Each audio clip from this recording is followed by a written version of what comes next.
I was a little bit late. Actually, just now the previous class has been got completed. I can see some more people has been joined, guys. Actually, so just let me tell you, guys. Let me just give me a 2 minutes of time. Let me check like who has been the new participants. Like I think so many people are there actually, guys. Manohar, yeah. Sakshi, just give a minute. Sonam, yeah. Uday, right. Okay, guys. So guys, I can see some more people has been joined as a today's class. Today, I think you have been joined as a demo class actually, guys. But let me tell you what has been happened, guys. So in the last week only, we have been started this session. Last week means it is almost all 2 weeks actually, guys. 1 week is just a demo sessions actually, guys. So it is hardly 2 weeks it has been got happened. Just we have been started with some first week we have been taken a demo session actually. Demo means like what is data science, what is machine learning. These are the some of the things what I have been got discussed about that. So that has been happened for 1 week. 1 week means it is not too much time actually, guys. Just hardly 45 minutes, 50 minutes class only. I can see that actually we have been taken. So in second week, I have been started with the basics of Python. We have been got started actually, guys. So this has been happened for some another 1 week. It has been got happened. But I can see some more guys has been joined now. So don't worry, guys. I'm going to take some backup session actually. So I think I can see somewhere around 7 to 8 people has been joined for the today's class. I can see your names, like some names I can see who has been joined for the today's class. Somebody has been joined in the previous sessions only, but a very few people, 7 or 8 people has been already joined. They have been already registered for the course. I can see another 7 to 8 people. I can see it actually, guys. So don't worry, guys, because I thought that maybe 1 or 2 people may join, but I have seen a little bit more people has been joined. So don't worry, guys, who has been joined for the today's class. So don't worry about that because I didn't expected that this many guys will join. I expected that there may be some regular students. There are 7 or 8 students has been already registered. I expected that maybe somewhere around 3 to 4 people, but I can see somewhere around more than 8 people, 8 participants are there who has been joined for the today's class. So I'll do one thing, guys. Don't worry about that because what has been happened, don't worry about that. It's only basic things. If we are already having some core concepts of Python, it's a very simple topics only, which you can understand them. Don't worry, I'm going to take the backup sessions, guys. If you really feel that there is, actually, I can give you recorded sessions actually. So I can take some kind of a backup sessions. I can take it actually, but just give me 1 or 2 days of time. I'll arrange the backup sessions actually, guys. Okay. So don't worry about the completed classes, what has been already done. It's only basics and only some part of introduction only we have been got started. So in first week, only thing is like what is data science, like what is machine learning, what we can do it in machine learning. It's only just an introduction part. Actually, actual discussions will be there and actual explanations will be there whenever we start with our regular classes of machine learning. So that you can just go through the recorded videos and you can go through them. And coming to the Python also, guys, we are still in the basic concepts only.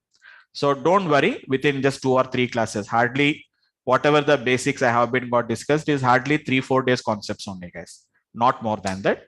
So what is my suggestion for the guys who has been joined for the today's class is, again, I cannot start from the introduction part in the today's class because I don't have a plan. I don't have a plan.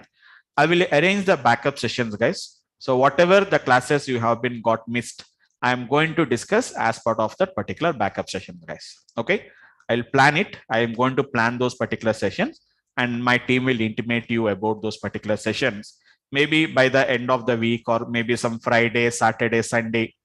Even I'll take a Sunday session and I'll take some kind of a backups and I'm going to make you understand whatever the missing classes are there.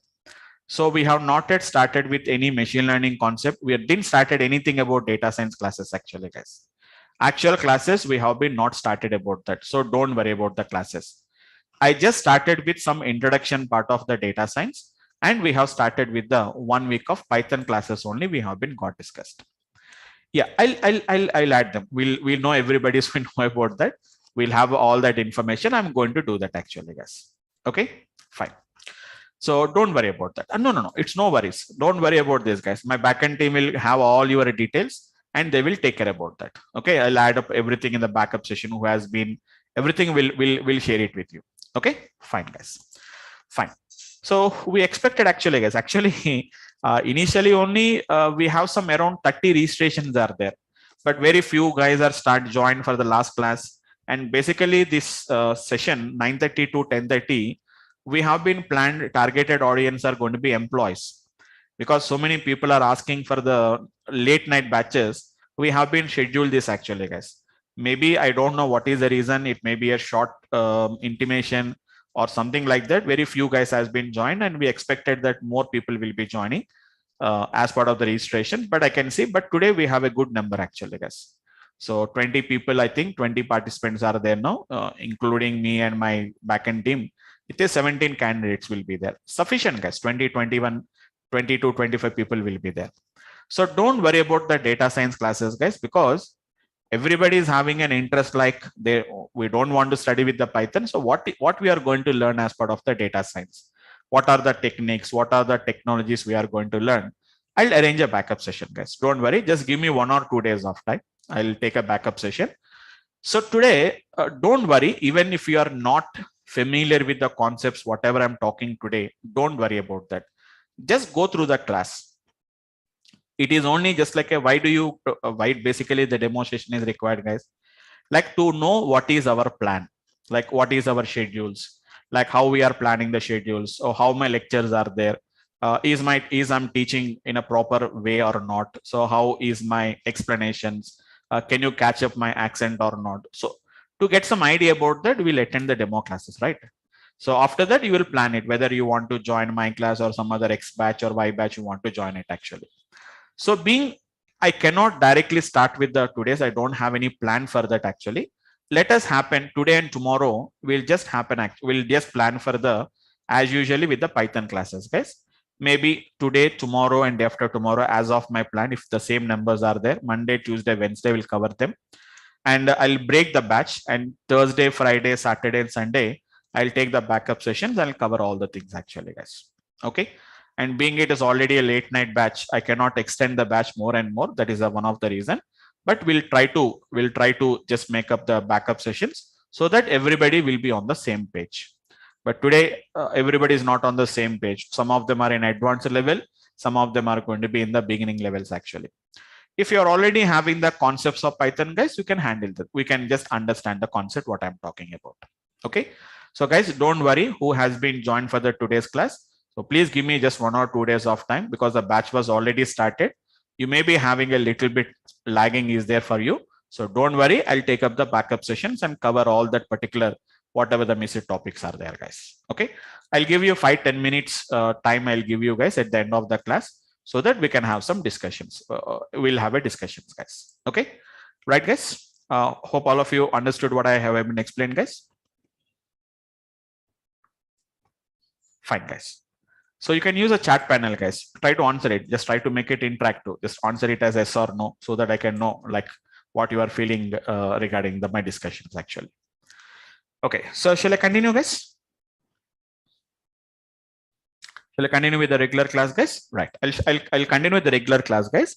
Maybe some of you will already have an ideas about that. If you're already having a Python, you don't find any difficulties. Okay, fine. So guys, we have been started with, currently our discussion is on a Python concept, which is going to be in Python. We have something called as then sequences actually, guys. Normally, if you have an idea about a programming languages, so it's not a Python class actually, guys. We are learning Python for implementation of the data science concepts. So some little bit core Python is required, guys. 2 weeks Python is going to be required. The 2 weeks Python is only what I'm trying to discuss it here actually, guys. Okay. So in Python, we have some concept called as then sequences actually, guys. Some kind of a data structures, which are basically to store multiple values actually. Like we have something called as a list. We are having something like a tuples. We have a set objects, and we are having something called as a dictionary objects actually, guys. These are the 4 basic data structures which we use it in Python. Currently, we have started with the list concept actually, guys. What is a list actually? A list is going to be nothing but it is a collection of some which is going to be some kind of an heterogeneous elements actually. It is not just a single value actually, guys. It can store multiple elements. Those elements can be, it can be of a different data types, heterogeneous. How do you create a list actually, guys? List is created just by enclosing within a square brackets. Like in other languages, you need not to write something like list, integer, float, okay, string.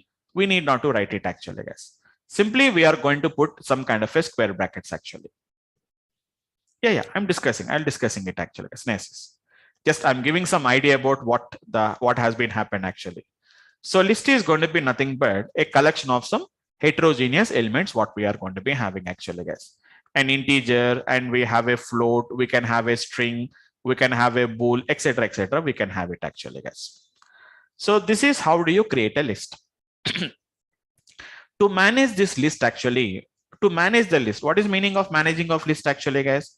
We can add some elements, we can remove the elements, we can modify the elements. So we have to require some kind of a methods that are required actually, guys.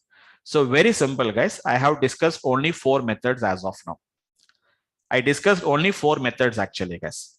So if you are already having an idea about object oriented, guys, well and good. Who has already having the idea about object oriented? Even if you do not have any idea, just understand them. I'm going to discuss about those particular applications later actually, guys. So I have been got discussed about what is a method actually, guys. Method is nothing but just a function which is used to do some management or a manipulation with that list actually, guys. So for example, if X is a nothing but a list, so this is going to be nothing but a list actually, guys. I'm going to use a method associated with the list actually, which is going to be nothing but I can say X dot clear actually, guys. What is this clear is going to do? It is going to clear all the elements from the list actually, guys. There are going to be clearing all the elements from the list. The total list is going to be gets cleared actually, guys. That is nothing but what we call it as a clear method. And apart from that, I have been discussed about a method called as a count. You have to give some input value. Whatever the value we have been given, it will gives you the count, the occurrence. How many times that particular value has been got occurrence actually, guys. The occurrence of the value in the list. So at least I'll expect, guys, like who has been joining for the data science, at least they will have some basic knowledge of programming concept. So at least I expect that at least we have some minimal knowledge of programming, so that it's a person who is completely without having any knowledge of computers, they don't prefer to learn a data science actually, because data science is completely a little bit higher level concepts actually. Same as it is, I have been told about a method called as a pop method actually, guys. Pop is going to be nothing but what it is going to do is it is going to remove the element at the given index. Normally, like other languages, index starts from 0 to n, from the left to right. Don't worry, guys. It is also from right to left also. We can talk about them. Don't worry about that. Right to left index also we can define it actually, guys. It is indexed base. It is going to remove the element actually, guys. It removes the element at the given index actually. At the given index, it is going to removes the element actually, guys. And then we have been got discussed about X dot remove. I'll just show you once quickly. I'll show you guys. After that, you can understand the things. It is going to be value based. Removes the given value actually, guys. Given value from that particular list. If the value is available from the multiple, it's going to be available for multiple times. Only the first occurrence will be removed actually, guys. For example, if I have X is equivalent to, we have 20, we have a 10, we have a 20, again a 10, again a 20, again a 10, some 30, 40, we have it actually. If I said remove 10, only this 10 will be removed, but not all the 10s. Only the first occurrence will be removed actually, guys. We are completely in the beginning concepts only, guys. I didn't started with any complicated work actually. We didn't started with any main work also. Okay. So this is a very simple installation, guys. Installation of Python is not a complicated one. So this is going to be a simple installation of Python installation. I'll show you later the backup sessions. I'll arrange the backup sessions and I will explain it actually, guys. I'll arrange the backup session, guys, as soon as possible. Don't worry about that. Okay, so fine. So this is going to be what I'm going to call it as an ideal actually, guys. I'll tell you about more about the ideal, which comes along with the Python installation only. which I have done the Python installation. Along with the Python installation only, I have got this particular ideal actually, guys. You can see a prompt like this actually, guys. We can see a prompt like this actually, guys. See guys, how I'm creating. X is equivalent to nothing but 10, which is a true.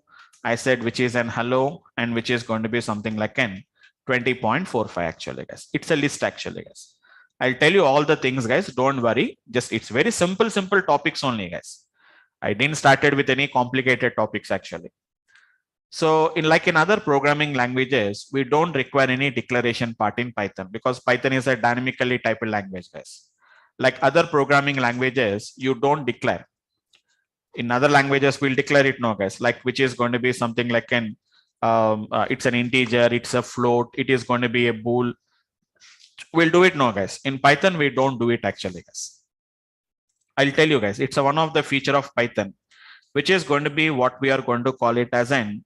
It's a Python is going to be a dynamically typed language actually, guys.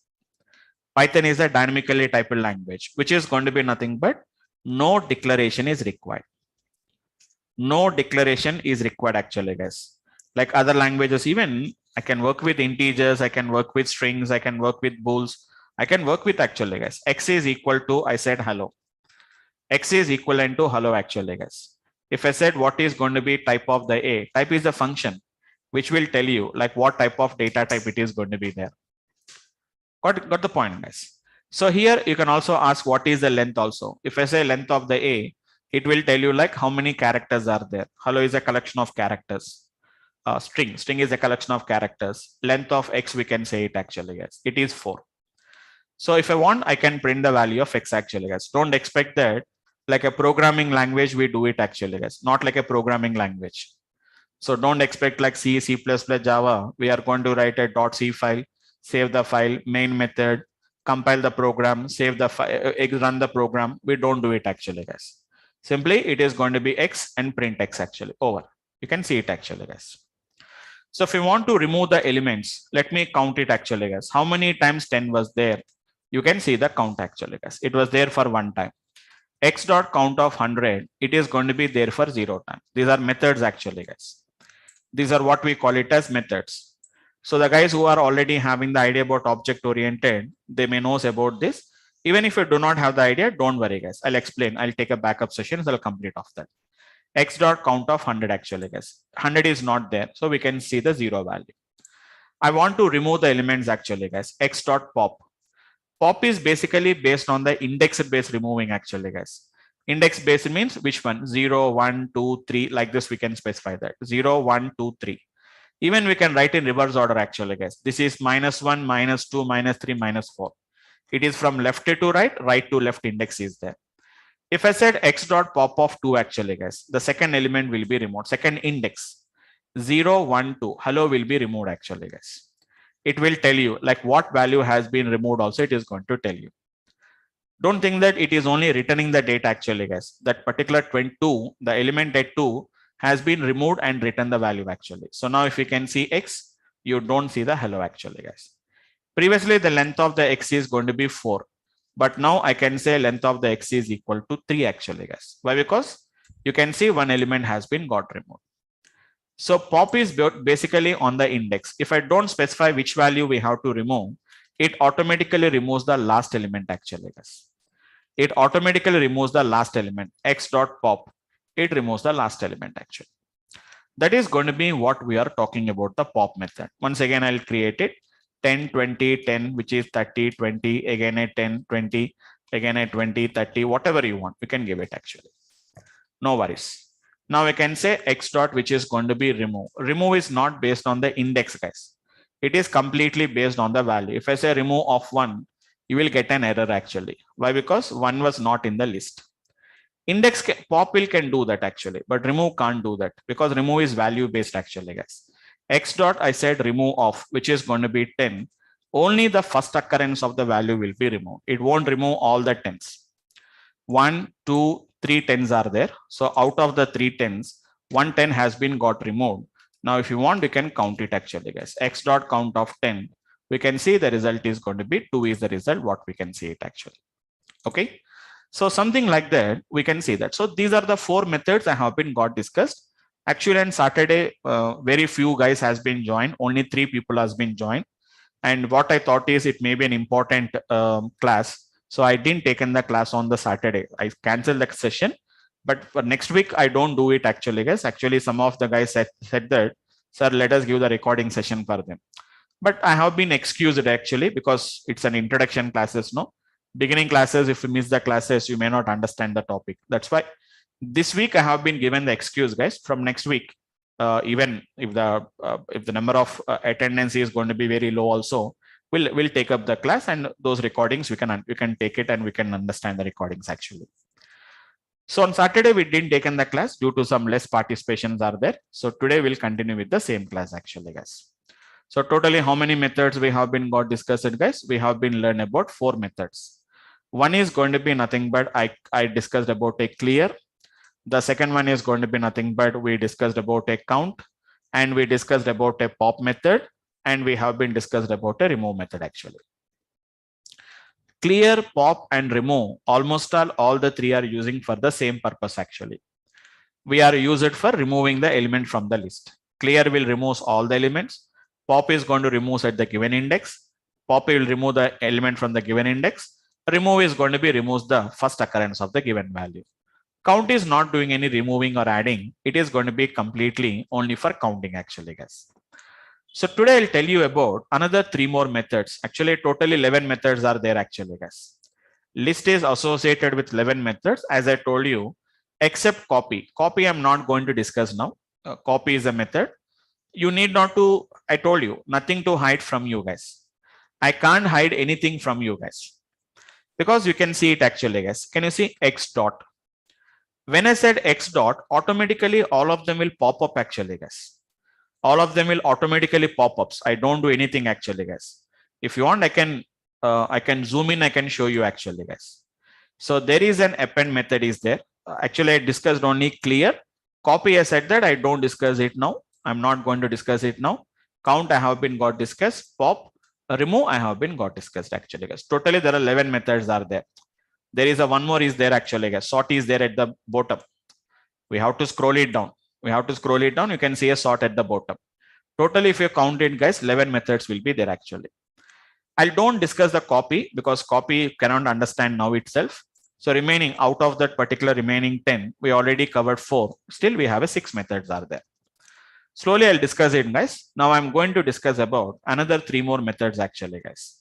One is going to be append. The other one is going to be a method called as an extend. And one more is going to be what we call it as insert, guys. Totally there are 3 methods are there. They are a little bit similar. That means they are not exactly the same, guys. They are little bit the same concept will be there.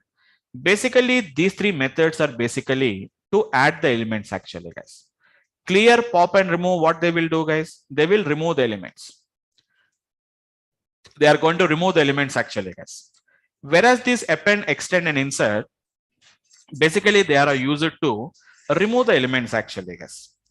They are going to be basically used to remove the append, extend, and insert. Basically, they are used to add the elements actually, guys. They are basically used to add the elements. So all the 3 will do the same thing, but it's a slightly difference it is going to do actually, guys. So guys, who has been joined for the today's class, hope you can able to follow it actually. Even you have not joined from the beginning, they are very simple. I created a list.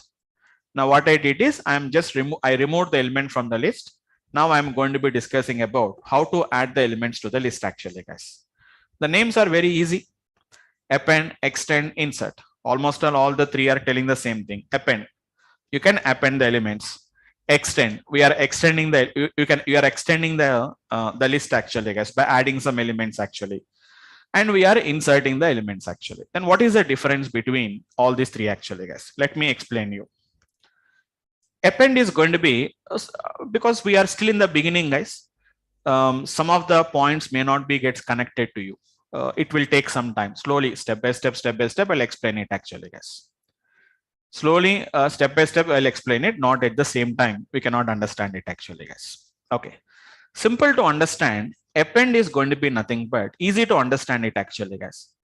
Append is going to be takes an input as an element. What is that append will do actually, guys? just it is going to append the element. It is going to append the element to the end of the list actually, guys. To the end of the list actually. It is going to be appends that particular element to the end of the list. If list is already having 5 elements, the new element will be appended only at the 6th. You know, already know what is append mode actually, guys. You cannot add wherever you want to add it. We cannot add wherever you want to add it actually, guys. It will be added only at the end of the existing elements only. It will be added. And one more important thing I told you guys. Most of the methods won't return anything. Like for example, talk about a clear method, guys. When you said clear, it won't return any output, whether it is cleared, whether it is not cleared, it won't return anything to you. If you want to verify whether it is cleared or not, we have to go to the list and we have to verify that. Then only we'll come to know that, okay, these elements has been got cleared from the list. Count is going to return an element actually, guys. Count is going to return an element to you. Yeah, I'll explain it then. Okay, fine. I'll explain it. So the pop and remove is going to be nothing but, if you don't mind, who is that participant name? Right, Mrudula, right? Just give me a second. Yes, I think Mrudula, right? Yeah, Mrudula, do you have the idea about the basics of Python? Do you know about the list? You have the list. Okay. So do you know the indexes? So see, simple example. It is 10, 20, 30, 40, 50. Okay. So you know the indexes, no? This is 0, 1, 2, 3, and 4 is the indexes actually. Okay. Pop is a method which is basically used to remove the element based on the index. So if I say pop 2, it will remove this 30 and it is going to return. So it will return 30 as an output to you. It's not giving the element, guys. It is removing and returning the values. So 30 will be popped out. It will be sent out. So pop is basically used to remove based on the index. Remove is nothing but, I cannot say remove is completely based on the value. If I say remove 2, it won't remove actually, guys. Remove 40, then 40 is going to be removed from that particular list actually. Indexed based and value based. Yes, it's a base. Remove is based on the value based. It's a value based. Whatever the value we have been given, the value will be removed. So your question is like, if 40 is there for multiple times, then what will happen actually? Only the first occurrence of 40 will be removed, but not all the 40s. Got it? Right? Fine. Okay. Thank you. Fine. Thank you, guys. So that is about the pop and the remove method. Okay. Appends the element to the end of the list. And coming to the returning value, count will return some value to you guys. I'll conclude all the topics, guys. I'll conclude all the topics actually. Count will return. Pop also returns actually, guys. Pop also will return you the value. Which value it has been got removed, it will return it actually, guys. But clear and remove won't return anything to you. Not only the clear and remove, guys, even append also won't return anything, guys. No return. Extend won't return. Insert won't return. Sort won't return. Most of the methods, they don't return anything, guys. If you want to really know whether that action has been taken place or not, you ask it for appending. You ask it to append some element. So the element is appended, but it won't tell you any information. I appended, I didn't appended, it's an error, nothing it is going to tell you.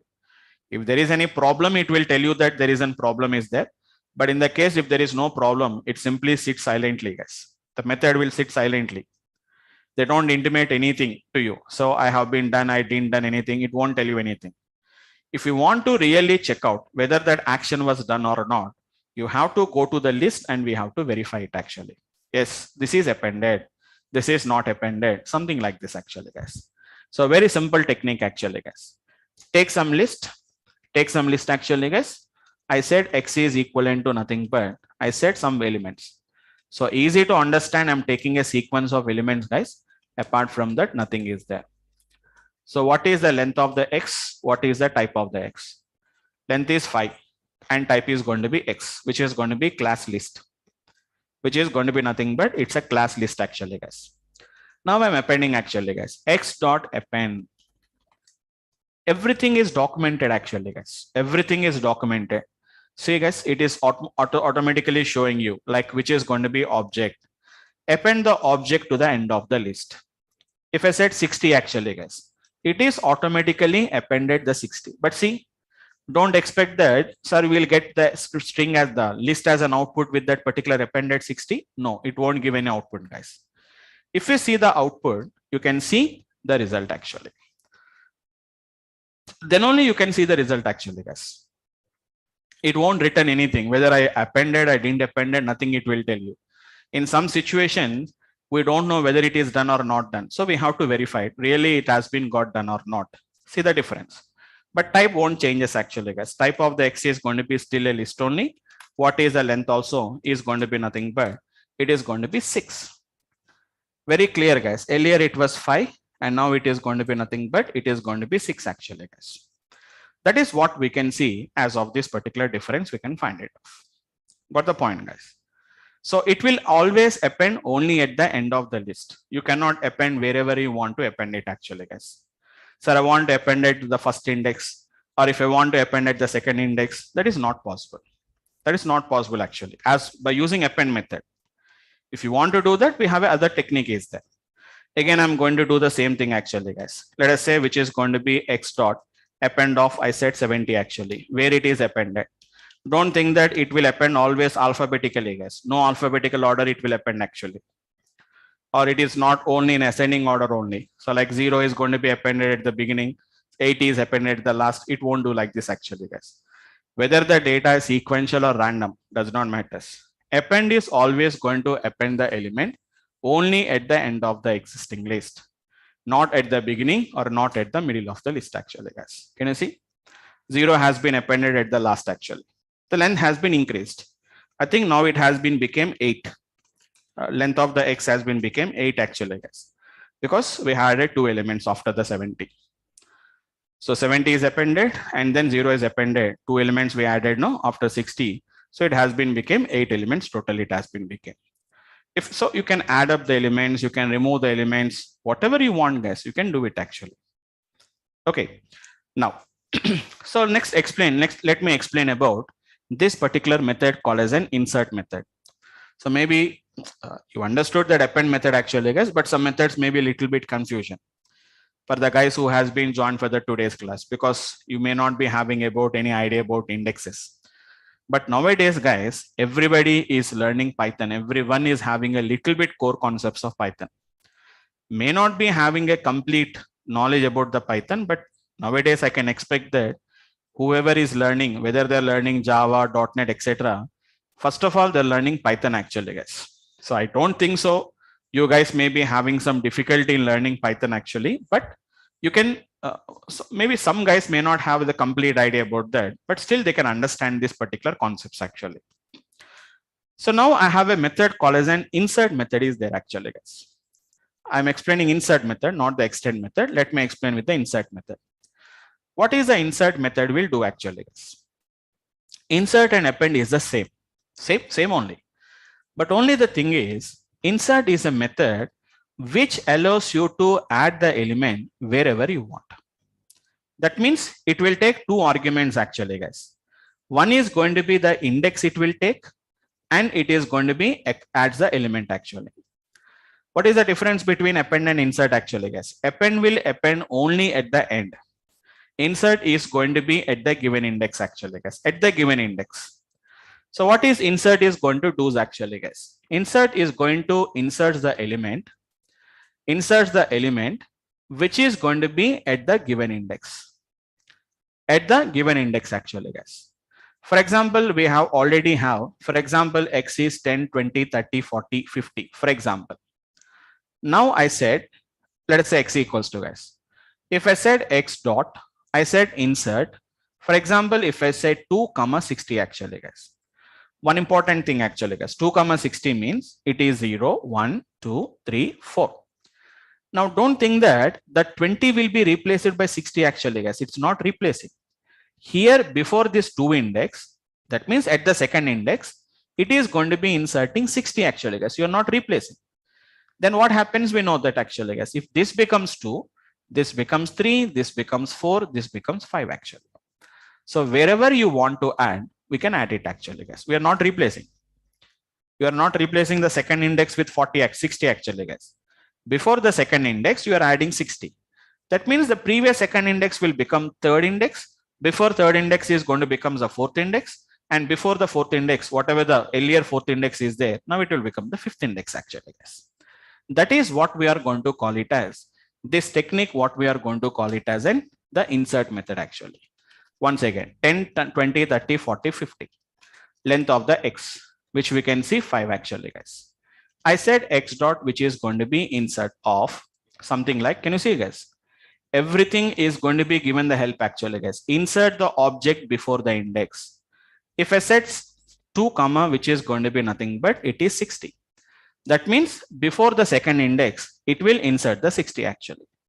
Who is the second index? We know this actually, guys. 10, 20, 30. 30 is the second index. So before the 30, the 60 is going to be appended actually, guys. Again, this is also nothing but it's a lazy fellow. So it's a lazy fellow actually, guys. It won't tell you anything what has been happened. If you want to see, you say X. You can see the data like this, guys. 10, 20. It's didn't replace the 30 actually, guys. 30, 40, 50 is there as usually. Before the 30, it has been added the 60. If I say what is the length of the X, now you can see that it has been became, which is going to be nothing but 6 actually. Anywhere, guys, anywhere you can append actually, guys. X dot insert of, which is going to be nothing but 0 comma, which is going to be 70. Before the 0 index, it will be appended actually. So insert will allows you to append the element wherever you want to append. Extend the insert is the append is a method which allows you to append at given at the end of the positions, end of the existing list. Insert will allows you to append or insert the given element at the whatever the index you require it actually, guys. That is the difference between the insert and the extend method, what we have to understand it. That's it actually, guys. Slowly, guys, slowly if you do the practice, slowly if you do the practice, guys, you can understand the techniques actually. Very simple concepts. Python is not a complicated work to understand. It's a very simple actions, a simple concepts only, which we can work in a easiest way we can understand it actually. Very easiest way we can understand it actually, guys. Really, we don't require to work more about this particular concepts actually, guys. A very simple techniques which very slowly you have to understand it, guys. Slowly if you start working with them, that's why in initial classes also I don't take too much time actually, guys. Hardly 45 minutes, 50 minutes, maximum 1 hour will take the session actually, because all these are going to be some kind of a beginning topics actually, guys. They are going to be a kind of a beginning topics actually. That is the reason why generally what we are going to do is, which is going to be a very simple applications only, we are going to be gets working with them. Okay. So that is an ideas of how we are going to be gets working with the insert method. Now there is a something called as an extend method is there actually, guys. A little bit complicated to understand. Little bit complicated means I can explain in a different way, but the concept is slightly different actually, guys. The concept is going to be slightly different actually, but try to understand in an easy way. Later I'll connect the things actually. Guys. In an easy way to understand, observe the trick actually, guys. For example, easy to understand. Let me take 10, 20, 30, 40 actually, guys. You can see what is X actually. I'll connect the things actually, guys. X dot append of, I said, which is going to be 50, 60 actually, guys. Observe carefully, guys. I'm not appending a single element. I'm appending 50, 60 actually, guys. When I'm appending a 50, 60, so you may expect that, sir, I'm adding 2 elements actually. So 50 is 1 element, 60 is 1 element. No, guys. 50 and 60, both of them has been appended as a 1 element only. It is going to be appended as a 1 element actually, guys. Sorry, guys. It may be X dot append of. Yeah. X dot append of, I said, which is 50, 60 actually. Let me append it actually, guys. Once if you see the X, previously X is containing only 4 elements, guys. Now I added 2 elements actually, but 2 elements has been not added individually, guys. 50, 60 is combined added as a 1 element only. So if you see what is the length of the X, it won't show you 6 actually, guys. It will show you as a 5. How it is possible? This is how it has been appended actually, guys. This is how it has been got appended. So don't worry about that. Don't worry about that. Sir, you said that list is a collection of only values. No, list is not a only collection of values. I'll tell you guys, collection of objects. List is actually a collection of objects actually, guys. So the guys who has been already joined joined earlier, you got a little bit idea about object. But some guys who has been joined today, they may not have the idea. You may not have the idea about objects, but don't worry. But keep in mind, like whenever we are appending a list of values like that, they will not be added as individual values, guys. They will be added again as a list. Actually, this is nothing but a list of list actually, guys.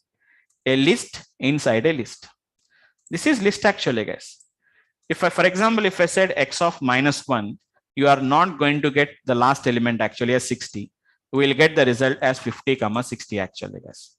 That means you are totally getting like a list only. We are going to be getting the output. That is x of -1.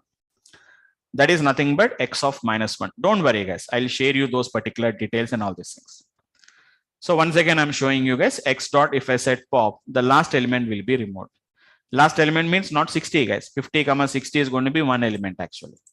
Now see the difference, guys. When I said x dot extend actually, guys, why you don't understand this concept? Because it is see the difference clearly, guys. When I said insert and append, whenever I said append, the input is an object. Whenever I said x dot insert, that also is going to be nothing but it is an object. But whenever I said it is an extend, it is going to be nothing but what we are going to call it as iterables. What is iterable? For the timing, leave it, guys. I'll again come back and explain. I told you no. I'll connect all the things one after the another. Will connect the things because all at a time you cannot understand it actually, guys. That is going to be what I call it as an x dot extend actually. It is an x dot extend actually, guys. Forget about the iterable, but one thing you can find it, guys. Extend the list by appending the elements from the iterable. That means the difference between extend and an append method is if you append a list like this, total list is appending to the x actually. But whenever I said extend, it is not going to be appended as an, it is not going to be adding this as an object. What it will do is it will append the individual elements actually, guys. That means 50 separate, 60 separate actually. Same thing I'll do it actually, guys. 50, 60 I'm appending actually, guys. Now what you can find it of actually, guys. It won't append the 50 and 60 as a single element like this actually, guys. 50 separate and 60 separately it will append it. You can find what is the length of the x. Previously the length of the x is 4, guys, but now the length of the x is not 5. It is going to be nothing but it is going to become 6 is the result what it is going to becomes actually. Because it is not adding the total elements actually, guys. It's not adding the total elements as a single object. Each object has been appended individually, which is 50, 60 actually. So that is the difference between the extend, insert and append actually, guys. Right now you don't know what is iterable, but in our coming classes I'll explain like what is meaning of an iterable. Then again I'll come back and I'll explain this particular concept, guys. So you can see it, guys. We are extending the list by appending not the elements to the list. It is element from the iterable to the list actually. So whenever we appended a list of elements, it is appending as a list only in insert method and in the append method. But in the extend method, even if I give a list of values also, they're appending as an individual values rather than a single object actually, guys. So totally we have been got discussed about and another 3 more methods. So totally we covered about 7 methods actually, guys, apart from copy. Apart from copy, it is going to be 7 methods actually, guys, right? Clear, count, pop, remove. Clear and count, pop and remove are basically used for removing the elements. Append, extend and insert are going to be used for appending the elements. Count is only for counting the elements actually, guys. So 7 plus count is anyhow, it is going to be 8. There are another 3 more methods actually, guys. Very simple methods. One is an index is there. The other one is going to be sort is there. And there is going to be reverse is there actually, guys. Only 3 methods are there. So tomorrow we'll discuss about that. And then I'll start with the next object called as an tuple. Okay. Tuple is very easy, guys. To understand the tuple and list, same like a list only, tuple will be existing. So after that, I'll plan actually, guys. Don't worry, because some new batch, new people has been joined, and we don't know whether they really join the sessions or not. So I'll see for a couple of classes. If more number of new people has been joined, I'll arrange a backup session, guys. Okay. So depending on the number of participants, I'll decide it. I'll decide it in a couple of days. So guys who has been joined for the today's class, don't worry about the backup classes. We'll give you the recordings, or I'll take a backup session if it is required. Everything I will put everybody on the same page, and then we'll start with the regular classes, guys. Okay. So that's it. That's it for the today's class, guys. Guys, anyhow, some people has been joined for the today's class now. If you have any questions, I can spend the time, guys. 15-20 minutes I can spend it, no problem. If you have any questions, guys, either you can unmute yourself and you can speak, or you can have a chat panel. You can see that you can type in the chat panel. Yes, Uday. Yes. Like it's not related to this. Like we are working on a project, sir. Okay. In which my ma'am explained me that like she had written a code for some AIML project, sir. Okay. Everything is there. What difficulty we are facing is we are unable to upload it into the client's systems. Or like it is basically a US and UK based company. Okay. Yeah, it's working perfectly in our systems, but we are unable to connect to the client. We even tried like by using VPN, sir. Okay. We are unable. Like where might be the issue? Unless and until I can't see the code and all these things, I can't say it. No, like what libraries you are using, what type of VPN connections you're using, where you are trying to shift that particular data. So if you have any problem, you can just connect one-to-one session, one-on-one. We can connect it, and then I can, if you have any option to show your code, or you can explain that, then I can go for. Then I can explain you like what could be the problem actually. Sure, sir. Okay. So you have my number, right? No, sir. No, I'll ping you my number. Just if you have any questions personally, you can just ping it to my number. I'll ping you my number. Sure, sir. Okay. Yes, his name is Uday, no? I think two Udays are there actually. What is his name? Uday, right. Okay. I'll do it. Thank you. Yeah. Right, guys. Anyone, guys, if you have any questions? Yep. Yeah, I can. Okay, I'm sharing with all of you guys. You can just take on my number. So this is my number actually, guys. 80080771117. It's my number. Yep.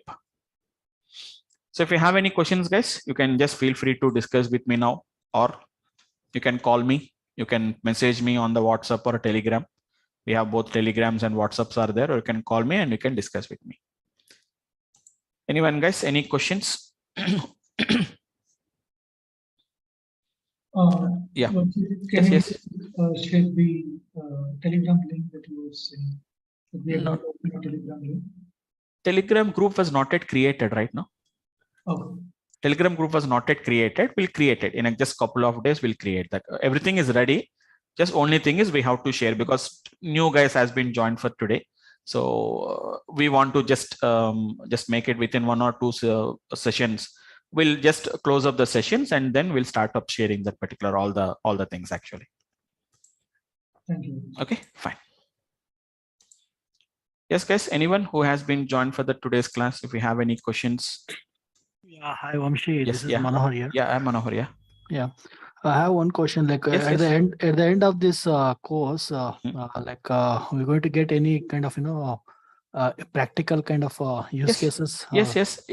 See, it's not only at the end of the course. Your data science itself is going to be like an it's a kind of an practical implementation only. It's not like a theoretical concepts. So every example we'll do with some kind of a real data sets only we are going to do with that. So every example, every algorithm is going to be a kind of an use case only. So it's not like we don't work with something like a small data sets. We don't work, because all our data analytics and all the data science requires a real data sets we require. I can say that every example we'll see is going to be a use case actually. Like I can just show you some data sets which we are going to work with them. See, all these are the data sets which we are going to work with them. It's not like a dummy data. That means we are not creating the data. I am not creating this data manually. It's a real data sets actually. So this is not a real data set maybe, but you can see some kind of a data that is going to be something but you can see some kind of a real data sets. We can work with them actually. These are all stock prices of the various companies from different dates. You can see that particular data actually. So every example we'll see is going to be use case. It's, I think you're asking about something like a project. Do you mean to say, do you meant to say that at the end of the course, we want to have a project? Or are talking no, about use same cases? use case, yeah. Use cases. Every example is a use case. Every algorithm is a use case. Only we do it actually. Okay. Okay, fine. Right. Yes. Yes, we'll get a course completion certificate, Roy. From Durga Soft, you will be getting a course completion certificate. But one suggestion I can give you is, I was only a consultant trainer, no? So just you get some confirmation from Durga Soft people also. But even so earlier also, so many people asked me the same question. But Durga Soft, as part of the basic information from Durga Soft guys, they will be giving some kind of a course completion certificate. But please confirm it one more side from my backend team also. Okay. And if we go with this, the training data science, Yes. are we able to get through, the certifications? Absolutely, absolutely. Yes, absolutely. We can do it actually, because see, whatever the course curriculum which I am going to follow is almost all in parallel with the Microsoft recommendation, or it's going to be some kind of an the certification oriented program only. And even myself, I was certified from IIIT Hyderabad. So like whatever the course curriculum they design, whatever the course curriculum with parallel to the Microsoft or any like any other certification program like AWS or Amazon, we have it actually, guys. We have from different certifications. So in parallel with those programs only, my course curriculum is also going to be gets designed. So if you want the two things, either you can for an interview perspective or a job oriented like an interview perspective, as well as even if you want to clear anything like an which is going to be certification programs, you can also clear that particular certification programs. Okay. Yeah. Okay, fine. Right, guys. Any more, guys? Okay. So we'll do one thing, guys. Thanks for attending the session for today. It's a little bit late night class. So everybody is going to be get tired after your work and all these things, but spare some time, guys, and spend some time. Just not only attending the trainings, just we have to go through all the practice and all these things. We have to do that. So guys, I'll see you tomorrow, same time at 9:30 p.m. Please join by 9:30. I'll start at 9:30, 9:35. I'll start the session. I'll see you tomorrow. Please attend 3 to 4 classes actually, guys. Then I can take a backup session if you feel that, if you really feel that there is a backup session is required. I'll guide you through that actually, guys. Okay. So thanks for all of you guys, and good night, guys, all of you. Thank you. Thank you, guys. Right, bye.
Yeah. Hi. Good evening, all of you guys. Hope all of you can hear me. So good evening. Yeah, good evening. Right, guys. So guys, let's continue from the last session, guys. Just give me a second. Yeah. So guys, in the last session, we have been started with something about the list. What is actually a list? We have been got discussed. List is going to be nothing but it's going to be what we are going to call it as a mutable object. What we are going to call it as actually, guys. Okay. So list is going to be a kind of an mutable object. Just give me a second, guys. Just a minute once. Guys, anyone has been joined for the today's class? Today is your first class. Is anyone is there, guys? I think I can see some names. Yes, Syed. I think today I will join the first class, right? Yeah. Okay, okay. Have you attended any workshops of mine? Not yet. This is Not yet. first one. First person. Okay, okay. Any others, guys? Chirag Shah, I think I can see some name, Venkat. So that I can just tell you guys, like what has been happened, I can just tell you about that. Hi, Vamsi. This Yes, is Venkat. I've been attending your classes from the beginning. Okay, okay, fine. Okay. Oh, Venkat means we have Venkat from Optum. Venkat from okay. From US. Okay, from US. Right. Okay. Yeah. Fine. Yeah. Okay. Fine, guys. Okay. So, guys, if anybody has been joined for the today's class, just let me explain, guys. We have just started a couple of weeks before. Just a part of introduction was happened, and it's an only introduction part only. As I already told you that I'm going to take a backup session for the people who has been joined lately, because more number of people has been got joined lately. So I'll take a backup session. And apart from that, I started with the basics of Python only, guys. So if you really already have an idea about Python, you can understand it, but no worries. Just we can understand the things, guys, because Python is a very easy and simple language to learn. Don't worry about the whatever the classes you have been got missed. So either you will be getting a recorded videos, or I'll take up a backup session depending on your requirement, guys. Okay, fine. So guys, we have been started with something called as a list, which is going to be what we discussed about is list is nothing but a mutable object actually, guys. What is this term called as a mutable? Mutable is nothing but what we are going to call it as an which can be modified, which we can modify actually, guys. So today we created a list. We can add up some elements. What is first of all list actually, guys? A mutable object, which is going to be contains a collection of some kind of an. It is going to be some kind of an heterogeneous values actually, guys. It is going to be heterogeneous data or heterogeneous elements. What we can say about that. So how to create a list also we have been got discussed. So repeating almost all from 3-4 days, we are repeating all the basics. So list is created just by enclosing the values within the square brackets actually, guys, and which can be modified. We can add the elements, we can remove the elements, whatever you want, we can do it actually. And we are currently discussing about what are the methods associated with the list actually, guys. Method is nothing but it's a kind of a function which is associated only with that particular object. It's a concept of object-oriented programming, guys. So the methods are going to be, I told you some methods, like some of the methods which are used to remove the elements actually, guys. Once again, quickly, clear. Yesterday we have already discussed about that, remove, and it is going to be pop actually, guys. So clear will remove all the elements, remove will remove only the required value, and that too only the first occurrence only. Pop is basically based on the index actually.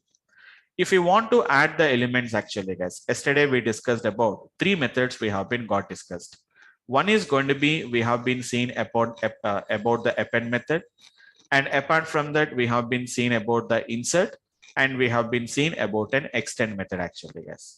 Append and insert is almost all the similar with a slight difference actually, guys. The difference is append will add the elements only at the last. Insert is going to be at the required index. Before the index, we can add up them actually. I told you the difference between extend and the append method. Slightly difference actually, guys. Extend is basically used to append individual elements, whereas the append is going to be appends, which is going to be all the elements at a time actually. Slowly, we'll study. We already studied about those particular applications. For example, if I say x is equals to 10, 20, 30, 40, for example, I told you the difference actually, guys. When I said x dot append of, which is going to be if I said 50, 60, we cannot append 50, 60 individually, guys. If I append the 50, 60, then the result is going to be something like this, guys. 10, 20, 30, 40. It won't append 50 and 60 as an individual values actually. This is how it is going to be gets appended actually. A list inside a list will be appended. Same example if I said extend method actually, guys. If a same example, if I extend method by using 50, 60, then there are going to be individually, they will be appended actually, guys. Individually means the result is going to be 10, 20, 30, which is 40, 50, and 60 actually, guys. Because right now you don't know what is meaning of an iterable concept actually. Actually, this extend is going to take an input as an iterable object. Right now, we don't know what is an iterable object. For the timing, skip some points actually, guys. Slowly we'll add up the things actually. So clear, remove, pop is already discussed. Append and extend and the append, extend, and which is insert we have been discussed. And already we discussed about a method, what we are going to call it as an account method. Count is basically used to count how many times a particular value appeared in the list actually. So how many times a value is existing in a list. If you want to count in, simply the list dot, which is going to be a count, and give the value, whatever the value you want to count. How many times this value occurred in the list, it is going to tell you 3 times, 4 times, 0 times. If it is not there, we are going to get a 0 value actually, guys. Okay. So quickly, guys, just quickly 2 minutes, I'll just complete off that. So this is going to be the ideal I'm opening here, where I'm going to write all the Python script and the Python code, what I'm going to be writing it actually, guys. So who has been, guys, once again, who has been joined lately? So don't worry. I will take a backup session to cover all the previous topics, what we have been already, you have been lost. Okay, have a look at this one technique, guys. Otherwise, we'll be sharing the backup sessions. The videos will be there. Nowadays, everybody is doing the same thing, guys. They were sharing the video files, the recording video, so that you can just go through the videos and we can cover the previous topics. No worries. I'm going to take a backup session for that. Okay, have a look at this one, guys. X is equivalent to nothing but it is going to be 10, 20, 30, 40. So this is going to be the elements what I have been added actually. X dot append of, if I said 50, 60, it is not going to be appending the 50 and 60 individually actually, guys. You can see 50 and 60 has been appended like this actually. Now I said X dot append of, which is going to, sorry, if I said extend of, if I said extend of, which is going to be the same technique like 50, 60, they are not appended as a single elements actually, guys. They are not appended as a single element. 50 separately, 60 separately, it has been appended. So if you append like that, it is going to be what we call it as an append. If you append like that, this is what we are going to call it as extend. What about the insert also actually, guys? Insert is also going to be appends at the given single element only. But we have to specify where you want to append it actually, guys. For example, if I said 2, it is going to be 50, 60, then automatically 50, 60 will be appended as a single element. Before the second index, it is going to be appended actually, guys. That is what is going to be happening. Yes, Manohar? Yes, go ahead. Yeah, Vamsi, in this extend method, it should follow a particular format like, 50, 60, or it can be any like 50 plus 60 or something, like how it is going to treat in that case. 50 plus? 50 plus 60. It's an addition. It will become an addition operation, no? No, it should be always separated with comma, something. It's separate with the commas only. Okay. It is separated with the commas only. For example, if I said this is the value, for example, if I said X dot extend of, for example, if I said, as you're saying that it is going to be 50, okay, space. 50 space. Space No, 60. no, it won't be taken actually, because it's going to be something like an, okay. Can you see, perhaps you forgot a comma actually, because it won't accept that actually. Okay, if I do 50 plus 60, it will work actually, but it is going to be works as an addition operator. It is going to becomes actually, it appended, but it appended the result of 50 plus 60 as a 110 is the result it appended actually. Right? Okay. Okay, thank you. fine. Right, guys. So this is going to be the one of the thing what we can do it actually, guys. Now, up to now, whatever the methods we have been seeing, guys, like insert, append, extend, clear, remove, pop, all these are very, very simple methods actually, guys. Anybody can just learn it actually. Now, it's not a complicated function, but compare with the previous function, the next function which I'm going to discuss is a little bit complicated work actually, guys. Little bit complicated. That is going to be nothing but, let me do one thing, guys. I have some X is going to be there, which is having some elements like 10, 20, 30, 40, just an example, 40, 50, 60, let us say 70, 80, 90 actually, this 80, 90, 100, for example, total I take 100 elements, sorry, 10 elements.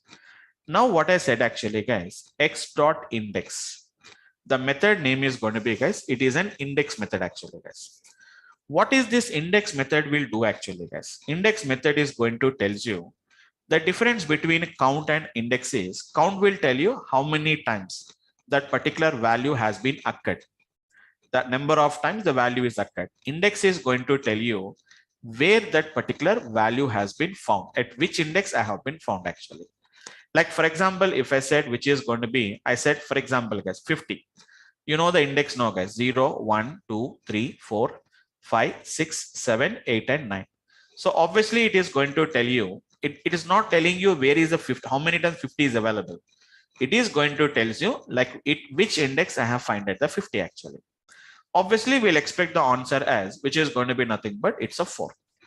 But sir, as you said that, it is a little bit complicated.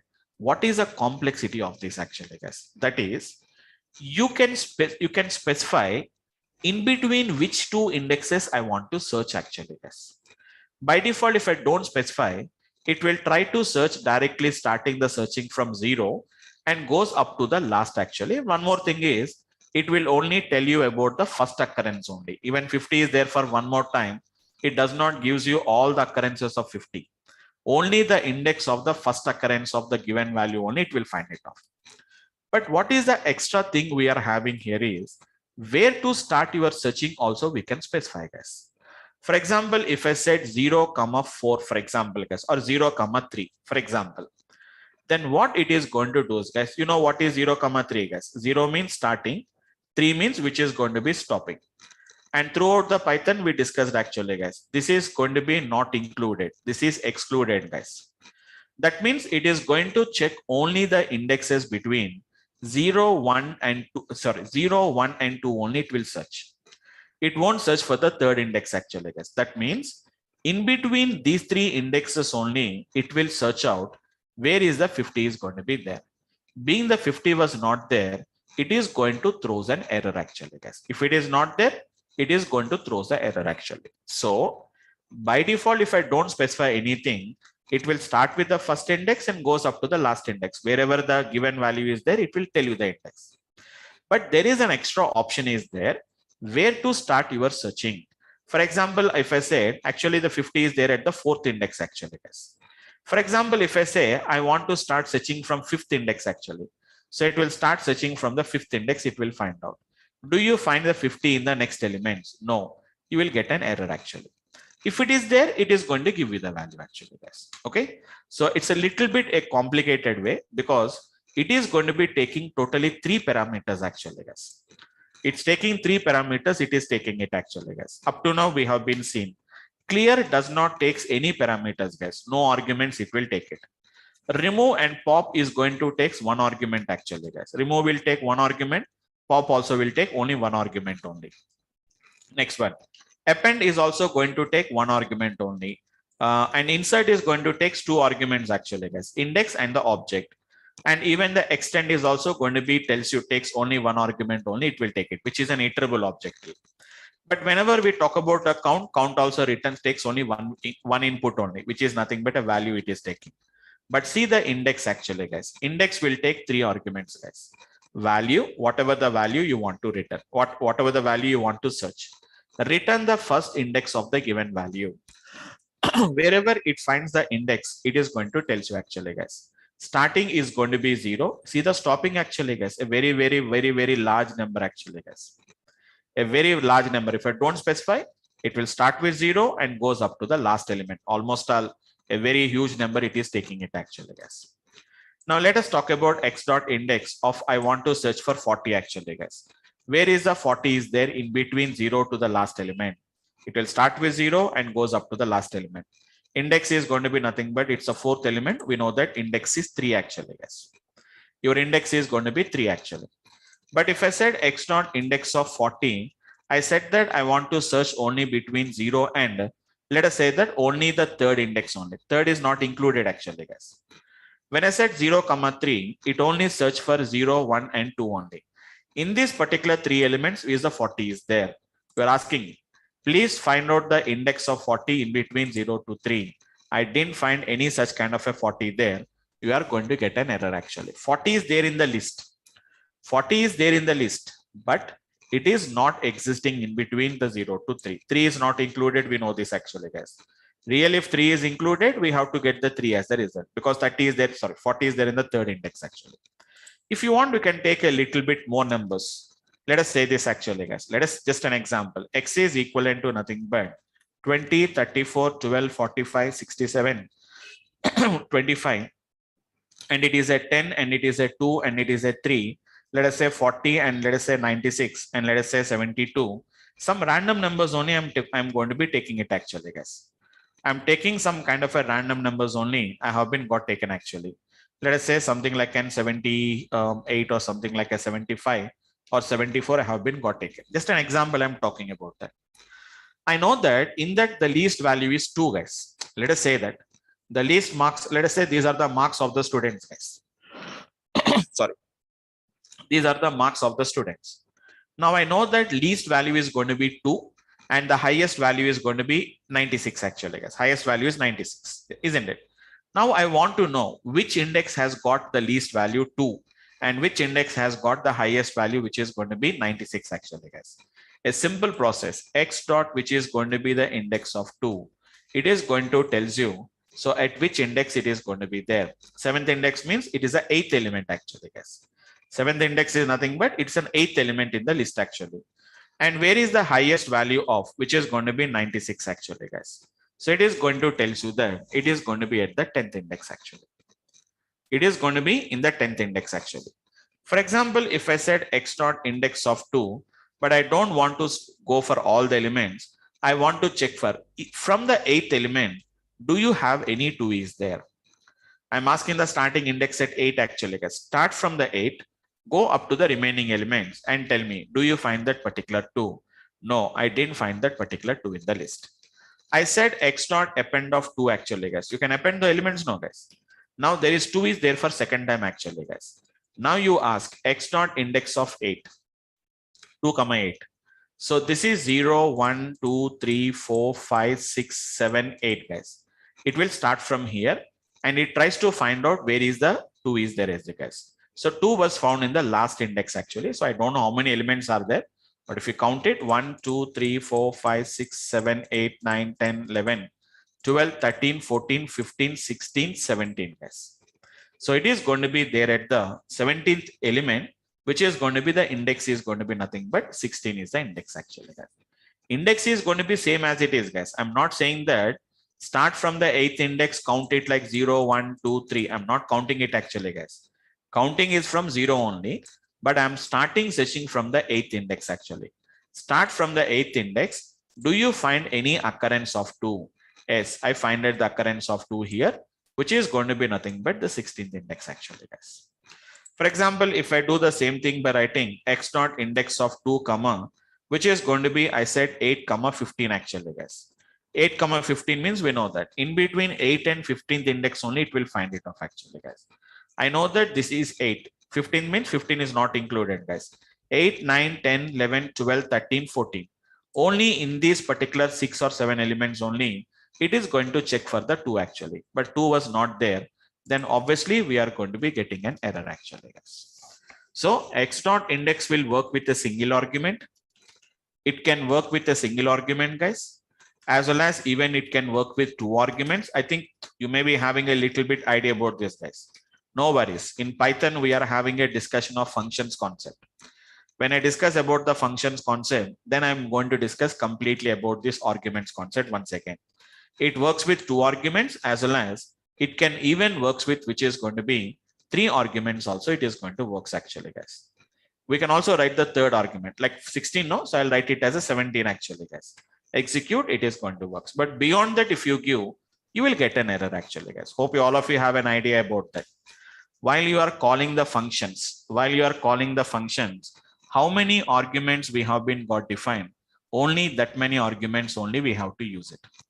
Anyhow, as part of our course curriculum, we are, as part of the Python discussions, we are already having a discussion about the functions concept, guys. We'll look into the functions concept more and more. We are going to look into them, guys. We'll look into the more into the functions concept. Okay. So we have a discussion. If I want to find the value before index 8, I should use the negative indexing, or is there any other way to mention it? You want to check Sorry. for? I want to find a value before index 8, for example, between 1 to 8, let's say. Okay, then you have to specify that actually. Okay, there is a technique is there. X dot index is there. No, it's not negative index. Okay.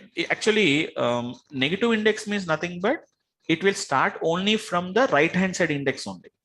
See, if I say negative index, for example, if I said negative index of, for example, x dot index of 2 comma minus 4, in that case, what it will do is minus 4 means minus 1, minus 2, minus 3, minus 4.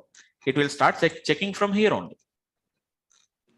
Right. Okay, so then the result is going to be obviously 2 is at the last only, which is going to be obviously we'll get the 16 is the result as usual. Okay. Okay, that does not matter about that. It is going to be, for example, if you want to search before the 8 means, then you say that it is 2 comma 0 comma 8. So before the 8 only, it is going to search for the index actually. Okay. Yeah. Then you are going to be getting 7 because it is there at the 7th index. Before the 8 only, I want to check it out actually.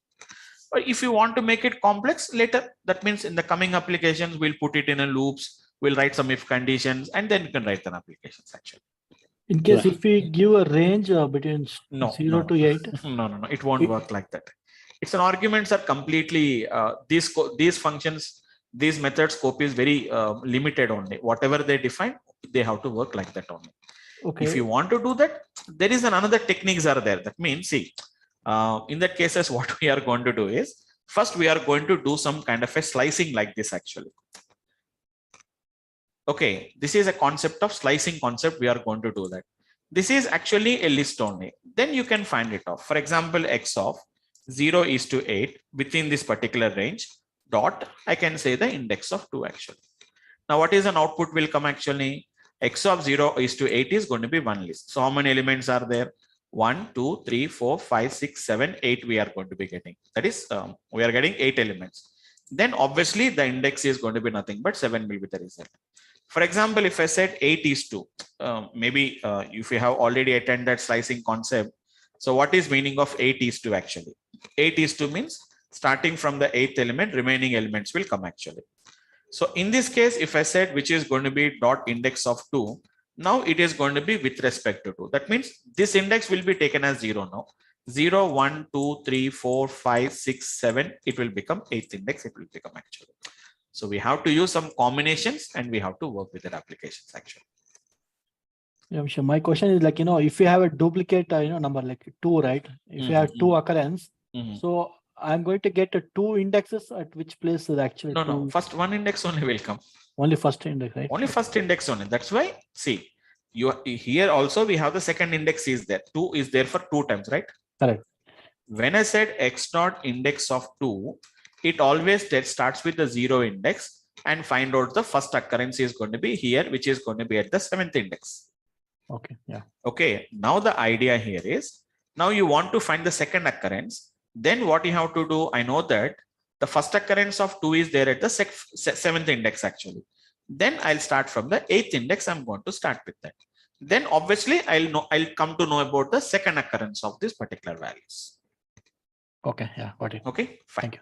But these are all the basic things. So Python provides you a lot of advantages. That means these concepts, if you really want to do that, you need not to do it like this only in a complicated way. In coming applications, we have a lot of techniques and lot of implementations will come. You can use those particular things and we can do it actually. Okay, fine. Yes, right. Hello, sir. Yeah, hello.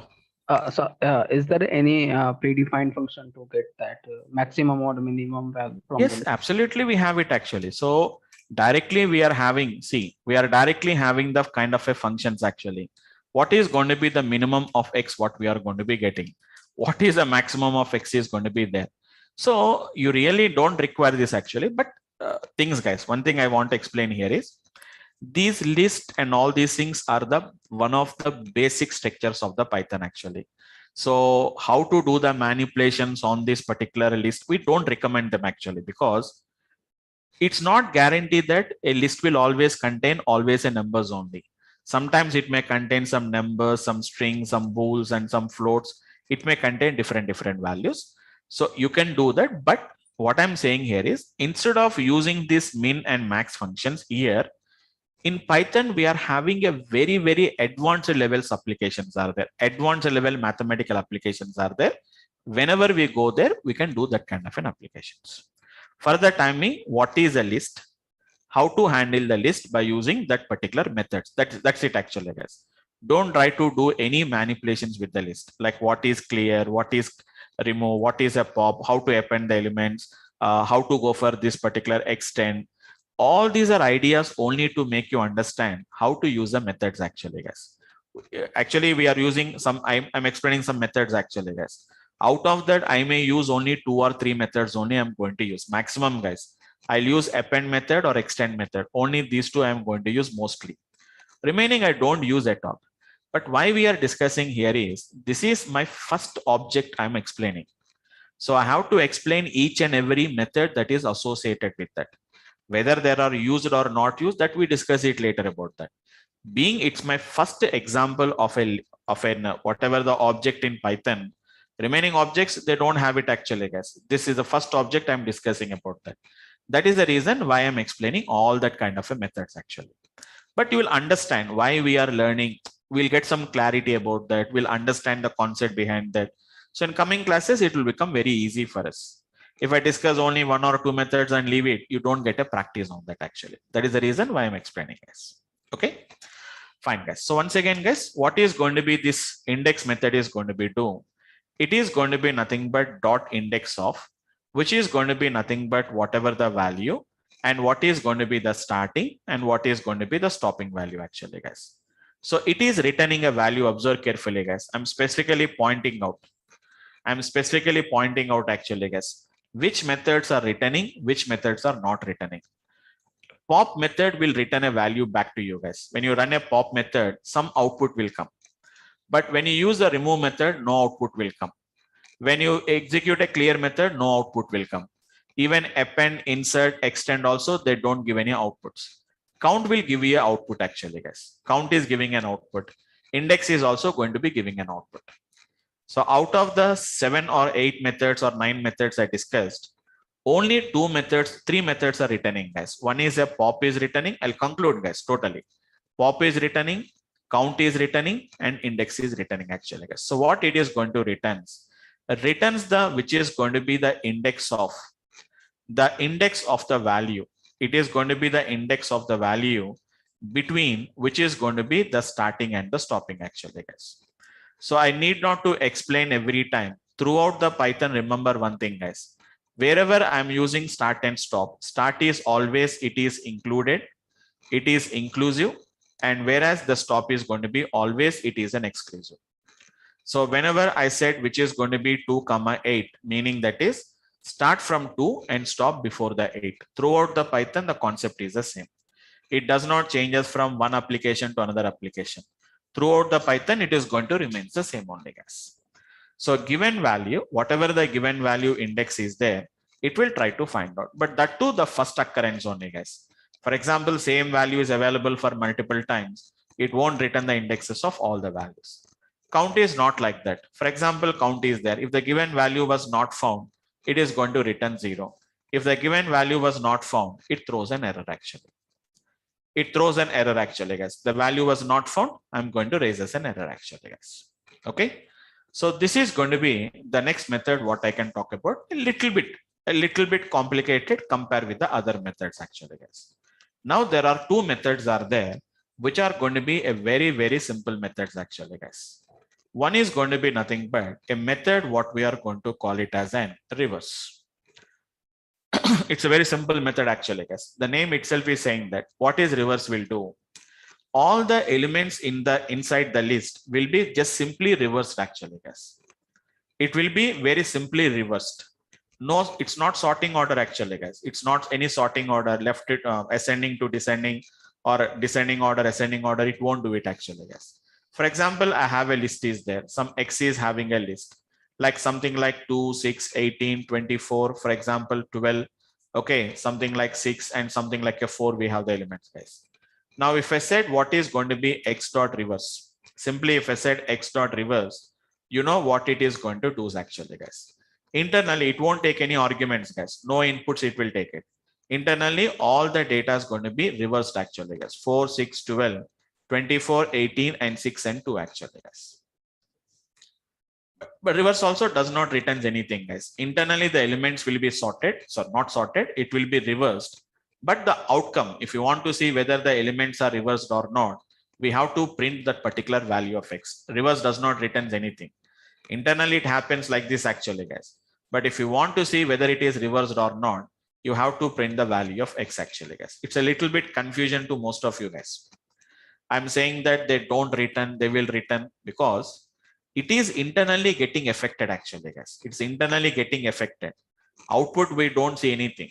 That means when I write the X dot reverse, don't expect that directly we'll get the output like this, guys. Internally, this happens. Nothing output will come. Whether it is really reversed or didn't reverse, nobody knows about that.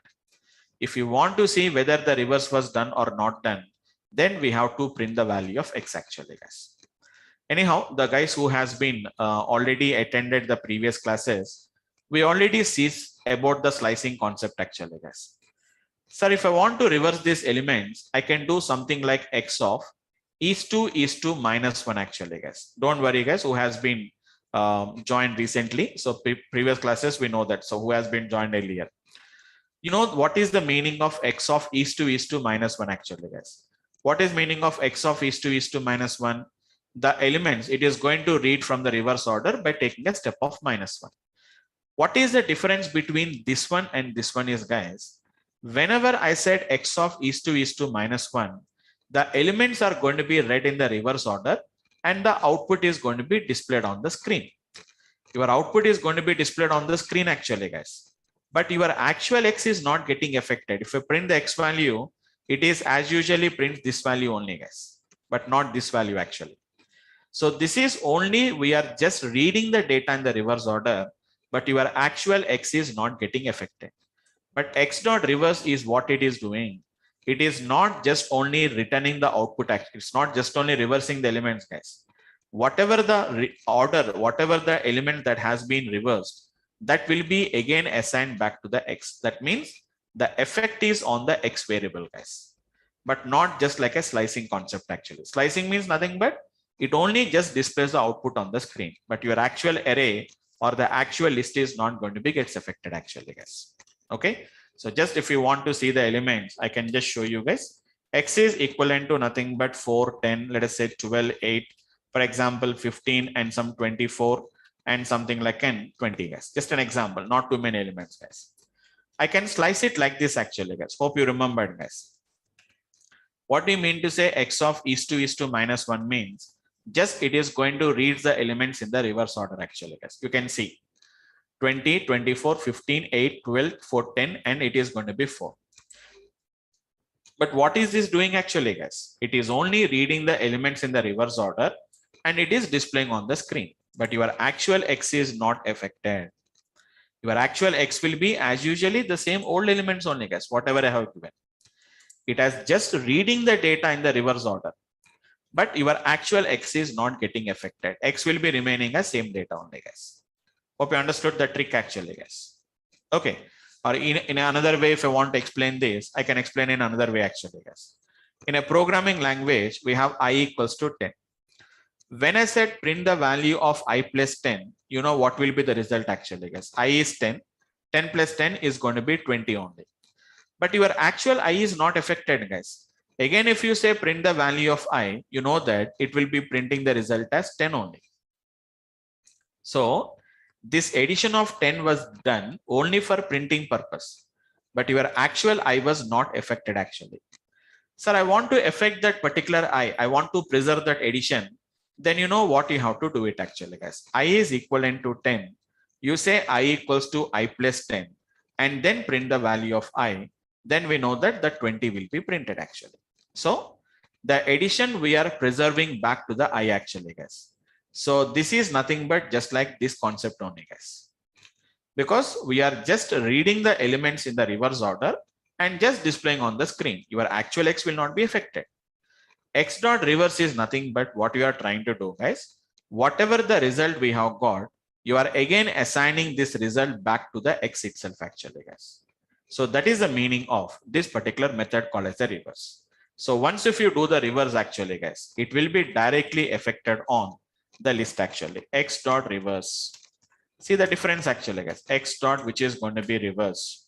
It won't take any arguments, guys. And you can see very clearly reverse in place. What is meaning of in place means in the place of the previous value of X, the new value will come actually, guys. It will reverse the elements and that value will be replaced as the previous value of the X in the place of the particular X actually, guys. But outcome, we don't get it any output actually, guys. We don't get any output at all. No output will come, guys. Clearly we can see there is nothing output is coming actually, guys. Now, if you want to see whether really X is reversed or not, you can just write which is going to be X actually, guys. Can you see, guys? X has been completely modified. Just the elements has been reversed. So a lot of difference is there between X of is to minus 1. It is going to be just reversing the elements and displaying on the screen. But the actual X is not getting affected. But if I said something called as an X dot reverse, now you can see that the complete elements has been got reversed actually, guys.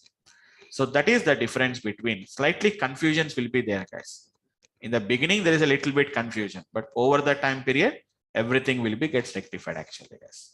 This is what we are going to call it as.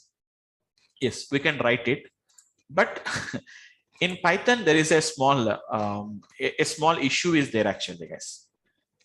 It's a small issue actually. I think Roy, hope you already discussed about that. Like I think I remember that you are joining from the beginning. You already joined in the earlier classes also. So X is equivalent to 10. So here you know that this X is called as an variable or an object. What do you call this X actually? Will you call it as an object or will you call it as an variable or an object? What do you call it as? Variable. No. In Python, everything is going to be treated as an object only. Okay. So what will happen here is that is actually, I'm going a little bit out of the box. Don't worry, because even if you don't understand it also, no worries. So guys, what will happen here is in a normal programming language, when I said like this, integer X equals to 10, you know what will happen actually, guys? Some memory will be allocated. The name of the variable is going to be X. The memory is going to be referenced by X. Value will be 10. Tell me, guys, when you say X equals to 10, what will happen? Can you tell me, guys? Will it remove the existing X and creates a new X, or only the value will be changed? Generally in a normal programming language. Anyone, guys? If I said X equals to 20, what is going to happen now? Will it create a new variable or only the value will be changes? Only the value will be changed. Only value will be the changes. old object got Obviously. deleted. It will be there only. That means we know that the declaration is done only for one time. So memory allocation is done only for one time only. Your existing X will not be removed. Your existing X will be there as it is. Only the value will be changes to 20. But coming to the Python, X is equivalent to 10. Here X is an object actually, guys. X is an object actually, guys. So it is going to be referencing to some memory which is containing 10. When I said X is equivalent to 20 in an object-oriented programming, what it will do, guys? It will destroy this one and again creates a new one actually.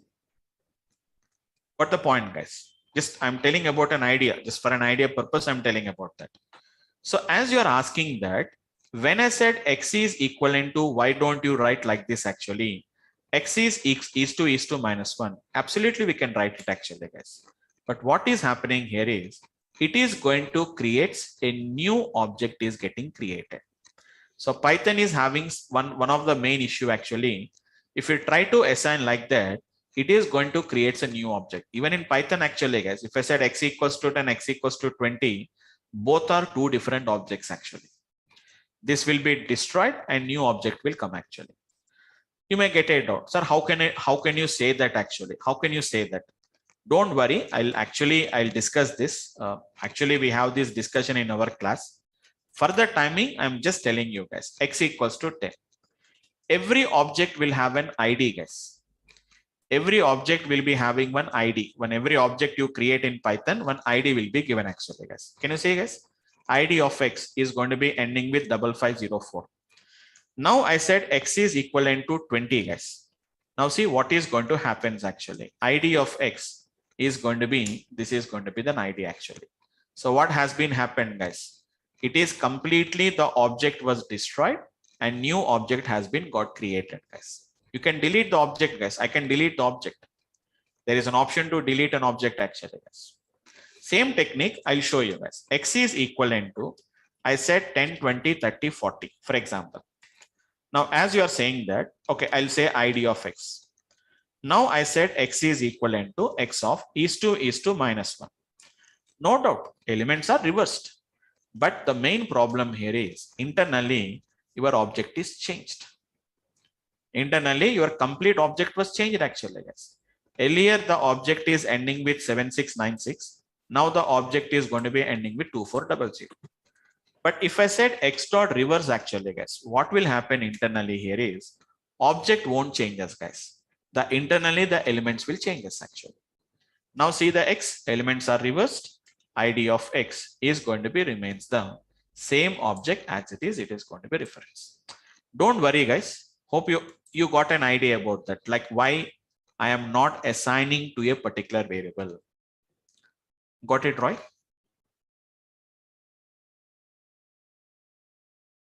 So why I'm not assigning the object like this, because is internally the Python is having some memory problem actually. So it will create that object, destroys the object and again creating a new object. It will take more load. Why should I take that load actually? That's why we better to use the reverse method. Throughout the Python, that the same technique I'll use it actually, guys. Same techniques I'll use. If you ask if you ask for any changes, I'll make the changes, but I don't preserve by assigning back to the variable. We'll be having some technique. I used a word now, guys, in place. This word will be very, very frequently used in Python actually, guys. Sorry. X dot, when you're using reverse, you can see one term called as an in place is there. This in place technique we are going to use very, very frequently in the Python actually. What is this option of in place will do is actually, guys, whatever the option you have been asked for or whatever the manipulation we have been asked for, that will be reflected and that will be affected on your actual object. It won't create any new object. Internally, the elements are going to be gets reversed actually, guys. That is what the reverse will do actually, guys. It's not any sorted order actually, because the data was already in ascending order. So what we can find here is it is going to be something like, it looks like ascending and descending order. It is going to be looks like actually, guys. But whenever the data is in a random order, you can see that it is going to be just a reverse actually, guys. Internally, the elements are going to be gets reversed actually, guys. Internally, the elements are going to be gets reversed. You can see 45, 25, 50, 20, 8, 10, 3, 6, 2. But I want to put it in a sorting order actually, guys. Then what we have to do? So reverse is only just reversing the elements. It is not returning any output, guys. It won't return any output back to you. Same as it is, we are having a method called as an sort method is there actually, guys. I covered all the methods actually, guys. All the methods I have been covered except copy. You can see it actually, guys. Copy also I can explain you, but you can't understand now itself. Append, clear, count, extend, index, insert, pop, remove, reverse, and the last one is going to be sort actually, guys. Sort is going to take one simple option actually, guys. Sorting, you know this actually, guys. Sorting also is going to be in place only. Just it is going to take an order actually, guys, which is going to be nothing but simply I'm using a parameter called as reverse is equal to, which is going to be true or a false. You know what is meaning of true and what is meaning of false actually, guys. Reverse is false means it is in ascending order. Reverse is equal to true means it is an ascending order actually, guys. Sorry. Reverse is equals to true. Sorry, guys. Reverse is equal to true, meaning that it is a descending order. Reverse is equivalent to false, meaning that it is an ascending order actually, guys. Just one parameter it will take it. Reverse equals to true, reverse equals to false. So we have a parameter actually, guys. I can say reverse equals to, I said false actually, guys. Very clearly, sort the list in ascending order and again return none. So I said reverse equals to false actually, guys. Same procedure. It won't return anything, guys. It won't return anything output. Don't think that, sir, I didn't get any output in the sorted order. Sir, I didn't get an output. You don't get an output, guys. But your internal elements are going to be sorted order. You can see the difference. 2, 2, 3, 6, 8, 10, 25, 45, 50.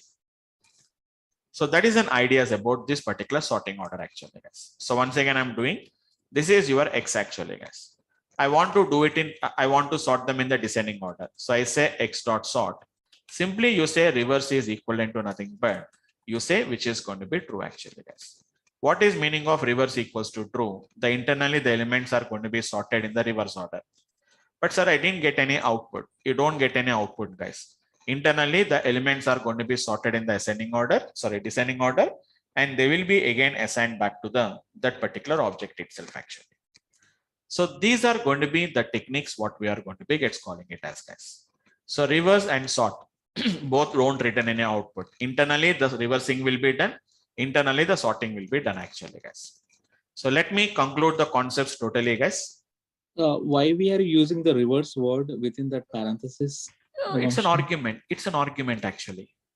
Actually, can we just use like true or false? You can use it, but as of now, the C is basically what we will do here is even I can use that. That is not going to be a problem actually. But what is going to be happening here is, can you see when some kind of an error is coming actually? Takes no positional arguments. That means, as I told you, so we have a functions concept is there actually. So positional arguments and keyword arguments. Okay. Yeah. For example, see, when I said X dot sort of, I said something called as an reverse is equivalent to true. It has been worked successfully without having any problem. Let us do the same thing. X dot count of. Can you see a parameter called as value is there? Can you see the value parameter is there? No, there is an argument called as a value. Right. Yes. Isn't it? If I write value is equivalent to, for example, 10, I'll get an error actually. So it is going to be a positional arguments and a keyword arguments concept is there in Python. That is going to be the whatever they defined is going to be like that. You have to define. Right. That's a syntax. That is a syntax what we have to do. But anyhow, keyword argument, positional arguments, we'll discuss it actually. As I told you, we have a complete discussion of functions concept. On that day, we'll discuss about all these things actually. Right? Fine. Okay, coming to the discussion, guys. Finally, let us conclude the concept, guys. Like the functions, the methods, what we have been discussed. So all the methods, once again, I'll just write it down. Clear, which is going to be pop, and which is going to be remove. This basically 3 belongs to one category. Like which is going to be append, and which is going to be something like an extend, and which is going to be insert. Extend and which is going to be insert is going to be basically used for one type of category. Count and index is going to be one kind of a category actually, guys, because both are not the same, but counting is going to be counting number of times it occurred. Index is going to tell you about where is the given value is there.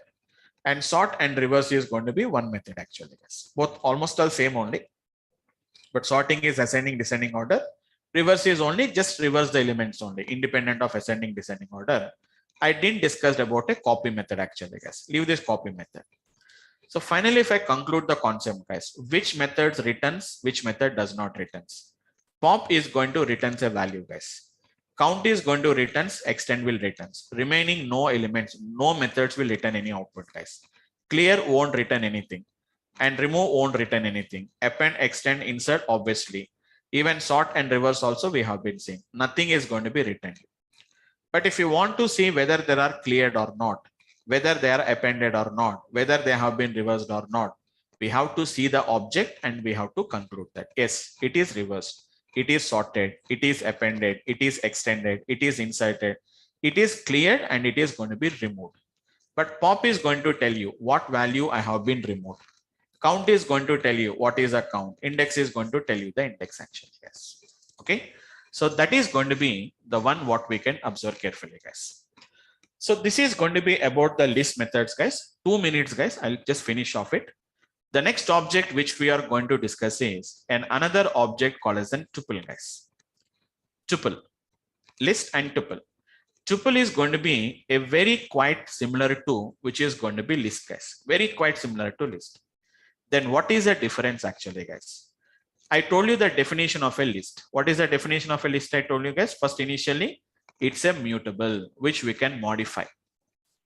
What is tuple actually, guys? Tuple is going to be similar to the list, but which is going to be what we are going to call it as an immutable object, guys. What do you mean to say immutable, guys? Immutable means which we cannot modify. Which we cannot modify, guys. That means once if you create a list, we cannot modify further. It's like a constant value, guys. How do you create a list? Which is going to be create a list. Sorry, create a tuple. How do you create a list? Enclosing in square brackets, guys. How do you create a tuple? Create a tuple by enclosing in. No need to use any keyword like tuple or etc., guys.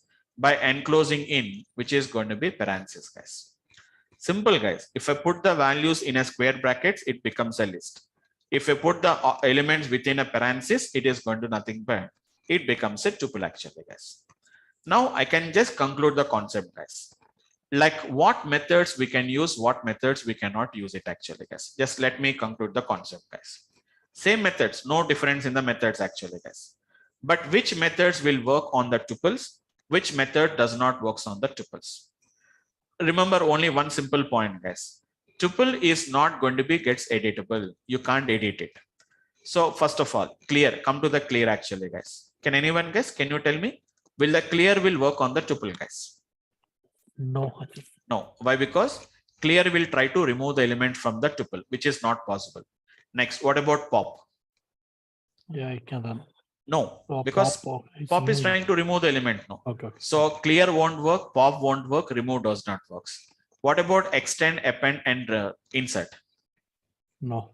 No, because we are trying to add some elements, guys. What about sort and reverse? Can it be done? Cannot be done. No, I think so. No. Yeah. Because sort is not only just sorting the data and giving you guys. Internally, the elements are getting modified actually. So sort won't work and reverse won't work, guys. Then only two methods will work, guys. What are the two methods will work is count and the index. Only those are the two methods it will work. That's it, guys. Only 2 reading minutes is possible. Only reading, just counting how many elements are there and to find out that particular index is there. So just 2 minutes, guys. I'll just finish off it. So you can say which is going to be x is equivalent to just some elements, same element, similar, different, whatever you want, we can do it. Whatever you want, you can give it. I told you, no, guys, it can be heterogeneous or homogeneous, does not matter. Very simple, guys. I enclose it within parentheses, guys. Print the value of x. Very clearly, we can see the elements has been got enclosed within parentheses. If you want to find out, you can just find the type of the x. Previously, when I said type the x, it has been given that it is going to be a list. But now we are going to be getting like a tuple actually, guys. Now say x dot. You see x dot actually, guys. Once if you said x dot, we have got only and only two methods actually, guys. I think I need not to show you, but I can just show you the value actually, guys. X dot count of 10. X dot, if I said index of 10, 10 is there at the 0 index actually, guys. But if I cannot say x dot append of 10, we'll get an error. Tuple does not have any such kind of an attribute called as an append. X dot clear, X dot which is going to be sort, or X dot which is going to be append, sorry, X dot which is going to be something like a reverse. All this method does not work actually, guys. They don't work at all. X dot pop won't work. X dot reverse, sorry, X dot remove won't work. So they are not going to work actually, guys. Why? Because it's very simple actually, guys. It is an immutable object. But slicing, indexing, everything we can do it actually, guys. X of 0. But if I said x of 0 is equals to 100, you are trying to modify the value of 10 to 100 actually, guys. So tuple object does not support item assignment. You cannot assign the value to that particular tuples. So tuples and lists are very, very similar objects, guys. The only difference is going to be nothing but the lists are going to be immutable, whereas, sorry, lists are going to be mutable and tuples are going to be nothing but there are immutable, guys.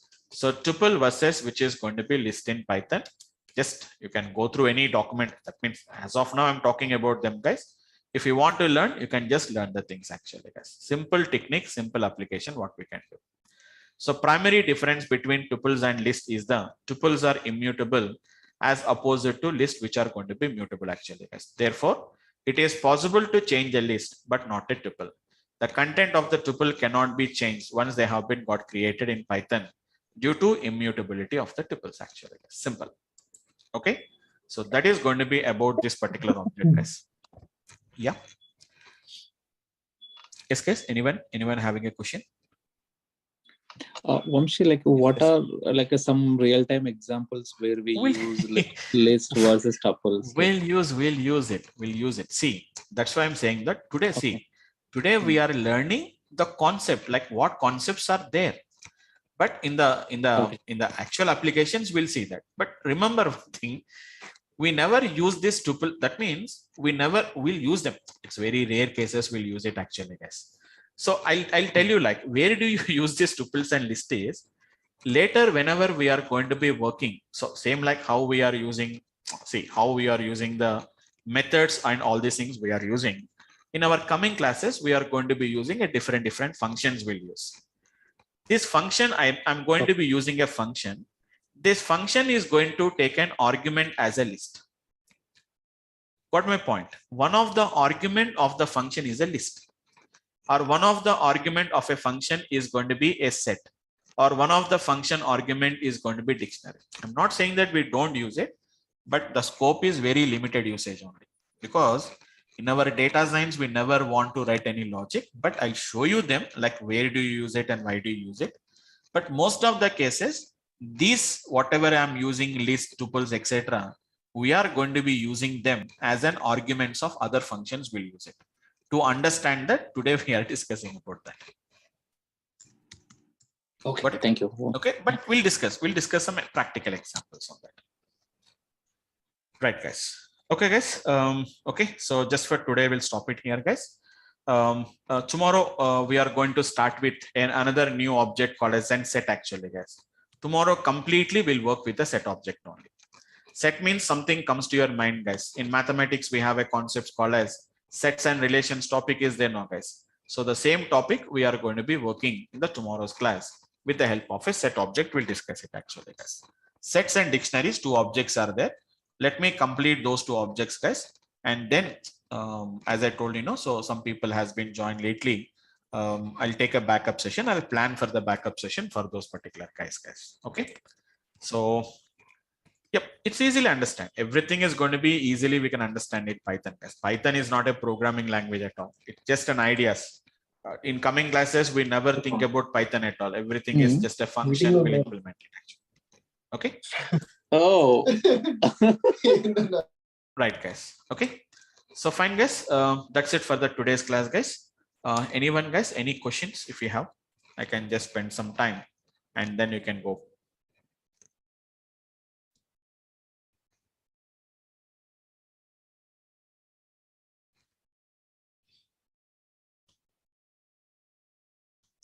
Okay, guys. Just for today's topic, yeah. Yeah, Vamshi, like we're Yes, going to yes. get any materials to study, like Yes, yes. like short Yeah. materials. No, you will be getting because this batch was a little bit delayed actually. It is due to some very few guys has been joined initially, and then some more people has been got joined. So just give me a 1 or 2 days of time. Once other guys also, if they have been if they confirm that they are continuing the classes, then I'll start sharing the particular materials. But don't worry, because we are still in the beginnings only. We don't require that much practice, but you can install the Python and just we can start with the basics, like basic practical applications. We can try it as of now.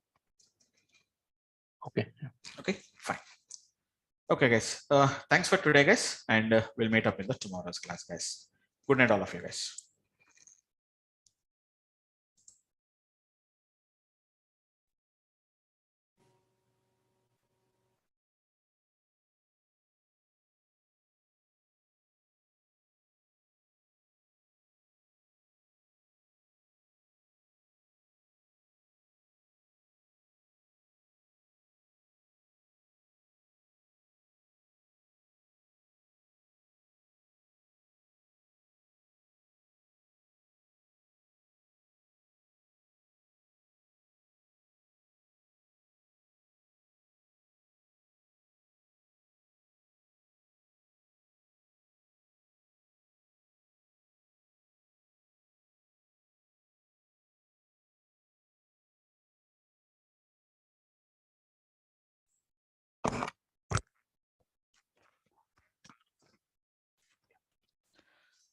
Hi, good evening, all of you guys. Hope all of you can hear me.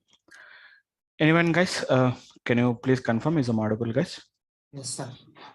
Right, guys.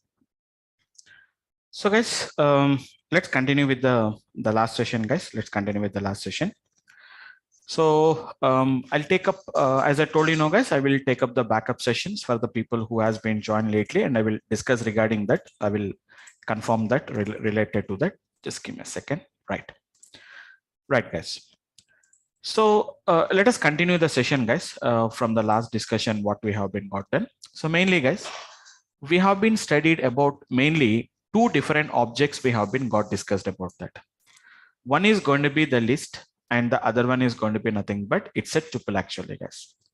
So we have spent a little bit time on the list concept, guys, because that is the first object we have been got created. So we have to understand all the methods. It has been taken some time actually. So mainly we have been seeing how to create a list, and apart from that, how to index and how to slice them actually, guys. We know what is indexing and slicing. Maybe some guys who has been joined lately, maybe they don't have the idea about what is indexing and slicing, but does not matter actually, guys. And apart from that, we have been discussed about the different methods actually. So in list, we have discussed about the different methods. Same tuple also, guys. Creating is the same. Only difference is put them in the square brackets is a list. Put them in the parentheses is a tuple actually, guys. Same concept, indexing and slicing is going to be same technique actually, guys. There is nothing difference will be there. And apart from that, coming to the methods. Just a minute, guys. Right.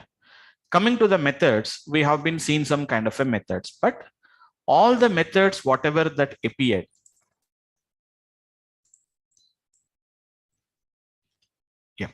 so all the methods that appeared in the list may not appear in the tuple actually, guys, because list is a different object, whereas a tuple is a different kind of a object. But similarities are there, but only the difference here is tuple is going to be a mutable object, guys, whereas tuple is going to be an immutable object, whereas a list is going to be nothing but what we are going to call it as an immutable object actually. So what is the definition of what is the meaning of mutable and immutable actually, guys? It can be modified, guys. It can be modified once it has been got created. It can be modified, whereas tuple is going to be what we call it as an immutable object, what we can say it actually, guys. So that is the difference between what we have been got discussed about a list and a tuple. But slicing, indexing is the same actually, guys. Methods, only two methods are there in the tuple, guys. What are the two methods we discussed, guys? One is a count and one is an index. Only two methods are there actually, guys. Remaining methods won't work. Why? Because we know that clear will try to remove the element from the list. We can't add the elements, we can't remove the elements, we can't modify the elements. But indexing, slicing is the same technique actually, guys. How to index and how to slice them, we know that. Both of them are going to be a collection of heterogeneous values only, but not homogeneous values. Okay. It need not to be homogeneous, but how to create a list and how to create a tuple, we have been got discussed about that, guys. Okay. And just before starting the session, guys, hope all of you have been, anybody, guys, who has been joined for the today's class. I think I can't see anybody who has been joined for the today's session. Syed, I think is your first session. Syed Hussain. No. Actually, I have joined yesterday. Okay, you joined yesterday. Okay, Keshav, Manohar. Yeah, I think all the guys has been, you have been joined yesterday. So maybe joined yesterday or day before yesterday. So I think so, guys. Nobody is there who has been joined for the today's class. If anybody is there, please let me know, guys. Just I'll tell you what has been happened actually and how to cover the previous sessions. Okay. So once again, guys, there is a list and a tuple concept is going to be there, guys. So how to create a list and how to create a tuple. Just once again, quickly 2-3 minutes. I'll just finish off it, guys, so that we can get some kind of a conclusions. What I can do is, guys. So let me open the ideal, guys. Let me open the ideal.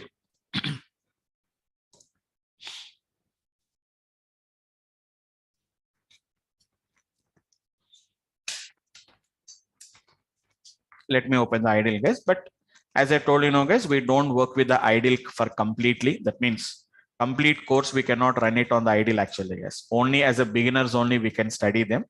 But after that, we are going to use a better IDs. We are going to be using them actually. Better IDs will use it actually. Once again, guys, a quick understandings, guys. Let us say X is equivalent to nothing but either I told you we can give a sequence of numbers or don't give it. Easy to understand. I'll take it actually, guys.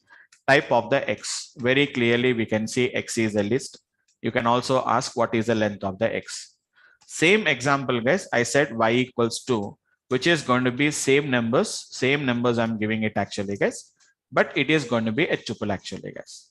What is the type of the X? Type is a function which will let you know about what kind of an object it is going to be there. So class X, which is nothing but it's a class list. And what is the length of the Y? You can see that it is going to be nothing but the 6 is the result. Same length, same data, guys. Print the value of X, print the value of Y. Both you can find it in a same values, but both of them are going to be represented in a different way actually. So how to slice and how to index actually, guys? Same technique, guys. X of 2, we know that we are going to get a third element. X of 2 is 2. Starting from the third element, we'll get the remaining elements. If I said X of which is going to be minus 3, minus 3 is 2 actually, guys. It is going to be nothing but the last 3 elements will come actually. Even if I said Y of 2 also, the same result will come. Even if I said Y of 2 is 2 actually, guys. But one slight difference, you have to find it off. You know what is meaning of a slice? Slice is nothing but a piece. So if I take a slice from the X, result is again a list only, guys. You have taken a slice from a list. The result is again a list. You are taking the slice from a tuple. So result is going to be again a tuple, guys. Result is the same, but here we are getting a list and here we are getting a tuple actually, guys. Same technique. Whenever I said Y of minus 3 is 2, result is the same. What is minus 3 is 2 actually, guys? It is going to be nothing but last 3 elements we have to get it actually. So whenever I slice a list, we got a list. When I slice a tuple, we got a tuple actually, guys. Same technique, same application. If I say X of minus 1, it is a indexing actually, guys. It is Y of minus 1 actually. Result is the same result. Both of them are giving you only as an integer value. We are getting it actually. Because indexing can give you any value, but slicing will always give you a list. Slicing will give a list. A tuple slicing will again give a tuple only. But what are the methods associated with actually, guys? When I said X dot, I told you, no, there are totally 11 methods will come. I can append the data actually, guys. I can append the data to the X actually, 70. I can append it. But same example, if I said Y dot append of 70, you'll get an error actually. Why? Because append is a method which is associated only with a list class, but not with a tuple class. And tuple is an immutable object. When I said Y dot, only 2 methods will come actually, guys. What are the 2 methods we can see? Only count and index. Only 2 methods actually. Count will count how many times the given value is there. Index is going to tell you where is that particular value is going to be there actually, guys. Where is the 30 was there? It was there in the second index, what we can say. So concept is very straightforward, guys. There is nothing complications, nothing logical part will not be there. Everything is just we have to know how to use it actually, guys. Okay. So there are 2 more objects are there, guys. Let me complete the 2 more objects. And then I'll go back to the backup sessions, guys. I'll talk to the guys and then I'll decide it. Really, do you require a backup session or do you can manage? I can explain them. According to that, I will take a backup session. Let me complete. Maybe today, tomorrow, I'll complete of it actually, guys. So today we are going to be discussing about a new object called as, which is going to be nothing but a set object. Completely the today's session will be on the set object actually, guys. Concept is simple. But only the thing is more and more functionalities are there. So I have to explain those particular topics actually, guys. So once again, which is going to be nothing but the same concept what we are going to be doing is going to be nothing but what we can say that it is going to be set object actually, guys. Okay. It is going to be a set object what we are going to be calling it as actually, guys.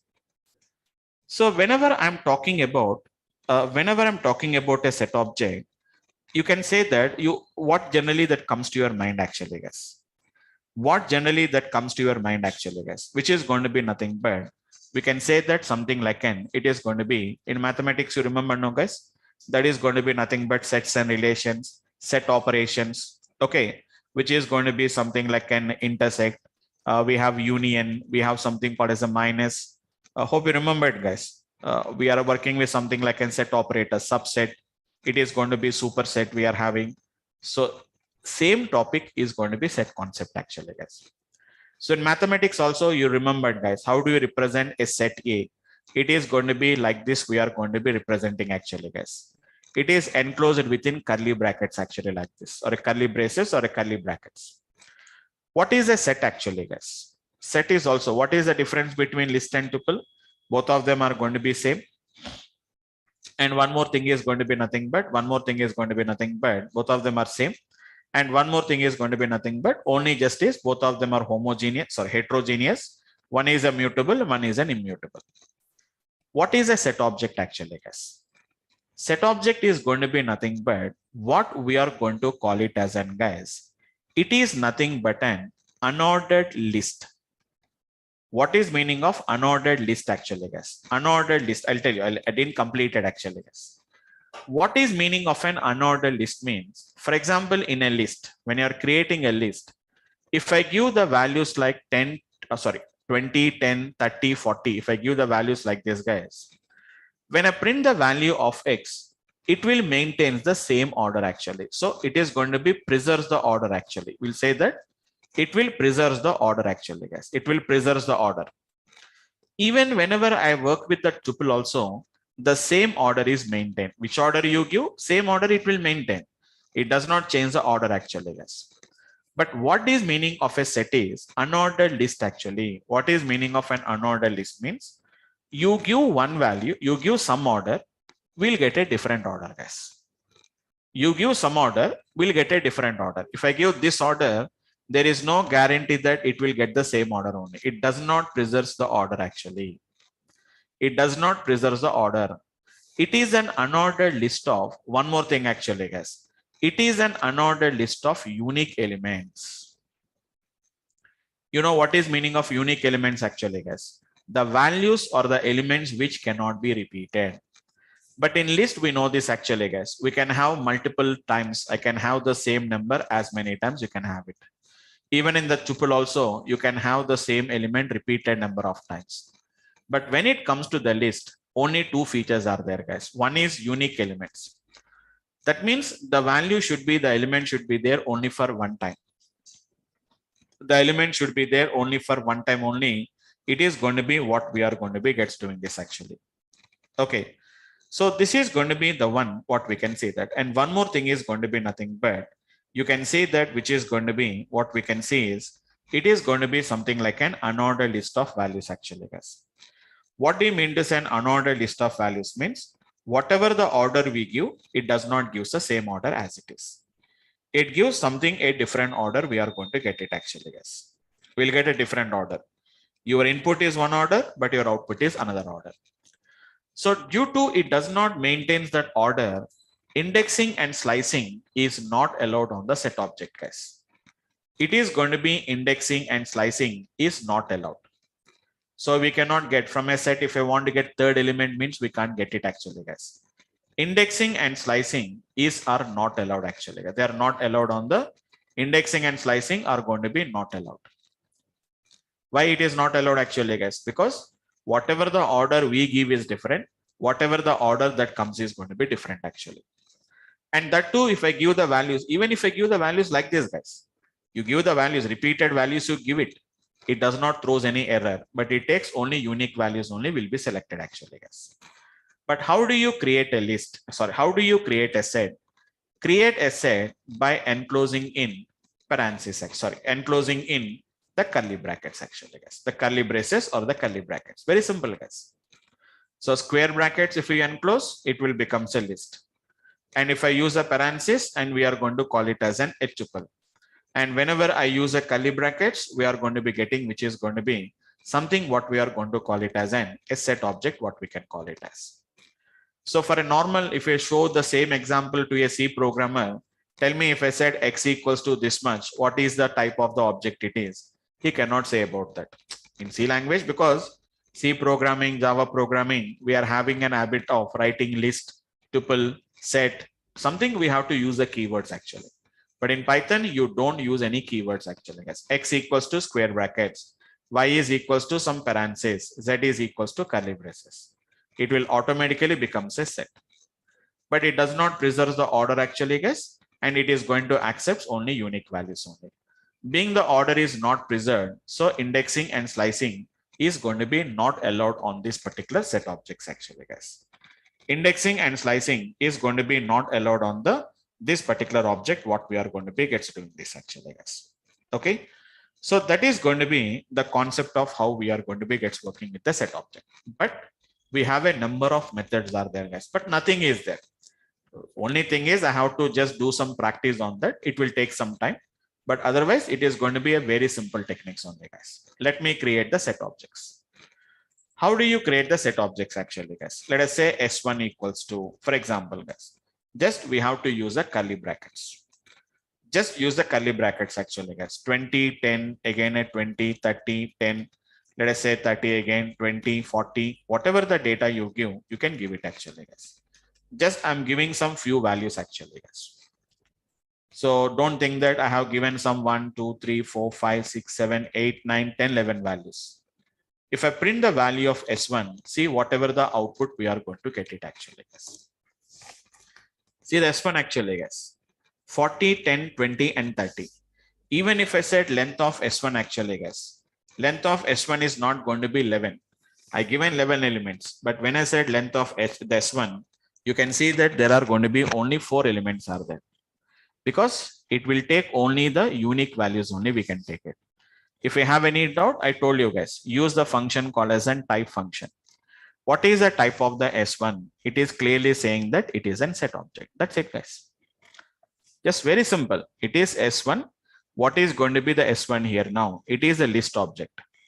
So what is the length of the S1? Instead of giving 11, we are getting only 4 only. Why it is only 4? Why? Because this we know that it is going to be a collection of only unique elements only what we can see. And what is the first point I told you guys? Indexing and slicing is not allowed. So S1 of which is going to be 2. This is not allowed actually, guys. Set object is not subscriptable. We cannot subscript it actually, guys. We cannot. Subscripting is also nothing but we are getting, you know, what is meaning of subscripting actually, guys. So getting some part of them, which is not possible. Even slicing is also not allowed actually, guys.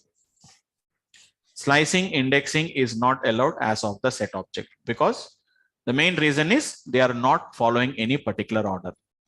In a list, if I give some values, I know that I have given 10 at second index. If you ask second index, starting from second index, we can get it actually. But here it is not maintaining any indexes at all, and it does not maintain any order at all. So slicing, indexing is not allowed actually. Yes. Okay. Then what's the use of sets? There is no indexing, no slicing. There is no indexing means see. No. It's not like that actually. Why do you require a set object is? I told you yesterday also. I told you one point.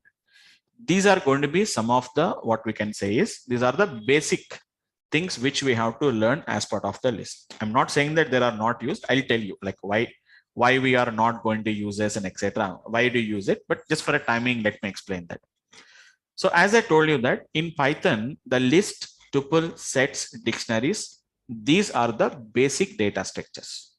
So that is the reason why you have to, if you are learning Python means at least some basics we have to learn it actually. Why do you use it actually? Why do you use it means I can explain that like I can explain it, but the things are like you may not understand the things actually. Just let me show you that application actually. Don't worry, because being you have been asked for like why we are going to be using that. I'll show you some practical application for that. I cannot explain the concept because you really don't know what is. I really don't know what I am explaining that, but I can just explain the things. Like try to understand it a little bit carefully. So let us say that. Basically, why do you require here is, you know, the set operations, no, like we have the concept of intersection concept. We know that actually. So intersection can be applied only whenever it is a set object. On list, we cannot say, I cannot find intersection between two lists. We cannot find the intersection between two tuples actually. Now, just an example, I have some kind of an, I have some values are there, guys. Some random numbers are there actually. Just an example. I'll take some random numbers one actually, guys. Some it is having some values like some 20, let us say we have a 15, we have a 25, we have 11, 16, 18, 17, 43. Some you may have also repeated numbers also, does not matter. Let us say 44. Just a second, guys. Actually, white is blinking. Let me just give me a second. See, whenever the values are very small in numbers, we can easily identify that. But whenever the numbers are very large in numbers, we cannot do it actually, guys. Like something like 44 and some 56 and something like we have some 34, 32, something is the data. I have another set of random numbers are there. Like for example, 17, something like 8, something like 20, let us say 44, let us say 57, and 35, we have a 34, and we have 23, we have a 25. Some numbers are there actually. Now, sometimes it may be required. That means why do you use it means later I'll tell you. We don't have that many simple values actually. Yes. But I want to find out how many common values are there between these two random numbers actually. Manually, it's a little bit confusion actually. It's a time-taking process. 20 is there, and maybe something like 34. I think I have written 34. 34 is going to be there, and even there may be 44 also. It is going to be there. Something like that. I want to find out some common values between them. So in that cases, we are going to convert these random numbers to one set object, and I'll convert this random two to the another set object, and then I'll find out the intersection between them. But why do you use it means when you go for machine learning applications, I'll tell you that actually. In machine learning concepts, we'll discuss it actually, because in machine learning, what we will do is we are going to do some kind of an testing. We are going to do it actually. So this is going to be my test sample 1, and this is going to be my test sample 2. So in test sample 1, test sample 2, at least how many samples are getting repeated? 3 samples are getting repeated actually. Maybe out of 10 samples, 3 samples are repeated. That means 30 samples, 30% of the samples are getting repeated actually. So to make you understand that, I'll use this set objects, we are going to use it. But 1 or 2 times only. Throughout your machine learning, 1 or 2 times only we have to use it. But if you want to using for one time also, we have to know the concept. So that is the reason why we are discussing about that, right? Okay. Right, guys. Okay, so later we'll see them 1 or 2 times we are going to use them. I'll explain that, like where do you use a set object actually. Okay. Now let us come to the methods actually, guys. Let us come to the methods. First, I'll tell you some methods which you can understand it easily. After that, I'll tell you some other methods which are different from the list and the tuples actually, guys. So one more thing actually, guys. It's a mutable object only. Set is a mutable object, guys. Means you can modify them. Modify them means you can add some elements, you can remove the elements, whatever you want, we can do it actually, guys. First one, which is going to be nothing but the method is going to be how do you add the elements actually, guys. Normally in list we have append, we have an append, we have an extend, and we have something called as an insert. But in the list we are in the sets we are having a method called as an add object actually, guys. Add is a method, and just give the value actually, guys. But where it will be generally, why it is not append? You may get a doubt, sir. Why it is not append then? Why it is not append means generally appending means it is at the end. But here in set object, we can't say that it will be appended at the end actually, guys. We can't say that it will be appended at the end actually. That's the reason we don't say that append and extend. Even in insert also, insert is based on the index concept. I want to insert before the second index. I want to insert before the 6th index. But here indexing does not work actually, guys. So it is going to be add. So what is add is going to do actually, guys? It is going to add the value to the set actually. But one small problem actually, guys. If the value is already existing, simply it does not do anything. It does not raises any error also actually, guys. Because we know that the elements must be unique. If already 10 was there, if we try to add a one more time 10, it does not throws any error saying that 10 was already there, 10 was already not there. It does not raises any error actually, guys. Sets are mutable. Yes, absolutely. Sets are mutable. Just now I told you the point. No? Just now I told you the point actually, guys. They are going to be immutable objects. Sets are going to be mutable objects actually, guys. Okay, fine. Add the value to the set, but I can't say that where it is going to be appended actually, guys. And I think so I need not to tell you about what is clear actually, guys. Same, clear is going to be common actually, guys. Some methods are common actually, guys, but they will work with respect to that object only. It will works actually. Clear, you know what is a clear actually, guys? Clears all the elements from the set. All the elements from the set it is going to remove actually, guys. Same as it is, we are having some option called as an remove actually, guys. Think a little bit carefully, guys. Remove is going to be based on value based actually, guys, right? It is going to be value based actually. While I'm discussing about the list, I told you what is the remove method is going to do, guys. In list object, same element may be there for multiple times. That's why it will remove only the first occurrence. But in set object, it is only one time available. The value is not duplicated. It is going to be only unique values only. So I cannot say that first occurrence, second occurrence. I cannot say this actually, guys. Remove, you know this actually, guys. Remove is going to, it does not return anything, guys. Add won't return anything. Clear won't return anything. Remove also won't return anything, guys. What it is going to do is, guys, remove the given values or removes the given value from the list. Given value from the list. And we know this from the set actually, guys. But you know one point, this value must and should, it must be there actually, guys. If the value is not there, it will raise us an error actually. The value must and should, it must be there. If the value is not existing, if value does not exist, or if value is not in the list, if the value is not in the list, then it is going to be raised as an error actually, guys. An error will be raised. Here, there is one small a method which is speciality here actually, guys. That is, we have a method what we are going to call it as discard. It is going to be discard actually, guys. What is a discard is going to do, guys? Discard is going to be nothing but same as a remove actually, guys. But difference is, if the value is not existing in the list, sorry guys, not in the list, it is not in the set. It is going to be not an error. So it is going to be no error if value is not in the list or value is not present. That means it does not make any noise at all. What is remove is going to do? If remove value, if the value is there, it does not make any noise. That means noise means generally I'm talking about that. It does not raise us any error. But whenever the value is not there, immediately it throws an error actually, guys. Error is a noise in our, normally error is always a noise actually for us, guys. Whenever we talk about a discard, discard says that if the value is present, I will remove. If the value is not present, I don't do anything actually, guys. If the value is there, it will remove. If the value is not there, it does not do anything. Discard is not like this actually, guys. So remove is not like that actually. If the value is present, it will remove it. If the value is not present, it will raise as an exception actually, guys. One error will come actually, guys. So similarly, the same way, guys, but with a small changes, what we can do.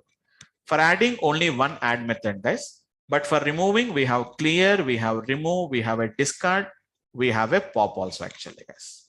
But pop does not takes any index, guys. Pop does not takes any index because in set objects, we can't remove any based on the index actually, because we cannot point to the index actually, guys. What is pop is going to do actually, guys? Remove and return. You know this actually, guys. It will remove as well as it will return actually, guys. An arbitrary number. It's going to be arbitrary actually, guys. It is going to be some arbitrary. So it is going to be something like left to right, right to left. It is going to remove the values. So we don't say that. That means it will all normally list will always remove only the last element -1. But here it is not like this actually, guys. From left to right, it will remove the elements actually.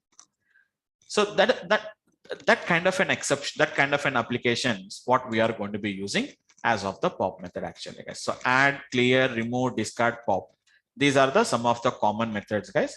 Only pop is going to return a value actually, guys. Remaining add won't return, clear won't return, remove won't return, discard won't return. Even there is a copy method is there actually, guys. But I'm not discussing about copy. I told you. Even in list also I didn't discuss it, the copy. In tuple anyhow we don't have a copy method, guys. But in set objects also copy method I'm not discussing. Almost nothing is there, guys. Some concepts which you already studied, Some concepts are going to be mathematical techniques actually, guys. There are the mathematical techniques. Add, clear, remove, discard, pop, guys. These are the some of the methods. First, let me finish off this, guys, and then we'll go to the next methods actually, guys. These are your S1 actually, guys. I can say S1 dot, which is going to be the first method itself is going to be nothing but, guys, it is add actually, guys. It is add actually, add of 50. We cannot say that very clearly, guys. Add an element to the list. See the documentation, guys.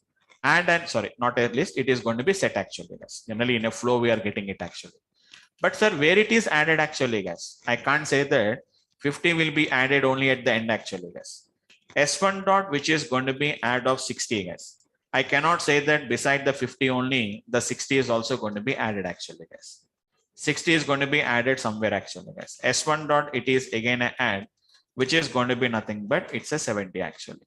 Where it is going to be gets added actually, guys. 50 here, 60 here, 70 here actually, guys. What is the length of the S1 actually? It is going to be right now, it is 7. That's it actually, guys. So we can add up the elements as you require. If you want to clear, guys, you can do the clear actually. You know what is clear actually, guys? Remove all the elements from this set. I want to remove it actually, guys. I can say remove actually, guys. What is going to be remove actually, guys? Very clearly. Remove an element from a set. It must be a member. It is clearly saying that it must be a member. You know what is meaning of it must be a member? Must and should. It must be a member actually. S1 dot remove of 70. I can't say that first occurrence, second occurrence actually, guys. Why? Because this 70 is available only for one time. Okay, before going to that, I didn't execute it, guys. 70 is already there. S1 dot, which is going to be add of 70. One more time, if I add up 70, nothing it will do, guys. It does not throws any error also. How many times you do it also, it does not throws any error at all actually, guys. But don't think that it has been adding the 70 for multiple times. It is there only for one time only. It won't add it for multiple times. Now I can say S1 dot, which is going to be remove of, which is going to be 70. 70 was removed actually, guys, but it didn't return any value back. Whenever I said S1 dot, which is remove of again 70, this time 70 was not there, but remove will makes a noise if the value is not there. It's a key error. So I can say that the key was not found, which is 70 actually, guys. Same example, if I said S1 dot, if I said discard actually, guys. See the different actually, guys. Remove an element from a set. If it is a member, it is not saying that it must be a member. In the earlier case, when I said remove, it is saying that it must be a member. But it is saying that if it is a member, I will remove. If it is not a member, I don't do anything actually, guys. Try to say 70 once again, guys. Don't think that it has been got removed. It may be removed. It may not be removed. I said 40 actually, guys. 40 was removed. Again, if I said S1 dot again discard of 40, it does not throws any error actually. It does not throws any error. But if you say, if I say, sorry guys. If I said S1 dot remove of 40 actually, guys, 40 was already removed. We are getting an error actually, guys. So it must be a member. It may be a member. If it is there, I will remove. If it is not there, I'm not going to do anything actually, guys. This is going to be nothing but this one actually, guys. And you know what is pop actually, guys? Can you observe carefully, guys? Removes and returns an arbitrary set element. Raises a key error if the set is empty. Don't give any input actually, guys. Do you remember when I said X dot, X is a list actually, guys. If I said X dot, X is a list actually, guys. If I said X dot remove, you are getting a value actually. Even whenever I said which is going to be X dot, what I'm talking about, pop actually, guys. If I don't give any value, default value is going to be -1 actually, guys. Index will be -1. That means if I don't give it, default is last element actually, guys. But here it is not like that. If I said S1 dot pop, it is not taking any arguments, guys. Don't give any -1. You will get an error. Pop takes no arguments, but you have been given 1. So it is an error actually, guys. If I said X dot pop actually, guys. Now you can see once. Let me show you S1 here. Now you say S1 dot pop actually, guys. So it is going to be removed basically from first element. That means from as of now, let's left to right. Again, S1 dot pop. You know, pop will return some output actually, guys. 50 was removed, and then 20 was removed, then 60 was removed, and then it is going to be 30 was removed actually, guys. Now again, if we set s1.pop, it will throw an error because there are no more elements from the list actually. So it is saying that pop from an empty list actually. S1. So what is the length of the S1 actually? Right now it is 0 actually. What is type of S1? There is no change. It is still a list, still a set only. This is your S1 actually, guys. Again, if you want S1 dot add, at a time you cannot add multiple elements, guys. 10 S1 dot, which is add of 20. For list we can add up them, guys, but for set we can't add it actually. S1 dot 30, S1 dot, which is add of, which is going to be nothing but it's a 40 actually, guys. So this is the data what we can see with the data, guys. So these are the some of the methods which are basically knows actually, guys. Once again, add, clear, copy. I told you guys, I'm not discussing as of now. Discard, I told you guys, discard is I told you. Apart from that, pop I told you, remove I told you actually, guys. Remaining are different methods.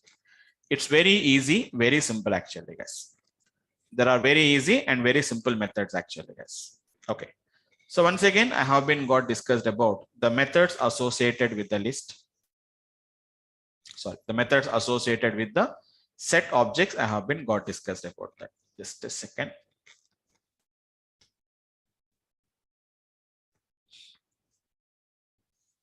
Yep. So these are the methods what we have it actually, guys. These are common things.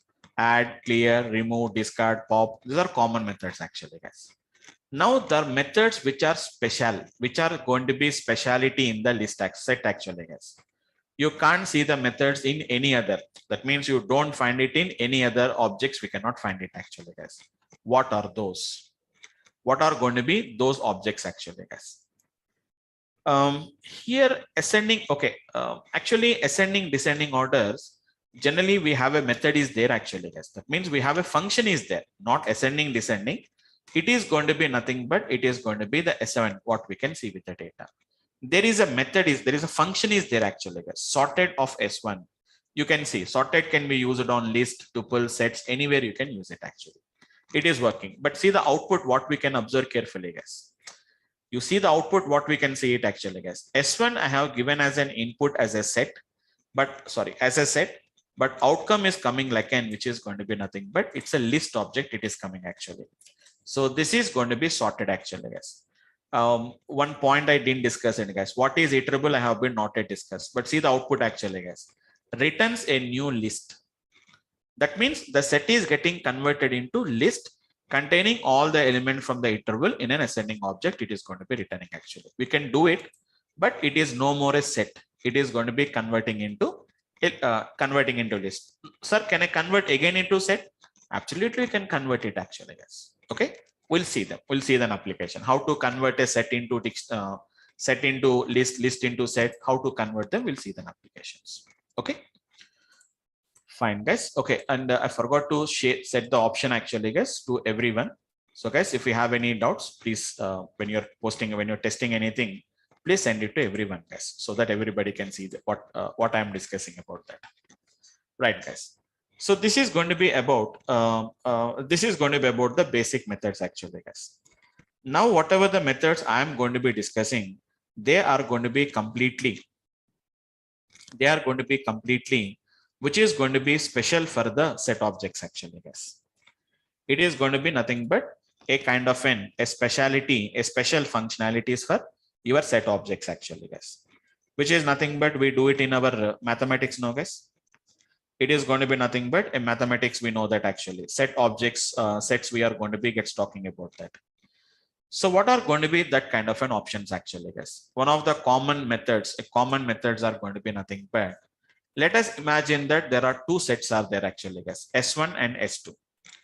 I want to find the intersection. You know what is going to be intersection between the two values actually, guys?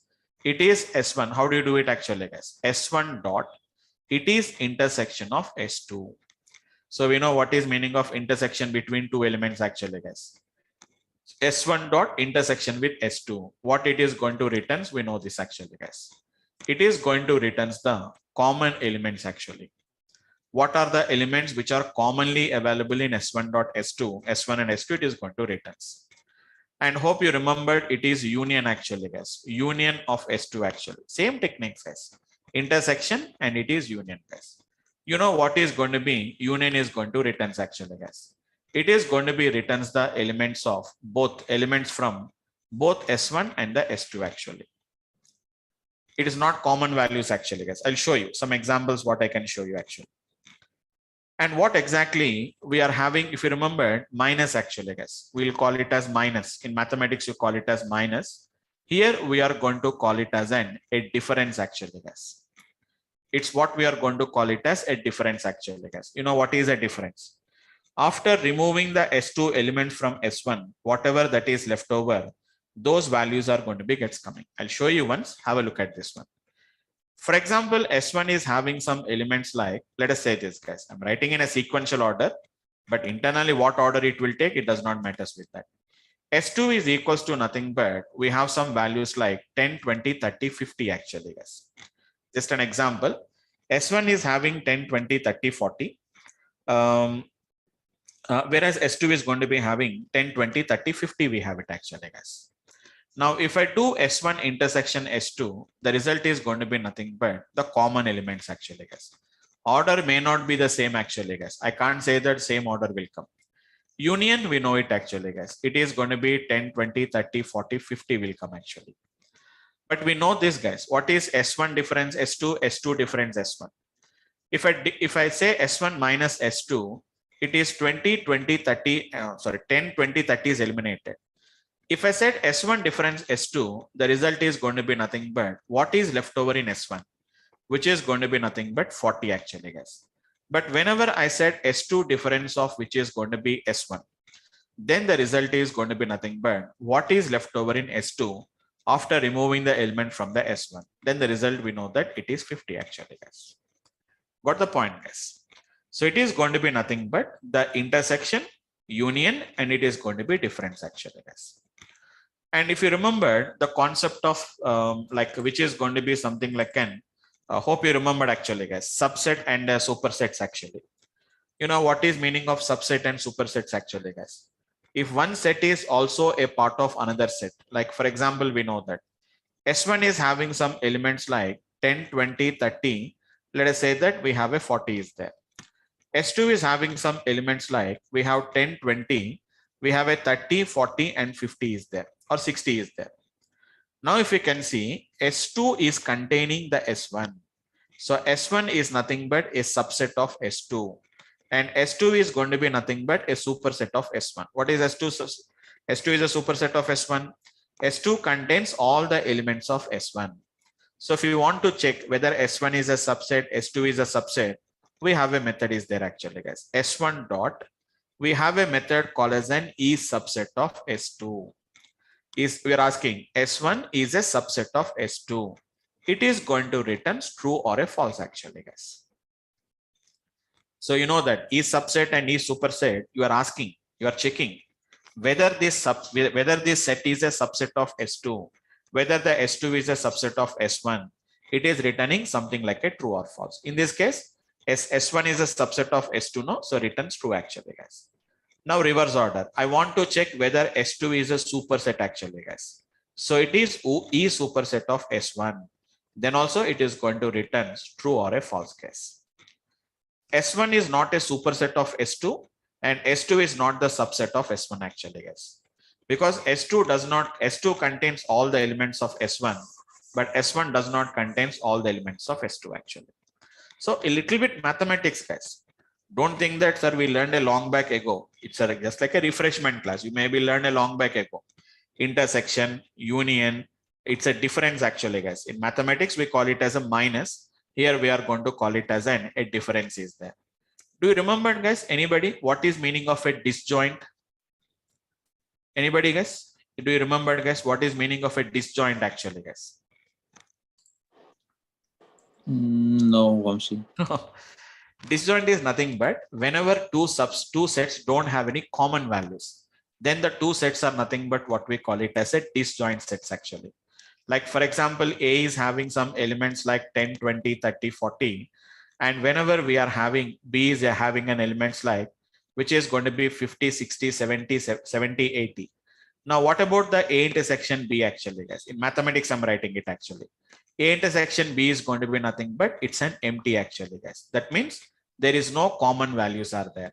So if you want, then the A and B is nothing but what we call it as a disjoint sets actually. Disjoint sets actually. Okay. So if you want to test, we can test it actually, guys. It is A dot is disjoint of, which is going to be nothing but it's a B actually. So it is going to tells you whether it is true or whether it is false actually. So see guys, is disjoint, is subset, is superset. They will only checks out whether it is a subset and superset or whether it is going to be a kind of a disjoint actually. Yeah, it's a negation actually, guys. It's an okay opposite. It's a negation. It's a negation actually. Intersection is nothing but which is a common values will be there. Disjoint means nothing but which do not have any common values. Which have common values, which do not have the common values. That's it actually, guys. Okay. So just we can play with the things. We can just play with the things actually. Just you can also do by yourself actually, guys. I think 1 or 2 days back, maybe you may be having a little bit confusion to understand them actually. But now you got a little bit control on all these topics actually. It is going to be 10, 20, which is going to be 30 and 50 actually, guys. If you want, I can show you once again. S1, S2 actually, guys. S1 is having 10, 20, 30, 40. S2 is having 10, 20, 30, 50. So how do you do it actually, guys? S1 union S2. Very simple, guys. Returns the union of the sets as a new set. So 10, 20, 30, 40, 50. And you know that S1 union S2, S2 union S1, both of them are going to be same only, guys. There is no change in the output. Same as it is, what is intersection actually, guys? Intersection of S2.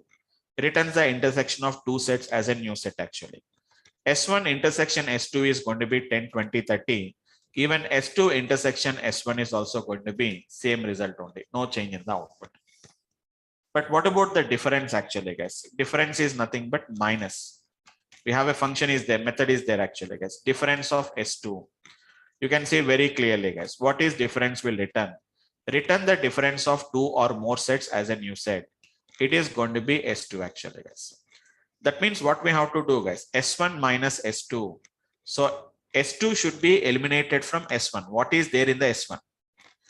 After removing the S2 from S1, what is left over in S1, guys? Don't think that S1 difference S2 means it is S1 is removed from S2. No, guys. It's S2 removed from S1. So what is left over in S1, which is going to be 40 is the result actually. But when you do S2 difference S1, then the reference is going to be nothing but difference output, guys. So we know that A union B and B union is the same associative property. A intersection B and B intersection is the same, but A minus B, B minus A is not the same case actually. Same as it is, we have S1 and S2 actually, guys. Here, S1 is not a subset of S2. S1 is not the subset of S2, guys. What is meaning of subset? All elements must be there. So all elements of S1 is not there in S2. All the elements of S2 is not there in the S1 actually. So S1 is not a subset. S2 is not a subset. None of them is a superset actually, guys. S1 dot, which is going to be, I'm asking, guys, is. You can see there, guys. Is disjoint, is subset, is superset. Is S1 is a superset of S2. Returns whether this set contains another set. You know, superset means it contains another set.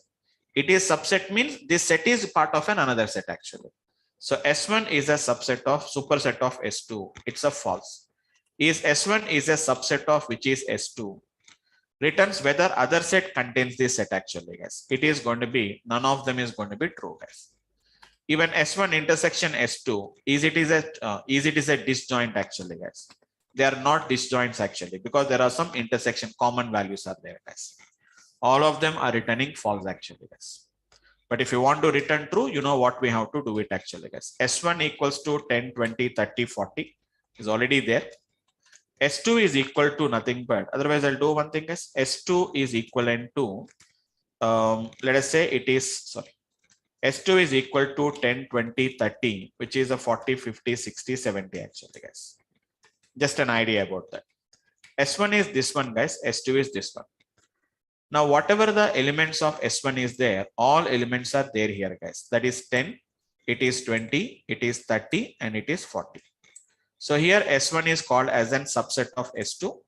Now you can ask, is S1 is a subset of, is it is a subset of S2? Yes, it is a subset of S2. Is S1 is a superset? No, it is not a superset actually, guys. It is not a superset of S2 actually. But S2 is a superset of, which is going to be nothing but, it's a superset of S1 actually, guys. That is the idea of how we are working with. And how to say that it's a disjoint actually, guys. S1 is equals to, I said 10, 20, 30, 40. Whereas S2 is equals to, let us say 50, 60, 70, and 80 actually, guys. If you can observe carefully, there is no common values, guys. S1 intersection with S2 is going to be nothing but, there are empty list actually, guys. You can see empty list is coming. Then whenever there is no common values between S1 and S2, there is no intersection values, guys. Union I can do, guys, but intersection I can't do. Intersection means empty. So whenever there is no common values, then S1 and S2 are basically what we are going to call it as a disjoint functions, what the disjoint sets, what we are going to call it as actually, guys.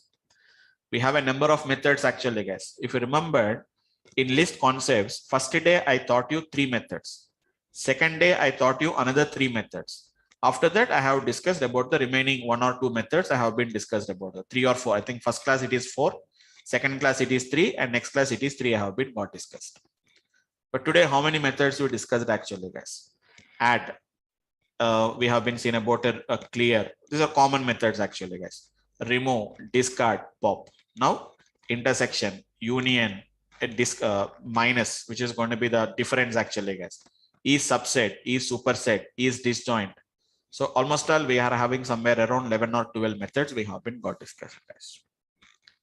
Like that, we are going to be the same methods only, guys. If you see them, I told you no. I don't have anything to hide from you. Add, clear, copy, I told you guys. I don't discuss about that. Difference I already explained, guys. Difference underscore update, I'll explain it. Difference underscore update, slightly difference is there, guys. Discard, intersection underscore update is there, guys. Is disjoint, is subset, is superset, pop, remove. We have something called as a symmetric difference actually, guys. I'll tell you guys what is meaning of a symmetric difference. Nothing is there. Symmetric difference is going to be nothing but it is A minus B union B minus A. That is what we call it as symmetric difference actually, guys. You know what is the difference actually, guys? Difference you already know about that. Difference means which is going to be A minus B or B minus A. What do you mean to say symmetric difference actually? Symmetric difference, what we are going to call it as. It is going to be nothing but the union between A minus B union, it's a B minus A. So what is output actually, guys? The elements which are there in A but not in B, the elements which are B but not in A, that is going to be nothing but what we call it as a symmetric difference actually, guys. Okay. Mathematically, it is what we call it as symmetric difference. Symmetric difference underscore update will be also there. It is symmetric difference underscore update is also there actually, guys. S1 dot, if I say S1 dot, you can see it actually, guys. Symmetric underscore difference underscore update will be there actually, guys. Okay, I'll tell you, if you know symmetric difference, understanding symmetric difference, update is also same actually, guys. Union, and we have an update is there. Nothing difference is there, guys. Just there are going to be just a small extension. You know intersection underscore update. You know difference underscore update. Union, it is actually union underscore update actually, guys. This update is actually they given as a name as update actually, guys, but is indirectly it is union underscore update actually. And we have a discard and we have a we have a symmetric difference. We have a symmetric difference underscore update is there. Just 5 minutes it will take it actually, guys. Tomorrow I'll just explain the concept because already 10:35. So I'll take up in the tomorrow's class, and tomorrow I'll finish off this one, as well as there is a one more concept called as a dictionary objects actually, guys. We'll complete off that particular dictionary objects, and then we'll think about like that will complete off your basic data structures, guys. Then what is the next level? What is the next concept? We have to discuss it actually, guys. Okay. So that's it. I'm ending the session for today, guys. We'll end up the session for today. If you have any questions, we can discuss it, guys. Anyone, guys? Do you have any questions? So like, why don't we have these options for list also? Basically, once if we have it for the list, because list is going to be accept multiple values, it will take it. So it's an all predefined classes actually, guys. It's going to be all about the predefined classes only. So they given the functionality, we have to use as it is. So if the same functionality is given by all the single object, then we don't really require them actually. So set is going to be one kind of like mathematical operations you want to do that. So why don't you have it as a set object means, for example, if I put it for the list object also. So list is going to be gets contain multiple values, duplicate values will be there. So there slicing and indexing is allowed. Here slicing and indexing is not allowed. So it's going to be a functional distribution they have been gotten actually. Okay. Fine. Okay. Yeah, I like machine learning. Machine learning will still takes a lot of time. Don't worry about that. Actually, in the evening 8 p.m., it will still take another 10 more days to start with machine learning because core Python should be completed, NumPy, Pandas, data visualizations. These are the prerequisite to start with the machine learning. So all these topics will take around 40-45 days. After that, machine learning will start. Okay. Fine. These are all prerequisites. Whatever you're learning is a prerequisites. Fine. Right, guys. What will be the next topic? Next topic is going to be, before going for the next topic, we'll see what are the other IDEs are there. We don't work with this IDLE anymore because it becomes more complicated in the coming classes. So we have a different IDEs are there. So how to install them, which IDE we prefer. And even we are going to be using something called as a Jupyter notebooks. I use a Jupyter notebooks actually. So how to set up the Jupyter environment, that will be almost all one day it will take it. And then normally like a common programming language, conditional statement, control statements, if and for statements, that common things will be there. And after that, we have some classes like string classes. We have something called as in comprehensions, functions topic. Those are some of the core concepts of Python what we have to discuss. It may be another one more week, it will complete off, guys. Okay. Fine, guys. We'll end up the session for today, guys. And please attend I think, who has been joined lately. And one more thing, guys, please, if you want to take up the course, some people has been joined lately. So please get registered. I think you can have all the following, the payment procedures and all these things, so that you can get all the access to the drives, all the backup sessions, links, videos will be coming. You need not to wait for the backup sessions also. So you can go through the videos and you can take up the particular classes also.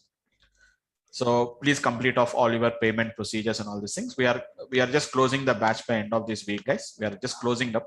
We are not going to add up no more. If anybody add ups also, it's only their interest only. We don't take any backups and all these things from the next coming week actually. So that's it, guys. We'll arrange a backup session based on your discussion. I'll discuss with the participants one. I'll discuss with all of you, and I'll arrange it actually. Right. Anyone, guys? Any more questions we have? Sir, I have a question of yesterday's index question. Yes, yes. Sir, actually we have taken some element x is equals to 20, 30, 40, 50, and then we find the least value. We'll find the least value. Least value. Okay. Minimum is a function what we have it actually. Yes, sir. Okay. Minimum is a function. Directly you can find out what is the minimal value. Do you want to know what is the minimal value, or do you want to know where is the minimal value? Sir, actually it's count where the place of the least value. But sir, here, sir, two not numbers least are value. there, sir. X. Not least values actually. It is going to be wherever it finds the first occurrence, it is going to returns that. Okay, your point is correct. It's saying that wherever it is going to be the minimal value, that means wherever it finds the first occurrence, it is going to tell you that particular index. It is going to tell you about that. So what is your elements you have? If you give an idea, what are the elements you want to take? So 20, 34. Okay. 20, 34. Sir, your example here. I didn't remember yesterday's values now. Okay, 20, 34. Just tell me some ideas about that. Okay, 40, 12, 16, 18. Okay, some 12 again one more time. Let us say 6, 8, 16. Okay, let us say 42 and something like an 8, for example. Okay, shall I take these values, for example? Okay, now tell me, what is your requirement now? Index is going to tells you index is going to tells you, like for example, I'm asking 16. Where is that particular 16 index is there? This is 0, 1, 2, 3, 4. It's a 5, 6, 7. It is an 8, 9, 10, and 11. So where is the, it will start from the 0 index actually. Where is the first 16 was there actually? It is there at the 4. It will return the 4 as the value. Did you got it? Yes, sir. Okay. Now, what is your question now? Sir, if we find, sir, x dot index Okay. to an 2. First value is going to be 16. Yes, sir. Okay. Next value is nothing but where to start your search. By default, it will start searching from the 0 here only. For example, if I start searching from 7, now can you tell me it is going to start from the 7 here now? It will start searching from here now. Now tell me where is the first occurrence of 16 is there now actually? It is there here now, right? So what is an index? It is going to be there now.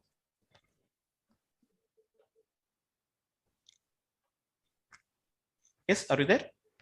Yes, sir. Yeah, what is output now? Where is the 16 is there? Whenever I start searching from 7 here now. Where is index is there? 9. 9. It's going to return the 9 as an output actually. So where you want to start searching, that is going to be the searching criteria here now. If I don't specify anything, it starts from searching from here itself. Okay, sir. Okay. For example, if I said x dot, for example, if I said index of, if I said 16 comma, for example, 5 comma 8, if I say, just an example I'm talking about, then can you tell me what is meaning of 5 comma 8 now? Search for 16. Where to start your searching now? Start from the 5th index, right? From here. And where you have to go up to there, up to 8. It's not up to 8. It is before the 8 only. That means only it is going to search for 16 only in these 3 elements only. So do you have the 16 in these particular 3 elements now? Okay, sir. No, sir. No. Then we are going to get an error. Okay, okay, sir. Okay. So where you want to search.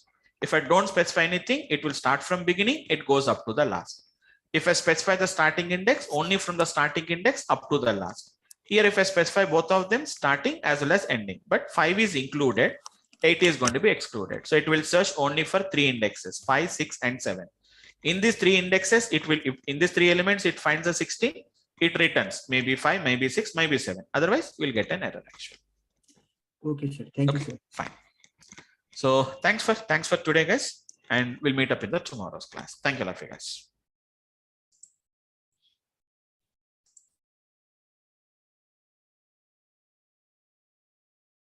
Guys, please confirm to me. All of you get my voice on screen. Those are attending in online. Guys, please check it. All of you get my voice on screen. Those are attending in online. Guys, please confirm to me. All of you get my voice on screen. Those are attending in online. To check it.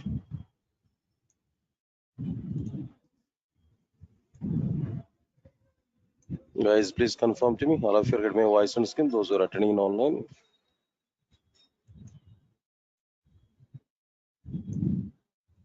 Guys, please confirm to me. All of you get my voice on screen. Those are attending in online. Right. Thank you.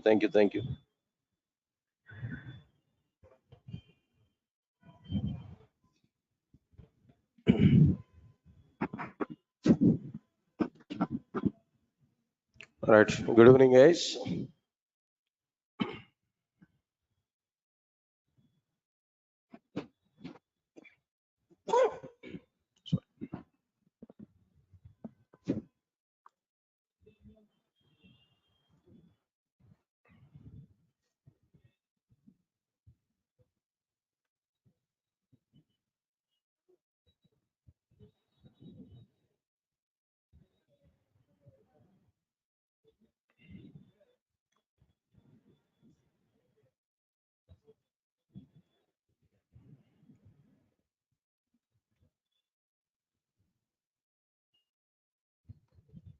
Right, sir. And today, just I want to give a small introduction part related to this Java. Just brief overview of Java programming language I'm going to give. All right. All of you are coming for a demo class only, right? Right. Thank you. And after that, I want to give some clarity about our like process, how I'm going to complete these classes, what is my plan of conducting these classes, all the things we are going to understand there. Right, now let's see this point here. First of all, I'm asking one direct question to all of you guys. Now today you're coming for Java demo class, right? Core Java or whatever it may be, full stack Java or something else. Simple question, straight question. Why you are selecting Java now? We have so many technologies, so many programming languages, but still why we are selecting Java today? What's the need? Because of your parents' sports, no? No, sir. My brother is working with IBM. He earned per month 60 lakhs, 60,000 or 70,000. No. So my parents are saying to us, so your brother is already earning 60,000 while you are vacant after completion of the BTech. So go and join with the classes at Amirpet, then try to get job. Because of this, you are coming, right? No, sir. I completed my BTech few years back, 4 years back. Before this, maybe after completion of my BTech, I joined with some college there as a lab in church. So now I want to go for marriage. Opposite side people are asking to me, if you are the lab coordinator, we don't want to give my girl to you. So try to get software job, then only come here. Yeah, is this the reason? Any other reason? No. So then simple question, why you are selecting Java? Any reason here? No? Definitely, I can give some reasons. All these reasons are funny reasons only, but I think so these reasons may not be available for you. Only one simple, straightforward answer. For the sake of getting job, for the sake of getting good job. Why is there? Why job is required? Common sense only. I'm asking that. I'm not thinking about too much technical questions now. Why we need this job now? Because of two reasons. Because of very good identity. As I completed my academics, definitely I have to get some identity. I need some background. So one company background I required. So job is mandatory. That's one point. Why job is mandatory? Why identity is mandatory? Sorry. We are able to get job at any field. That is not at all the deal. But with very good identity, getting job is important. So identity, recognition, that's one reason.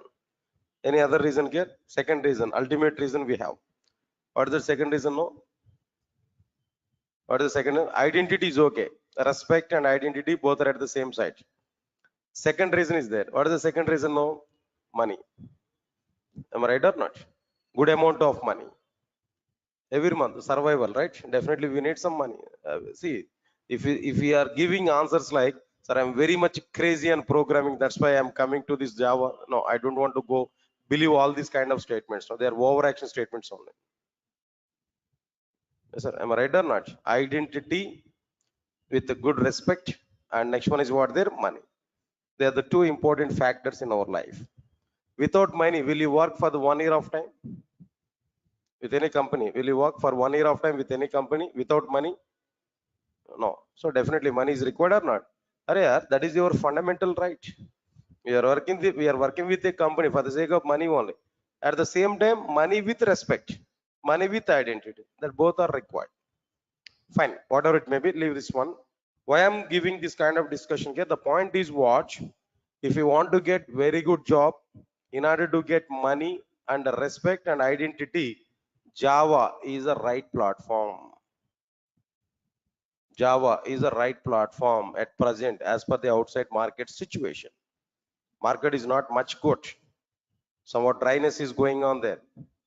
Understand it what I'm telling there. So even though this much of dryness is going on, but still we can trust Java programming language when compared with other programming languages. Understand it? Still some companies are taking Java developers.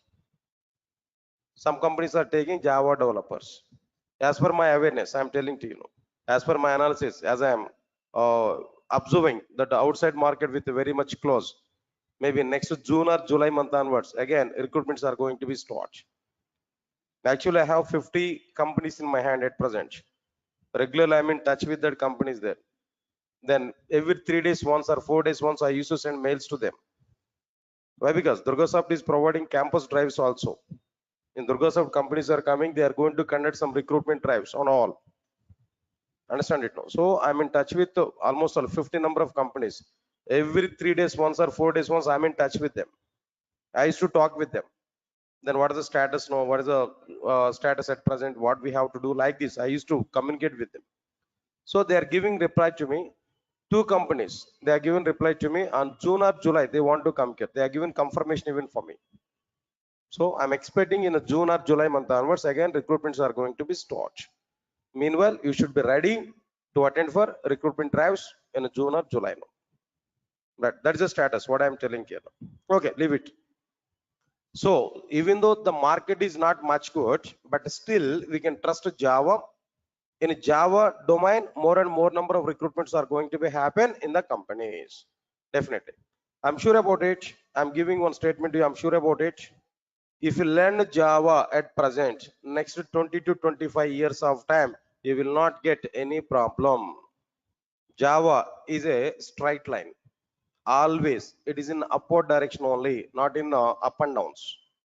Everybody understand my point here? Other technologies are in up and downs, but Java will not have any such kind of scenarios. Always, Java is in upwards arrow only, not in downwards. Understand it clearly now. So because of the reason, we can trust Java. Whatever the step today here we have taken there, that is the right step only. Then if you learn Java completely, I'm giving the word, next to 20 to 25 years of time, you will not get any problem. In Java domain, this much of requirements are going to be happen.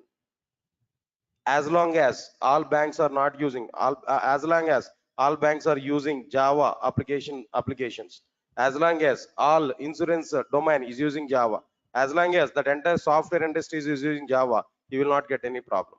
How long the software industry is available, up to the time Java is getting demand. Simple comparison I'm telling that. 5 years back, if we take now, everybody they are giving hype like what there. Python is getting very good demand, no Java, nothing is there inside the Java. Java is totally down. Python is getting very good market. Now see what is the status now? What is the status now? Python is not much in high position now. Python already down, but Java is in still the same situation.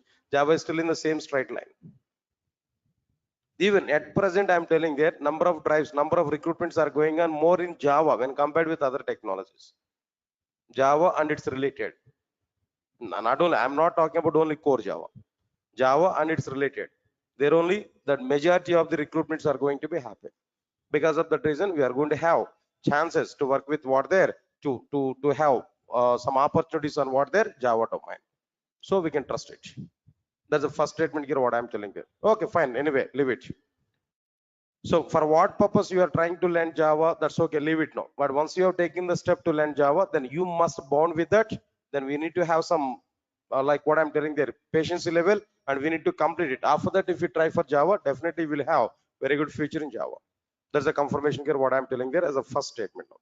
All right, sir, before all these things, as you are going to learn Java, first of all, tell me what we have inside the Java. What content, that means what exactly the parts, what exactly the concepts are available inside the Java. Do you have any awareness on it? What you are having inside the Java? Do you know anything about this Java? If you observe this one, Java was provided by Sun Microsystems. What is the company name? Sun Microsystems is a company. It has introduced Java programming language to outside. So for example, Windows operating system provided by Microsoft. Oracle database provided by Oracle Corporation. Similarly, Java is a programming language provided by Sun Microsystems. Please come.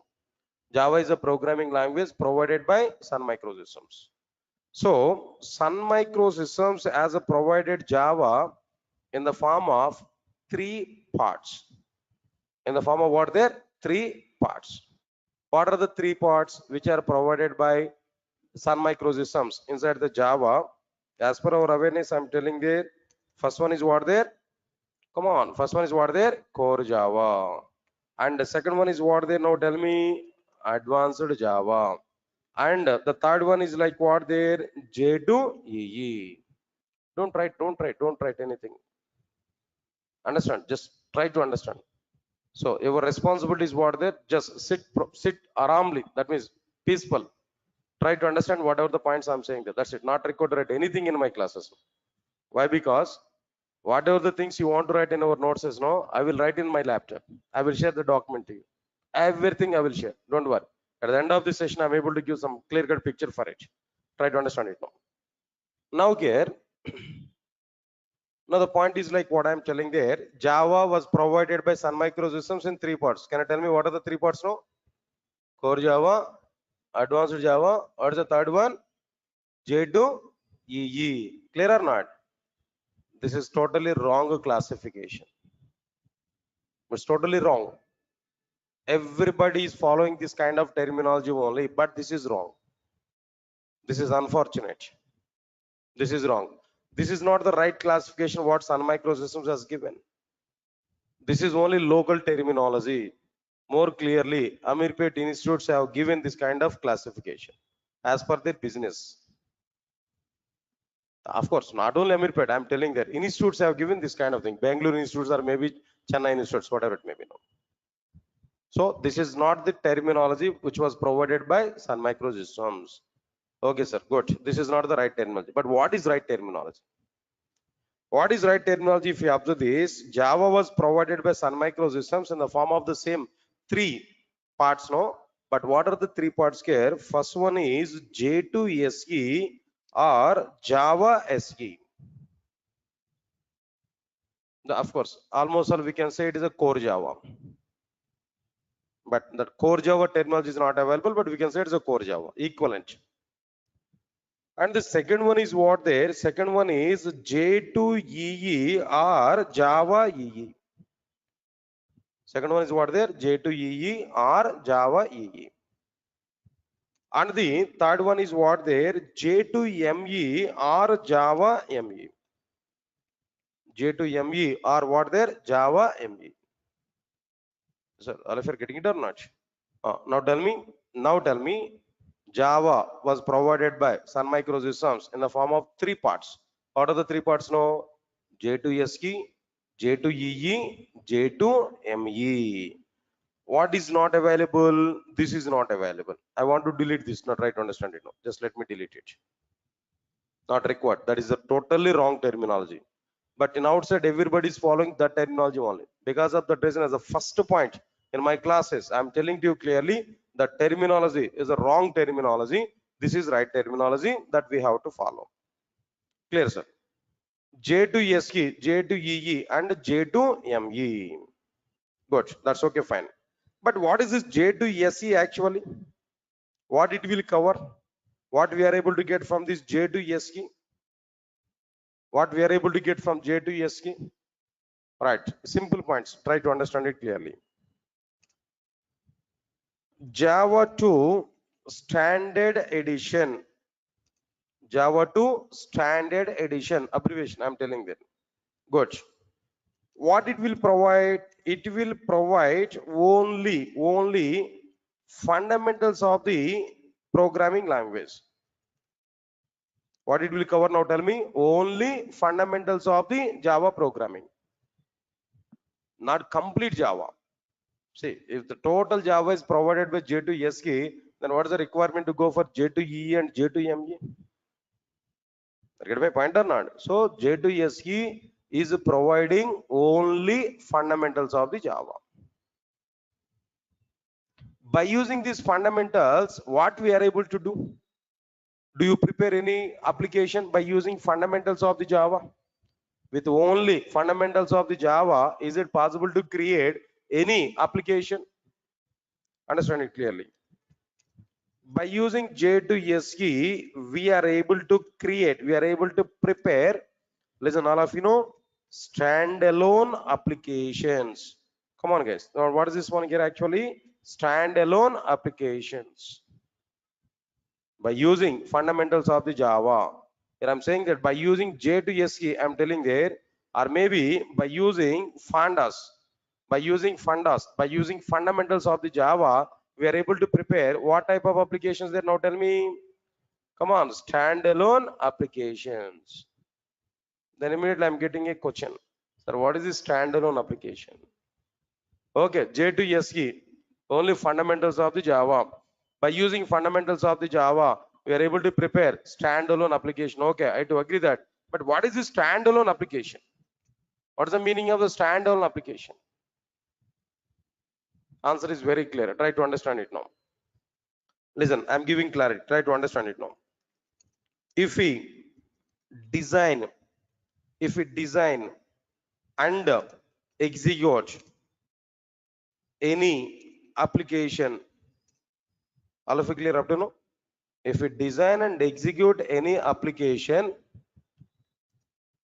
without using, come on, what is this now? Without using client server architecture. You know, there is a design architecture, client server architecture.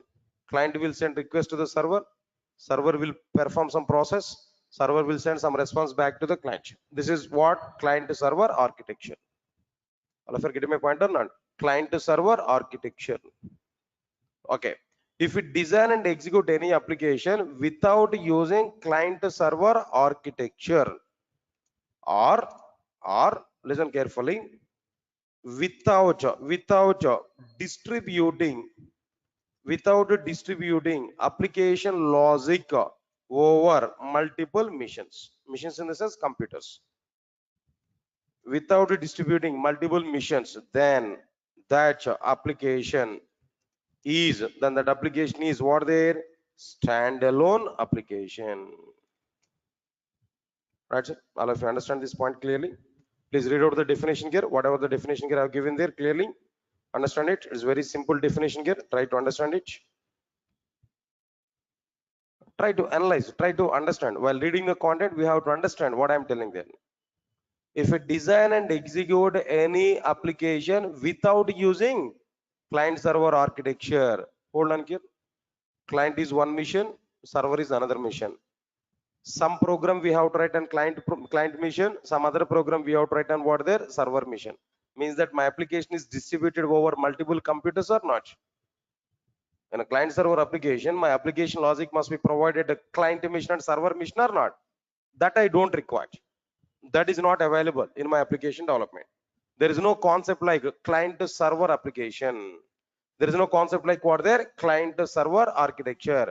So without using client server architecture or without distributing application logic over multiple computers, my application logic must not be distributed over multiple computers, then that application is called as what? Standalone application. It means that my entire application I have to write and I have to execute within a single computer. Indirectly what I am telling there, my complete application I am going to provide within a single computer. Are you able to follow or not? See this point here. I want to give a simple diagram here. Now try to understand this diagram. So this is one computer, sorry. This is one computer. Now inside this computer only, I'm going to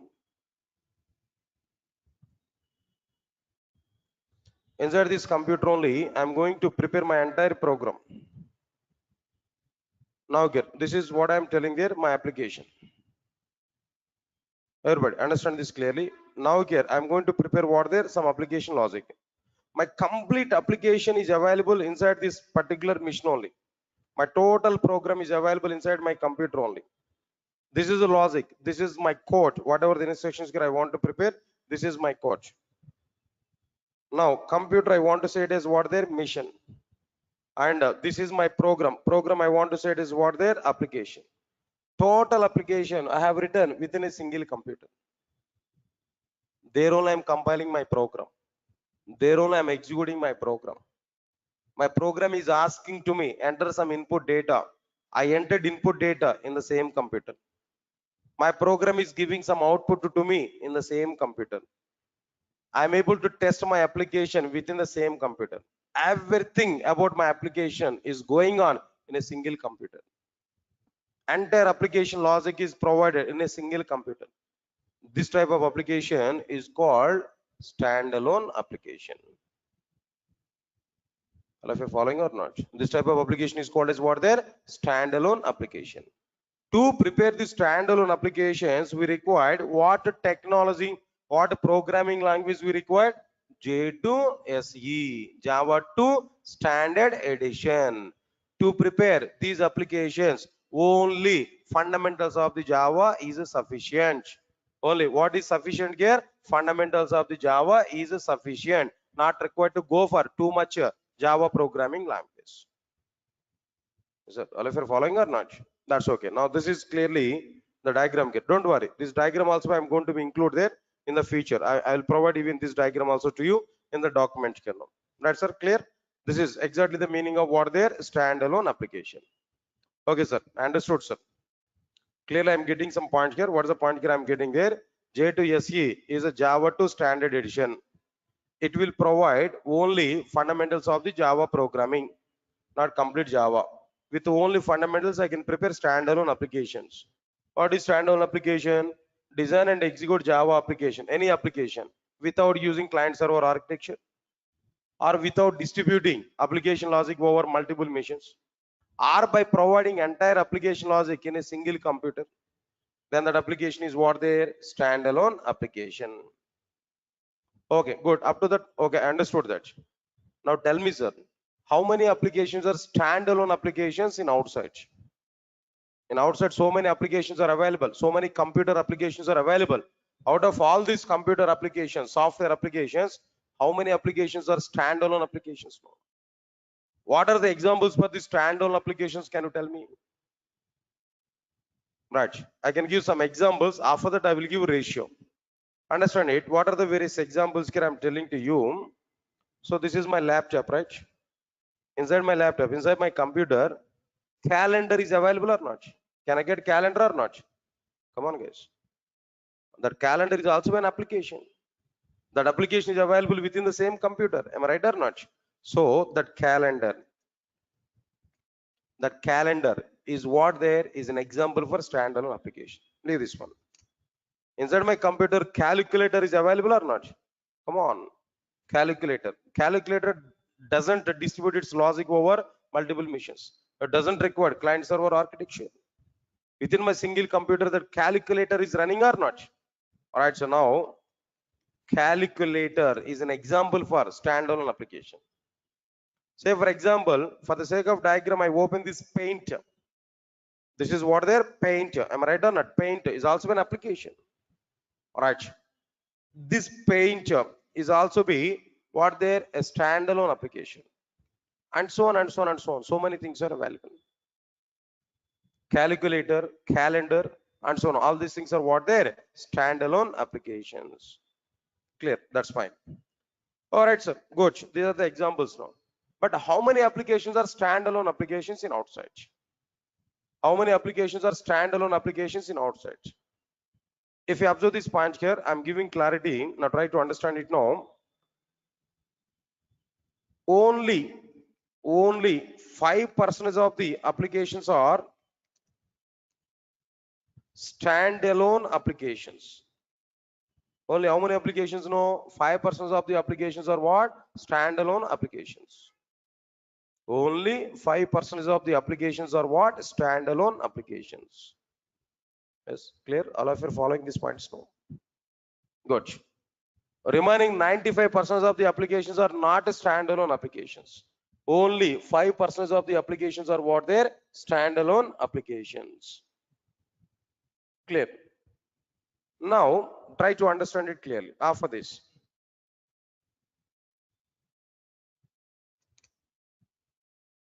Application development is only 5% about the standalone applications, about J2SE, but it is a okay, it's a direct utilization.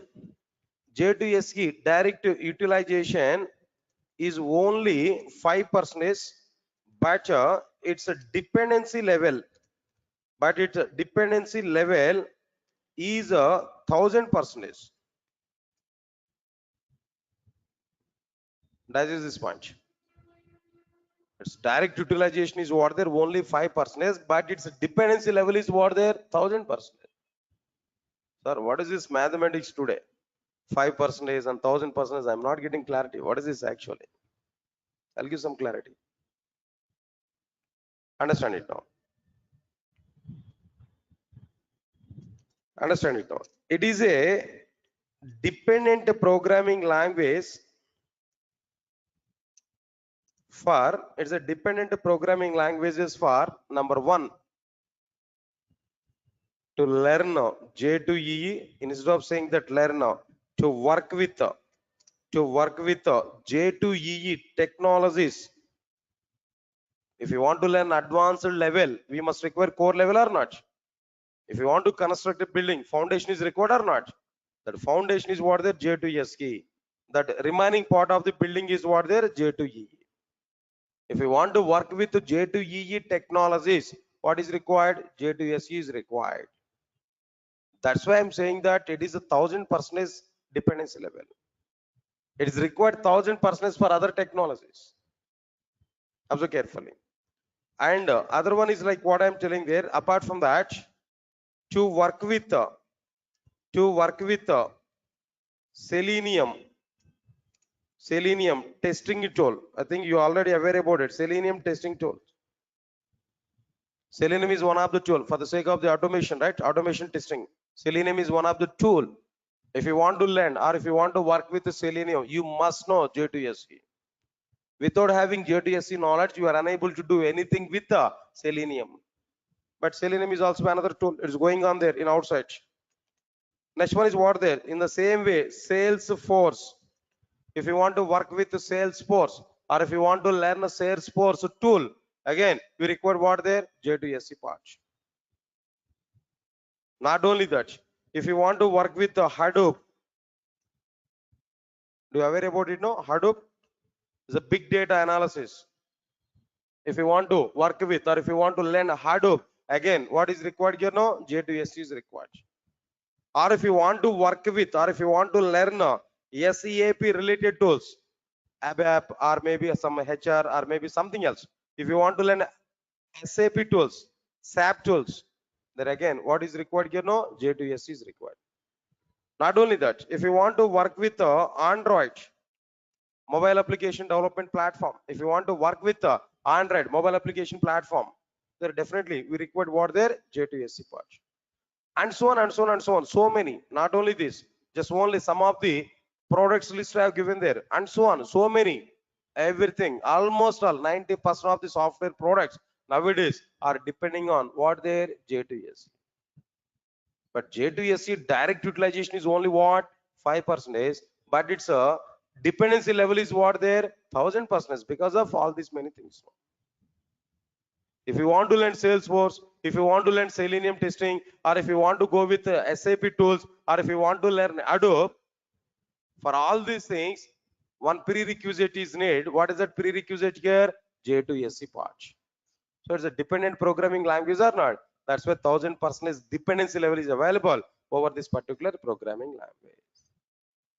Yeah, because of this reason also we might be Java is not having any downfall. Always Java is having what there? Upgrade. That means upward arrow. You can understand it clearly. Right, so now this is what exactly the information about what there? J2SE. Guys, tell me what I discussed here up to now. Point by point I have given there. First of all, tell me what is the abbreviation for J2SE? Java 2 Standard Edition. What it will cover? What it will provide? Only fundamentals of the Java. By using these fundamentals, what type of applications we are able to prepare? Standalone applications. Standalone application is using client server architecture or not using client server architecture? Come on, using client server architecture or not using client server architecture? Not using client server architecture. Without using client server architecture, without distributing application logic over multiple machines, if we design and execute any application on then that application is what there? Standalone application. Can you tell me some examples for standalone applications? No, calculator, calendar, paint, and so on. How many applications are standalone applications in outside? No, 5%. So J2SE direct utilization is what? 5%. But its dependency level is what? 1000%. How can you say it's a 1000% dependent programming language? How can you say it's a 1000% dependent programming language?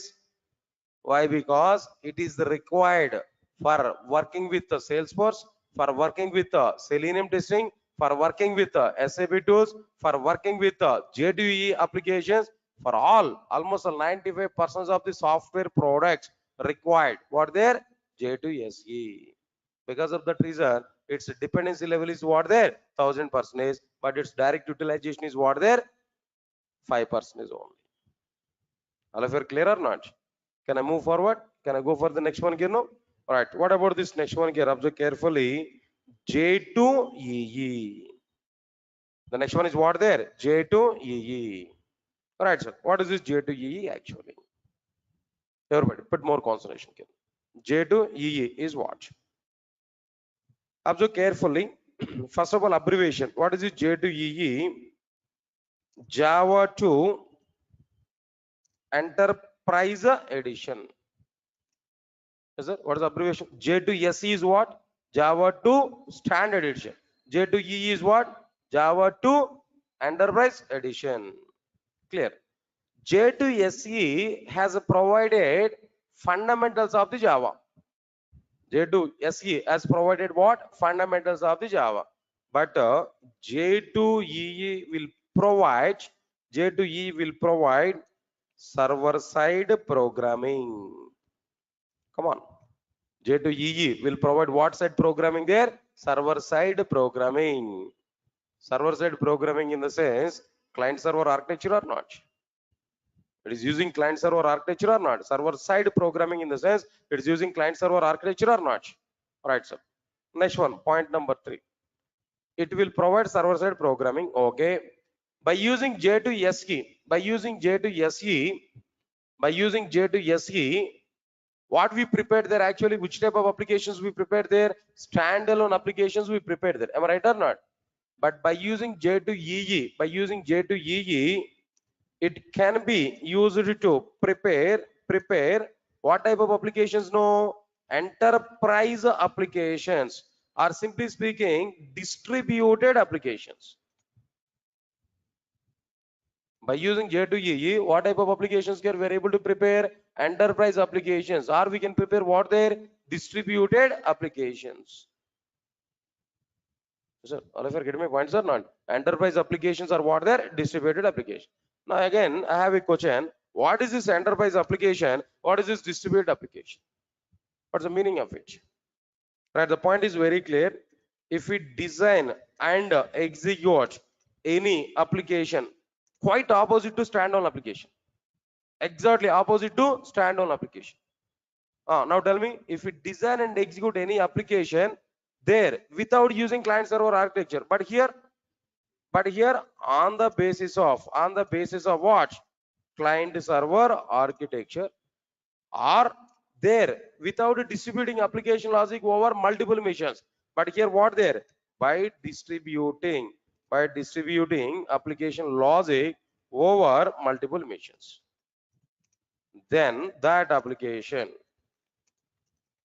is called distributed application, or what next one here? Or enterprise applications. Right, don't worry, I'll share this document to you. Just rough information, just roughly I'm giving all the points here, but try to understand it now. If we design and execute any application on the basis of client server architecture, or by distributing application logic over multiple machines, then that application is called distributed application or enterprise application. That's it. This is what exactly the meaning of like what the distributed application or an enterprise application. Yes, all of you are getting clarity on these points now. That's okay, fine. But I have a question. How many applications are distributed applications? Right, if you want to see the diagrammatic representation here now, easily we can understand. Observe carefully. Now this is one computer and this is another computer. All right, this is one computer.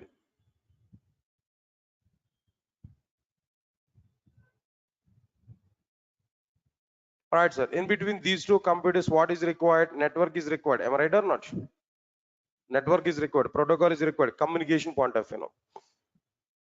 Now this I want to say client mission. Now this I want to say what there, server mission. All right, sir. Now here at a client mission, we are going to write a program, client application. At server mission, we are going to write a program, server side application. Now this is like what I'm telling there, client application, and this is like what I'm telling there, server side application. Are you getting my point or not? All right, now this is like what their network. So here we have some coding part. At client program, we have some coding part. Here these are the number of intersections. Similarly, here also we are having what their number of intersections.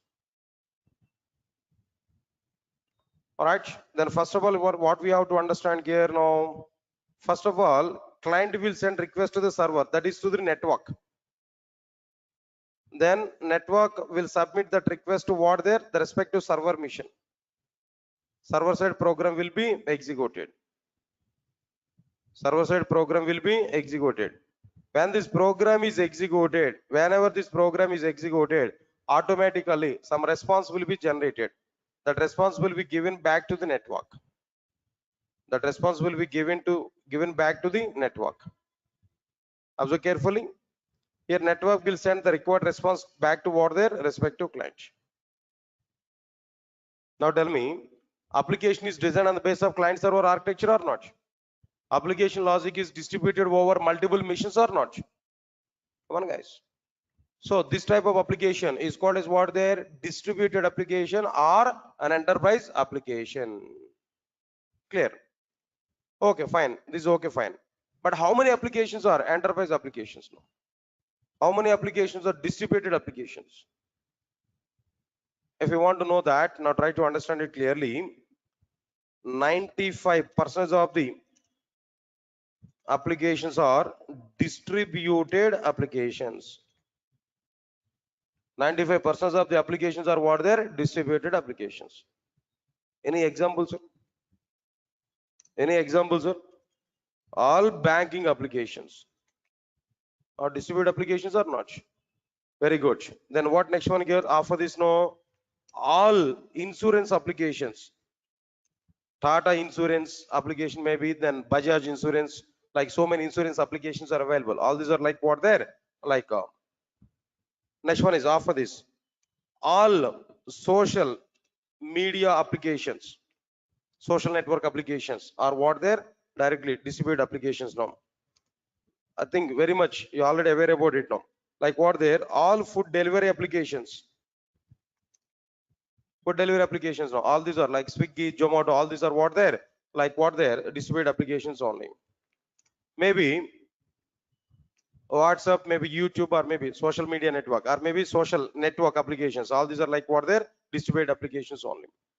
Right, sir. Apart from this, like this, so many, every domain, healthcare, all healthcare applications are what they're distributed applications only. All healthcare applications are what they're distributed applications only. Take any Apollo hospitals, maybe care hospitals, maybe there where there's some applications are going on for the sake of tracing, for the sake of tracking patients, for the sake of tracking doctors, for the sake of tracking like what there, then all the details now, prescriptions and everything. Then there also be distributed applications are going to be happen everywhere nowadays. Everywhere distributed applications are going to be happen. Yes, clear to all of you know? Right, sir. That's okay, fine. After completion of this, 95% of the applications are what they're distributed applications only. These are somewhat information about like what they're J2EE. Java meant for J2EE. Not only J2SC, Java meant for what they're J2EE. Java meant for enterprise application development.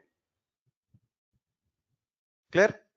Next one, third one. What about this third one here? Now tell me J2ME, Java 2. Now tell me what is the abbreviation for it now?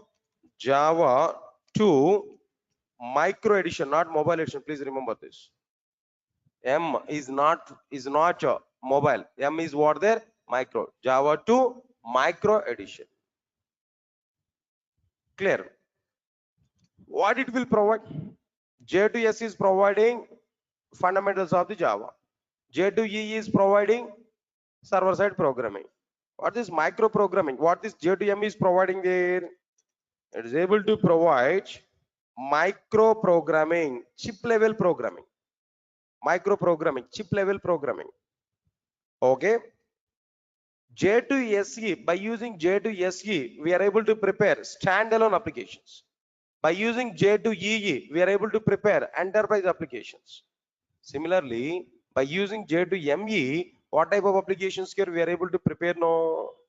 By using J2ME, we are able to prepare like mobile based applications.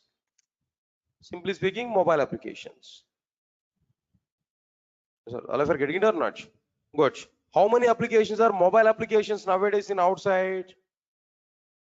100% of the applications are what they're mobile applications. Am I right or not? 100% of the applications are what they're mobile applications. Clear? Good, nice. Then after this, after completion of this, 100% of the applications are what they're mobile application. That's okay. We understood that. But remember one point here. Mobile application development has very good demand. Mobile application development has very good demand in outside. Why? Because if you take any domain, any location, mobile application development, mobile application support is available. Go for hospitals, mobile application development, mobile application support is available. Go for banks now, mobile application. See, for example, I have an ICICI bank account. iMobile app is available. Am I right or not? For the sake of, for example, I have might be what there, Airtel. I have a SIM card. That means communicator. Airtel communication I'm using now. For the sake of Airtel payments and all these things now, my Airtel app is available. My Idea app, my Vodafone app, HDFC Bank application, WhatsApp mobile application, right? YouTube, I'm going to see all videos through YouTube. If I want to see all videos through YouTube, in the sense, what we have to do? We need to install that app or not? YouTube app or not? Of course, by default, it is coming along with our mobile phones now. But if it is not available, we are able to install it or not? Facebook, I want to watch. Facebook, I want to see. I have to install that Facebook app or not? Observe carefully. Swiggy, Zomato, all these things I have to install in my mobile phone or not? All these are what they are? Mobile applications only. Nowadays, in every sector, mobile application development is available. So that's why 100% of the applications are what they are? Mobile applications only. But understand my point here. Fifth point is important. Not try to understand it. No, mobile application development has very good demand, but no demand is available for J2ME. It's almost all dead in outside. Not available. No demand is available for J2ME. When the alternatives are coming into the picture, when Android application development, when Android is available in outside of the market, when Android was introduced, when iPhone technologies are introduced, automatically demand was reduced, demand was fall down for what there? J2ME. No demand is available for J2ME nowadays. Why? Because number of alternatives are available for mobile application development. That's why nobody is thinking about J2ME part. So, all of you are getting my point or not? So this is a clear-cut information here I'm telling there about all the content here. We have to understand now. Right, sir. Finally, now tell me, all of you now tell me, Java is available in how many parts now? 3 parts. What are the 3 parts now? J2 SE, then what next one can offer this no? J2 EE, third one is what there? J2 ME. Out of all the 3 things now, which one is very good? J2 SE and J2 EE. If you want to learn J2 EE, we require what? J2 SE. So we have to understand both. Nobody is thinking about what? J2 ME. Being the Java developer, if you want to become as a Java developer, our target is very clear. J2 SE and J2 EE. That we have to learn. So, all of you are getting it or not? Okay, leave this one. All right, now just a few minutes of time. Just I want to discuss about like what there. what exactly the content here I'm going to discuss with you, what exactly my plan of discussing all the content here. Just 2 minutes of time, I want to give some clarity. Of course, already the document I created here, whatever the content I discussed today also, I'll share this document to you. Okay, but not immediately, right? I need to take one more class there. In that one more class there, I'm going to share all the resources and on what exactly the content I want to provide there. Everything I'm going to provide to you. But before that, now let us have some clarity. All right, sir. Mainly, I'm going to provide this clarity. If you join with my classes, if you want to join with my classes, what advantages we are able to get? Everybody understand it clearly now. All my classes are might be being recorded here. Every class now. Recorded videos will be provided for everybody up to 1 year of time. After completion of the course, 1 year of time. Not right from today. That means what is the meaning of it now? Every class recording will be shared to you. Even today's class is also shared to you. Within 1 hour after completion of the class, that recording will be shared to everybody. So it's going to be available up to 1 year of time to you. That 1 year of time we can calculate after completion of the course. But right from today onwards, videos are going to be available for everybody. Observe carefully. This is very good support what Durgasoft is providing at present. Other institutes are not providing this much of support here, but Durgasoft is giving this much of support. Why? Because multiple advantages are available by sharing these recorded videos. Yes, sir. All of you are getting it what I'm telling you. It's a backup, completely backup. If you want to watch again the same class, no need to wait for other batch now. Directly on the same day, open that video and try to watch the content. Understand my point here? If you are unable to stay at Hyderabad, if you want to go outside there, yes, videos are available. Within 1 hour, we are able to see that video support. We are able to get it. All of you are getting it or not? Okay, fine. All my classes materials are available in the form of soft copy. And if you want to get hard copy, some charges are going to be happen. Just you can check it at our office there. But soft copy will be provided for everybody. Okay. Right, sir. Free access to the classroom notes. Whatever the notes I'm typing there, everything I will share with you. No need to worry for it. Free access to the classroom applications. Whatever the programs I'm going to provide, everything I will show. Live applications. In front of you, I will type everything. Even notes also I'm going to type in front of you. Now today, how I'm going to type the content? While explaining the concept, I'm able to type the content here. Multiple tasks I can do at a time here. I don't have any problem there. That notes I'm able to share with you. Okay. All right, sir. Course completion certificate will be provided at the end of the course. You can utilize the Durgasoft brand also in outside. Definitely, some weightage will come to your resume. Next one is, yeah, this is important. Durgasoft is providing company drives, but depending on the situation. All right, we have some clients with us. I'm going to get the companies there. Then company drives are going to be conducted. Understand my point? What I'm telling you. So this is not like any job guarantee kind of program there. This is clearly technology based program. Content guarantee, not job guarantee, content guarantee. If you understand my total content, getting job is nothing. Very simple. In my classes, 80% is a success rate. Definitely, 80% is a success rate. For every 100 members, 80 members are going to get jobs. Sure. But 1 month before or 1 month later. Okay, leave it now. Concepts wise written test we are going to be conducted on every topic. If it is possible, I'm able to plan for what their mock interviews. Okay. Working with multiple database. Okay, these are the technology related things. No, by moving on to the concepts, we are able to understand it clearly. No need to worry for it. Right, sir? Part of the notes itself, I'm going to include interview questions also. Question and answer format, we are able to get it. So there's multiple advantages here we are able to get. That's okay. Coming to the, okay, the next one is one more thing here. Which version I'm going to discuss now? What is the latest version of the Java? At present, latest version of the Java is what is the 19? 20 is coming now. Okay, I didn't check it. Last 10 days of time I was totally off actually. So if 20 is available, I'll discuss about 20 also. Don't worry for it. It's a matter of 1 day to update myself. Right? What features are available, new features inside the 20, I'll discuss with you. But at the end of the course, not immediately. Up to the latest version. Up to what their latest version. Right from starting point to ending point. Ending point is what their latest version. Okay. All right. So today, what batches we are offering from Durgasoft? Today is a general demo class I am conducting here. This is a demo for these multiple batches. Only core Java, if you want to learn, we can come for this. Batch 2 is a basic Java, core Java, advanced Java, Oracle, and basic UI. Batch 3, complete Java package, core, advanced, Hibernate, Spring, Spring Boot, microservices, web services, Oracle, and basic UI.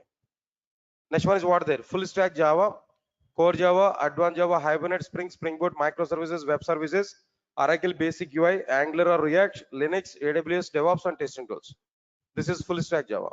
Nowadays, this is a trending in outside. Every company is looking for what? Every company is looking for full stack Java developers only. Nowadays, every company is looking for what? There full stack Java developers only. But these packages we provided namesake, no, but this is main package. Everybody is looking for it. Understand it? What I'm telling them. But after completion of this course, everybody, you are able to get full stack Java total content. Nearly 60 pages document is available. In a 60 pages document, the total syllabus are included there. So you are able to get that 60 pages document through your WhatsApp. After completion of this class, our admin people will send the document to you. There we can see the total syllabus. Whatever the syllabus I'm going to discuss inside the class, the total syllabus you are able to get. Okay, in full stack Java, what is my participation? In full stack Java, what is my participation? If you have to this red color symbol, this total red color box, up to total Java related, I will take the responsibility. Remaining non-Java related things are available. Remaining part, some other trainers will take that content. But my part is what there? This total. Almost all 70 to 80% of the full stack Java I will cover. Here Java is the main content. Remaining things are what there? Sidewise technologies. But they're also important for us now. We have to learn it. Some expert trainers will take that content here. But these things here I'm going to take now. Sir, if you're getting it or not, what I'm telling you now. Okay. All right, sir. Now then all right, regarding this remaining further details, no, just we can contact with our admin people there. We can reach out to our office people, or maybe they'll give more clarity regarding this admission and everything here, whatever it may be. But myself, from my side, I'm giving these many commitments. Definitely, we are able to see the content, total content. So my simple philosophy is what there, what I know about Java, everything I want to give to you. At the end of the course, your knowledge and my knowledge must be same. At the end of the course, I want to say everybody to teach Java to somebody else, not only in a position to get job. Once you're in a position to teach Java to somebody else, getting job is nothing. You can play with interviewer. So I will increase confidence. I'll inject more content. That is my main philosophy. See, the shortcut way to get job in the sense everywhere it is available. Just we can go for it. If you want to get job in a shortcut way, no need to come to Durga Soft.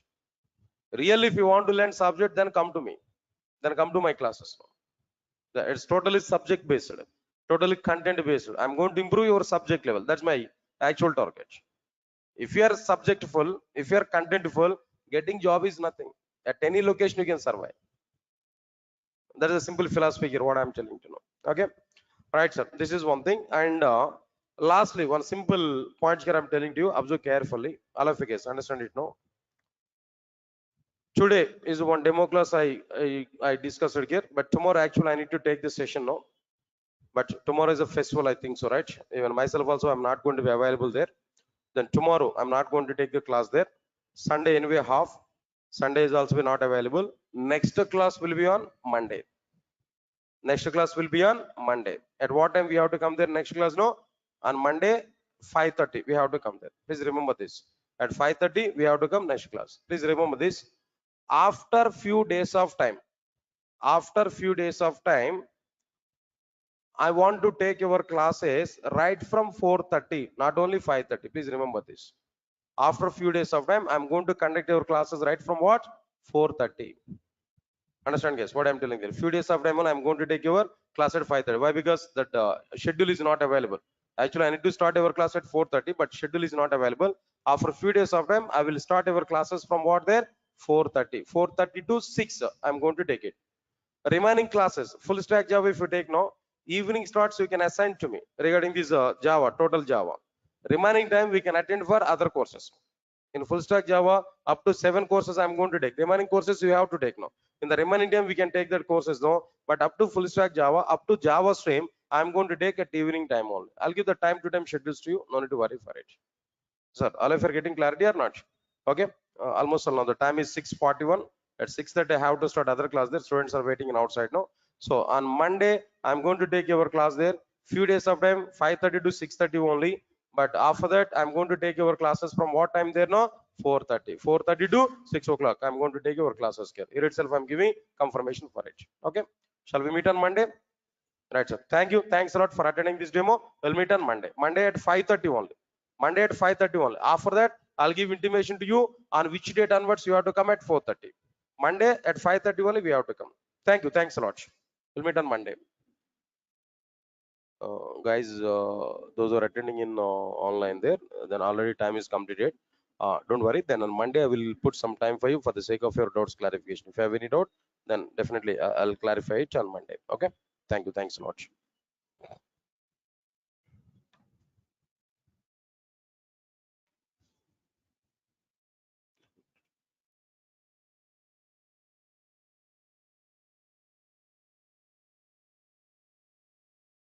Please confirm to me. All of you get my voice on screen.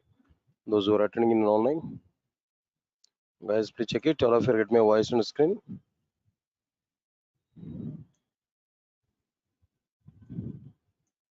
Guys, please confirm to me. All of you get my voice on screen. Those who are attending in online.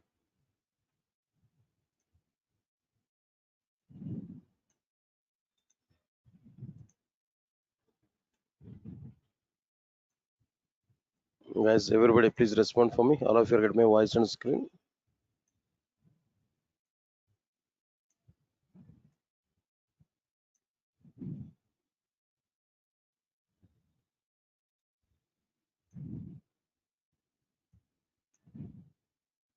Right. Thank you. Thank you. Thank you.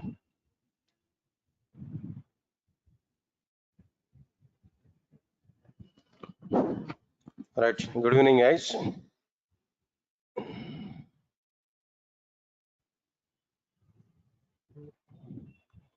And just on Friday, I think so, I've taken one demo class. The continuation part here we have to discuss there anyway. So let us check the content what I discussed it there on the Friday class. See this Java is available in how many parts there? Come on. Java is available in how many parts? 3 parts. What are the 3 parts there? J2SE, J2EE and J2ME.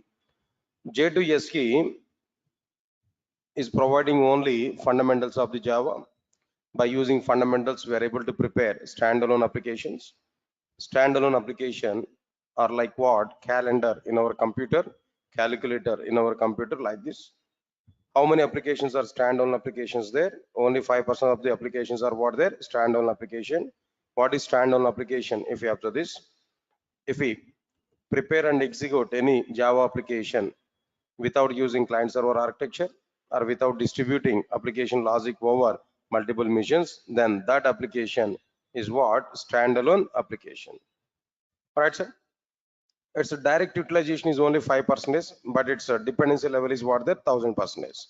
To learn J2EE, to work with J2EE applications, to work with the Selenium testing, to work with the Salesforce, and to work with the Hadoop, and so on and so on and so on. 95% of the situations we have to use what there? J2SE. So it's a dependent technology. Okay, clear. After that, next one is like what there? J2EE.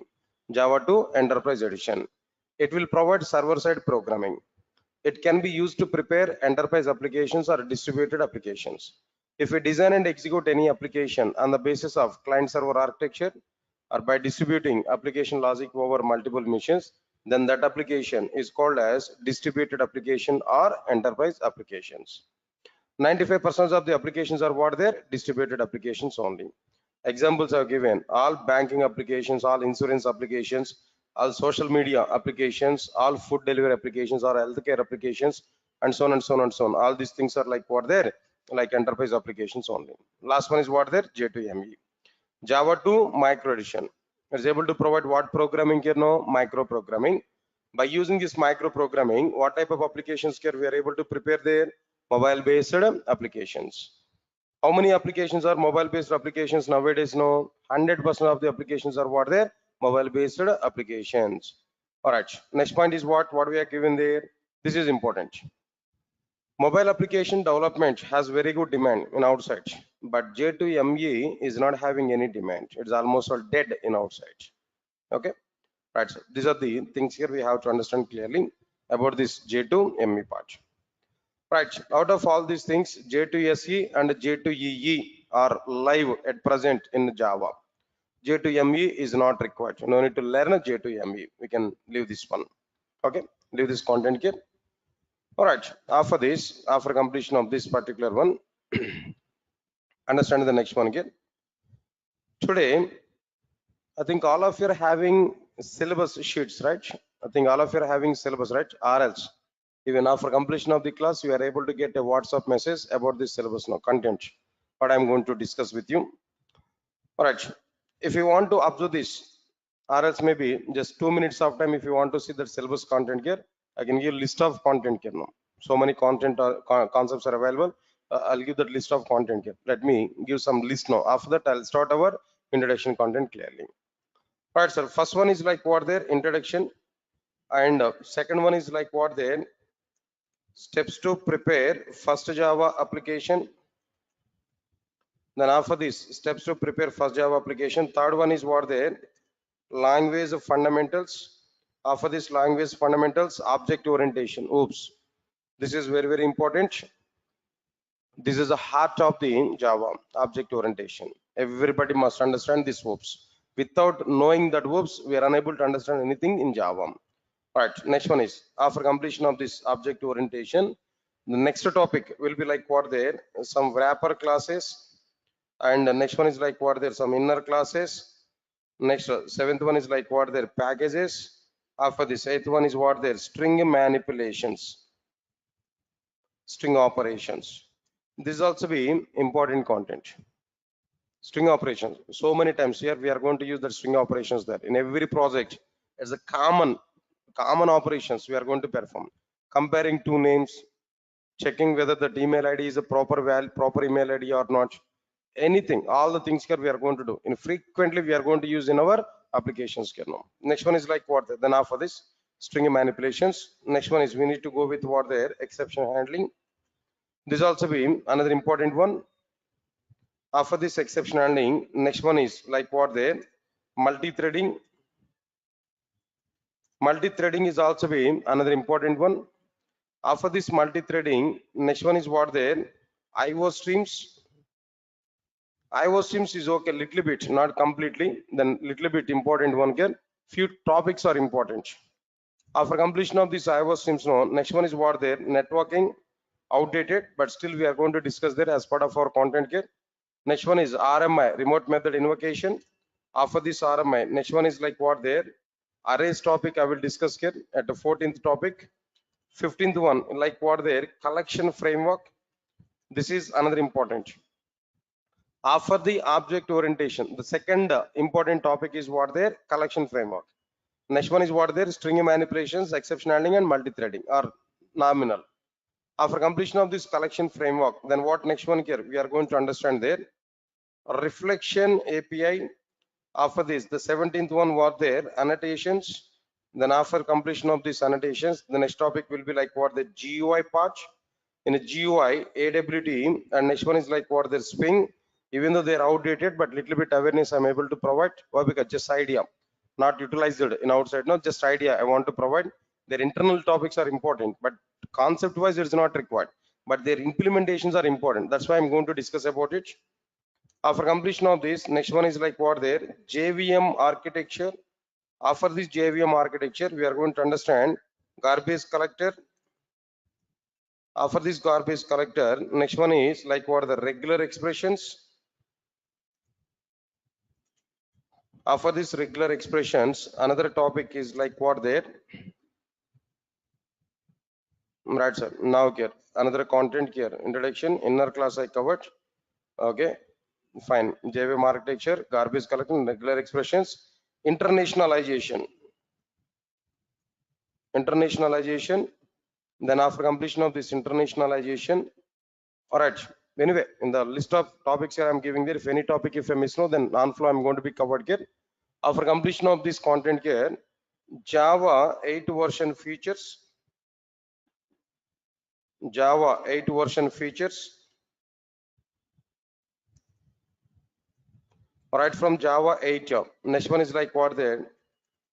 Java 9 features, and so on and so on and so on, like this. Maybe almost 35 to 36 now here.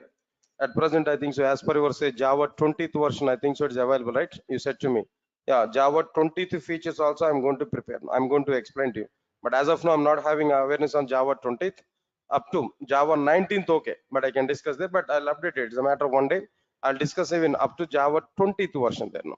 So these are overall the topics here what we are having there clearly. If any one or two topics might be missing here, but overall content here I'm going to discuss with you. Huge content, heavy content. Why? Because it's a core Java, fundamental. If you know fundamentals, no, then only we are able to understand what their remaining content effectively. Without having these fundamentals, we are unable to understand the Java in the future. That's why I'm going to discuss more and more about this particular content. Got it or not? Just only headlines, only titles I have given. If I take each and every title, where internally more content is going on, so that I have to discuss there clearly. Fine. All right, so after that, after understanding this, now let's come for the introduction part today. Introduction.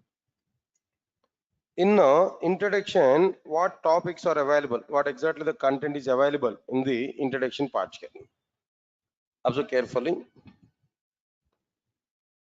What exactly the content is existed here? Observe carefully inside the introduction topic. First one is Java history. Why Java is coming into the picture? Who has provided this Java? What exactly the work that Java people have done to prepare the Java programming language? All these points. The content here we are going to understand Java history.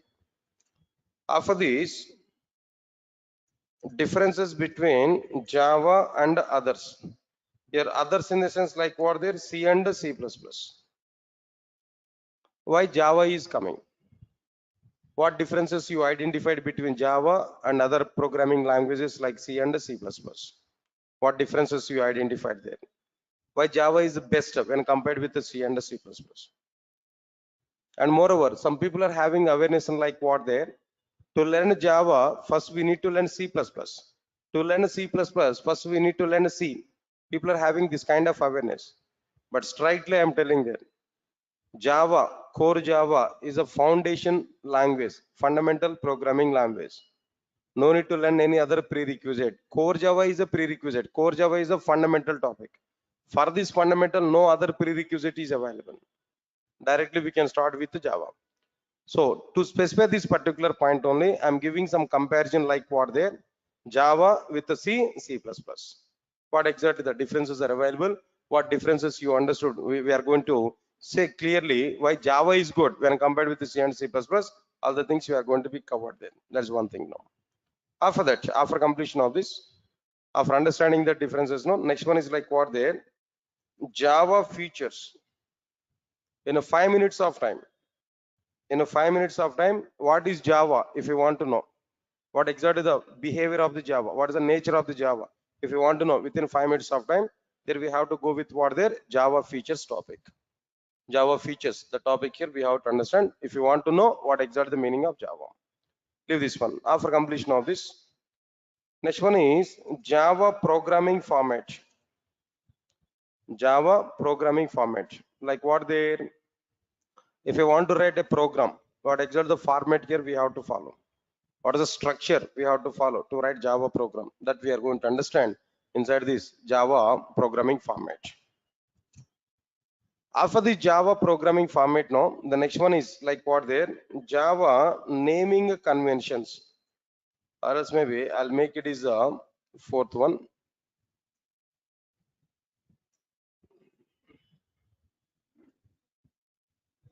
This I want to say fifth one, Java naming conventions, where to use lowercase letters and where to use uppercase letters, that I am going to discuss. After that, here we are able to see like what there, Java programming format. That's overall, these are the topics which are available inside like what there, introduction part. Yes, sir, all of you are following or not? It's only titles one I have given up to now, nothing I started here. Okay, now shall we start the first topic? No response, right? And the first one, very first one is like what there? Java history. Right, sir. Understand it. Before starting this topic, I'm giving clarity. This topic is only knowledge purpose. Nobody will ask questions on this. Not at all important in the point of project work.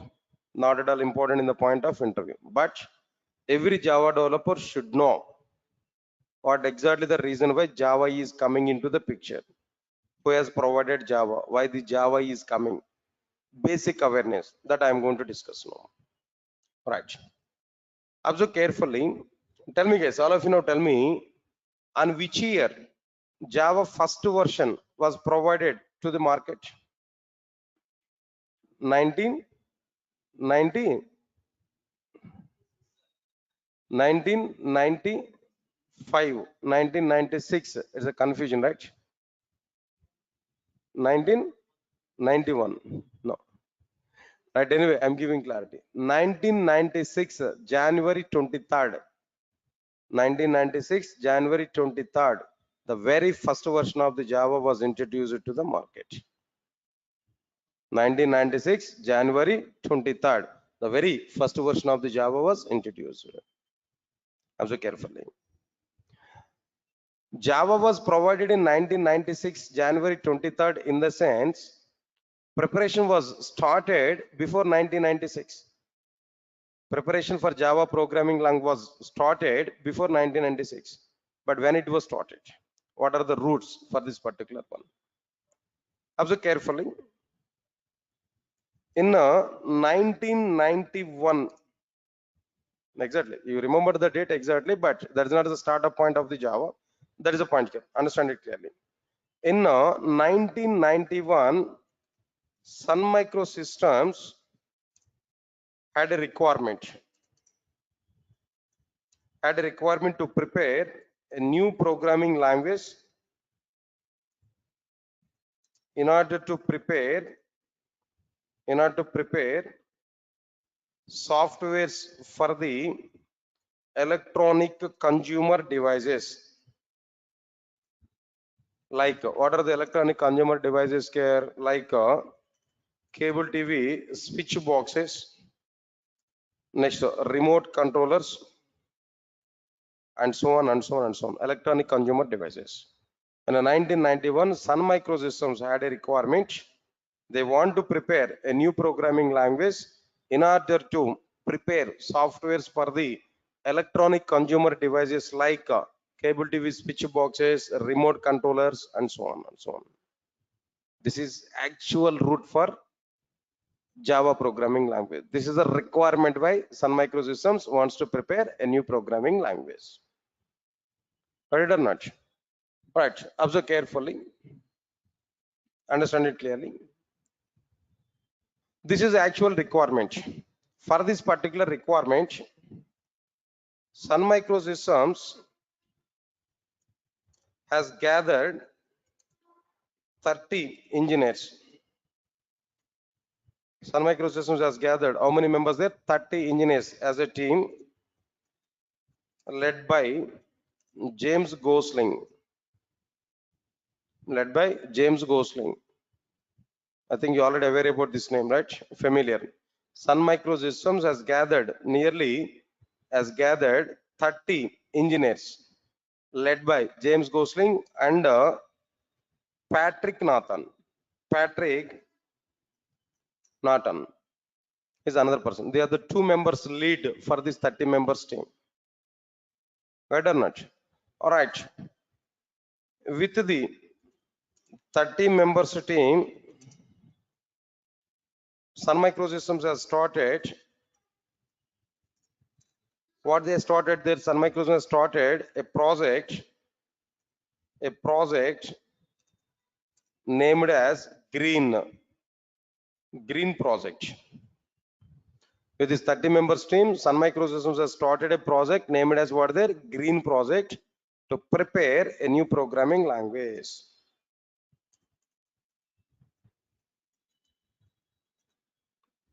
Yes, sir. Come again. What exactly the requirement of the Sun Microsystems?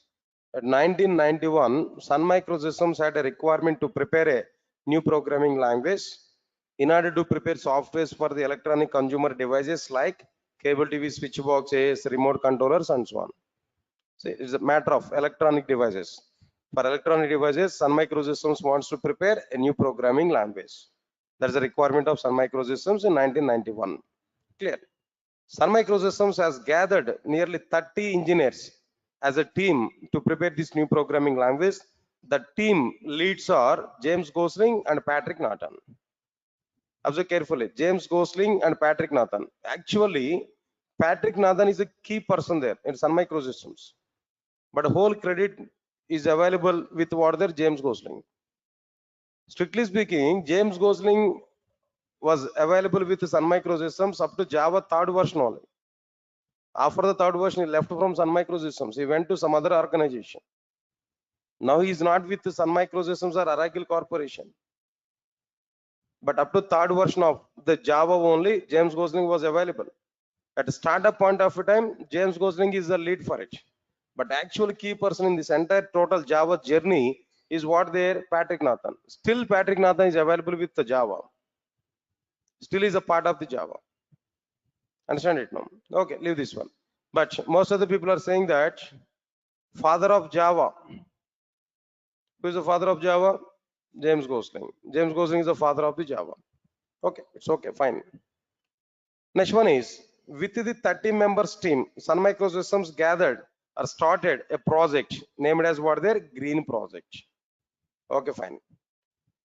In a Green Project, they want to start a new programming language. They want to start a new programming language. In that new programming language, they want to see 3 main features. Understand it here? Still they are in analysis mode only. Just think of it. We are at 1991. We have an intention. We want to create a new programming language. But before going to start to prepare new programming language, before starting its implementation, first we have to analyze it. What features we want to see in that new programming language? What we want to implement in this new programming language? There, if we come for this point, Sun Microsystems wants to see 3 main features in their new programming language. What are the 3 main features they want to see on their new programming language? First one is a simple programming language. Come on, sir. Then what is this first one, Kirno? A simple programming language. And the second one is tight coded programming language. Tight coded programming language. And the third one, they want to see architectural neutral programming language. Architectural neutral programming language. These 3 features they want to see on their new programming language. Still they did not started to prepare new programming language. Still they're in analysis part. A team was formed, they gathered, they started a project. Inside this, they want to see on paper what features they want to implement. Finally, they identified 3 features they want to provide in their new programming language. What are the 3 features they want to see in their new programming language? First one is what there? Simple. Next one is what there? Tight coded. Next one is what there? Architectural neutral programming language. Now we are going to elaborate. We are going to elaborate.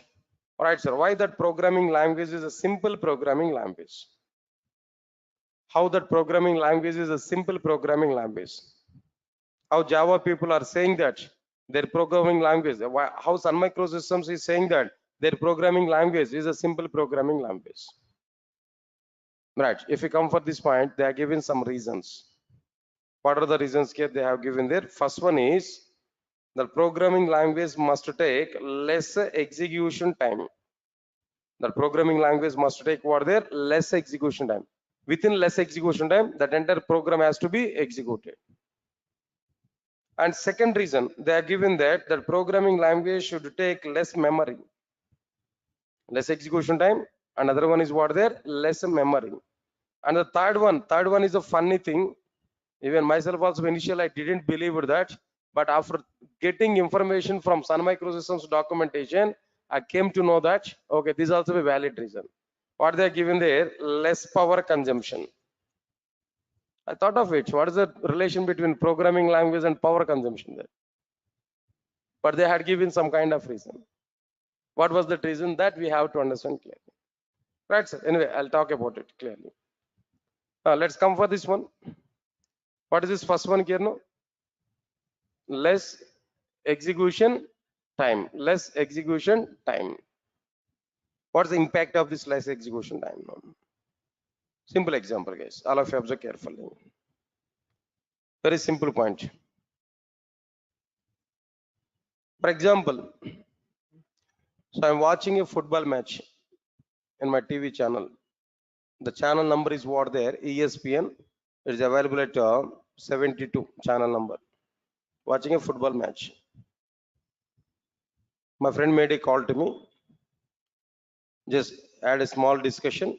Then after that, he asked to me, then what we are doing at present. Just I said to him, just I'm watching a football match. Immediately said to me, "Are a fool? Why you are watching that football match?" At other channel, Star Sports 1 channel, there is a cricket match between India and Pakistan. The match is going on effectively. Pakistan were batted. They got nearly 321 runs. Indians were started batting.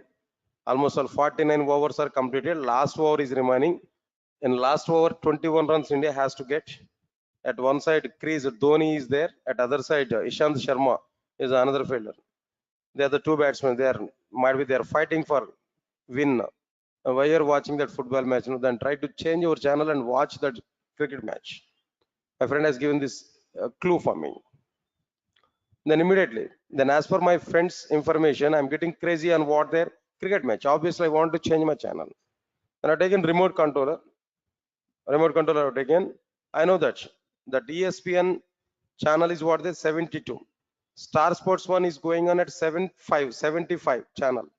So I've taken my remote controller where I typed 7 and 5 on the remote controller. Then what happened there? It has not switched immediately. After some time, it has switched. After some time, when it was switched, when I observed the cricket match, there what happened? Man of the match presentation is going on. Dhoni is getting man of the match. Didn't see in that cricket match. I thought of it, at least I want to see the last over. I on time only I've taken remote controller and I changed the channel, but my TV was not switched immediately. It has taken some time. The moment when it was switched, when I observe there what's going on, their man of the match presentation is going on. MS Dhoni is getting man of the match. He got nearly 70 plus runs. Where is the problem? Watching football match is a problem from my side. Giving late intimation by my friend is a problem. And match between India and Pakistan is a problem, no? Huh? All right, sir. The problem is where remote controller is a problem. Not with the TV. Remote controller is a problem. Understand it. Inside the remote controller, what happened there? Inside the remote controller, when I type a 7-5 channel number, immediately it is not performing its functionality. It has taken some time. It has taken some time to perform its functionality. Means that internally there is a program. Inside the remote controller, there is a program. When I type 7-5, internally that program has to be executed. That execution time of that program is taking more. When it has taken more execution time, performance of the remote controller is reduced. When more execution time is taken, performance of the remote controller is reduced. When performance of the remote controller is reduced, automatically end user will not satisfy about our product. Whatever the remote controller product here we have taken, I'm not satisfied about my product. In the next attempt, if I want to take any remote controller, I will not take this particular remote controller. I will buy some other remote controller. If I get my point or not? So your understand point, when execution time is more, automatically performance of the application is less. When execution time is less, automatically performance of the application is what there more. Understand it clearly. One more example I'm taking there. Previously, I have a tab, Samsung tab. When I want to go for some hotel or somewhere else, when I want to pay the bill, I need to scan. Then through PhonePe, I want to pay the bill. I need to scan that QR code or whatever it may be. I want to scan it. When I'm trying to scan it now, then it may take 1 or 1.5 minute of time. I need to adjust that scanner, then only I'm able to get it. Sir, got it or not?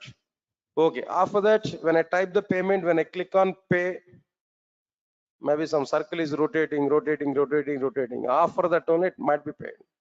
Then up to the time I have to monitor it, I have to check it. How much time now?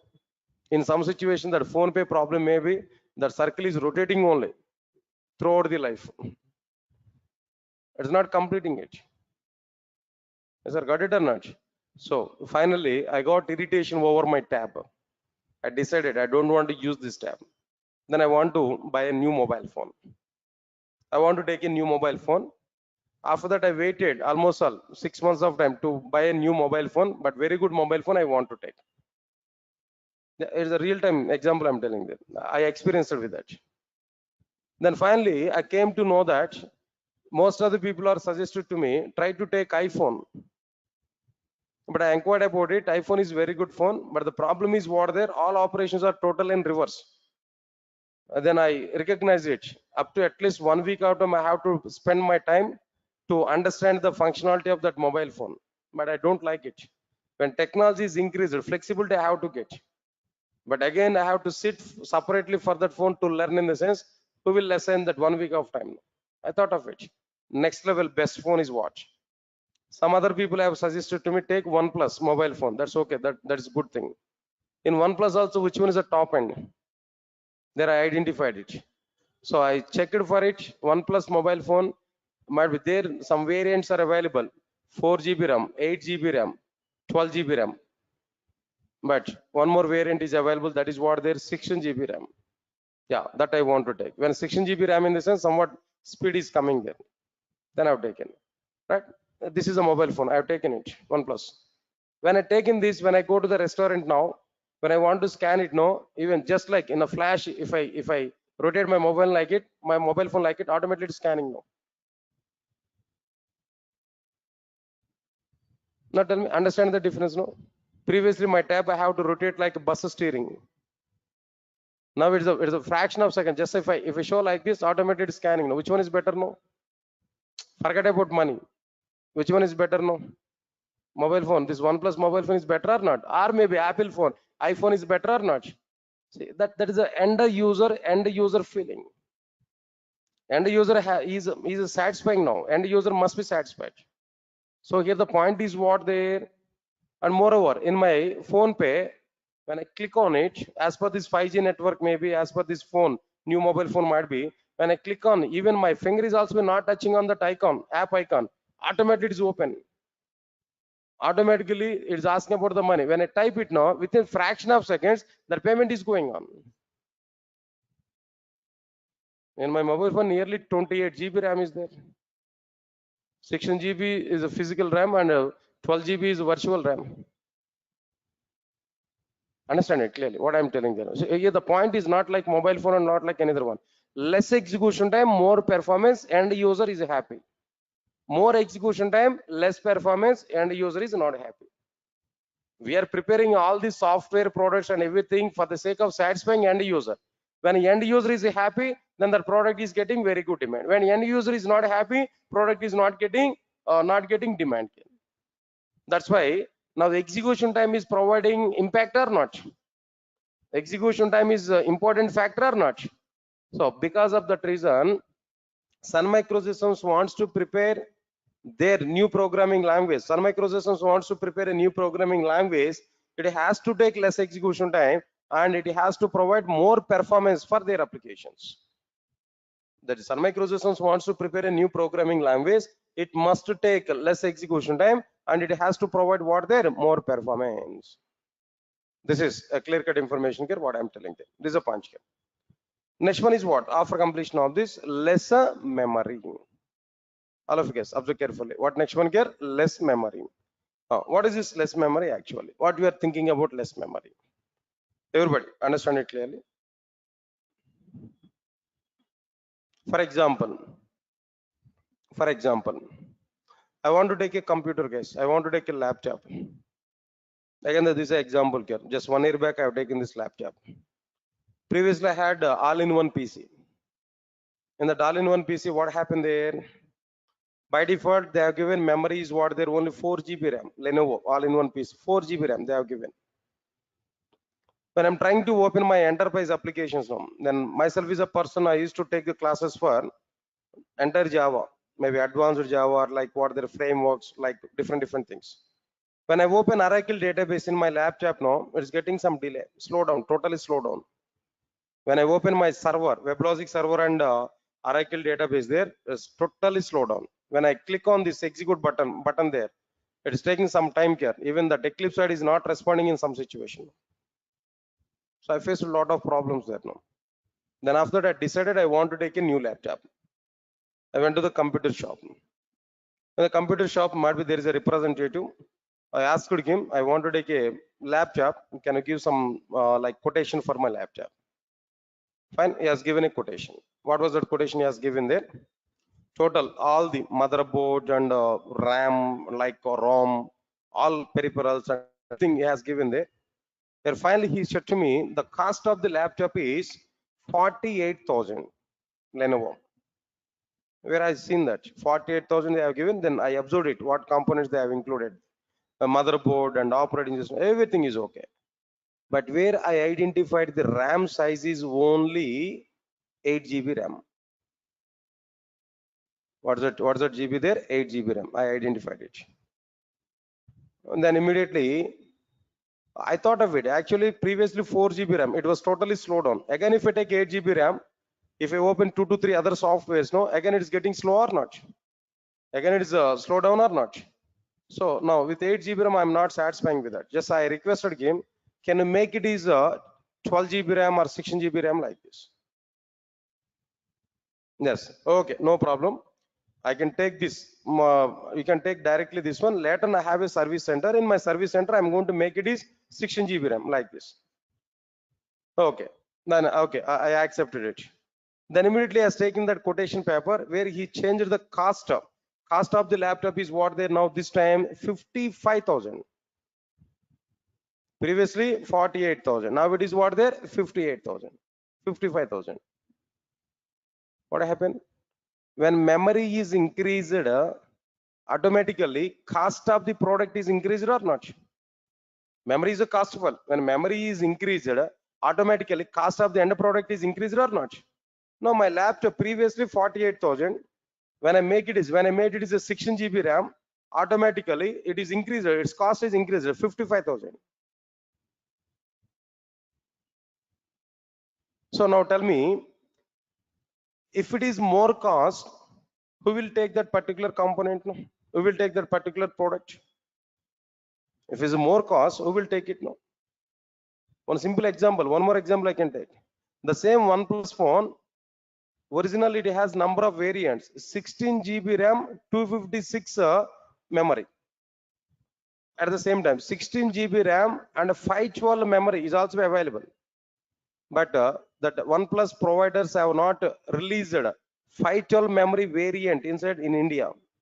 Why they are not introduced? What is the reason for it? No, as per the Indian market, 16 GB RAM max. As per the Indians psychology, max majority of the people, they are going to buy the mobile phone within the range of like 20,000, 25,000, max 30, 35.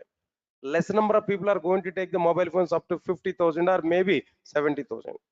Market is not going to be high for the 70,000 like this. 512 variant is having the cost is nearly 59,000, 60 plus, 60,000 plus. They understood that people are not going to take that mobile phone. They stopped it. That variant they stopped it. Lower variants they released it. But in China they are released it. In US it was released there. But in India only they are not released. Why? They understood the business of Indian people, the psychology of Indian people. So which is not going to be taken more. Because of that reason they stopped that variant here now. Memory is the point is what their memory. Understand my point, Ken? If the cost is more, people are not ready to take that. Reasonable cost is required or not? Okay, when cost will be increased, when memory is increased. When memory is reduced, cost of the product is reduced. Am I right or not? When memory is increased, cost of the end product will be increased. When memory is lesser, cost of the end product will be lesser. Because of that reason, Sun Microsystems wants to prepare a new programming language, it must take less memory for executing its applications. Sun Microsystems wants to prepare a new programming language, it must take less memory, not more memory. Within less memory, that programs have to be executed. In that way, Sun Microsystems wants to prepare a new programming language. Sir, all of you get my point or not? That's okay, fine. Let's come to the third point here. What about this third point here? Understand it clearly. Less power consumption. Now, this is a point here. Now, coming for this point. What I identified the content here. Now, try to understand it clearly. For example, if you take remote controller, for example, understand it, remote controller. Remote controller is working on the base of the batteries or not? Inside the remote controller, some energy is required or not? So power is required or not? That is through batteries that energy will be provided or not? Okay, listen carefully. At present, my remote controller must require 2 batteries. Their lifetime is 6 months of time. For every 6 months of time, I have to change the batteries. The cost of the battery is 100 rupees. So for every 6 months of time, 100 rupees I have to spend for what there? My remote controller.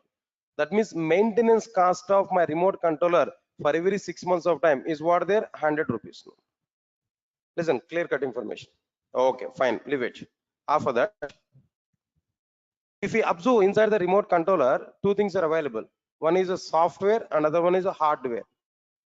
Am I right or not? 2 things are available inside the remote controller, software and hardware. In every electronic consumer, in every electronic device, these 2 things are mandatory: software component and hardware component. When I type some number, 72, previous example, when I type one number on remote controller, software will listen our user action. Then software will give directions to the hardware components to perform this particular action. Say for example, power button if I type. When I click on power button, software will listen it. Okay, user wants to switch off this. Then immediately that software will give instructions to the hardware component. Hardware component will do the action physically. Hardware component will do the action physically. Hardware component will switch off the device. Software component will not switch off the device. Only hardware component will switch off the device, but software component will give information to the hardware component. Yes, sir. Got it or not? What I am telling them. So when I type some number on my remote controller, software will listen user action. Software will pass that instructions to the hardware component. Hardware component will do the real action. So finally, what I required now, some interaction is required between software and hardware or not? Some interaction is required between software component and hardware component or not? All right, sir. Listen carefully. If that interaction is less energy consumption is going on. If the software component is interacting with the hardware component more interaction is available between software component and hardware component, automatically energy consumption will be more. Please recognize my point, Ken. Automatically energy consumption will be more. Am I right or not? When energy consumption is more between software component and hardware component, automatically the battery's lifetime will be reduced or not? Batteries are drained up or not? Battery's lifetime will be reduced or not? Previously, for every 6 months of time, we have to change the batteries now. But now, because of this more hardware interaction, for every 3 months of time, we have to change the batteries now. That means for every 3 months of time, we have to put 100 rupees now. Now, maintenance cost of the end product is increased or not? Maintenance cost of the end product is increased or not? Because of this reason, Sun Microsystems wants to prepare their new programming language. It should have less hardware interaction. It should require less energy consumption. It should require like what there? Less power consumption. When it is less power consumption, automatically maintenance cost of the end product will be reduced. Maintenance cost of the end product will be reduced. Sir, all of you get my point or not? Maintenance cost is also be very important. As per the survey, if you observe this, in Indian market, 2 types of cars are available. What are the 2 types of cars now? Like diesel cars and petrol cars. Which one is getting more now? Tell me in outside market, no? Petrol cars or diesel cars now? Diesel cars are selling more. Why? Cost of the diesel is somewhat less when compared with what there? Petrol. Am I right or not? No, but nowadays the trending is what there? Electric cars. Electric cars. One time is a payment now, but every time we have to recharge it. No petrol, nothing else. Right or not? So maintenance cost definitely. And the product maintenance cost is also be important factor. Customers may be attracted for the less maintenance cost only. Am I right or not?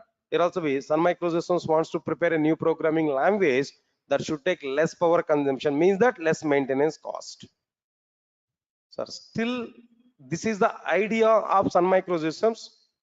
This is the analysis of the Sun Microsystems to prepare their new programming language. Still, new programming language was not prepared, not started. New programming language was not yet started. Just it is the idea of Sun Microsystems, what they want to see on that new programming language. Then immediately what happened here? No, observe carefully. They started to prepare new programming language in 1991.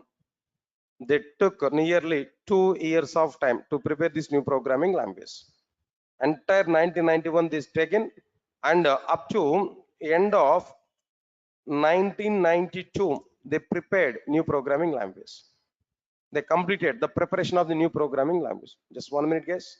I think so. Just only one factor I discussed here. What is that factor there? Simple one I discussed here. Remaining 2 factors here I have to discuss. After that, I'll go for the completion of the new programming language. Now let's come for this one. What is this next one again? Tight coded programming language. What is the meaning of this tight coded programming language, guys? Observe carefully, all of you know. Say for example, all of you are aware about this stack operations. Stack, one of the data structure. Do you aware about it? Stack, no? Any idea on this stack? Any idea on this stack? Right, sir. Stack is a data structures. Am I right or not? What are the various operations for the stack now? Tell me. First one is like what there? Push. And second one is like what there? Pop. Actually, there is a third one, that is what there? Peak. Push in the sense inserting an element. Pop in the sense read and remove. Read and remove. Peak in the sense just read but not remove. Peak is what there? Just read what is top of the element. That's it. But not remove. That are the 3 operations. Good, nice. In the C programming language, I'm asking this question to you. Not try to answer, but just general knowledge only. To perform push operation on an average, we are going to take nearly 20 lines of code. 20 lines of code on an average. To perform pop operation again, 20 lines of code we are going to take. To perform peak operations again here, 20 lines of code here we are going to take. Overall, in C programming language, to perform the stack operations, how many lines of code here we are going to consume there? 60 lines of code on an average here we are able to consume. How many lines of code here we are going to consume there? 60 lines of code. Is that got it or not? Understand it, no? Same stack operations in Java. Same stack operations in Java. If you observe this, all of you observe carefully. Same stack operations in Java. If you think about it, stack S is equal to new stack as a predefined class. S dot push of complete. My push operation is completed. S dot pop, my pop operation is completed. S dot peak, my peak operation is completed. Finish. Now tell me overall in Java, how many lines of code is available totally? Total, how many lines of code is available here? 4 lines of code is existing. But in C and C++, 60 lines of code. But in Java, 4 lines of code. Listen carefully. If any programming language is taking more number of finish sections, then that programming language is a loose coded programming language. What is that programming language there? Loose coded programming language. For a particular requirement, if any programming language is taking more and more number of finish sections, no, then that programming language is what there? Loose coded programming language. If any programming language is taking less number of finish sections, Less number stack operations are same in C, in Java, but in C 60 lines of code, in Java 4 lines of code. If any programming language is taking less number of instructions to perform the same stack operation, to perform the same operations, no, then that programming language is loose tight coded programming language. That programming language is what there? Tight coded programming language. Now tell me here, C programming language and Java, two examples I have taken. Which programming language is a tight coded programming language? Come on, which programming language is tight coded programming language? Obviously Java. Java is what the tight coded programming language, but C is what their loose coded programming language. Why? Because it takes more number of instructions to perform a particular operation, but in the case of Java, it will take only less number of instructions to perform the same operation kernel. So that's the meaning of like what their tight coded programming language. Right, sir? Last one is like what their architectural neutral programming language. What is the last one here? Architectural neutral programming language. What is the meaning of this architectural neutral programming language? No, observe carefully, straightforward information. Sun Microsystems wants to prepare a new programming language. It should not be bound with a particular operating system and a particular hardware system. It must be executed its applications in all the operating systems, in all the hardware systems. In that way, they want to prepare a new programming language. That means what's the point I'm telling there? Independent of all the hardware systems, independent of all the hardware systems, in every hardware system that Java has to execute its applications. In that way, they want to prepare their new programming language. That's why they have taken the factor is what their architectural neutral, architecture in the sense hardware system, neutral to the hardware systems. Sir, all of you are getting it or not? Now tell me, all of you know, Sun Microsystems wants to prepare a new programming language in green project. That new programming language must have three features. What features they want to see on that new programming language? Simple programming language, tight coded programming language. Then what next one here? Architectural neutral programming language. Yes, sir, got it or not? What's the meaning of simple programming language? Less execution time, less memory, less power consumption. What's the meaning of tight coded here? No, less number of instructions, more implementation. Less number of instructions and more productivity. Less number of instructions, more implementation. Right. What's the meaning of this architectural neutral? It's an independent to all the hardware systems. It can run its applications in every hardware system. It can run its applications in every hardware system. This is what exactly the meaning of like what the architectural neutral programming language. Yes, sir, all of you getting my point or not? So finally, what happened here now? The total somewhat information here I discussed about this history. Right. After this, right, sir, then few more points are remaining here. Then almost another time is like 6:35. No, can I discuss the remaining part tomorrow? Right. Then few days only 1 hour class I'm going to take. Then after that, I'm going to take your class right from 4:30. Yes, sir, got it or not? Now 5:30 I'm taking the class now. 4:30 to 6 is an official time for us for our class now. But up to these classes, I'm going to take like this 1 hour 5:30 to 6:30 like this. After that, I will start our class at what time there? 4:30. Please remember this. Okay. But when onwards I'm going to take this, I'll give intimation to you clearly in our classes. Okay. Then tomorrow I'll continue the remaining part here. Tomorrow we are going to see the content. Thank you. Thanks a lot.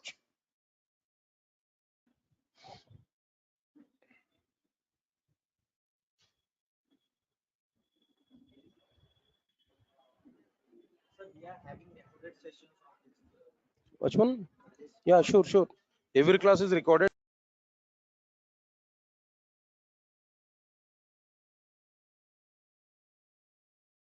Please confirm to me. All of you are getting my voice on screen.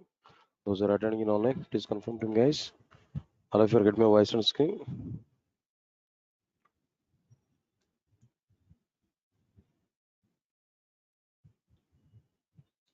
Guys, please confirm to me. All of you are going to be. All of you are getting my voice on screen. Those who are attending in online, guys, please type in questions box.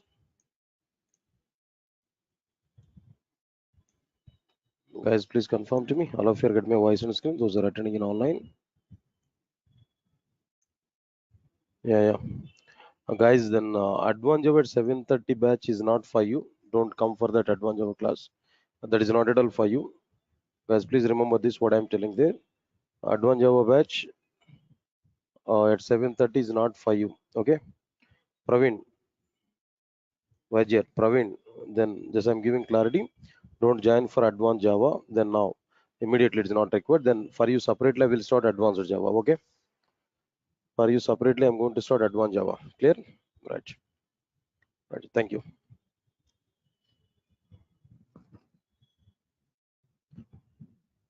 Right. Good evening, guys. And check it. What content here we discussed there. And I want to give some notes related link for this class as there. Now let us go for this document here. I've given some document already, some content.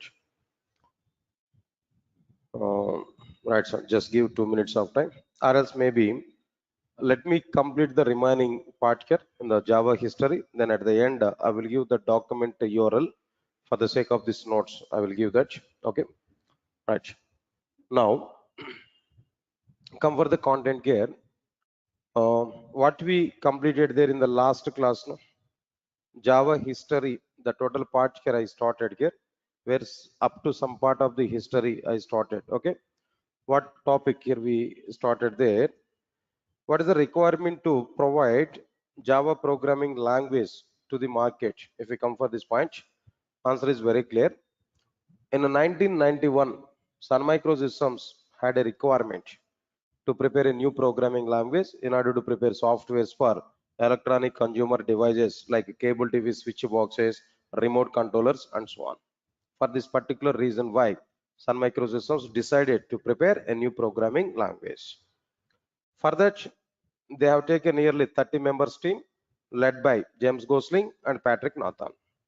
With this 30 members team, Sun Microsystems has started a project. What is the name of the project there? Green Project. Green Project was started. In Green Project, they want to prepare a new programming language. That programming language should have some features. What features they want to provide in their new programming language? The new programming language should be what there? Simple. That new programming language should be what there? Tight coded. That new programming language should be what there? Architectural neutral. Sir, are you getting it or not? Then immediately we have to think about it. Why it should be simple programming language? What exactly the factors they have included for the simple programming language? All right. That programming language is simple. Why? Because that programming language should take less execution time. That programming language should take less memory. That programming language should take like what there? Less power consumption, less energy consumption, whatever it may be. Now tell me, what is the impact of this less execution time? I given some points here. If that execution time is less, performance of the end product will be increased or not? Next one, if the less memory, if the end product is having less memory, automatically cost of the product will be reduced or not? Next one, if the energy consumption is less or power consumption is lesser, maintenance cost of the end product will be reduced. These are the impacts of this all the features. No, so anyway, whatever it may be, Sun Microsystems wants to prepare a new programming language. It should be a simple programming language. It must have less execution time. It must take less memory, and it must take less power consumption. They're the points here. Next one is second one is what the tight coded. What's the meaning of this tight coded here? No, already I've taken an example. Stack is an example I've taken. In stack, we are able to perform three types of operations. What are the three types of operations here we are performing there? Push operation, pop operation, pick operation. In a C programming language, to perform push operation, nearly 20 lines of code here we are going to consume. To perform pop operation, again 20 lines of code here we are going to consume. On an average, again 20 lines of code for the sake of what their peak operation. Overall, how many instructions here we are going to consume for stack operations? No, 60 lines of code. But in the case of Java programming language, the same stack operations we are able to complete within 4 lines of code. Just within 4 lines of code, we can complete it, the same stack operations. Got it or not? All right, sir. Now here the point is what? Point is what there? If any programming language takes a less number of instructions to implement to implement a particular requirement or to implement a particular requirement, to provide coding part for a particular requirement. If any programming language takes less number of instructions, then that programming language is called tight coded programming language. The programming language is what? Their tight coded programming language. Now tell me, between C and Java, I given some comparison. In between C and Java, which one is a tight coded and which one is a loose coded here? No, C is what? Their loose coded, but Java is what? Their tight coded programming language. Good. Next one is what? After this, architectural neutral programming language. What's the meaning of this architectural neutral programming language? No, what's the meaning of it? No, I given one simple statement here. Okay. Before that, I want to give some explanation. Now try to understand it clearly. For example, listen, all of you listen carefully. For example, I'm taking Java classes now. Listen, understand carefully. I'm taking Java classes now. Of course, today I'm providing some demo class, for example. Okay. And outside of this classroom, if I put a bot, notice, what is that notice there? If you want to attend Java classes, you must be a BTech graduate and you must be a computer science student. Then only you're eligible to attend my class. If I put a board like this, assume it, how many members can attend my classes? Point number one. Case number one, I said to you. Case number two, same. If I put a notice in my notice board, any graduate can attend my Java classes. No restrictions. Any graduate can attend my Java classes. No restrictions. If I put this board in outside, two cases I've given there. In which case more number of people will come?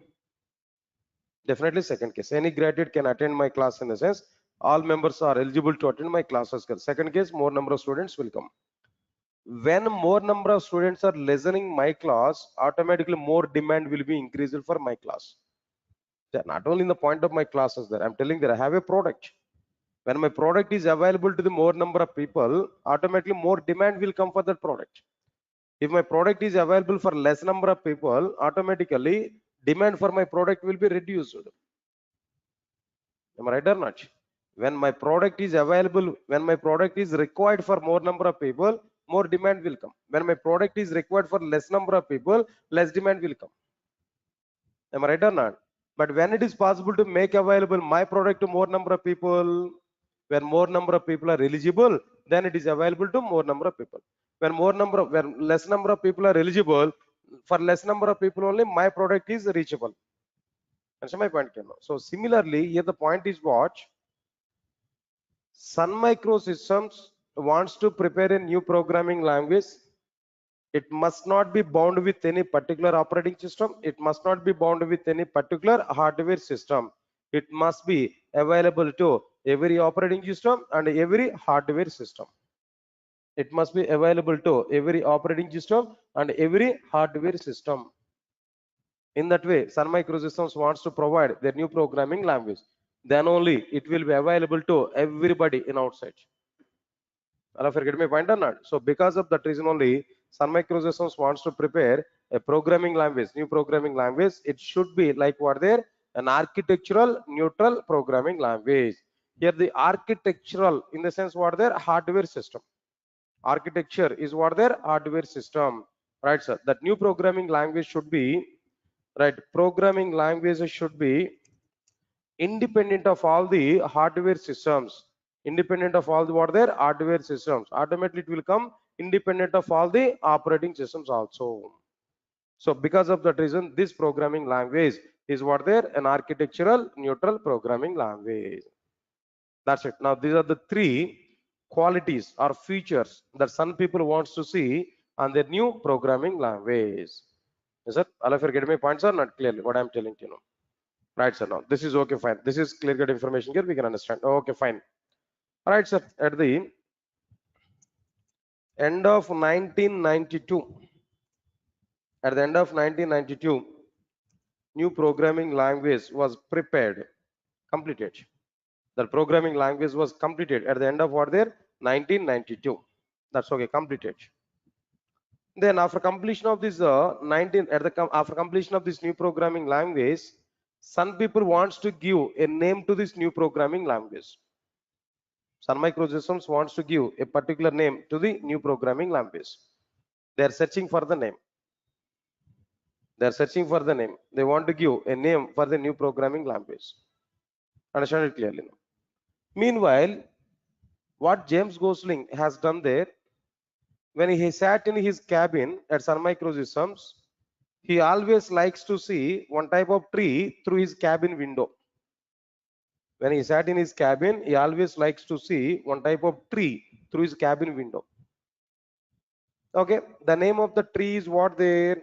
Oak is the name of the tree. He had a thought. He wants to give this oak is the name to the new programming language. Then, as he liked that particular tree, as he liked to see this particular tree through his cabin window, he wants to give this name to the new programming language. Then he has sent that proposal to Sun Microsystems.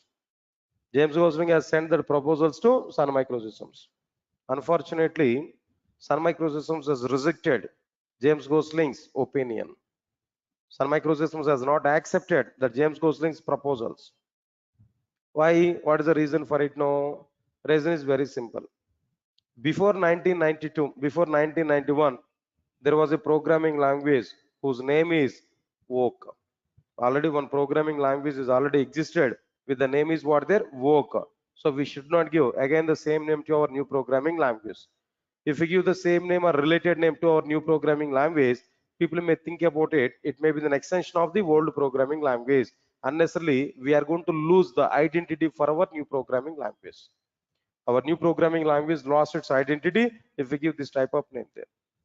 Then again, people are searching for a new name for the new programming language.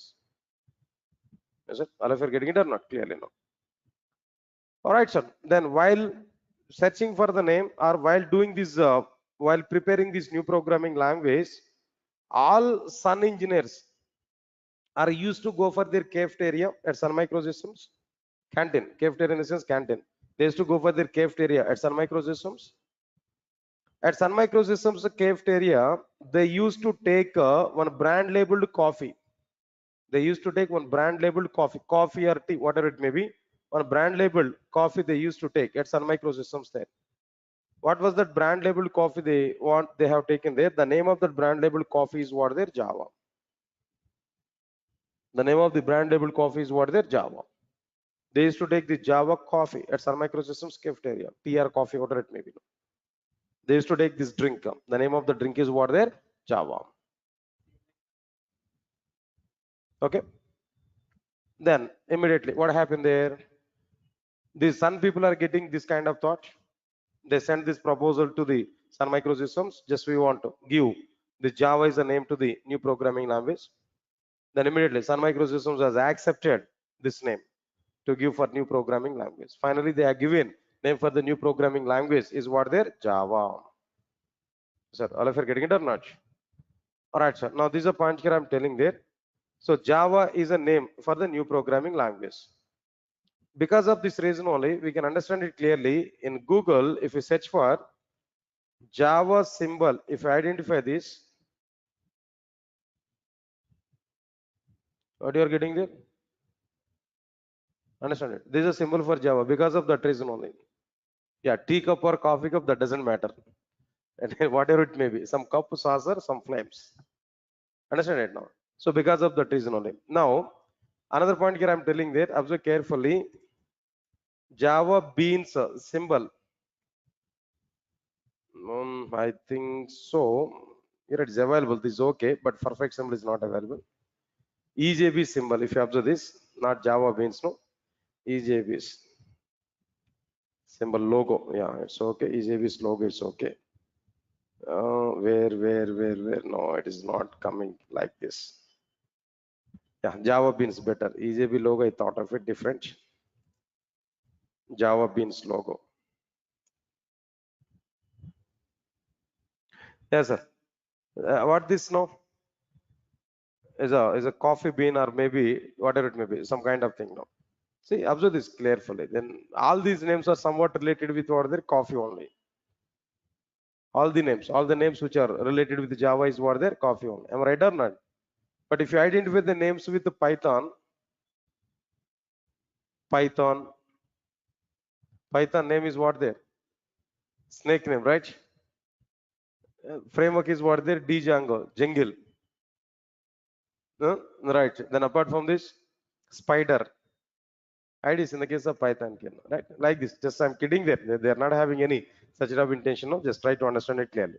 All right, sir. Anyway, so the point, like what I'm telling to you in this scenario, what is the point here I'm telling to you about this? The symbol for Java is what there? A cup, saucer, and flames. It means like what there? Tea cup or might be then coffee cup. Whatever it may be, coffee or tea, something else. No. Okay, fine. That was clear. Name was given. After giving this name, after giving this particular name to this programming language, at the end of 1992, they prepared the first product on the base of the Java. At the end of the 1992, they prepared the first product in the base of the Java. The name of that first product is what there? Star 7. Understand it clearly. The very first product on Java is a Star 7. It is a remote controller. It's a what there? It's a remote controller. But what is the status of it now? It is a failure product. It's totally a failure product. Sun Microsystems has waited nearly 1.5 years of time to find a customer to take the Star 7. But they didn't identify even a single customer to take the Star 7. Yes, sir. All of you are getting it or not? What I'm telling there. The very first product on the base of the Java is what there? Star 7. Sun Microsystems has waited nearly 1.5 years of time to find a customer for what there? The Star 7. But they did not identify even a single customer for the Star 7. It's a totally failure product. Good. 1.5 years of time. In the mid of 1994, at the end of 1992, they prepared Star 7. No product, no customer is available. Nearly 1.5 years of time they waited. In the mid of 1994, there is a demand for www as part of internet. That internet era was started in the mid of 1994 in abroad. In India, when it was started there, in India, that the internet era was started in the year of 2000, 2001 in that time. Sir, are you aware about it now? And outside might be internet centers are available. There is some huge business there by the time in outside. Only for the sake of Yahoo chatting only, people are going to the internet centers there by the time. Chatting app is what there? Yahoo chatting by the time. Okay, right, sir.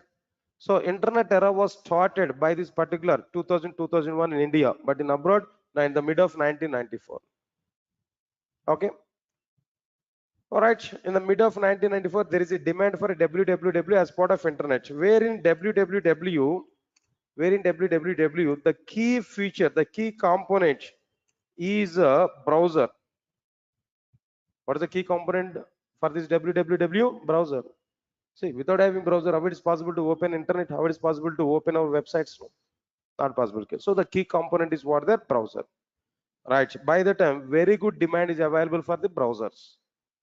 By the time, very good demand is available for the browsers. What browser is available there at that moment there? In the mid of 1994, Mosaic is a browser which is available in outside. Mosaic is a browser name. All right. This browser is getting very good demand. Only that browser is a leading browser in outside there. That was prepared by Mark Anderson.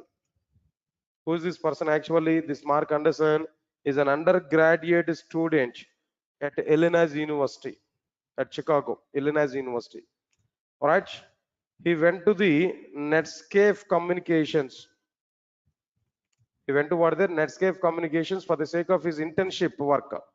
For the sake of project work, he went to the Netscape Communications company. There he prepared this browser as part of his project work. To prepare this browser, he took nearly $6.25 per hour. hourly basis. Per hour, it took nearly $6.25 to prepare that Mosaic browser there.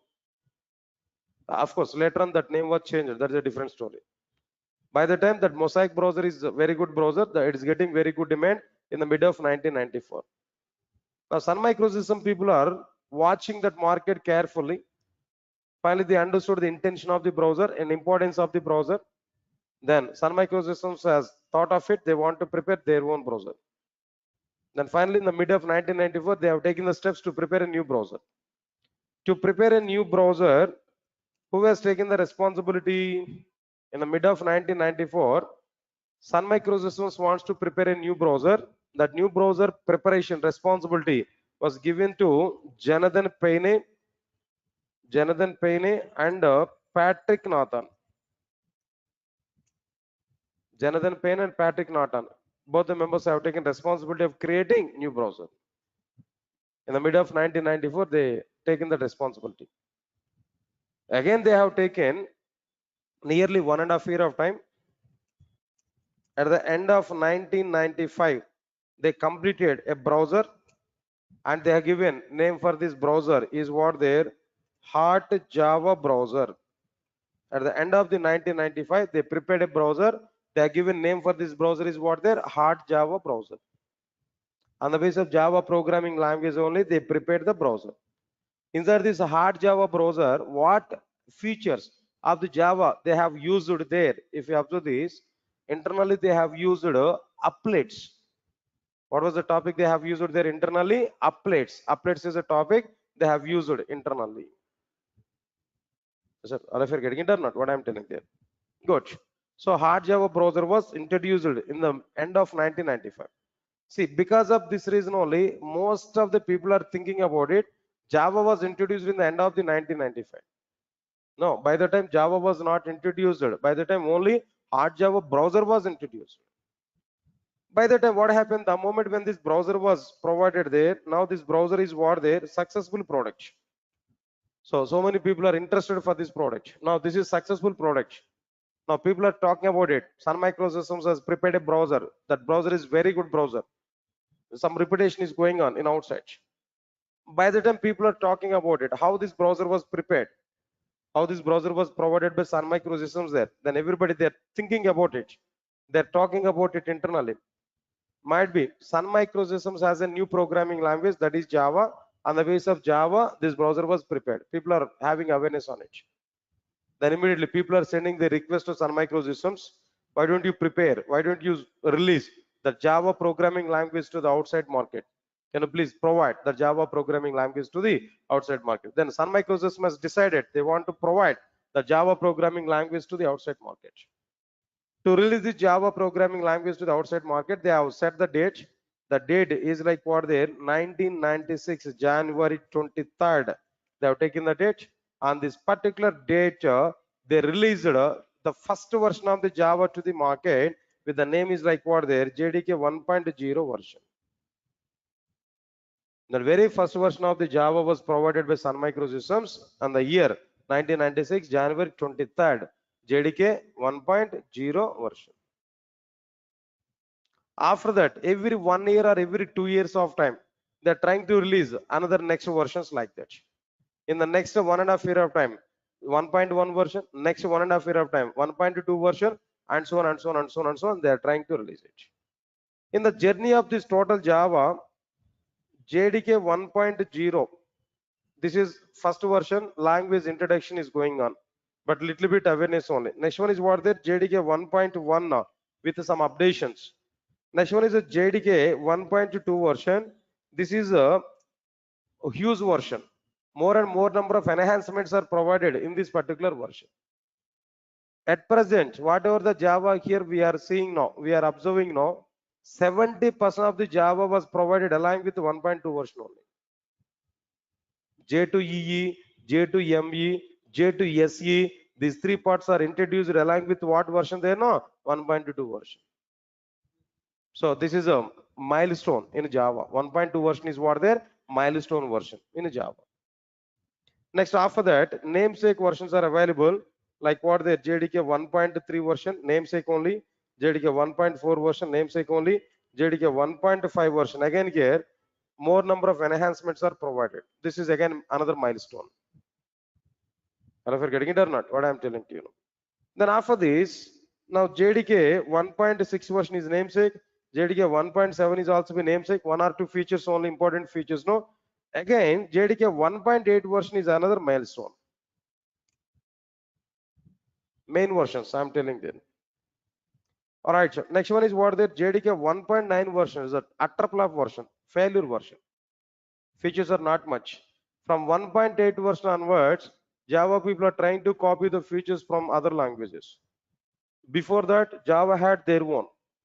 Other programming languages are copied from Java. But 1.8 version onwards, Java people are trying to copy the features from other programming languages. Best example is Python. Observe carefully, up to JDK 1.6 version, Java was maintained by Sun Microsystems. Right from 1.7 version onward, Java is available with Oracle Corporation. Java was provided by, Java is maintained by Oracle Corporation. When Java was in Oracle Corporation, from that point onwards, hurry-burly, they are trying to release number of versions and hurry-burly features they are including inside this Java. But of course, then some useful features are available, some of the features are unnecessary, but finally they are maintaining some other content here. So they are searching for other programming languages. In other programming languages, if any feature is good feature, they are trying to copy that. Now, as per my awareness, I can say 15 to 20 number of features from Python. How I knows about it? No, I thought previously both Python and Java, both. I'm able to teach both Java and Python. I've seen that clearly. Understand it clearly now. Right, sir. Okay, whatever it may be. Next one is like what there? JDK 1.10 version. All right, JDK 1.11 version. Again here, somewhat features are included, but the style of Java release was changed from 1.11 version onwards. From this 1.11 version onwards, Java is becoming as a licensed one. The license agreements are changed. License, the total thing was changed. But it was a licensed one. But for which users this is a licensed one? Not for everybody. For the students, for the teachers, for the individual development, Java is a freeware. But for the corporate users in the sense in the companies, if they want to use Java, they must take the license. Of course, nominal prices only. Up to that, up to now, it's okay, fine. For corporate users, that license is mandatory. For the normal use, license is not mandatory. So for us, no need to take any license. We can use Java, no problem. But for corporate use, in the companies, if you want to use Java, the companies have to take license for Java. From which version of Java onwards? No, Java 1.11 version onwards. Observe carefully. Then after this, JDK 1.12 namesake only. And one more point I'm telling there. Before JDK 11 version, there is a gap from one version to another version, some time gap, nearly 2 years of time, 3 years of time. And especially for releasing 1.8 version, they might be taken nearly 6 or 7 years of time. That much of time they have taken, but once they release one version, in the sense, huge number of updations, more number of features, they might be included there. But from Java 11 version onwards, what Oracle is following there, they want to release Java for every 6 months of time. For every 6 months of time, the Oracle people wants to release a new version for Java. Because of that reason only, immediately we are getting Java 11, Java 12, and JDK 1.13. All right, sir. Now JDK 1.14. In JDK 1.14, somewhat okay, but not huge version. Number of not more number of enhancements, no, but somewhat better when compared with the previous one. Then similarly here, like what there, JDK 1.15. Then what next one here? JDK 1.16. Now after this, JDK 1.17 again. Now here we are having somewhat content here. But of course, as of now here what we are having there, no, JDK 1.18 is existed and JDK 1.19 is available. I think so. As per your says, JDK 1.20 might be. Then we are saying that 20 is also existed then, right? So then it is available. But I didn't check it. 20th version is a long-term support or not, but I don't know. But up to 17th, I followed up. The remaining, of course, I'm going to take all these concepts here. But anyway, But the point I didn't check it. 20th version is a long-term version or not. But up to 17th year we can understand. These are the milestone versions inside the Java. Sir, if you're getting it or not. But at present we are having what there? JDK 1.20th version is available, that we are going to understand anyway. But I'm telling there, up to JDK 8th version, Java is a stable, completely stable. Afterwards, Java is coming in a rapid manner, and like what there? The rapid manner in the sense, what is the meaning of it? No, in a hurry-burry manner, Java versions are coming. Even I'm telling there, software industry is also be utilized with Java 8 version up to this 8 version in a stable manner.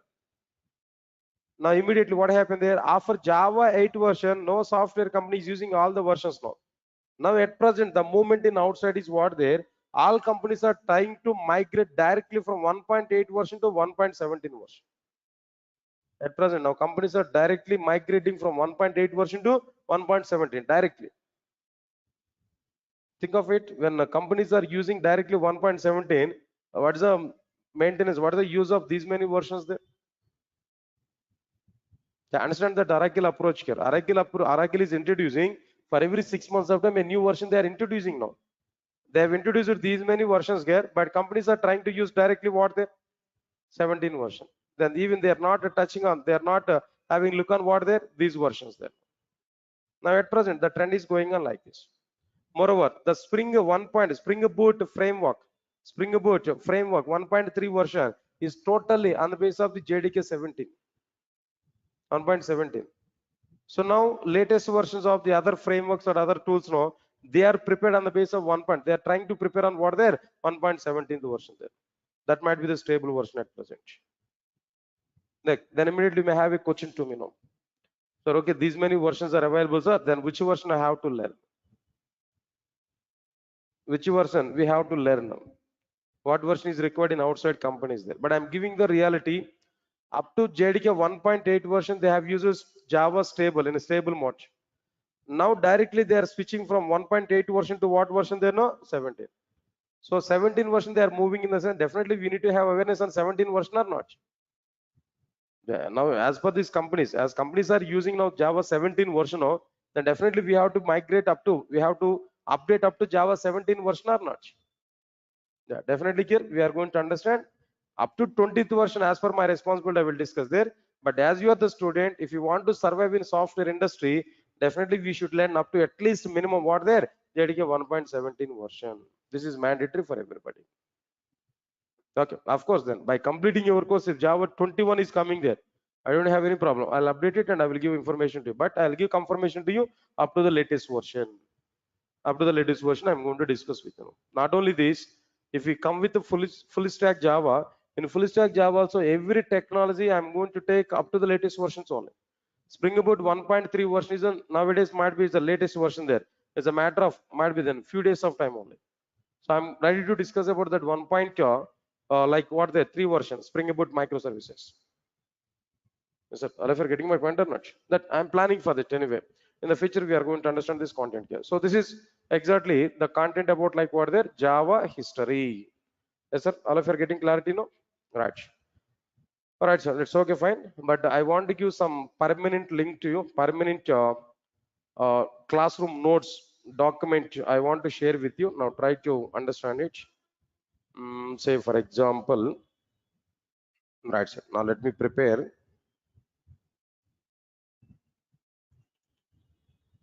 Java 530 PM. 1 minute, sir. Just give a minute of time. Let me create it.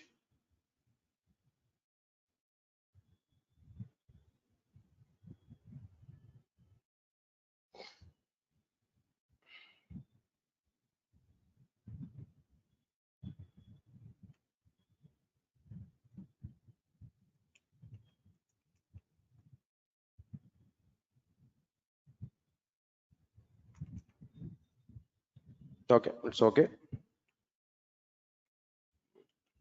All right.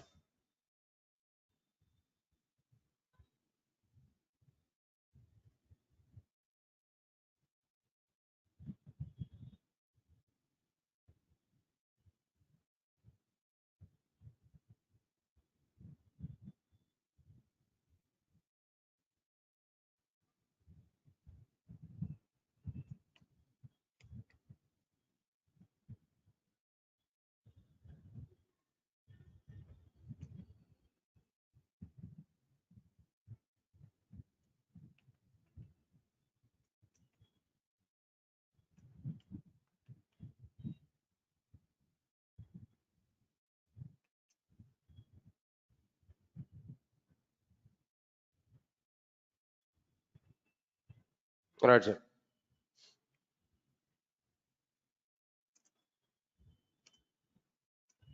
All of you take this link, no? Everybody take this link.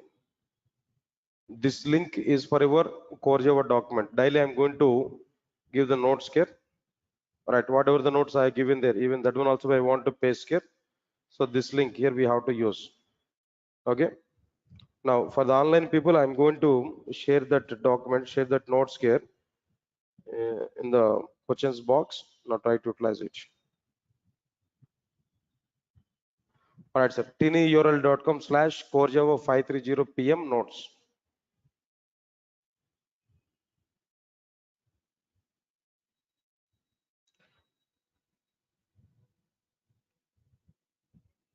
Right, sir. And I'm giving clarity to all of you guys. Don't worry. Just this is only starting point of the class there. Then in the syllabus we are able to have steps to prepare first Java application. The topic is available. In the steps to prepare first Java application, I'm going to take like what there, how to download the Java software and how to install Java software, everything I'm going to discuss with you. But let me complete introduction part now. After that, I'm going to talk about what there steps to prepare first Java application. Yes, sir. All of you are getting it or not? All right, so now just I have a trial for it. Now try to check this. Are able to get this document here in the browser? Have you checked it? Or else maybe let me check this. In the browser, just copy and paste this. If we click on it, then automatically here we have to get like what the document is exactly. Oh, directly this document here we are getting. 1 minute, guys. 1 minute, wait.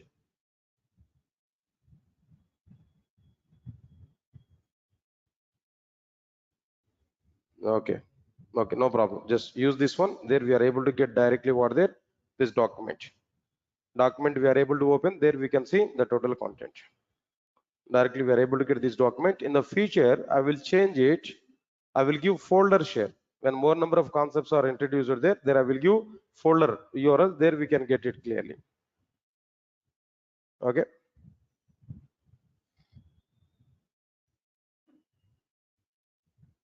Right, sir. Right. Now, Java history. The topic is completed here in the introduction content here. The next topic would be differences between what happened.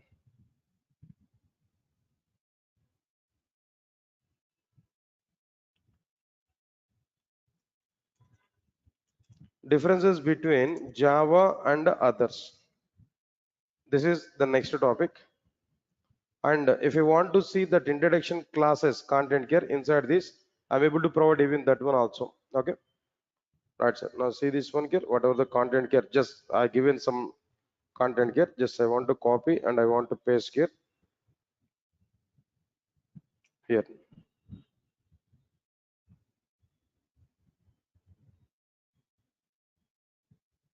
Okay. Right, sir. So differences between Java and others.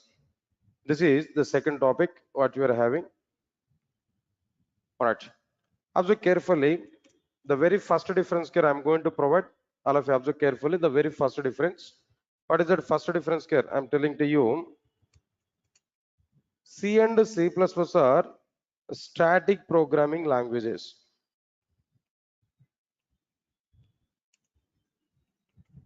But Java is a dynamic programming language. From this point onwards, our content is very much important. Try to understand it now. Up to this Java history, it's a namesake topic only. But from this point onwards, we have to understand Java effectively. Right, sir. What is the first difference here we are trying to understand there? C and C++ are what there? Static programming languages. But Java is what there? A dynamic programming language. Right, sir. Fine. What exactly the meaning of static programming language and what is the meaning of dynamic programming language? Listen carefully. Straightforward information. Understand it now. If any programming language is providing memory allocation for the data at a compilation time, If any programming language is providing memory allocation for the data at a compilation time, then that programming language is a static programming language. Come again, what is the static programming language? No, if any programming language is providing memory allocation for the data at what time? Compilation time, then that programming language is what their static programming language. Similarly, what is this dynamic programming language? No, if any programming language is providing memory allocation for the data at a runtime, not at compilation time. If any programming language is providing memory allocation for the data at a runtime, not at compilation time, then that type of programming language is what their dynamic programming language. Is it? Or if you get my point or not? Right, so let me write this point here. Observe carefully. If any programming language allows memory allocation for the primitive data, primitive data is what there? Byte, short, int, long, float, double, boolean, character. This data is available. That is called as what there? Primitive data. If any programming language allows memory allocation for the primitive data at a compilation time, then that programming language is called static programming language. The programming language is called as what there? Static programming language. What are the examples for the static programming languages? No, if you observe this, C and C++. These programming languages are what there? Static programming languages. All of you are getting it or not? Then similarly, now tell me, how can we say C and C++ are static programming languages? How can you say this point here? No, in C and C++ applications, observe carefully. In C and C++ applications, everybody understand my point here. In C and C++ applications, memory will be provided to the data at a compilation time only. At compilation time only, not at a runtime. Memory will be allocated for the data at what time? No, compilation time only, not at the runtime. Understand it clearly. I'll give diagrammatic representation also. Don't worry for it. But first of all, let me give the definitions. After that, we are going to see internal content here. Right, sir. What is static programming language? No, if any programming language allows memory allocation for the data at a compilation time, primitive data at a compilation time, then that programming language is what there is a static programming language. Examples are what there? C and C++. In a C and C++ applications, memory will be provided to the data at compilation time only, not at the runtime. Right, sir. Now, what about this dynamic programming language? Can you understand it now? Quite opposite point here. What is the dynamic programming language there? If any programming language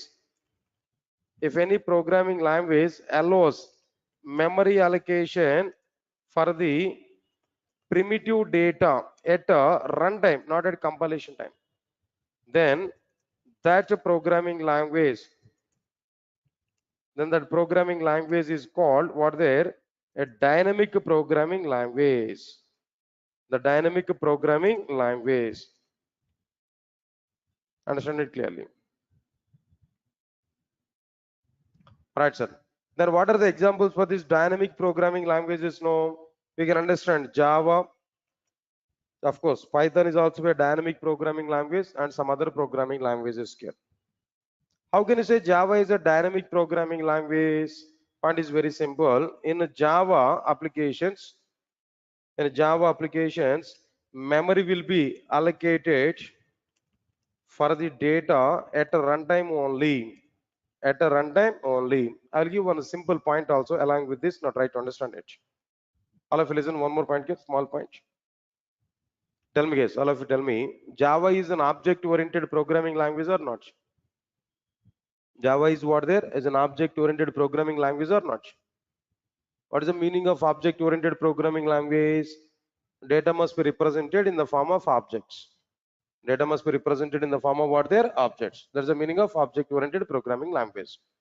In Java, when objects are creating at runtime, not at compilation time.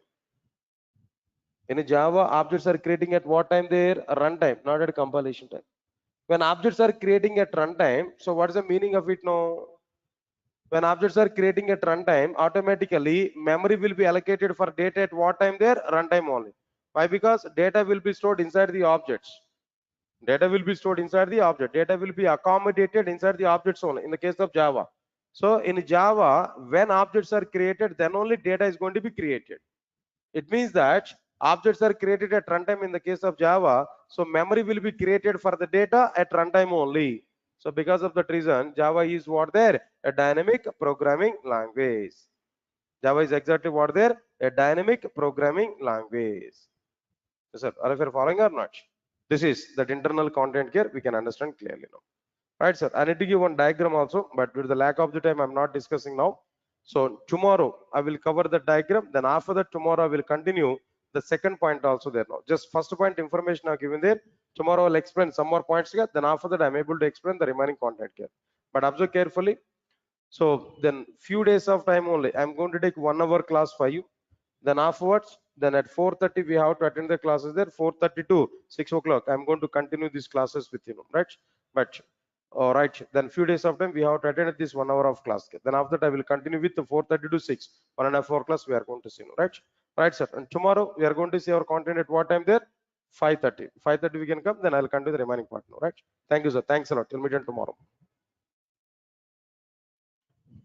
Yeah. Then what is compilation time? Then what is runtime? I will discuss with guys and tomorrow. Don't worry. Yeah.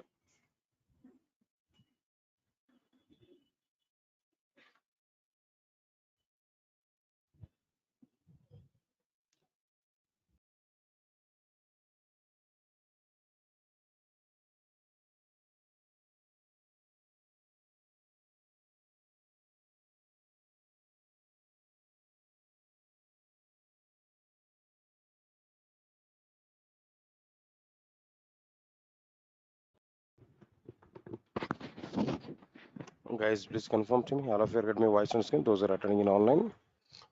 Guys, please confirm to me. All of you get my voice on screen. Those are attending in online.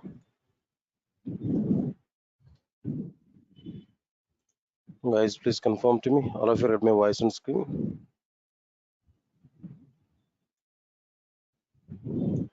Am I audible, guys? Am I audible? Yeah. Thank you. Thank you. Thank you.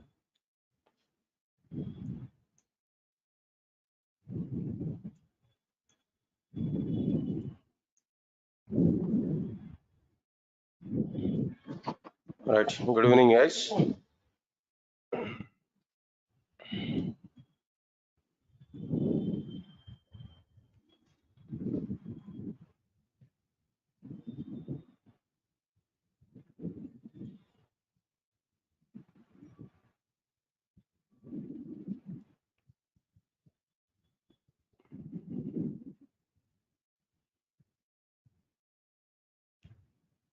Right, sir. In the last session, what we completed there in the content here we discussed now in the last class.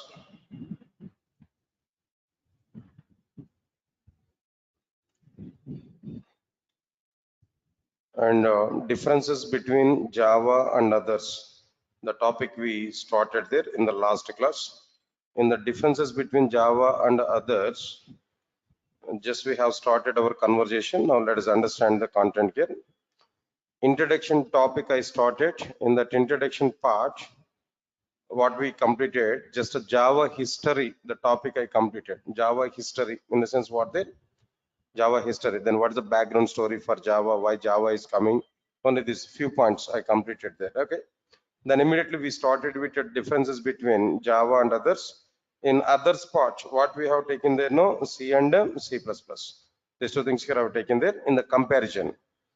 Then after that, from this, in the comparison here, what we completed there, if you observe this point now, first one is like what there, C and C++ are static programming languages, but Java is what there, a dynamic programming language. There are given some kind of points here. Now try to understand it clearly. I want to give some explanation. Already required points I've given there, but I want to give some more explanation. Now try to understand this clearly. Right, sir. For example, all of you observe this clearly. For example, I have written a program. I have written a program. This is what actually .java file. .java or .c, whatever it may say. For example, .c. I've taken it. Here I have written some lines of code, number of instructions. Here I have written coding part. Now tell me, all of you tell me, who has written this program? Developer or not? Developer, programmer has written this code. How programmer has written this code?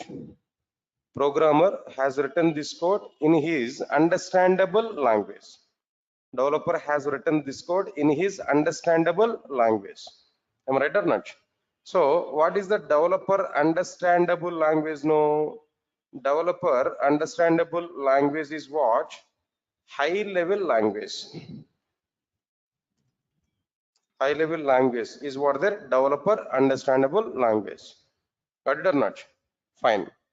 I completed this program. Then I have to execute this program or not? Everybody understand my point here. I have to execute this program or not? To execute this program, here we have to use a mission. Here we have to use what there? A mission. All right, now here I want to say like what there? Execution. This is like what there? Execution. This execution would be performed by an engine. In the case of C, that engine is called as what there? C engine. C programs are executed by an engine, C engine. C++ programs are executed by an engine, C++ engine. Similarly, Java programs are executed by an engine, Java engine. Yes, sir. All of you are getting my point or not? C engine, C++ engine, Java engine. Python programs are executed by an engine, Python engine. So different names are available for Java engine and Python engine. Python engine is also be called as PVM, PVM, Python Virtual Machine. Java programs are executed by an engine called as JVM, Java Virtual Machine. In this way, here we are having some other names. It's okay, fine. This is C engine. Good. If you provide this C engine, if you provide this C program to the C engine has to execute that program and it has to give some output. C engine has to execute that program and it has to give some output. What is that output here? It has to provide there some output. Whatever the program we have written, as per that some output here we are getting. But here we have a problem. There is a problem here. What is the problem here? We are able to get no. Observe carefully. Now tell me, C engine is a mission or not? C engine is what there is a mission, just like a some hardware related or maybe some engine, right? It's a mission. It's not a human being. It able to understand. It able to execute only low-level language representations. That mission is able to understand only mission language, low-level representation. But observe carefully here. Here we provided program in what language? No, high-level language. Of course, C programming language only. Int I is equal to 10 now, high-level representation. Say for example, what is this high-level representation actually? Int I is equal to 10 is a high-level representation. But what is this low-level representation actually? This is low-level representation. Zeros and ones is what their mission language, low-level representation. So we have written our program in what representation? No, high-level representation. But C engine required the program in what representation? No, low-level representation. Are able to follow or not? This is what their high-level. This is what their low-level representation. But there some miscommunication is available or not? Some miscommunication is available. So we are unable to execute our program in this case now. But I want to make it is execute. If you want to execute this program, then what we have to do there? Here we need to go for some approach. What is that approach here we have to do there? Now try to understand it. If you want to execute this program, first we have to convert our program from high-level representation to low-level representation. First we have to convert our program from high-level representation to low-level representation. Here I'm going to take some converter or a translator. Here I want to take translator. Here I'm going to take translator. Here I want to take this translator has to take this high level program as an input. It has to convert the high level program into low level program. The total low level program here we are going to get in the form of a separate file. Low level program here we are able to get in the form of what there, a separate file. That file is like what there, .exe file. Inside this .exe file, then what we are able to have there, here we are able to have like what there, low level representations totally. Here this is totally what there, low level representation here we can understand.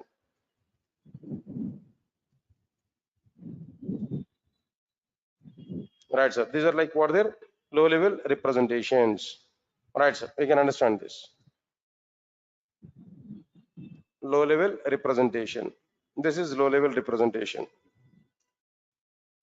Okay.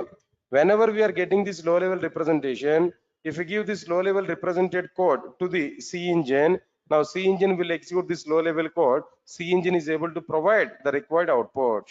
C engine is able to provide what there, the required output. Now this is what exactly the process of executing our program. Are you getting it or not? Now you understand it clearly. Here we have used some translation process to translate the program from high level representation to low level representation. Now this translation process is called as what then? Compilation. This translation process is called as what there? Compilation. Now tell me here, what is the meaning of this compilation clearly? What exactly the meaning of compilation here? If you observe this point here, answer is very clear. Compilation is a process of converting program from high level representation to low level representation. This is point number 1. Okay, observe carefully. Again, I'm asking there, what exactly the purpose of this compilations? No, I'm going to give some points here. Compilation in the sense, two things. One is what the conversion from high level language to what next one can know, low level language, high level language to low level language conversion. And second thing is what there, now tell me all of you know, who has written that program? Who has written that program? Programmer, developer. Am I right or not? Human being only. Developer in the sense what there? Human being. See, human being may go for some number of mistakes in our program. While writing the program, number of mistakes here we are going to do. Definitely, it's a minimum fundamental right for human being, committing the mistakes. Am I right or not? Having mistakes in our program is not a crime. Having mistakes in our program is not a crime, is not a wrong thing. It's a common thing for everybody. But without checking whether our program containing errors or not, without checking whether our program contains errors or not, trying to execute the program is a crime. Are you able to follow or not? Without checking whether our program contains errors or not, you are trying to execute our program is a big crime. So what is the point I'm telling there? Before executing our program, first we have to check whether our program contains any error or not. Before executing our program, first we have to check whether our program is having any error or not. If our program is having error, then we have to correct that program again. If no errors are identified there, then the program is going to be executed. So definitely we need to perform some error checking or not. In our program, we have to perform some error checking or not. Exactly. That error checking here we are going to do with what there, that compilation only. Compilation is responsible for what there, error checking. Compilation is responsible for what there, error checking. Is it all of you are getting clarity on this point now? Is my point is clear to all of you? All right, sir. Now tell me, two responsibilities are available for compilation. What are the two responsibilities now? Come on, one is what there, converting program from high level representation to low level representation. Second one is what there, error checking. Error checking is one responsibility. Converting from high level to low level, this is another responsibility. Yes, all of you are getting clarity why we need to go for compilation? No response, guys. Fine. Let's come for the next point now. Observe carefully. The time when we perform compilation, The time when we perform compilation is called as compilation time. The time when we perform compilation is what their compilation time. Got it or not? The time when we perform compilation is compilation time. Compilation time is also be called as static time. Compilation time is also be called as what their static time. Next one, the time when we perform execution, that is called as execution time. The time when we perform execution is also be called as what their execution time. Execution time is also be called as what their dynamic time. Dynamic time is also be called as what their runtime. They are the names, different names. The time when we perform compilation, static time or compilation time. The time when we execute our program, execution time, dynamic time, and runtime. Sir, all of you get my point or not? Okay, now observe carefully. One more point I'm telling you. For example, int a is equal to 10. I have written this in a section. Int a is equal to 10. Now tell me, for a variable, this is a variable. For a variable, 2 bytes of memory will be allocated or not? Internally, the 10 is the data. The 10 data has to be stored or not?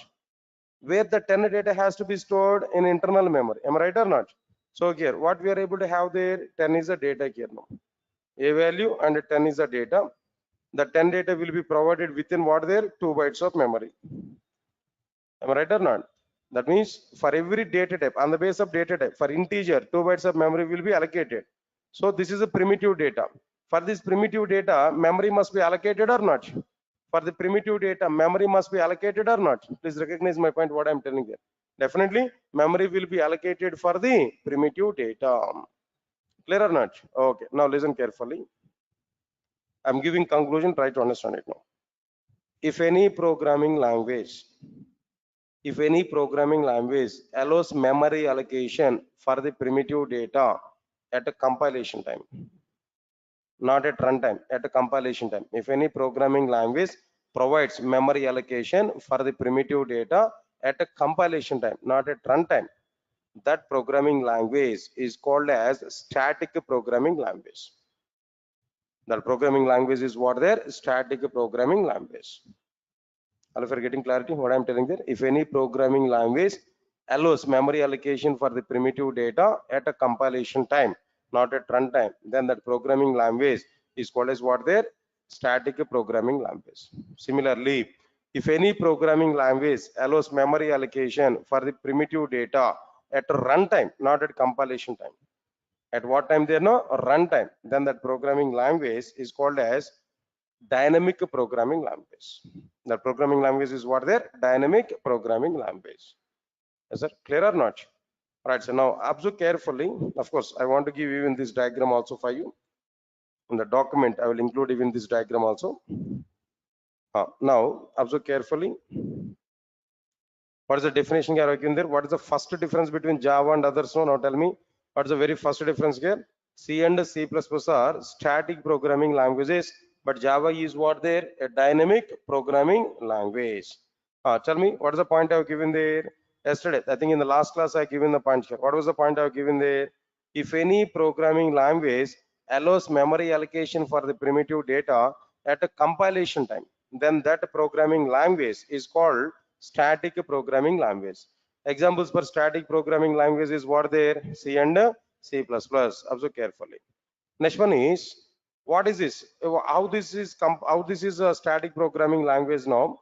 In C and C++ applications, memory will be provided to the data at a compilation time only, not at a runtime. So C and C++ are what their static programming languages. Next one, if any programming language allows memory allocation for the primitive data at a runtime, if any programming language allows memory allocation for the primitive data at a runtime, then that programming language is called as what their dynamic programming language. Examples are what there? Java, Python. In Java applications, memory will be allocated for the data at what time here? At a runtime. In Java applications, memory will be allocated for the data at what time here? No? At a runtime. Yes, sir. All of you are getting it or not? What I'm telling you now. That's okay now. This is the first difference here, what we identified clearly.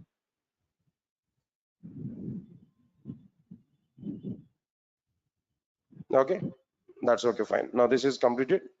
Then what next one here? After completion of this, second difference here we are going to understand.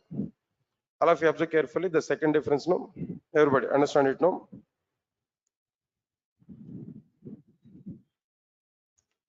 Preprocessor is required in C and C++, but a preprocessor is not required in Java.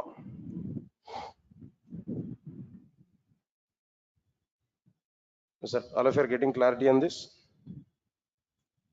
Preprocessor is required in C and C++, but a preprocessor is not required in Java. Clear? Right. All of you observe carefully.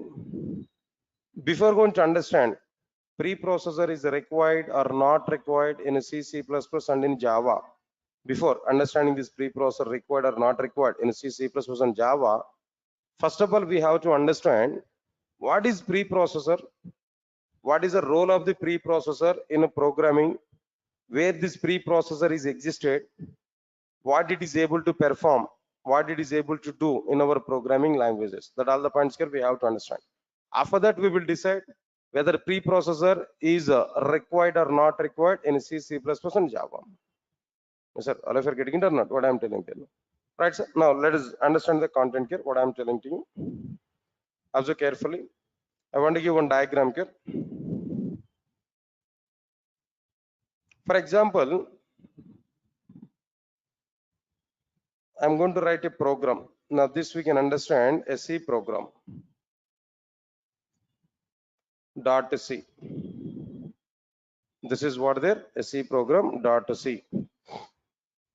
Observe carefully. Next one is we need to perform compilation. Here we have to perform what there compilation.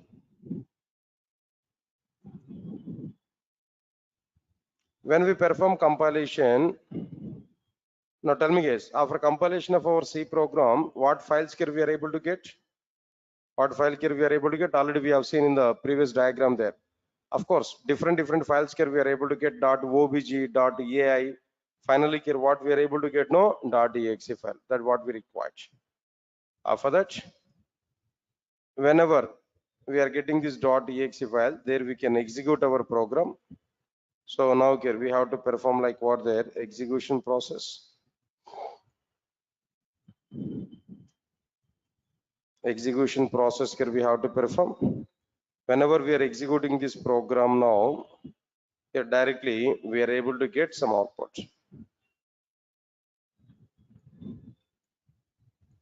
Here we are able to get like what there some output. Right. Now this is the overall scenario here we can understand. All right. Now if we observe this compilation,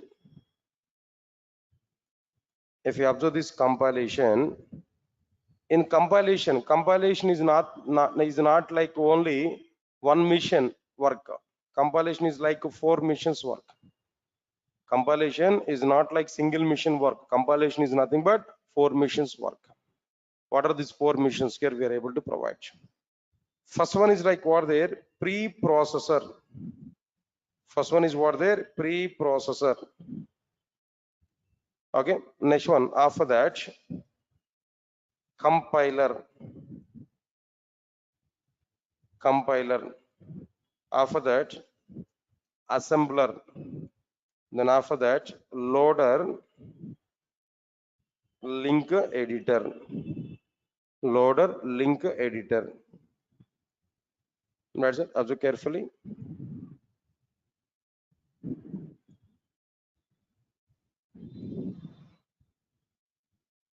First one is like what there preprocessor, compiler. Next one is assembler. Next one is like what there loader, link editor. This is overall.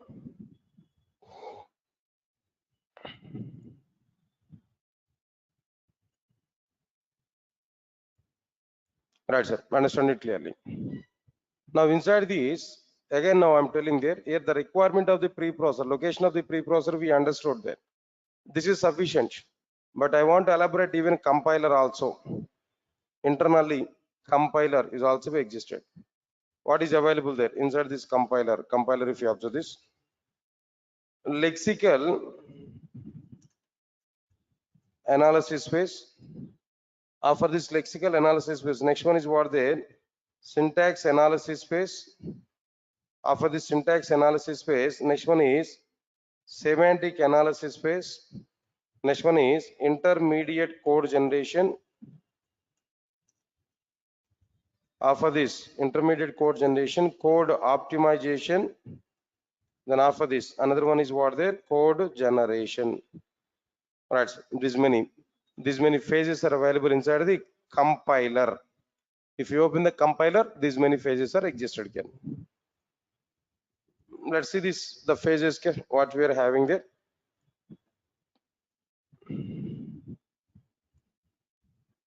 Now first one is like what, the lexical analysis phase. Next one is the syntax analysis phase, semantic analysis phase, intermediate code generation, code optimization. The next one is like what, the code generation. Of course, along with these two more tables are available. The two more tables are not required here, like symbol table, error handler table. So different things are available here. It's not required for us now. But majorly, this is the total architecture what we are having. Right, of course, I don't require all these concepts immediately. I don't not required to understand each and every point immediately.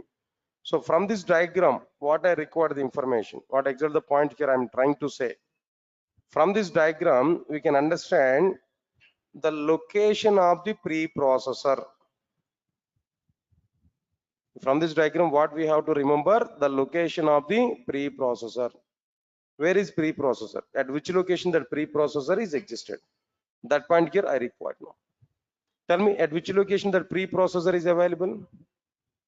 Inside the compilation. Inside the compilation, the very first phase is a pre-processing phase or not? Inside the compilation, the very first phase is what there? Pre-processing phase. Is that all of you are getting it or not? Only this point. For the sake of this point only, I given this entire diagram here. Okay. Right. Let me provide this point here. Try to observe this clearly. Here the diagram here I'm going to provide. Now tell me, what is the location of the preprocessor? Preprocessor is the first phase. Preprocessor is the first phase in compilation. Preprocessor is the first phase in compilation. That's okay, fine. What this preprocessor will do? What preprocessor is able to do? What is its responsibility in programming languages? Observe carefully now. I'm going to give some clarity. Now try to understand it now. All of you observe carefully. In a C and a C++, not only in the C, I'm telling that in a C and a C++, observe carefully. Every programming language is having some predefined library or not? Come on guys, you have to respond for me. Every programming language is having some predefined library or not? So in C and C++, the complete predefined library was provided in the form of header files. Am I right or not? If you're having awareness on C and C++, we have to answer for it. The complete predefined library is available in the form of what there? Header files.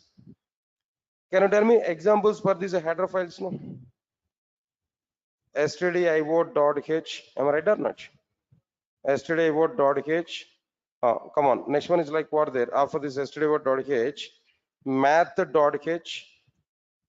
After this math.h. Next one is what there? Conio.h. And so on. So many things are existed here now. What are the various things now? stdio.h, math.h, conio.h, and so on. Just examples I'm telling them.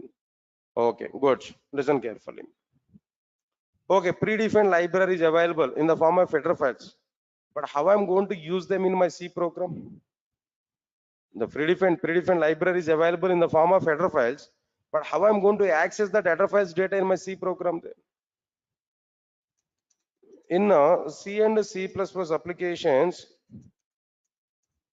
if you want to use predefined library, which are provided in header files.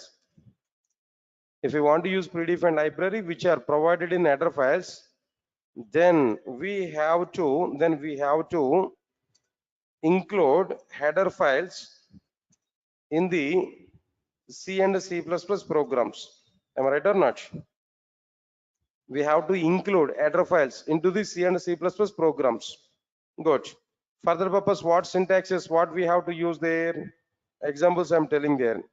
Hash include stdio.h. Am I right or not? Or statement here we have to use there. Hash include stdio.h. Next one is a hash include conio.h. Next one is a hash include math.h. Hash include like what there? Math.h.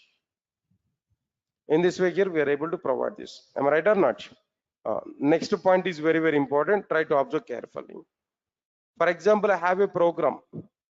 Inside my program, I have written all the hash include statements. I have written all the hash include statements like this inside my program. Observe carefully. If we compile a C program, C and C++ program, C and C++ programs, then preprocessor will perform the following actions. All of you observe carefully what actions it able to perform there. If we compile C and C++ programs, then preprocessor will perform the following actions. Point number 1. Listen, all of you listen carefully. Preprocessor will recognize hash include statements. Hash include statements. Am I right? Observe carefully. Preprocessor will recognize hash include statements. Preprocessor will take all the specified header files names from hash include statements. Am I right? Preprocessor will recognize all the hash include statements. Preprocessor will take all the header files names. What are the header files names I specified here? stdio.h, conio.h, math.h. It able to take all the header files names. Clear or not? Next one. After that, observe carefully. Preprocessor. Understand it clearly what I'm telling there. Preprocessor will check. Preprocessor will check whether the specified header files are available in C and C++ softwares. What preprocessor will do, no? Whatever the header files name here we specify, no? Preprocessor will check whether the specified header files are existed or not existed in the C and C++ softwares. Say for example, if you want to compile my C program, first of all, C software must be installed in my computer or not. In that installed C software, preprocessor will check whether these header files are existed or not existed. Okay, observe carefully. Point number 3. In the case, if the specified header files are not existed, if the specified header files does not exist or existed, the specified header files are not existed in the C library, C predefined library or inside the C software, then preprocessor will raise an error. If they're not available, then preprocessor will raise what there? An error. Got it or not? In the case, for example, right sir, in the case, observe carefully, if the specified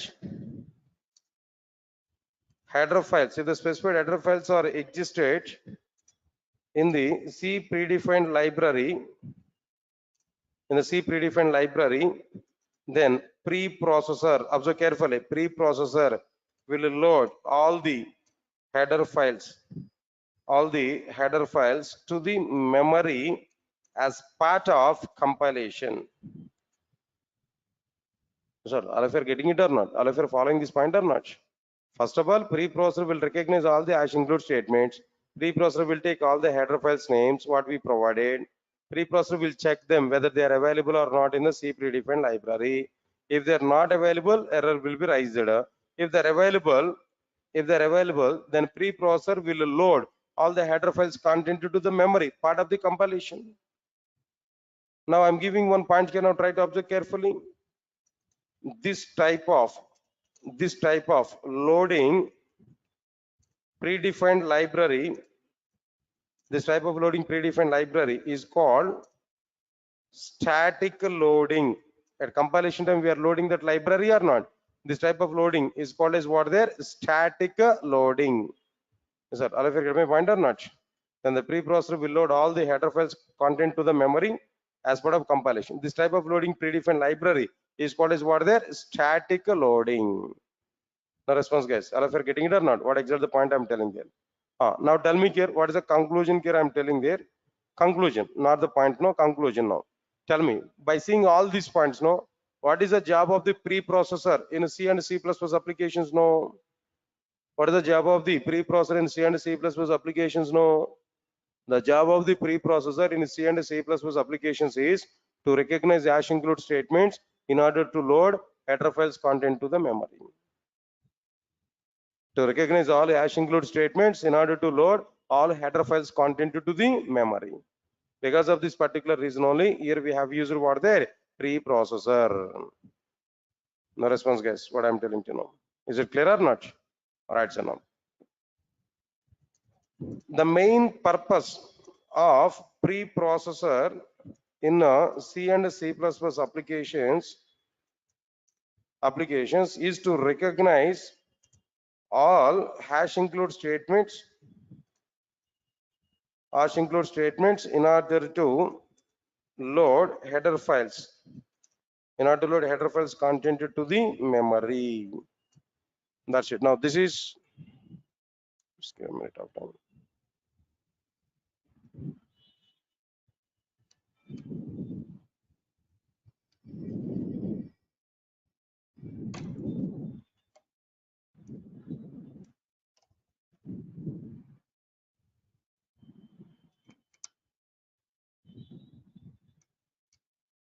Right, sir.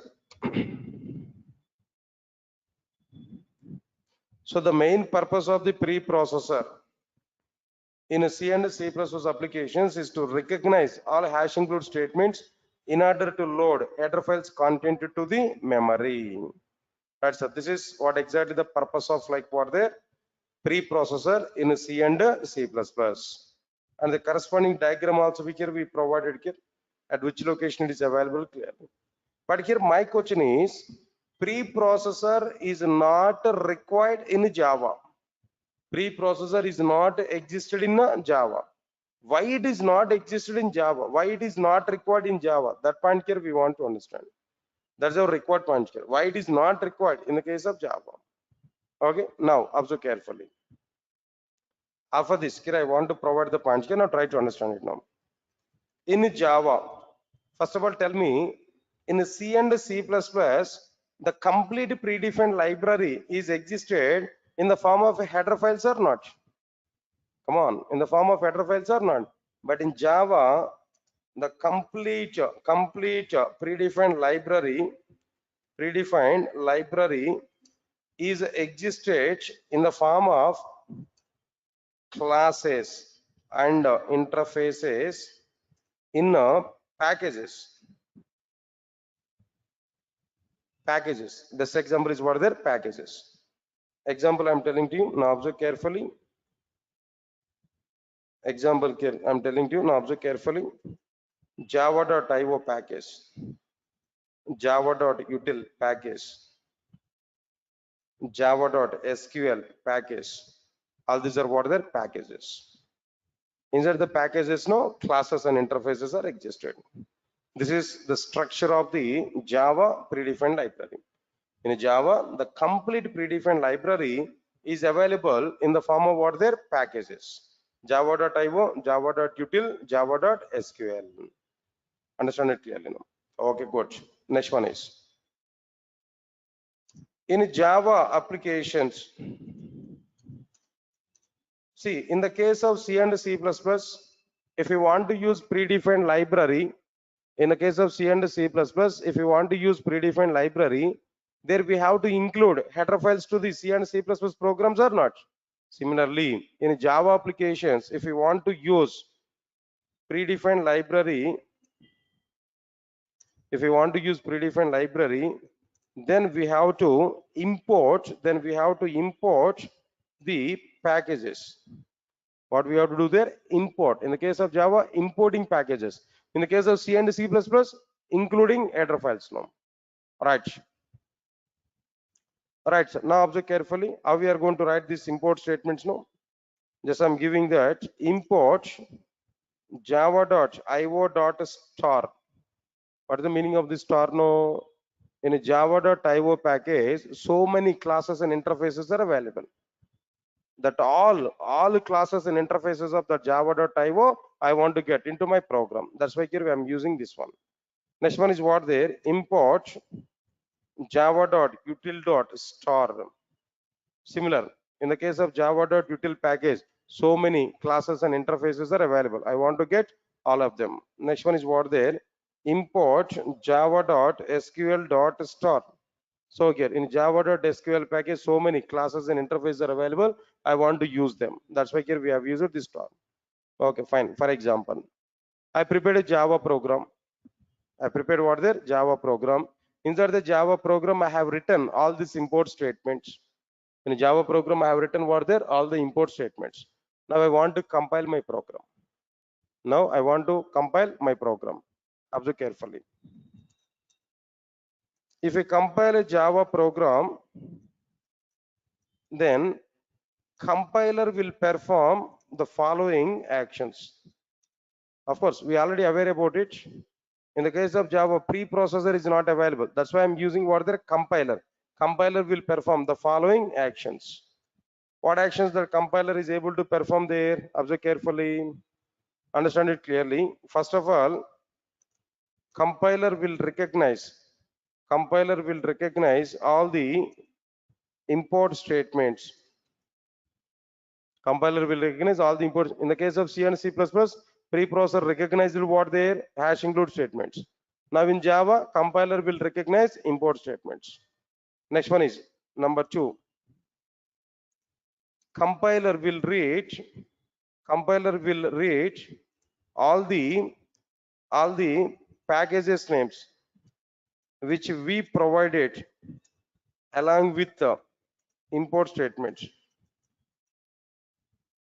All of you observe carefully.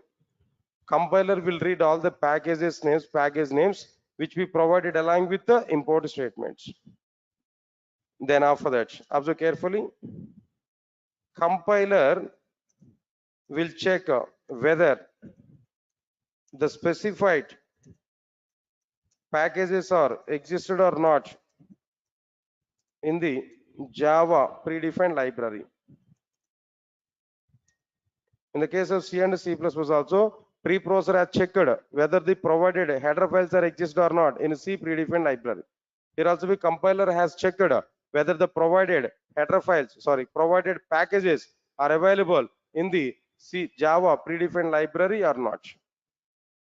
Then point number 4. Observe carefully. If the provided packages are not existed, if the provided packages are not existed in a Java predefined library, then compiler will raise an error.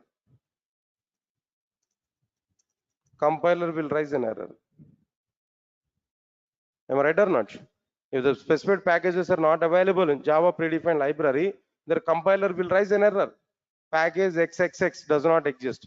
Package java.util does not exist. Package java.sql does not exist. There we are able to get some compilation error. For example,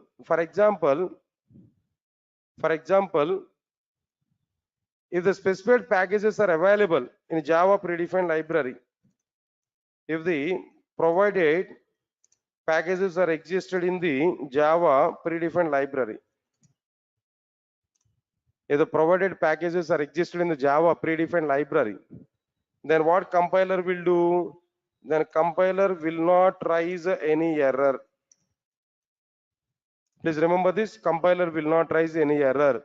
In the case of preprocessor case, if the specified header files are available, no error, but header files content is loaded to the memory or not. That is called a static loading or not.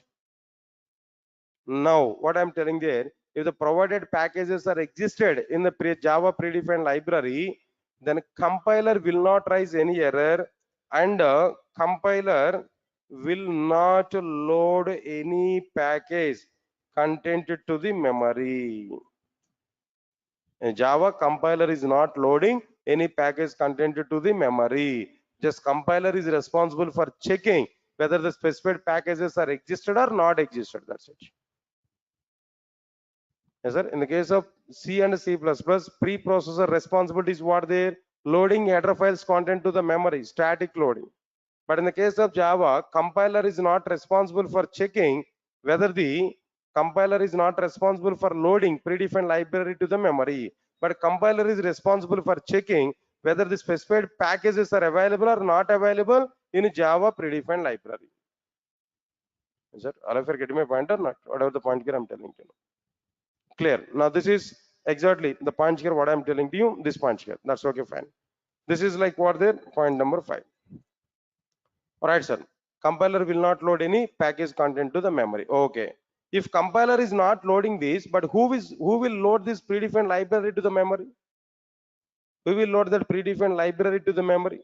All right. If you observe this, if we execute the Java program, if we execute Java application, comma at a runtime, I'm telling that, not at compilation time, JVM will load the required predefined library to the memory. At runtime, not at compilation time. At runtime, JVM will load the required predefined library to the memory. This type of loading, predefined library is called dynamic loading. This type of predefined library loading is called as what there? Dynamic loading. Yes, sir. Are you following or not? What are the points here I'm telling there? A clear cut information here I'm telling you. Try to follow these points here. Each and every point I'm providing in the document. This document is for the sake of you only. All of you are seeing the document there. Whatever the content here I'm providing there. Of course, at the end of the class, I'll give that link also to you. Already given that link to you. All right. Now tell me. I'm asking one question there. In which programming language static loading is going on? In which programming language dynamic loading is going on? Now tell me.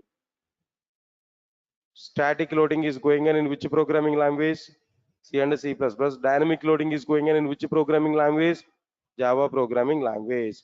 So static loading is supported by hash include statements, and dynamic loading is supported by import statements. Are you getting it or not? Now let's come for the conclusion, guys. Now the conclusion is what their preprocessor. Preprocessor is not required in Java. Why it is not required in Java? That's the question. Why preprocessor is not required in Java? That's the question actually. Right, now here we have to understand, no, observe carefully. In Java, preprocessor is not required. Why, sir? What is the reason for it? No, why? Because in Java, preprocessor is not required. Why? Because in Java, hash include statements. In Java, hash include statements and header files are not available. Why preprocessor is not required in the case of Java? Hash include statements and header files are not available in Java. Right or not?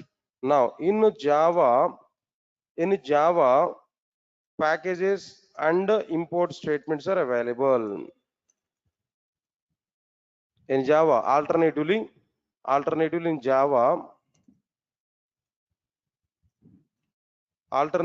in Java, packages and import statements are available.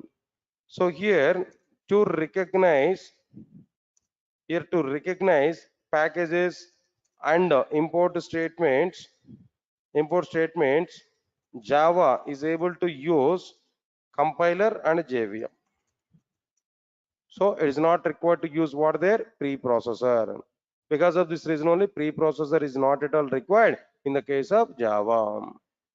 Sir, all of you are getting it or not? Whatever the point here I'm telling them. That's okay, fine.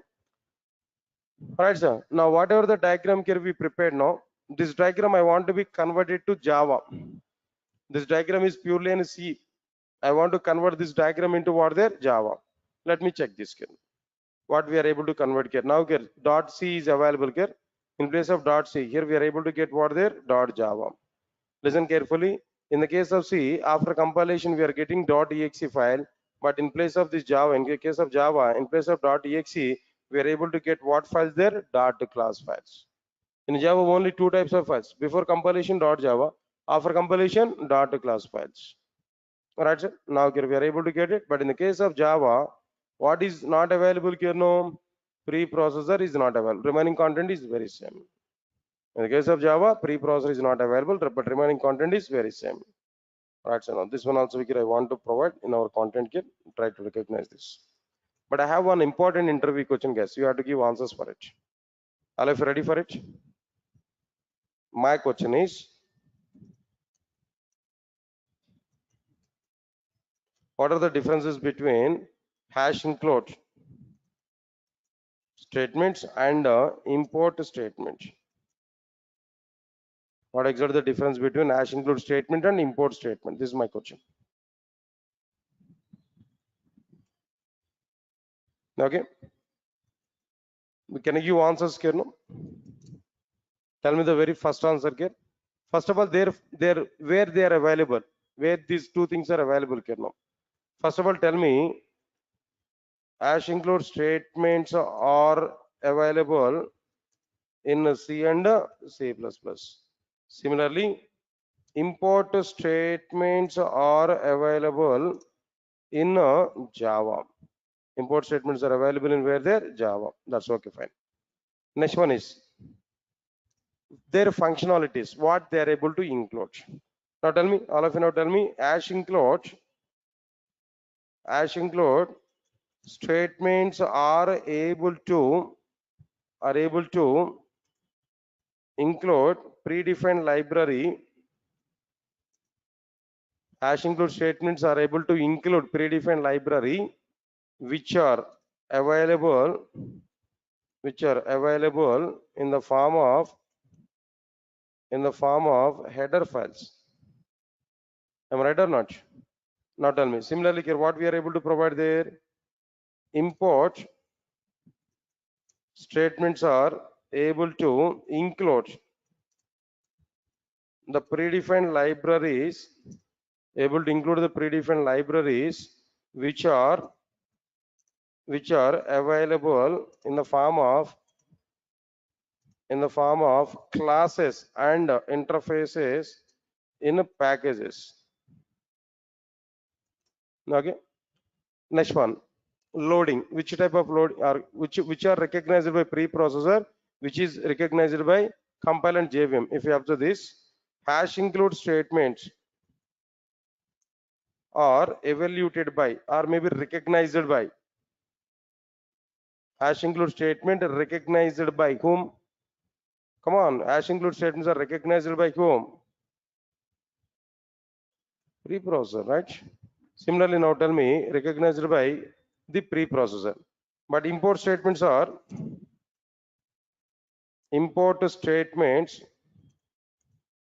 recognized by the compiler and JVM. Both can recognize.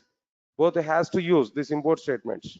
At compilation time, checking packages, but at runtime, then loading the content point of both has to be recognized. Fourth one, now tell me, all of static loading and dynamic loading. Hash include statement is supporting. Hash include statement is supporting what loading there? Is supporting static loading. Hash include statement is supporting what loading there? Static loading. But import statement is loading. Import statement is supporting what loading here? Now tell me, dynamic loading. Import statement is supporting what loading there? Dynamic loading. Okay, right, sir. Next one is fifth point. Observe carefully. Now tell me, by using a single hash include statement,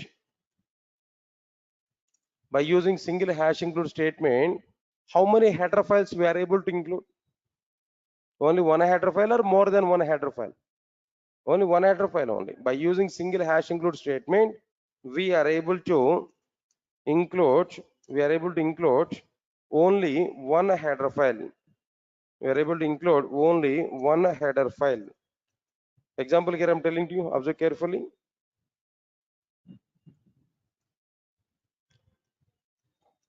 Hash include yesterday .h. Next one is hash include conio.h. That means if you want to include more than one header file, we have to use more than one hash include statement. That's the point here I'm telling to you.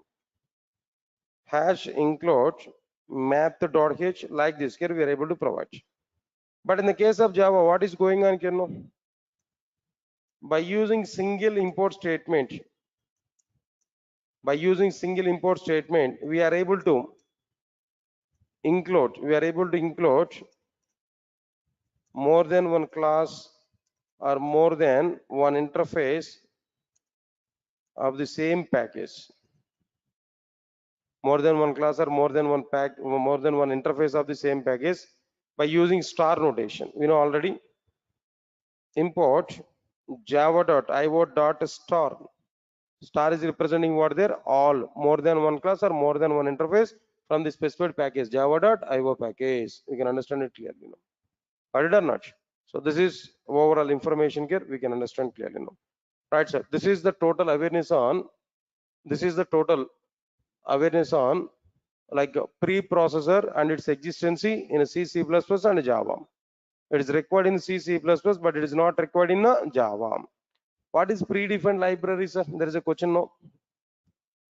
What is a predefined library? For every programming language, some libraries must be provided by the languages, not by the developers. Some libraries only developers can define, but majority of the libraries must be provided by the programming languages only. That programming languages defined libraries what their predefined library. Understand it? What I am telling you. Okay. All right, sir. Now.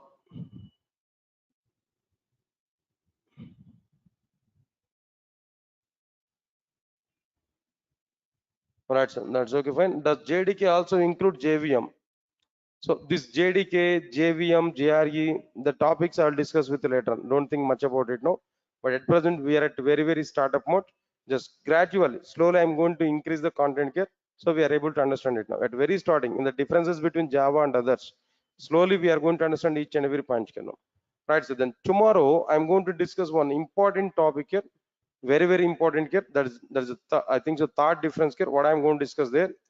C and C++ are platform dependent programming languages, but Java is platform independent programming language. This difference here we are going to understand. Very important difference. Directly interviewers are asking this question there, this difference now. So without failure, try to understand this particular point. So this topic, this point, I'm going to discuss on tomorrow. Tomorrow we are going to see this content, guys. Okay. That's all, guys. That's all for today. Then tomorrow we'll meet. Tomorrow we'll see the remaining content, right? Once again, I'm telling there, few days of time only. Then 5:30 to like 6:30, I'm going to take no. Afterwards, 4:30 to 6, 1.5 hour class we are going to be take no. But in the startup mode, few days of time because of some busy schedule. Few days of time, only 1 hour class I'm planning that. Next onwards, 1.5 hour class we are able to plan that. But I will give schedule to you when onwards. From which date onwards we are going to plan for 1.5 hour class now, right? Thank you. Thanks a lot.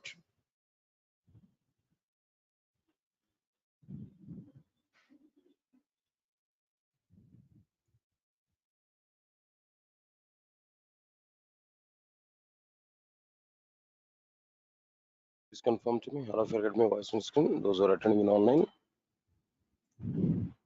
Guys, please confirm to me. All of you get my voice on screen. Those who are attending in online.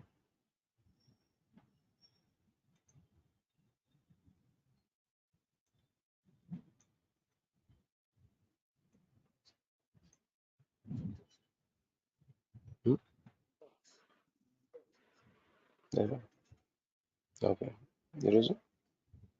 Guys, please confirm to me. All of you are getting my voice on screen. Those are attending in online.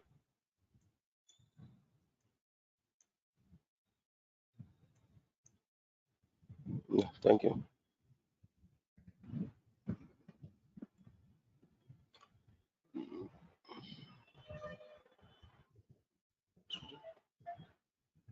Right. Good evening, guys. And check it what we completed in the last session. Think so. We are discussing about the differences between Java and others. In the differences between Java and others, what topic here we understand there?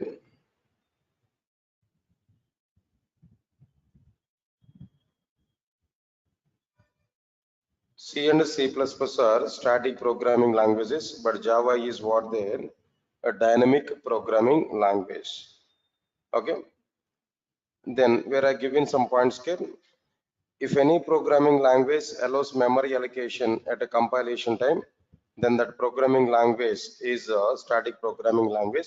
If any programming language allows memory allocation for the data at runtime, then that programming language is what their dynamic programming language. Examples for static programming languages are C and C++. Example for dynamic programming language is what their Java and others. Next one is preprocessor is required in a C and C++, but it is not required in the case of Java. All right, what is the purpose of this preprocessor in a C and C++ and why it is not required in the case of Java? If you have to this, preprocessor is required in C and C++ to recognize hash include statements and to load the provided header files content to the memory. But in the case of Java, preprocessor is not required. Why it is not required in the case of Java there? In the case of Java, hash include statements are not available and header files are not available. In place of that, classes and interfaces and import statements are available in the case of Java. This is what exactly the content here we understood there, and some diagrammatic representation, somewhat extra content here are given. Now try to recognize the content here now. All right, sir. Diagram also are given there. The total process are given, somewhat total content here. Then at the end, I've given one important interview question in the last class. What was that question here I've given there? What are the differences between hash include statement and import statement? If you observe this, hash include statements are available in C and C++. Import statements are available in Java. Next one is what there. Hash include statements are able to include predefined library which are available in the form of header files. Import statements are able to include the predefined libraries which are available in the form of classes and interfaces in packages. Hash include statements are recognized by the preprocessor, but import statements are recognized by the compiler and JVM. Hash include statement is supporting static loading, whereas import statements are supporting dynamic loading. By using single hash include statement, we are able to include only one header file. That's like what there, hash include stdio.h, hash include conio.h, hash include math.h, like this. By using single import statements, we are able to include more than one class or more than one interface of the same package. Import java.ivo.star. Example I given, star is a representation here. The star is representing what there, including all content here now. Then after that, we need to start today the third difference here. What is the third difference here now? C and C++ are platform dependent programming languages, but Java is what their platform independent programming language.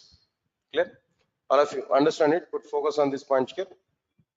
Before going to understand whether C, C++ and Java are platform dependent or platform independent, before that, first of all, tell me when a programming language is platform dependent and when a programming language is platform independent. That we have to understand first. After that, we are going to think whether C, C++ are platform dependent or not, whether Java is a platform independent or not. Later on, we are going to discuss about it. Right, so now let's understand the point here. Observe carefully. C and C++ are platform dependent programming language. That's okay. Before that, now observe carefully. Listen carefully. If any programming language, yes, if any programming language allows its applications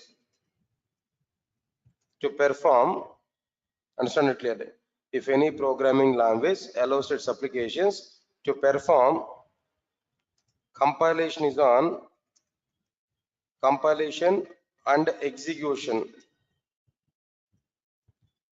on the same operating system.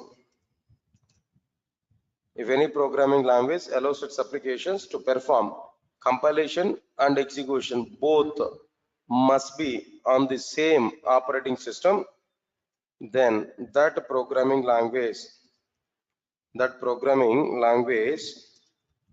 is called platform dependent programming language. This is what the platform dependent programming language. Is it? All of you are getting clarity in this now? If any programming language allows its applications to perform compilation and execution on the same operating system, then that programming language is called platform dependent programming language. Observe carefully. Example is what there, C and C++. An example for this is what there, C and C++.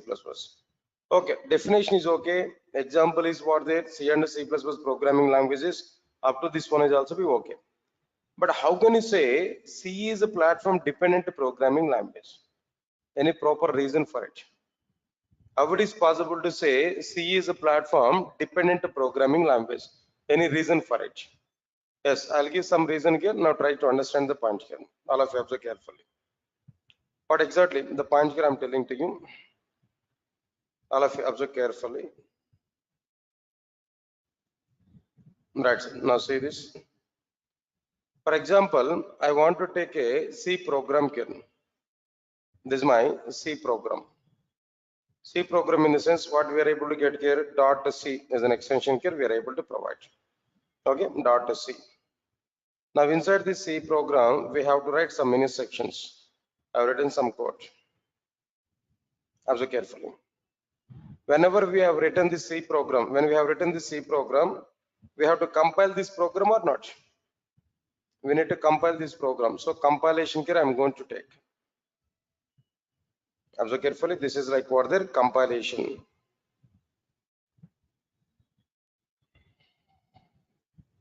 Now tell me, all of you now tell me, after compilation of our C program, what files here we are able to get now? What exactly the file here we are able to get now? .exe file here we are able to get. What file here we are getting there? .exe file. Inside the .exe file, so now here we are able to have like what there some content here. What is this content? I will discuss with you later on, but understand this clearly.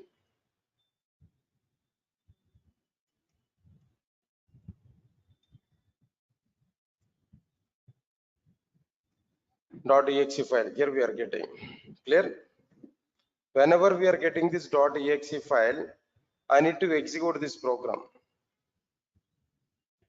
Execution here we have to perform. Who will execute our C programs now? Already given that point. Who will execute C programs now? C engine. C engine will execute our C programs. Whenever we execute our C program, there we are able to get some output. After execution of our program, there we are able to get what there some output. This is overall process what we are having. Clear? All of you are getting it clearly? Outputs here we are getting there. Okay, fine. Right, listen carefully, all of you know. I have taken C program that we compiled, we are getting some .exe file. The .exe file we executed by using C engine, then we are getting some output.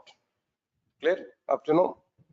For the definition, platform dependent programming language definition point of view, what I am telling there. For compilation, I need to take operating system. For execution also we required what their operating system. Here, what is the definition of the platform dependent programming language?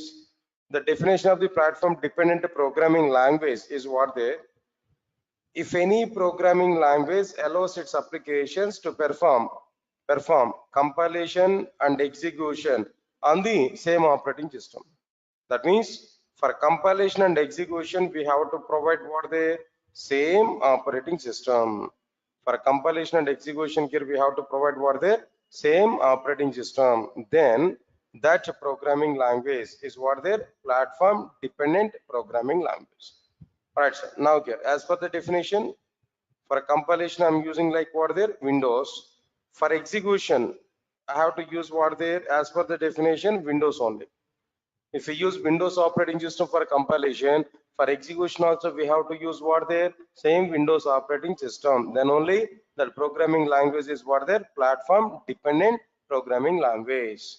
Get my point or not? For the sake of the discussion, for the sake of our clarity purpose, for execution purpose, I want to use different operating system. And for compilation, I want to use what their Windows operating system. Compilation is on Windows operating system. Execution is on what their Linux operating system that I have used there. For example, for discussion point of view, for the sake of understanding point of view, I have used this Linux operating system. Good. Observe carefully. C engine is available on which operating system? No? Come on guys, C engine is available on which operating system? Linux operating system. If the C engine is available on Linux operating system, then what code it able to understand, it able to execute? No. Observe carefully. It is able to execute. It is able to execute only Linux representations. Linux represented code from operating system to operating system. Internal data representation is different. Don't think about it. Same data representation is available in both the operating systems. From one operating system to another operating system, internal data representation is what they're different. Are you getting it or not? Okay, fine. So the C engine is available on Linux operating system. It is able to execute only Linux represented code. Okay, fine. For example, observe carefully. C program I have written. I'm compiling the C program on which operating system? Windows operating system. I'm compiling the C program on which operating system? No, Windows operating system. Getting my point or not? When we compile the C program on Windows operating system, automatically .exe file is created or not? Now, what is the story about this .exe file? What it is available here? Insert this .exe file. If we have to this, understand the point here. .exe file contains directly executable code. .exe file contains directly executable code. And listen carefully. This point is important. And it is having the local operating system representations. That is what they now here what we provided. Windows operating system representations here we provided. Is it all of you understand this point here? What is this .exe file nature? No, .exe file contains directly executable code, and it is having the local operating system representations, that is Windows representations. Now this .exe file is having which representations? No, Windows representations. No, got it or not? But observe carefully. C engine is available on which operating system? Linux. It is able to understand only what representations? No, Linux represented code. Fine. For example, I got this .exe file which has Windows operating system representations. If I give this .exe file to the C engine, is it possible for C engine to execute this Windows represented .exe file? Come on guys, answer for my question now. If I give this Windows represented .exe file to the C engine, is it possible for C engine to execute Windows represented .exe file? Possible or not possible? Not possible here. It is not possible here. Understand my point clearly. It is not possible to execute. It is not possible to execute. It is not possible to execute Windows represented executable code on Linux operating system. Why? Because C engine is able to understand only Linux representations. So some mismatch is available or not? We are providing Windows representations, but C engine is required what their Linux representations. So some mismatch is available or not? So because of this mismatch, because of this particular reason, we are unable to execute our program. Okay, but if you want to execute this program, then what we have to do? No, only one solution. What is that solution? At runtime, we have to change your operating system. At runtime, what operating system here we have to provide the same Windows operating system here we have to provide. On this Windows operating system, if you provide Windows operating system, C engine is able to execute only now at present. Now we have to remove that Linux. There we have to provide what there Windows representations. Now observe carefully. C program we compiled on Windows operating system. We are getting .exe file. This .exe file contains what there Windows representations only. That Windows represented .exe file, if we provide to the C engine, which is on Windows operating system, there we are able to that C engine. Sorry, that C engine is able to execute that Windows represented .exe file or not? Why? Because now C engine is available on what their Windows operating system. It is able to understand only what their Windows representations. Now we are providing Windows represented .exe file or not?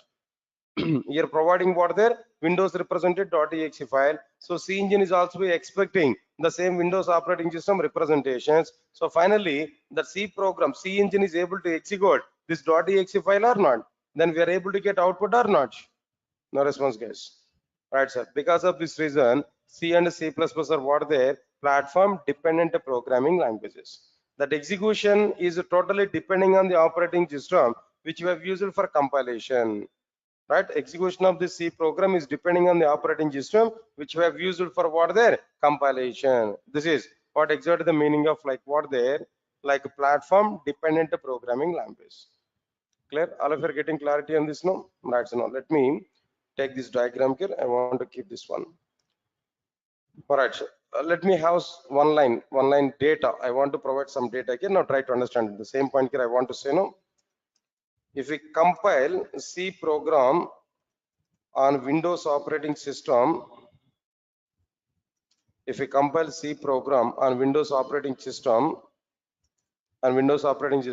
then the compiler will generate .exe file. .exe file contains directly executable code, and it is having the local operating system representations, that is Windows representations. In this context, to execute Windows represented .exe file, that is to execute Windows represented .exe file. Observe carefully. In this context, to execute Windows represented .exe file, Windows represented.exe file, then what we have to do there? We have to use the same Windows operating system, at a runtime. Right, sir. Due to this dependency on the operating system, C and C++ are platform dependent programming languages. Yes, sir. All of you are getting my point or not? Clearly, no. That's it, guys. Then how C and C++ are platform dependent, that we understood clearly.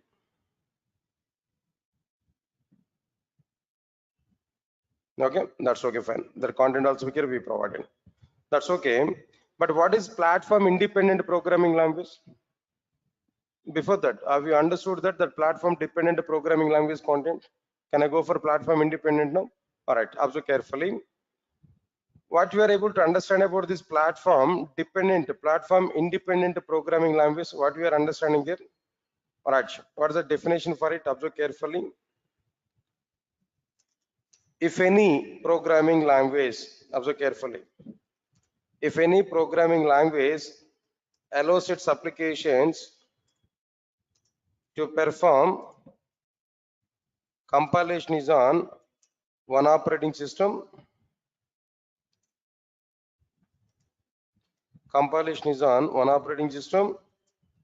and execution is on another operating system.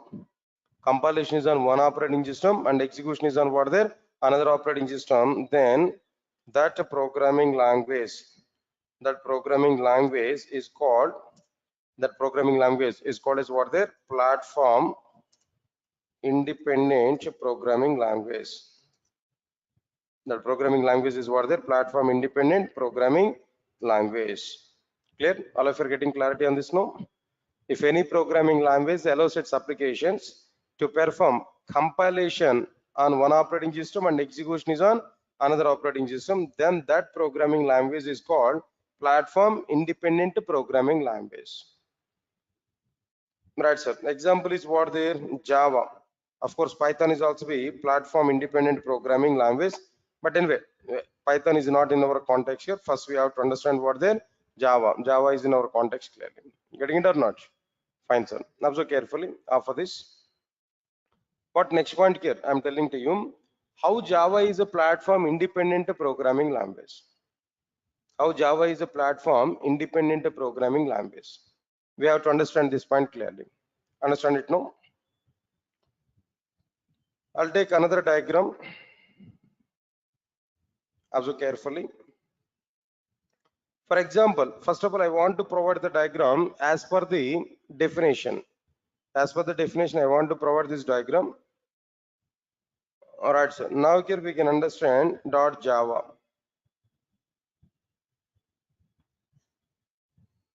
Lines of code here we have written .java. Okay.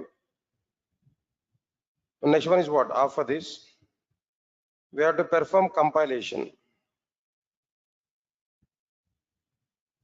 We have to perform like what there? Compilation. Compilation. Okay. When we perform compilation, in the case of Java, what files here we are able to get? Yesterday already we understood. In the case of C, C++, after compilation, we got what there? .exe file. But in the case of Java, after compilation, what files here we are able to get there? There we are able to get, what files here we are able to get there? No, class files here we are able to get. Right, now we can understand clearly. There we are getting some class file. Class file. Okay. Whenever we are getting this class file, then what next one here we have to do then?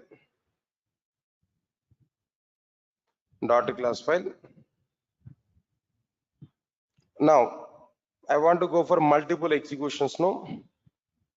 Inside the class file, some code is available. I will discuss about it. What exactly the code is existed here. Now understand it now. First of all, I want to execute this program. This is execution. Here we are able to have some output.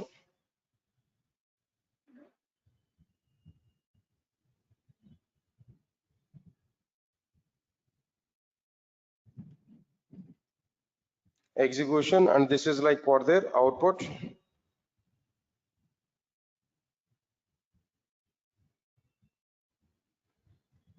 Understand this now? Here we are able to provide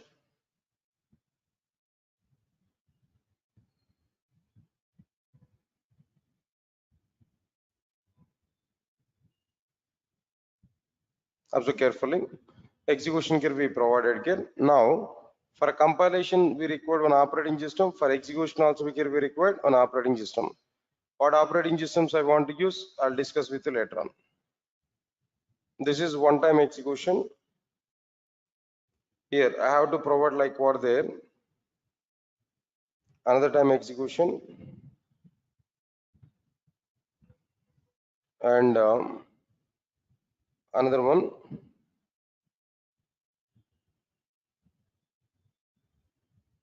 Another time execution here we are providing. Right, observe carefully. After this, after completion of all the content here, then what we have to do? Now I want to confirm the operating systems. Can you tell me what is the definition of the platform independent programming language? Come on, what is the definition of the platform independent programming language? If any programming language allows its applications to perform compilation is on one operating system and execution is on another operating system, then it is what their platform independent. Please remember that what I'm telling is central point. Platform dependent, compilation and execution must be on the same operating system. Platform independent, compilation is on one operating system, execution is on another operating system. That's it. The central point we have to remember now. Okay, right, son. For compilation, I want to use, for example, Windows operating system I want to use. Now here, how many times we want to execute our program? 4 times we want to execute our program. Am I right or not? All right, sir. In 4 times, then 1 time here we want to use what their Linux operating system. In another time, I want to use like what they say, for example, Mac, right? Mac operating system, MacBook. In another time here, I want to provide like what there, say for example, Unix, I want to use there, or maybe Solaris, I want to use there. Solaris operating system. Maybe another time here, I want to use the same Windows operating system, of course. For compilation Windows and for execution also, I can use that Windows kernel. Understand my point? These many operating systems here we want to use there. Good. Observe carefully now. I'm going to give that exact point here. Now try to understand it now. When we compile Java program on Windows operating system, here what file here we are getting now? What file here we are getting now? Dot class file here we are getting. Then what is the nature of the dot class file? Before going to understand dot class file, what is the nature of the .exe file? Now tell me, what is the nature of the .exe file? .exe file contains directly executable code, right? So .exe file contains directly executable code, and it is having the local operating system representations. That is what their Windows representations. Clear or not? But now come for this dot class file now. What exactly the nature of the dot class file? Observe carefully. Dot class file contains bytecode. Tell me, dot class file contains what code here? Bytecode. What is this bytecode actually? It is not directly executable code. No, it is not directly executable code. .exe file contains executable code directly, but it is not having directly executable code. Answer my point here. Okay, then which code it is available here? No, it is an intermediate code. It is what there? An intermediate code, not source code, not directly executable code. In the middle one, it is an intermediate code, and it doesn't have or doesn't follow any operating system representations. It doesn't have any operating system representations, including Windows operating system, including Windows representations. Even though we compiled our Java program on Windows operating system, the generated dot class file doesn't include Windows representations even. All of you are following this point now? Identify the difference between .exe file and dot class file. .exe file contains directly executable code, but dot class file doesn't have directly executable code. Even it is not representing any operating system representation. It is a neutral bytecode. It is an intermediate code. It is an intermediate code. Okay, please remember this point. This is dot class file representation now. But there is a point here. What's the point now? If you want to execute any bytecode on Linux operating system, that bytecode must have Linux representations. If you want to execute any code on Mac operating system, that code must have Mac representations. If you want to execute any code on Solaris operating system, that bytecode must have Solaris representations. If you want to execute anything on Windows operating system, that bytecode must have Windows representations. Clear? All of you are getting clarity on these points now? If you want to execute any bytecode on any of the operating system, that the bytecode must have the respective operating system representations. Then only that code will be executed. Follow or not? My point, what I'm telling to you now. Okay, right. Observe carefully. Now, here dot class file is generated. Is this dot class file is having any representations? Any operating system representations are available with this dot class file? No. But I want to execute this on Linux. I want to execute the same thing on Mac. I want to execute the same thing on Solaris. I want to execute the same thing on Windows. That's my requirement. Why? Because now we have taken Java as a platform independent programming language. When Java is a platform independent programming language, one time if we compile the program on Windows, the same thing we can execute on any of the operating system. That's the capability. But how it is possible in the case of Java? That point here we are understanding now. All right, now understand clearly. If you want to execute this bytecode on Linux now, this bytecode must have Linux representations. If you want to execute this bytecode on Mac now, this bytecode must require Mac representations. If you want to execute this bytecode on Solaris now, that bytecode must have Solaris representations. If you want to execute this bytecode on Windows now, that bytecode must have Windows representations. Sir, are you getting it or not? All right, now observe carefully. But directly this bytecode doesn't have Linux or Mac or Solaris or Windows representations. It doesn't have any of these representations. But still, how we are going to represent this? How we are going to execute this program? Right, exactly. In this particular situation, so problem is coming or not? Here, this is having neutral bytecode, but here we require local operating system represented bytecode. So here some mismatch is coming or not? Exactly. In this particular situation, to make Java as a platform independent programming language and to run Java applications on multiple operating systems, Sun Microsystems has provided a set of converters, a set of translators to convert our bytecode from neutral nature to the local operating system representations. Sun Microsystems has provided what there? Some converters now. What converters are provided by Sun Microsystems here? Observe carefully. Here, Sun Microsystems has provided some converters. Observe carefully. Here, Sun Microsystems has provided one converter, and here another converter. Here another converter, and here another converter. Multiple converters are provided by Sun Microsystems. We can understand clearly. Converter. Now here we can understand like what there converter. Here this is like what I am telling there. Converter. And here we have to provide like what there another converter. Like multiple converters are provided. What is the job of this converter now? Tell me. The job of this converter is if we provide this neutral bytecode to the converter, converter will converter will convert this neutral bytecode into Linux representations. That Linux represented bytecode will be given to this execution. Execution will be performed on the Linux bytecode and it will provide some output. Again, if we give this neutral bytecode to this converter is able to convert that neutral bytecode into Mac representations, and that Mac represented bytecode will be given to the execution. Execution will be performed on the Mac represented bytecode and providing some output. Right, next one. If we give this neutral bytecode to this third converter, it is converting that neutral bytecode into Solaris representations, and the Solaris represented bytecode will be provided to the execution. That execution is going to be performed on the Solaris represented bytecode, and some outputs here we are able to get. Finally, if you provide this bytecode to the Windows, that means converter, this converter, 1 minute wait, this converter will convert that neutral bytecode into that Windows representations. Windows represented bytecode will be provided to the execution. That execution is going to be performed on the Windows represented code. There we are able to get some output clearly. Is it? Are you getting my point or not? Okay. Now, so here we are getting the Sun Microsystems has given what their converters to make Java as a platform independent programming language and to execute our Java program in multiple operating systems. But here the question is, how Sun Microsystems has provided these translators? How Sun Microsystems has provided these converters actually? How Sun Microsystems has provided these converters actually?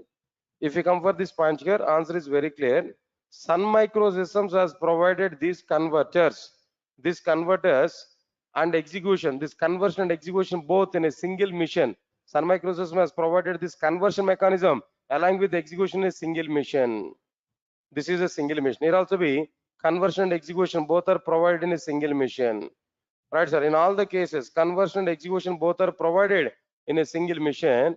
Here, the name of this single mission, which has conversion and execution process, the name of that single mission is what there? JVM. The name of that single mission is what there? JVM. Here we required one JVM, here we required another JVM, and here we required what there? JVM, another JVM. Guys, observe carefully. Then what is this JVM actually? Java Virtual Machine. What is the job of the Java Virtual Machine here? Two responsibilities are available. What are the two responsibilities? No, converting bytecode into the local representations and executing that local bytecode. The local represented bytecode is called as a native code. Local represented bytecode is what their native code. See, after converting this bytecode into Linux, no, Linux represented bytecode is available. That is called as native code. After converting into Mac representations, Mac represented bytecode is available now. That is what their native code. So JVM is converting bytecode to native code and executing that native code. So anyway, JVM responsibilities are two. What are the two responsibilities? No, one is a conversion. Second one is what their execution. Conversion is from what to what? Converting from neutral bytecode to local operating system representation. That is what their native code. Converting from bytecode to native code and executing that native code. These are responsibility of the JVM. All of you are getting clarity or not? Now one straight question I'm asking to all of you, now try to answer for it. How many times we compiled our program here? How many times we compiled our program? Only one time, right? Only one time only we compiled our program. But how many times we executed our program? How many times we have executed our program? 4 times we have executed our program or not? See, observe carefully. 4 times we executed there. One time we compiled our program, but 4 times we execute our program. Now tell me, all 4 times on a different operating system we have executed. We executed our program 4 times in a different operating systems. Am I right or not? Now here my question is, for the 4 times execution of our program, for the 4 times execution of our program, how many JVMs here we have used them? For 4 times execution of our program, how many JVMs here we have used them? Come on guys, now tell me how many JVMs here we have used. Is it single JVM or 4 JVMs? Come on, think and give the answer now. Is it single JVM or 4 JVMs now? Single JVM or 4 JVMs now? Right, answer is what there? 4 JVMs, not single JVM. Not single JVM, 4 JVMs now. How sir? How can you say 4 JVMs can now? Please recognize my statement now. Java is a platform independent programming language because of JVMs only. Java is a platform independent programming language because of what there? JVMs only. But JVM is a platform dependent one. JVM is what there? Platform dependent. Java is a platform independent programming language, but JVM is what there? Platform dependent. Clear? All of you are getting clarity on this? Java is what there? Platform independent programming language, but JVM is what there? Platform dependent. JVM is what there? Platform dependent. Clear? All of you are getting clarity in this point now? All right, sir. This is a clear-cut information here. We can understand about the JVM and its platform dependence now. Not only JVM, the complete Java software. Java programming language is different. Java software is different. The complete Java software is a platform dependent. The total Java software is what there? Platform dependent. Inside the Java software only, we are having Java compiler, JVM, Java Docker, and all so many tools are available. All the tools collection is nothing but Java software. All the tools are platform dependent. Java compiler is platform dependent. Java JVM is platform dependent. Java documentator is a platform dependent. Java profiler is a platform dependent. All these are the Java tools. All these Java tools are platform dependent, but Java programming language is what they're platform independent. So all these tools are available inside the Java software. Java software is a collection of these tools only. So Java software is totally what they're platform dependent, but Java programming language is what they're platform independent. Yes, sir. All of you are getting clarity or not? Right, so now let me take this particular diagram here. Now let me go for it. Later on, of course, I'm going to write the content here. Right, sir. Example for this is what there? Java. Java is the best example for what there? Platform independent. But let me give some points here about it now. Right, sir. If we compile Java program on Windows operating system, if we compile Java program on Windows operating system, then the compiler will generate dot class file. Right, sir? Then the compiler will generate what there? Dot class file. Right, sir?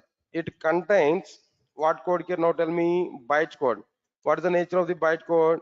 It is not a directly executable code. It is not a directly executable code. Okay, what is this actually? It is an intermediate code. It is an intermediate code, and it is not having any operating system representations. Operating system representations. And it is not having any operating system representations. Okay, fine. This is a punch kernel. But observe carefully. In this context, if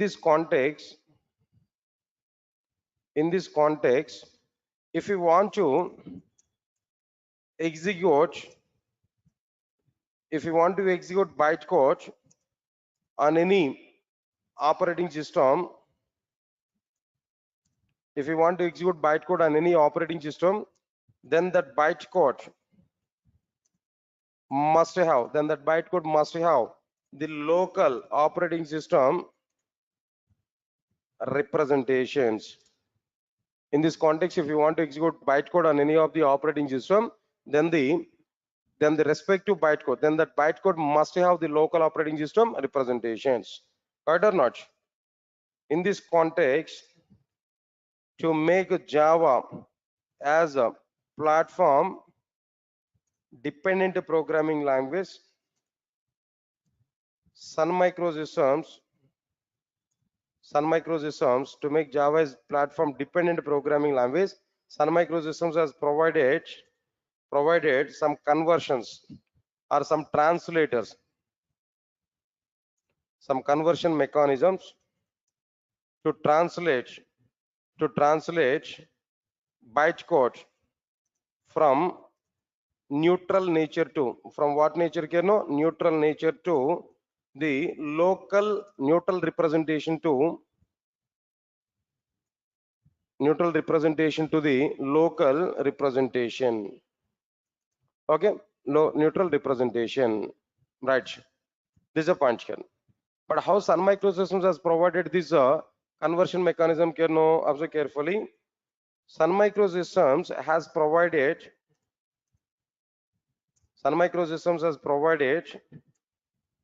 the conversion mechanisms. Sun Microsystems has provided the conversion mechanisms along with execution in the form of JVM. In the form of what there? JVM. What's the meaning of the JVM here? Java Virtual Machine. In the form of JVM only here, we are able to get it. Java Virtual Machine. Got it or not? This is a clear-cut information here we have to understand. Now here, I want to give some conclusions, guys. Now try to understand these conclusions here. What conclusion here? I'm telling to you, observe carefully. Java is a platform independent programming language because of JVMs only. Java is a platform independent programming language because of what there? JVMs only. But JVM is a platform dependent tool. But JVM is what there? A platform dependent tool. JVM is what there? A platform dependent tool. Yes, sir, got it or not? So this is what exactly the point here I'm telling to you. Now try to recognize this clearly. Java is a platform independent programming language because of JVMs only, but JVM is a platform dependent tool. One small note here I'm telling there. What is the note now? Right, sir. Java is a platform independent programming language. Java is a platform independent programming language, but Java software, Java programming language is a platform independent programming language, but Java software is a platform dependent. Java software is what there? Platform dependent. Right, sir. Observe carefully what I'm telling to you clearly now. Right, sir. Right, sir. Now this is a clear-cut information here we can understand. Java programming language is a platform independent programming language, but Java software is what there? Platform dependent here now. All of you are getting clarity up to now. Now here I have a question, one important interview question here I'm having there. What is that question here we are having there? Observe carefully. My question is, what are the differences between .exe file and dot class file. What are the differences between .exe file and .class file? Now here we have to give answer for this question. What are the differences between .exe file and .class file? Right, sir. Answer for this clearly. Some answers are available. First of all, in which programming languages these things are existed here, that we have to understand. Now tell me, .exe file is available in C and C++. Next one is what there? .class file is existed in Java. Is existed in what there? Java. Okay, fine. Point number 2. Now observe carefully. What they are containing? .exe file contains directly executable code. Okay, but what about this .class file? .class file contains .class file contains what? .class file contains bytecode. What's the nature of the bytecode? It is not a directly executable code. What is this actually? It is an intermediate code. This is what there, an intermediate code. Right, sir. Point number 3. Which code is dependent on the platform? No. .exe file or .class file? Which file is having platform dependent code? .exe file contains what there? Platform dependent code. But .class file doesn't have platform dependent code. It is a neutral bytecode. Understand my point now? So I can say that .exe file is a platform dependent. .exe file is what there? Platform dependent. But whereas .class file is platform independent. .class file is what there? Platform independent. Right. One more point I'm telling there. Observe carefully. .exe file is able to provide lesser security. .exe file is able to provide what there? Lesser security. .class file is able to provide more security. Lesser security, and what next one here? More security. Why? Because I can give multiple reasons for this particular security point of view. Point number 1. If you compare C and Java, C is a lesser secure programming language when compared with Java. So .class files, .exe files are having less security when compared with the .class files. This is one reason. Another reason I'm telling there, in outside also, majority of the viruses related softwares are provided in the form of .exe files. But no virus related software is available in the form of .class file. Even viruses, if you want to introduce, no, .exe file is a suitable one. But .class file is not suitable for what there? Virus related things. No. Sir, all of you are getting my point or not?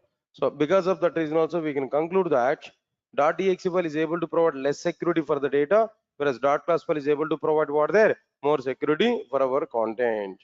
Why? Because .exe file is directly executable code. If I include virus related software, directly it will be executed. But .class file is not directly executable code. It is an intermediate code. Even if we include virus there, it is not executable directly. Understand my point here? So which one is more secure and which one is less secure one? No. Alright. .class file is what there? More secure, but .exe file is what there? Lesser secure one. So in this way we are able to understand the content clearly. Right, sir? So this is overall information about what there? Platform dependent and platform independent content. Right? Reason number 3. Here we understood the differences here, reference between Java and others. If you have to this, that difference, third difference here we understood clearly.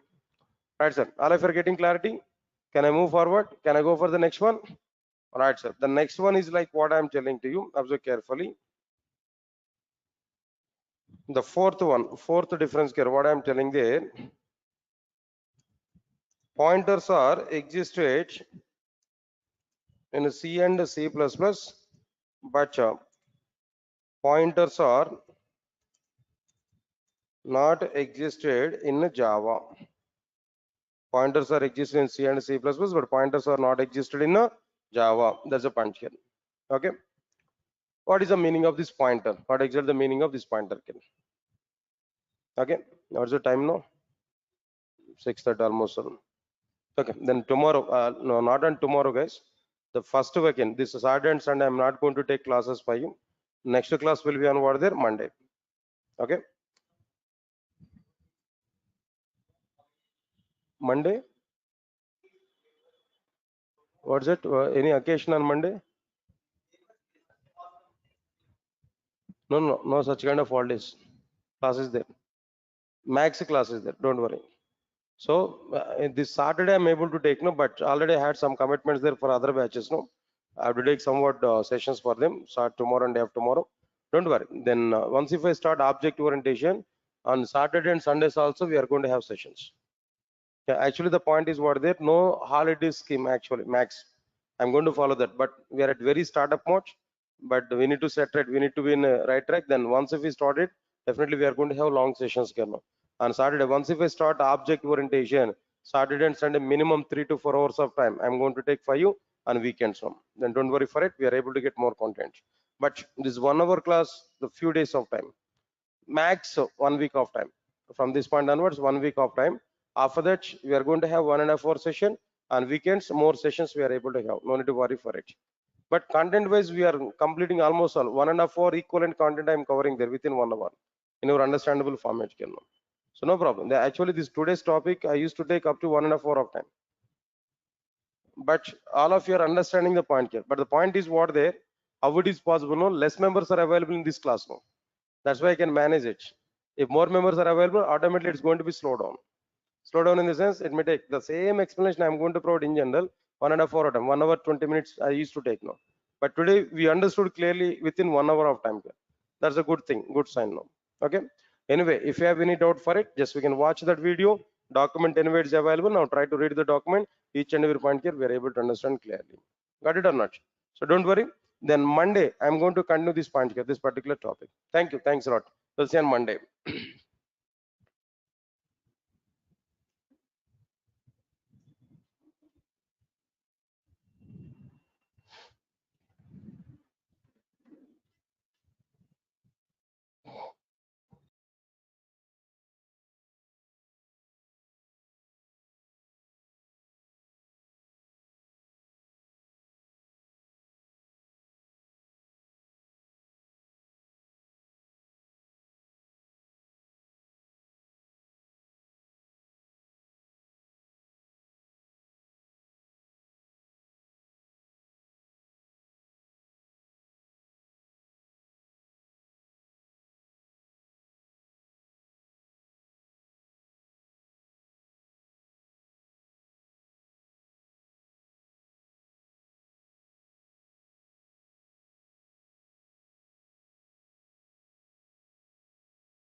Okay, guys, good morning.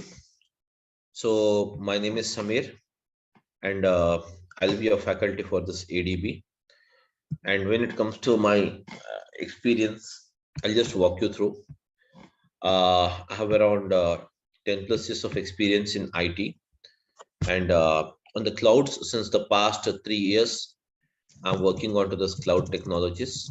Okay, that's it. Working in some corporate. Okay.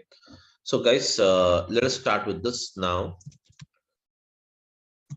So what is, before we go ahead, let us see. And guys, I want everyone to just have an interaction. So I want the session to be an interactive. Rather than me talking on a side, I want everyone to interact with me. Okay, guys? So let us start with this. So let us say here, Azure data engineering. What is Azure data engineering? Yes, guys, everyone, I'm audible? Please. It's audible, Samir, audible. Okay, so now this is what is Azure data engineering. So basically, Azure data engineering is packed packed in the form of services. In the form of what is that? Services. Azure data engineering is packed in the form of what? Services. The following are the various services provided for various operations in the that is nothing but in the Azure data engineering. So the following are the services. Let us see what is a first one. What is it? You have it. We have the first one here as a Azure. Is Azure Databricks. Azure Databricks. And then we have the next one after this. We have the Azure Data Factory. And apart from this, we have the next service that is called as Azure Synapse. Azure Synapse.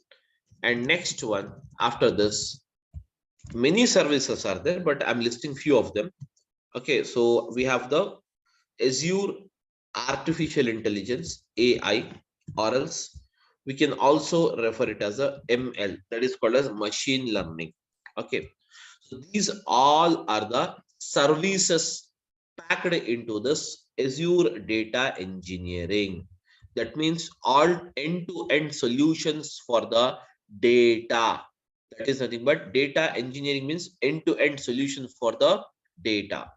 So now, guys, what is this Azure data that is Azure Databricks is used, and what is the purpose of it? So, guys, this service called Azure Databricks is provided by the Microsoft to perform the job of ETL. So, guys, what is this ETL? Where ETL stands for what? Extraction, transformation,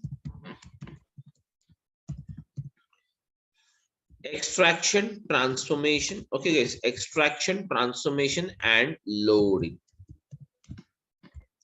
So the Azure Databricks is provided for Azure Databricks is a service provided by the Microsoft within the Azure data engineering for the purpose of extraction, transformation, and loading. Guys, this extraction, transformation, and loading, what it is? Let us try to understand this first.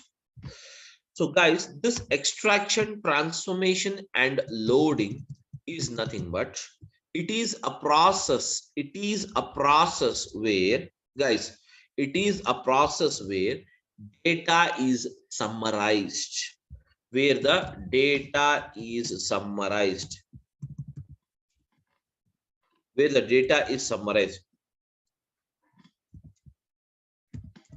where the data is, what is that? Summarized. And this summarized data is used for decision making. This summarized data is used for what? Decision making. So whereas what is this process of extraction, transformation, and loading? So this process of, guys, extraction, transformation, and loading, this process of extraction, transformation, and loading basically consists of, requires the following. What is that? Source, that means what? Source, and the next one it requires as a target. Source and the target. Now, guys, what is a source and what is a target? So basically, between the source and the target, this process of ETL is applied always. Okay, irrespective of whatever the thing service we use it. Generally, I'm talking about the ETL. That is nothing but ETL is the process where ETL is the process where the data, guys, ETL is the process. ETL is a process where the data is summarized. Okay, so what is the source? What is this target? Let us try to understand this, guys. Source is a place where we get the raw data. Source is a place where we get, what is that, guys? Raw data. And whereas this raw data is extracted as per the requirement in the process of extraction. This raw data is extracted as per the requirement in the process of extraction. And once the extraction means what? Picking up the data, picking up the data. Whereas after this process of extraction is done, the process of transformation is implemented. Transformation is the actual process where the data is converted into the required format by the customer. And once the transformation is done, guys, on the data or applied on the data is finally prepared and it is loaded. And it is what? Loaded. And where it is loaded? It is loaded into the target, that is called as a destination. Getting my point? Now, guys, this is a bit technical. I want to simplify it and explain it to you. Okay, what exactly? Now, guys, all of you are you able to hear my voice? Everyone, please come out. Yeah. So now, guys, suppose you go to a supermarket to buy a vegetables. You go to a supermarket to buy a vegetables. Tell me now, what are the different, that is, how many vegetables will be there in a supermarket? Let us say Reliance Fresh. You have been to the Reliance Fresh to buy the fresh vegetables. Now tell me, how many vegetables you have it? You will be having many, almost all vegetables you will have it. Am I right? So now, guys, tell me a answer now. Do you purchase all the vegetables or you will purchase only those vegetables which is required for you?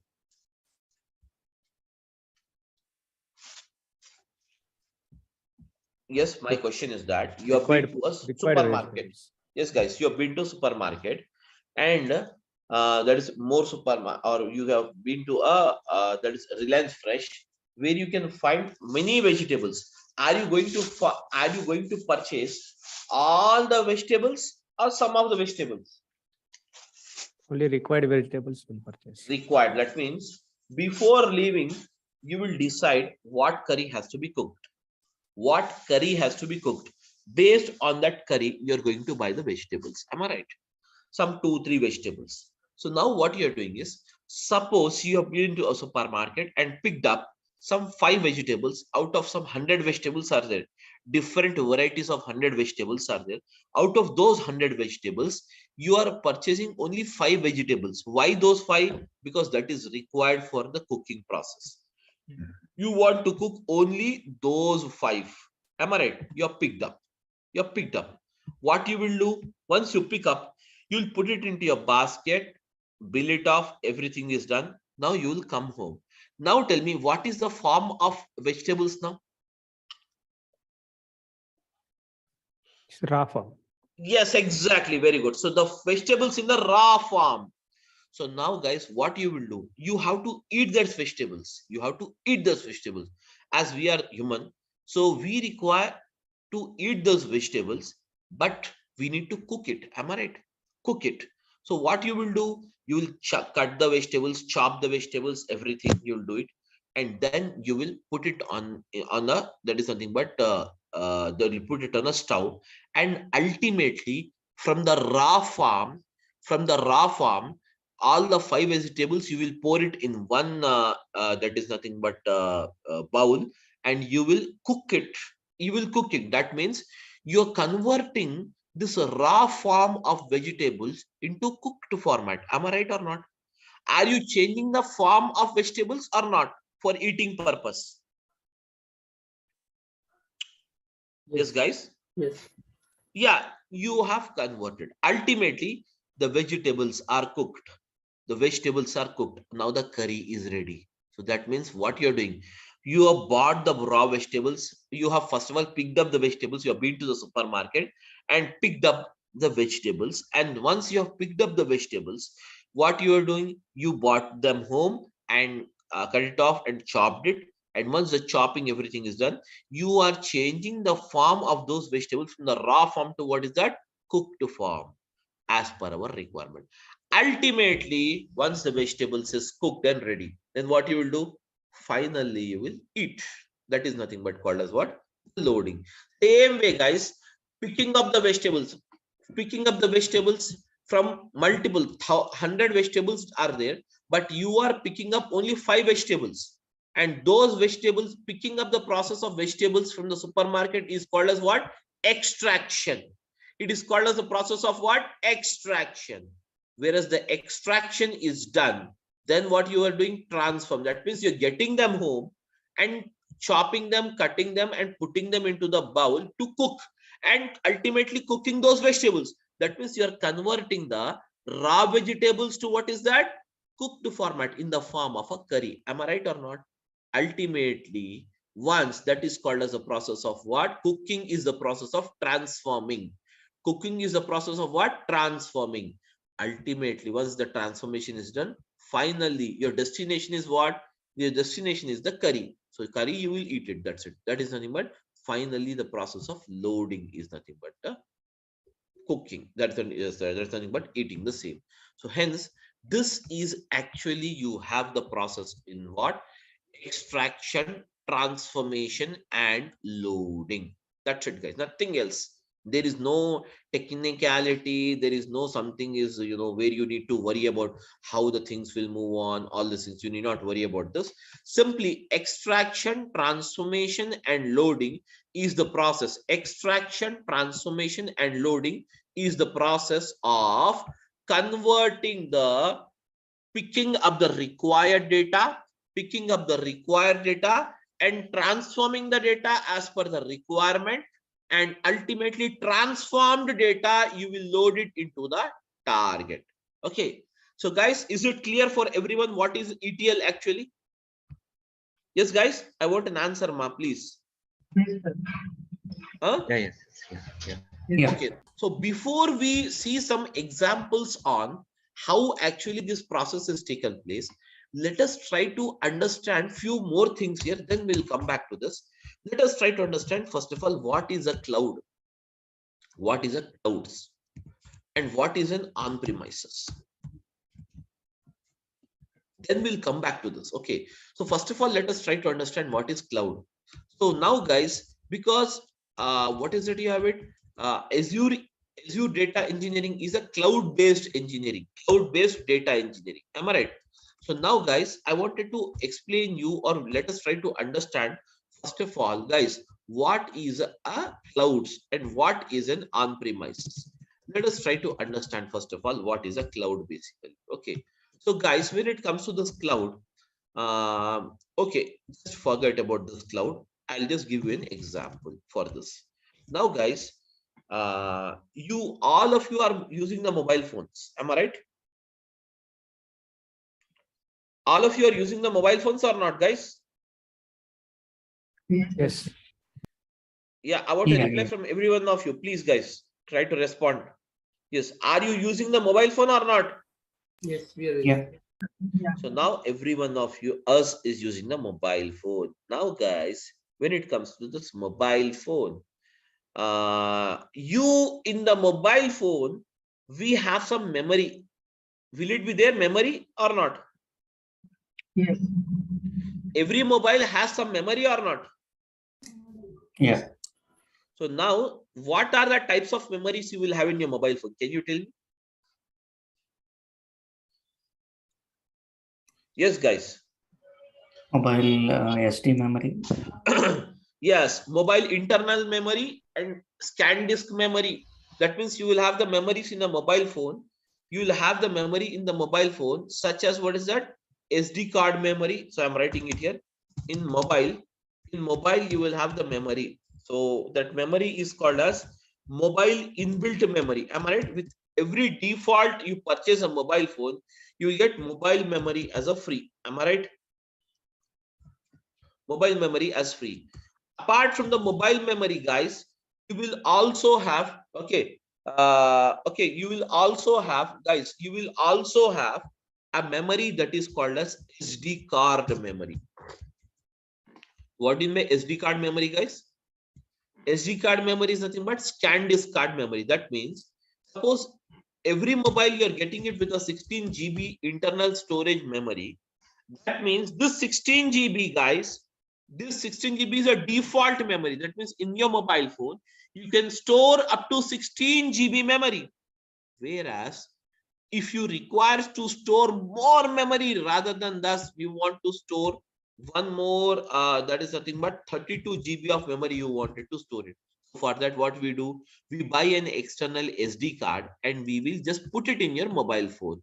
Okay, put it in your mobile phone, and from that point onwards, you can use this memory of 32. So now tell me, totally what is the amount of memory you have it in your mobile phone now?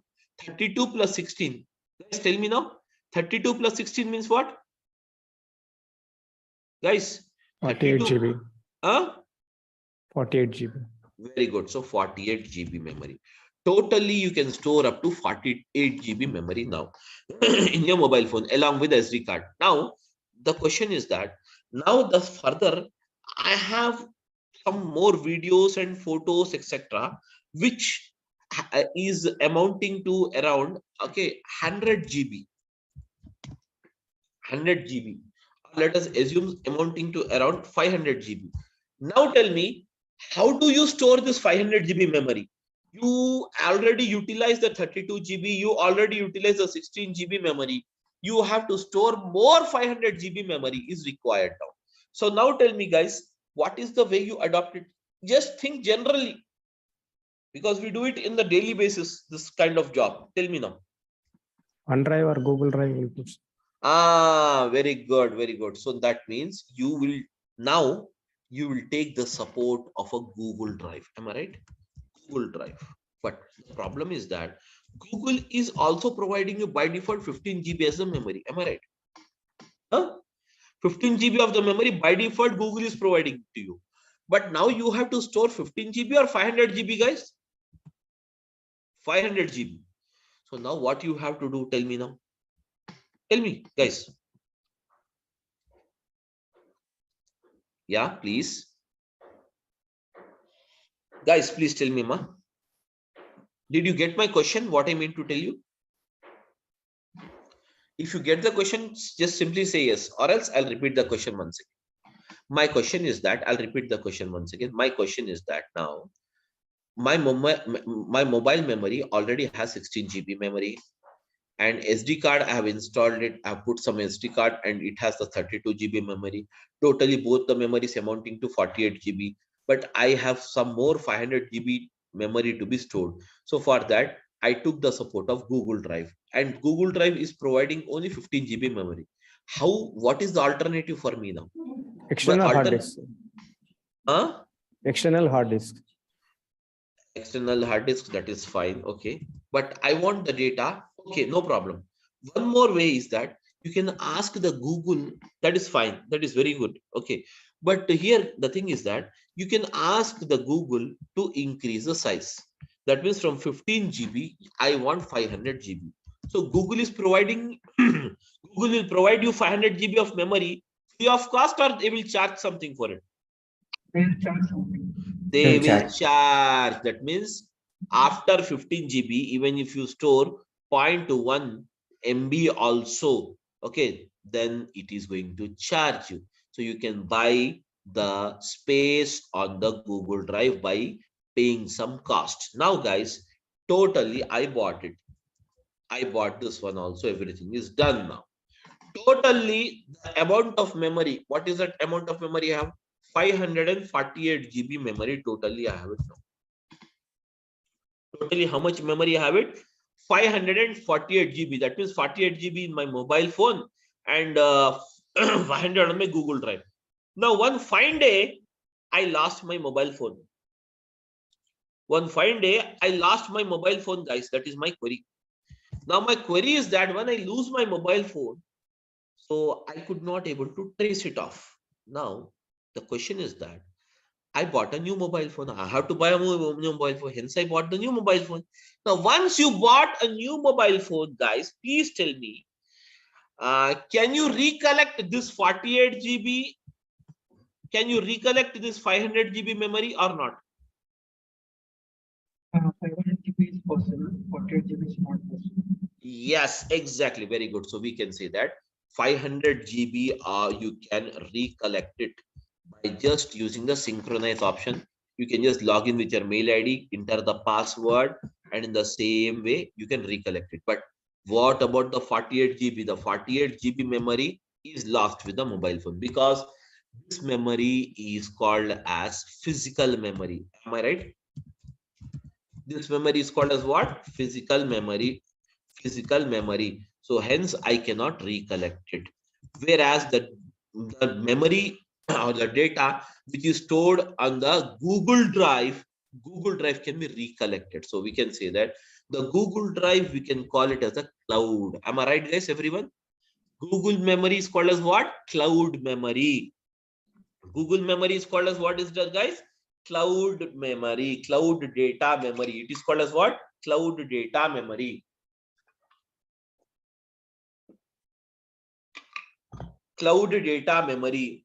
Whereas the physical memory of your mobile phone, we can refer it as what? On-premises memory. Am I right, guys?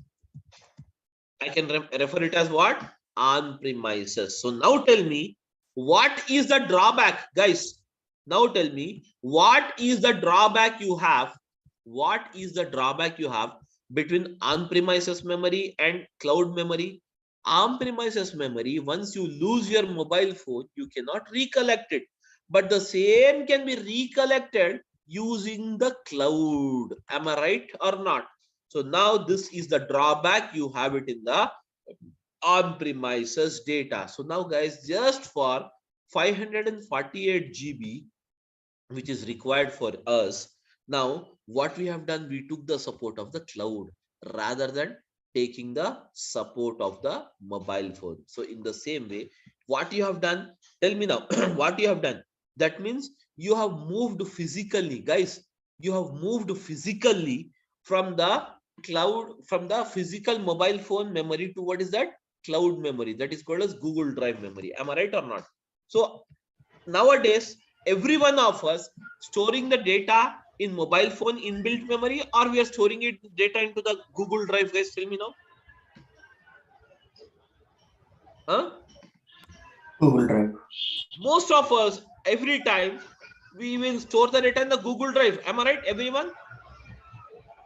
So why do you store the data in the Google Drive? Tell me now. Can recover.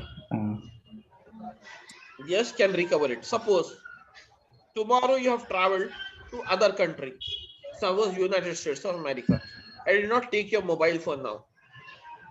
Now what happened is, as you did not take your mobile phone and you are there finally into this some United States of America. So can you get this Google Drive memory resaved to your mobile phone in even after reaching the USA? Tell me now, guys. Yeah. Of course, that means the access is possible even irrespective of the location. So we can say that we can access this data which is stored in the Google Drive from anywhere in the world.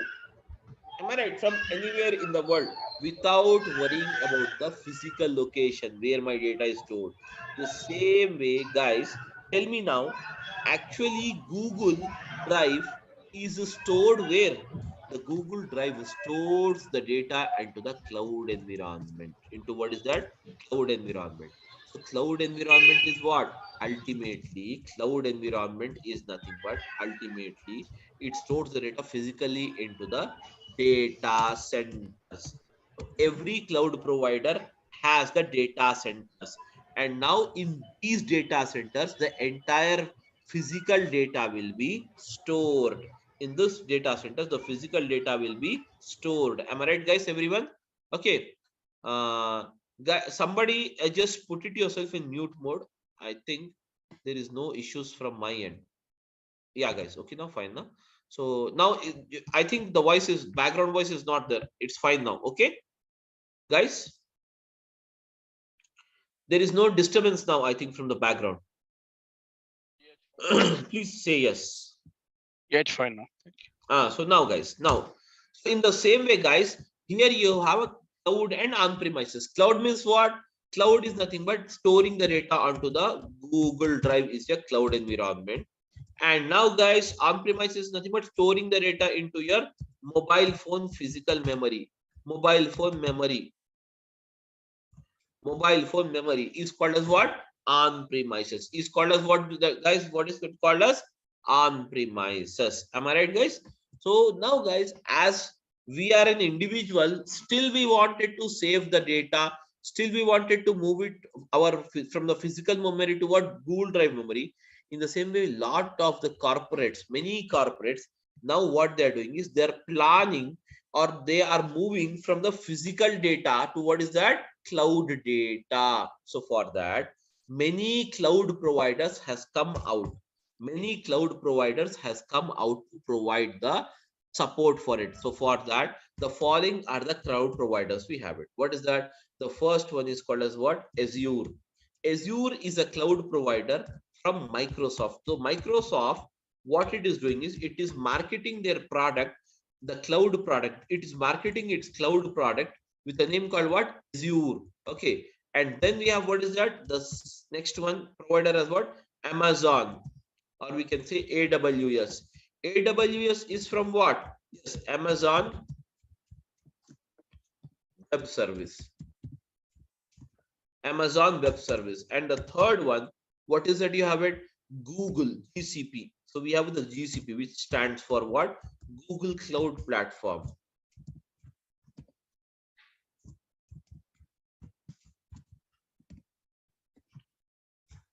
Google Cloud Platform. Okay, guys, Google Cloud Platform. Then afterwards, then we have, what is that? Alibaba. This is a China-based, okay, that is cloud provider. And now then we have, what is that? We have the SAP Cloud. SAP Cloud. Likewise, then you have even the SAP Cloud is there, Oracle Cloud is there, etc., etc., etc. These are all the cloud providers. But whereas the market leader is the two or three, first three are the market leaders. And number one is the Azure. Number one is the Azure in providing the cloud services. So now, guys, these cloud services are basically classified or divided into three categories. These cloud services are basically classified or divided into three categories. What is that? First one is called as what? IaaS. IaaS means what, guys? IaaS stands for what? Infrastructure.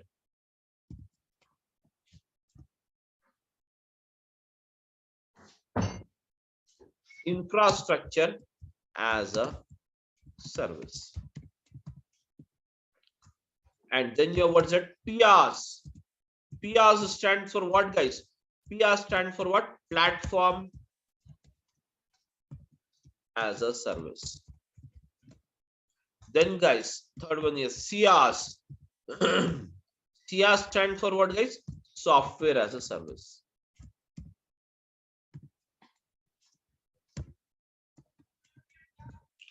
Software as a service. Guys, these are the three different services provided by the cloud providers. That means IaaS as a service, PaaS as a service, and SaaS as a service.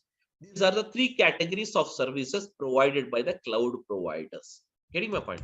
So now entire cloud service is classified or built according to these categories: IaaS, PaaS, and SaaS. Infrastructure as a service means what, guys? Suppose just now we have discussed that you require 500 GB of data to be stored. That means you require what? Space on the cloud. Space on the cloud to store the 500 GB data. Am I right? So whereas this all storages, suppose you require, what is it? All the storages. How much storage you require it? 500 GB or 1000 petabyte. Okay, petabyte. So all these, okay, all these, can you see here? All this is the responsibility of the that is nothing but the cloud provider.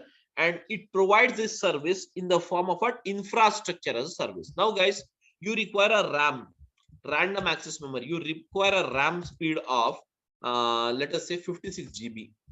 So now guys, you need not buy an external RAM anything. Simply you need to inform your cloud provider that this is the RAM speed you require. So he will set it for you. So you need not worry about the physical components or the physical parts. Now getting my point. Next, after this, platform as a service. Suppose guys, suppose what is platform, guys? What is platform? Platform is generally a type of an operating system. Now guys, we are using Android as an operating system, and can you see here that is nothing but Apple is using some operating system. Okay, so hence these are the various operating system. Okay, these are the various operating system used by the various that is nothing but various mobiles, we can say. In the same way, if at all you have a computer, so generally in the computer, what is the operating system we use it, guys? Can you tell me what is the operating system we use it in a PC, guys? Tell me now. Generally we use the Windows as operating system. But now my question is that I have a very massive amount of data, and this massive amount of data is not supported on the Windows operating system most of the time. Let us assume banking data. Banking data is very huge, massive amount of data. So now it is not supported on the Windows operating system. Hence, we require some other operating system that is called as what? Mainframes. Mainframes is an operating system. Mainframes is an operating system from what? IBM. So you need not buy the license of this. You need not worry about the operating system. Simply you need to inform your cloud provider Azure that you require the mainframes operating system. He will take care. And now guys, suppose you require some softwares. Softwares in the sense you require some reporting softwares, or you require some analytical software, such as you require some softwares, or you require any kind of reporting. That is nothing but, suppose you require Power BI, or suppose you require some Cognos. You need not buy the license of this, need not worry about this. Simply you need to inform your cloud provider that you require it. He is going to buy that for you. He is going to buy that for you. Everything is taken care by that is nothing but by the cloud provider in the service called what? Software as a service. So these are the three categories of services we have it. So whereas the cloud providers has divided their service based on these three, and based on these three categories only they will bill you. They are going to bill you. It is as simple as, guys, as simple as simply you log into this. You have the OTT platforms is there, Amazon Prime, Netflix, etc. What you will do, you will enter your mobile number and a password. That's it. You will enter it into the application, and once you enter into the application, if you want to watch a new movie, then you have to subscribe that particular premium subscription or not. Tell me now, guys. You need to buy a subscription or not, premium subscription, to watch a latest movie. Yes, tell me. Do we require to buy it or not? Yes, sir. Yes, required. So in the same way here also, whichever the service is required, in the same way, simply we need to buy it from the Azure. Buy means what? Here we are just that means utilizing it, paying it. That's it. Utilizing and paying the cost. It is just like renting off. Okay, without having an ownership, without claiming an ownership, you can do your task just by paying them. Okay, just by paying them the cost of the same. So where these are the three categories of service provided by the cloud. Now guys, the cloud is clear for me, and on-premises is also clear for me. Everything is clear. But my question is that source, target, and this thing is done. Already this is also extraction, transformation, loading done. But my question is that what is exactly the use of the ADB, that is called as Azure Databricks? What it does, we have to understand this. So now guys, let us come back here. When it comes to the Azure Databricks, the Azure Databricks is a service of Microsoft, which is provided to perform the job of extraction, transformation, and what is that? Loading. to perform the job of extraction, transformation, and what is that? Loading. The Azure Databricks is a service of a Microsoft provided to perform the job of extraction, transformation, and what is that? Loading. Okay, guys. Now, when it comes to this Azure Databricks, exactly, let us try to understand this ETL with some example. Guys, here I have a data. So let us say here, I have some data here. So I'm using it this as a source. And now I have the source. And now, guys, in the bottom, I'll write the target. My query is that I have a data of a supermarket. And supermarket data is given like this: product ID, product rate, product quantity sold, and date of sales.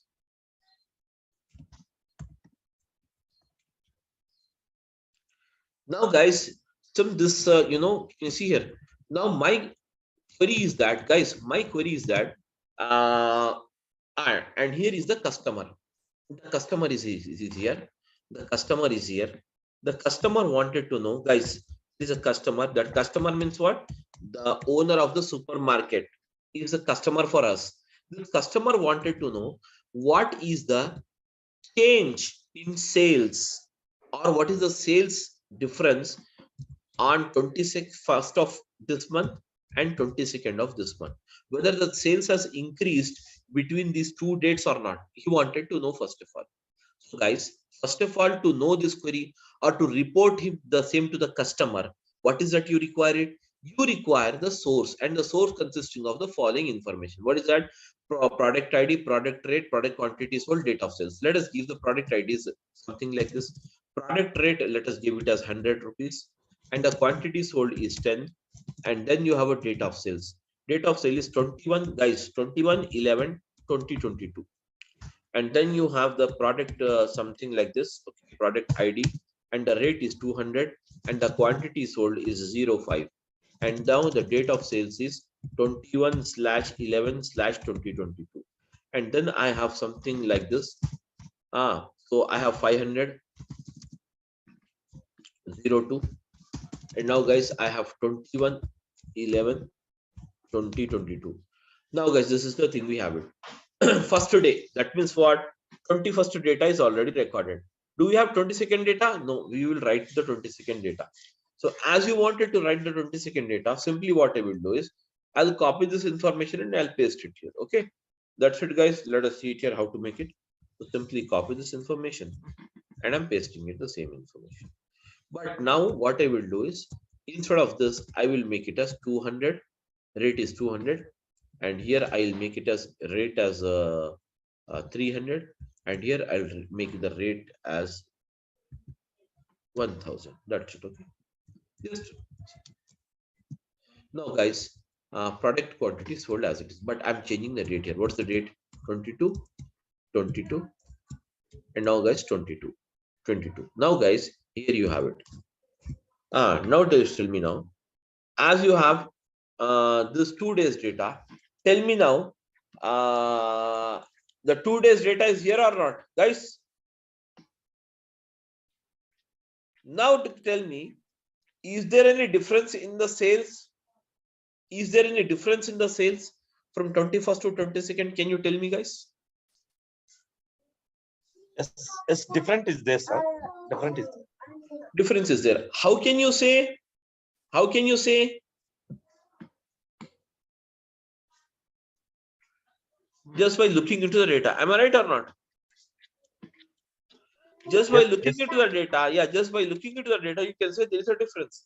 Why you are able to say? Because you have only, how many records are there, guys? Totally 6 records. Very simple, small data. You can look it here and decide it. Am I right or not, everyone? Yes, sir. Yes. Yeah. Yes. If you have massive amount of data, can you look onto the data and decide it or not?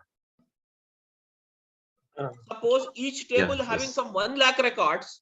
Can you decide it by looking into the records? No, not possible. Not possible. So for that, here we use the technique. What is that? Let us see how the ETL is applied here. Extraction. ETL stands for what? Extraction. Extraction. Extraction. Let us see how the extraction is done here. The first process of extraction is that where you have to pick up. Where you have to pick up. Do we require the product ID to find out the net sales amount of the day? Do you require the product ID, guys? Not required. Not required. Do you require the product rate? Yes, required. Required. Quantity sold? Required. Date of sales? Required. So now, guys, I'm picking up these three columns. Picking up these three columns is the process of what is that? It is the process of extraction. It is the process of what? Extraction. Now the columns are picked up. Now, guys, next comes transformation. Picking up is done. Transformation.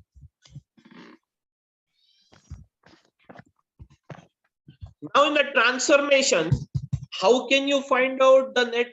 You want to find out the net sales amount each day. So to find out the net sales amount, do we need to perform some arithmetic operations on the data or not? That means some mathematical calculations is required or not? Yes.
Hello, can anyone hear the voice?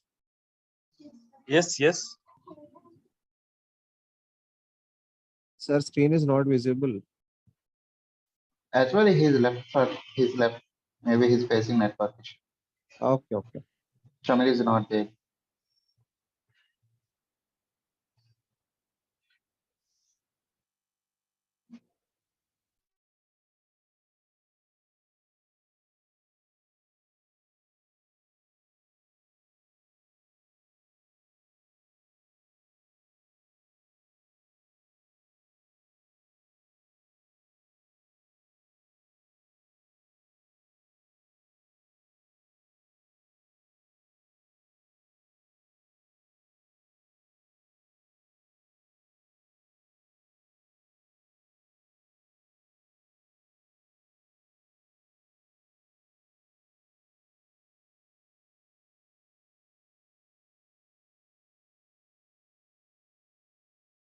Sorry, guys, got disconnected due to some network issue. Sorry. Okay. Hello, I'm audible now? Yes, yeah. Yeah, I'm audible now. Yeah, so got disconnected due to some this thing, network issue. Okay, so now, guys, okay, we were just a minute. So just a minute. I'm just looking out for this. I don't have this host rights. Just a minute. Let me call the people to provide me the host right, because once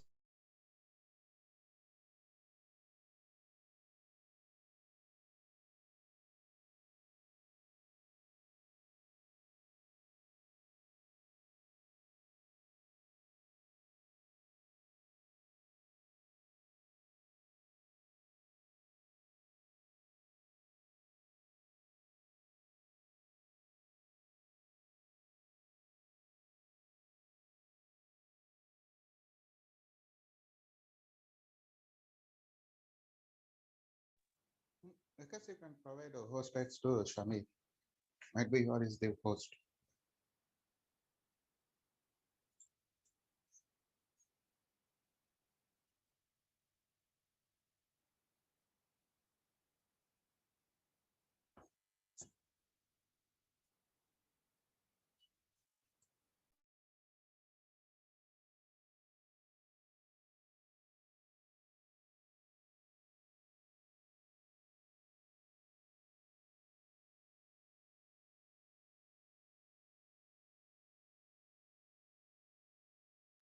I'm audible, guys? Please tell me, I'm audible? Yes, yes. Now, guys, see here. So we have, what is that? We were discussing about the calculations. 100 into 10 is what is 1000. 200 into 5 is what? 1000. 500 into 2 what? Again, tell me now, guys. 1000. Now tell me, guys. You have one totally. Calculate the sum here. What is the sum? Can you tell me the sum, guys? The sum of these three is what? Yes, guys, the sum of these three is what? It is 3000. So I can say that. Can I say that here? Can you see? 3000 is the net sales amount. Am I right, guys? Am I right, everyone? So this you are doing it under the process of transformation. Now, it is done for the 21st day. What about the 22nd day? Guys, can you tell me? Please, please come out, all of you. Help me out in this. Yes, guys. Tell me now, for the 22nd day, 200 into 10 means what? 200 into 10 means what, guys? Tell me now. 2000. 300 into 5 means what, guys? Tell me now. 1500. Yes?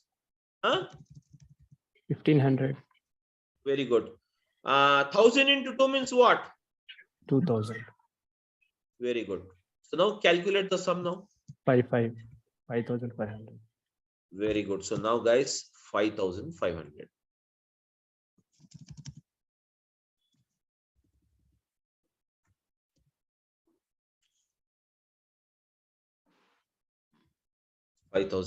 Now, guys, this is the net sales amount. Now, guys, this process is called as a transformation process. It's done now. Finally, you will be loading. Where you will be loading the data, guys? Tell me now. Finally, you will be loading the data into the target. So how will I load the data? I will load the data like this. See here. I'm loading the data. So net sales amount underscore sales underscore amount. Net sales amount is what, guys? Tell me now. Net sales amount is what? 3000. And now for which date it is? So I'm declaring one more column here. Oh yes, that is date of sales. Date of sales is, I'm using it as 21/11/2022. And then we have, what is that, guys? Tell me now. 5500, and it is on 22nd/11/2022. Now, guys, this particular thing, that is nothing but called as output. Now, can you see here? This entire thing, what you have done, guys? Can you see this entire thing? What we have done? We have transformed this much data. Can you see here? This much data of two tables I have transformed into one table and in the summarized manner. So this data, you can report it to the customer, stating that this is the difference of sales between 21st and 22nd day of November 2022. Am I right, guys, everyone? This process is called as the process of what? Extraction, transformation, and loading. And this is done by using the Azure Databricks here. By using, what is that? Azure Databricks. It is done by the process called what? Using the service called what? Azure Databricks, where extraction, transformation, and loading of data is done by the Azure Databricks. Clear, all of you now? Now, as a part of this course, guys, we are going to see this Azure Databricks. Okay, Azure Databricks, and the total duration of this course will be 60 hours. Okay, 60 hours, but it will be, we are quoting it as 60, but it will go beyond the 60 hours because we have many live scenarios we are going to look into. Okay, and that's the thing we have it. And we are going to start the classes from tomorrow, the same 10 o'clock in the morning. Okay, guys, 10:15 in the morning. That's the timings we have it. 10:15 to around 11:30. Every day you will have 1 hour 15 minutes class, 1 hour to 1 hour 15 minutes class. And next after this, guys, when it comes to this, the classes after this, even the resume planning and everything will be given to you as a support. Okay, and contents brochure you can check it. Okay, Azure Data Factory and Azure Databricks both are used for the same process, but Azure Databricks, here you can use the it is called as CUI that is called as character user interface, where you need to use different languages: Python, Scala, R, and SQL. These are the 4 languages used in the bricks, Azure Databricks. Whereas in the Azure Data Factory, it is totally a menu driven. It is totally a menu driven. Both performs the same job. Both performs the same job, but this is a menu driven, and this is a that is nothing but the code based. You have it. Okay, so that's it about this thing. And every day we'll have the class 1 hour to 1 hour 15 minutes, and Saturday, Monday to Saturday, Friday you will have the classes. So generally Saturdays and Sundays I don't take the classes. If it is required to cover up the portion, then we will continue on Saturdays, guys. That's the only thing we have. Okay, so now you can ask me any questions if you have. Please go ahead. Sir, like I just wanted to know, there is coding part is there in the curriculum, so we need to learn coding as well. Yes, of course. Coding means whichever it is required, we will discuss it in the class itself. As such, separately, you need not learn the coding somewhere going outside. Okay. So what is that? I will explain you. That will be easy only, not so tough enough for people, what the people think. Okay. So we will be seeing here the coding in 4 different languages. See, there is SQL, Python, R, and Scala. I'll write the coding. Yeah. Sir, like what is PySpark that I'm hearing a lot about? See, PySpark is basically Python and Spark together. It is called as Spark, PySpark.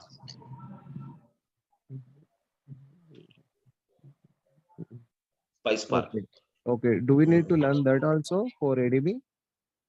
Yes, of course. I will teach you that PySpark also. I'll teach. Okay. Okay. Okay. Thanks, sir.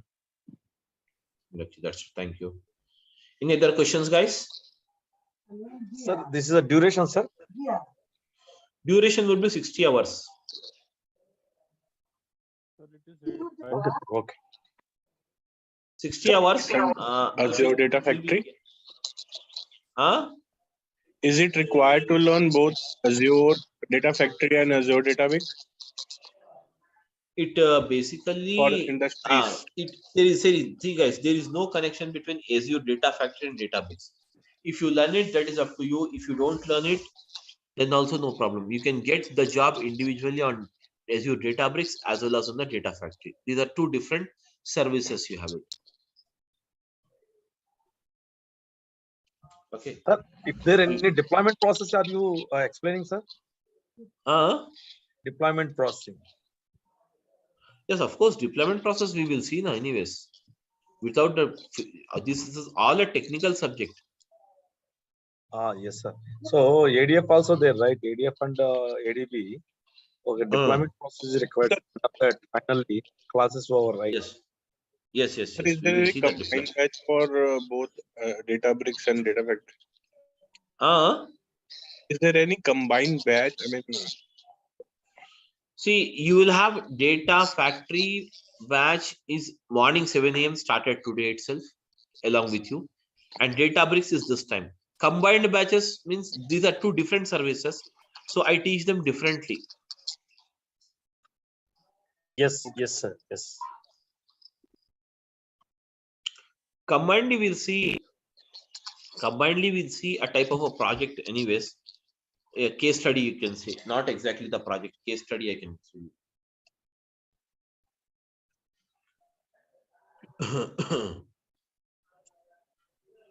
See, basically, when it comes to the data, someone is typing. So what is that? Monitor, optimize data storage, data processing. All this is covered, guys. And whatever the training we are going to look into, it is basically okay. More than enough to write a certification also.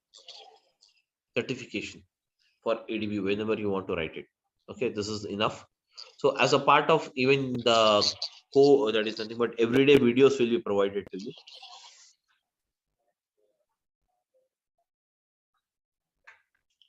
That's it. Sir, Any other questions if you have? You can. Any batch for the evening? Huh? Any batch for the evening? Right now, no, there is no batch in the evening. So morning batches only we have it.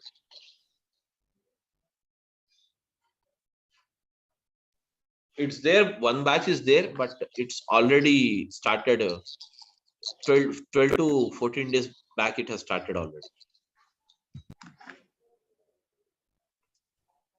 Yeah, 12 classes is already done with that.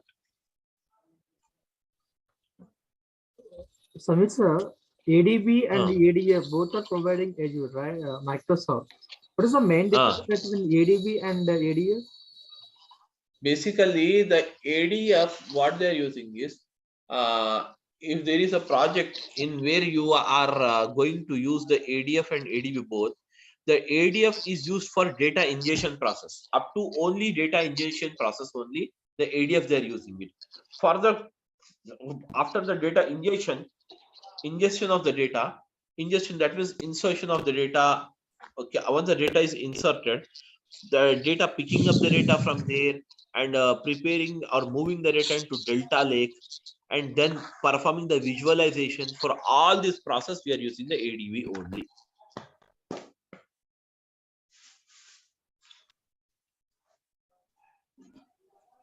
Okay, got it. Yes, any other questions, guys?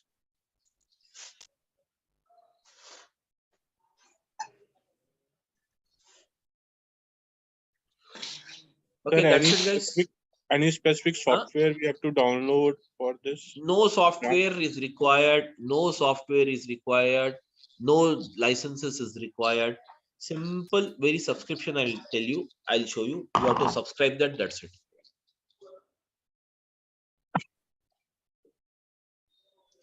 No software, no piracy, nothing is there. No piracy, yeah, no but it is asking some card, credit card number asking. Yeah, credit card, obviously. That is for free subscription. It will take you. It will charge some 2 rupees from a credit card, and the free subscription will be valid for 30 days. Okay, and after that you have to go for pay as you go model. That pay as you go model will not cost you if you based on your usage only. It is just like pay as you go means it will not charge you more than 700 to 800 for an individual. So okay, because we are working on, because we are here, we are working on an type of an organization. Then even I'm taking multiple batches. Even then, I'm not getting the bill more than 2,000 rupees per month, 2,000 to 2,500. But there is a technique for saving this. That is nothing but how to save the cost and all. I will that is anyways tell you those techniques. So if you follow that, that's not a problem for you to make out. That's the thing. Yeah, can you providing that license code in for practice purpose? Yeah, can you provide license account? Sorry, can you providing account so but for a practice purpose? Account, you can take it. It's not me to provide you. You can take it directly. I'll show you the way how to create account, everything. I'll show you. Yeah, okay.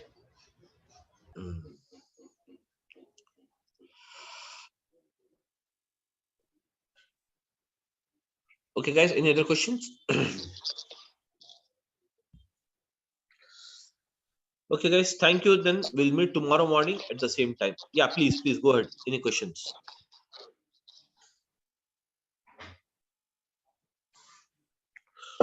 Okay, sir. Bye. Okay, okay. Thank you, guys. We'll meet tomorrow, 10:15. Okay. Thank you, everyone. Thank you.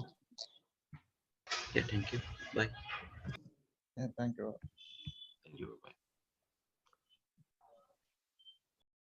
Okay, so now let us start with this.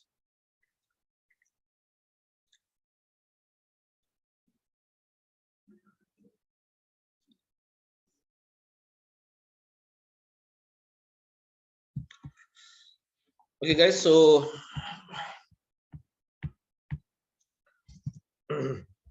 let's start again, and just we'll begin the introduction part today. So guys, we're using it Azure Data Bricks.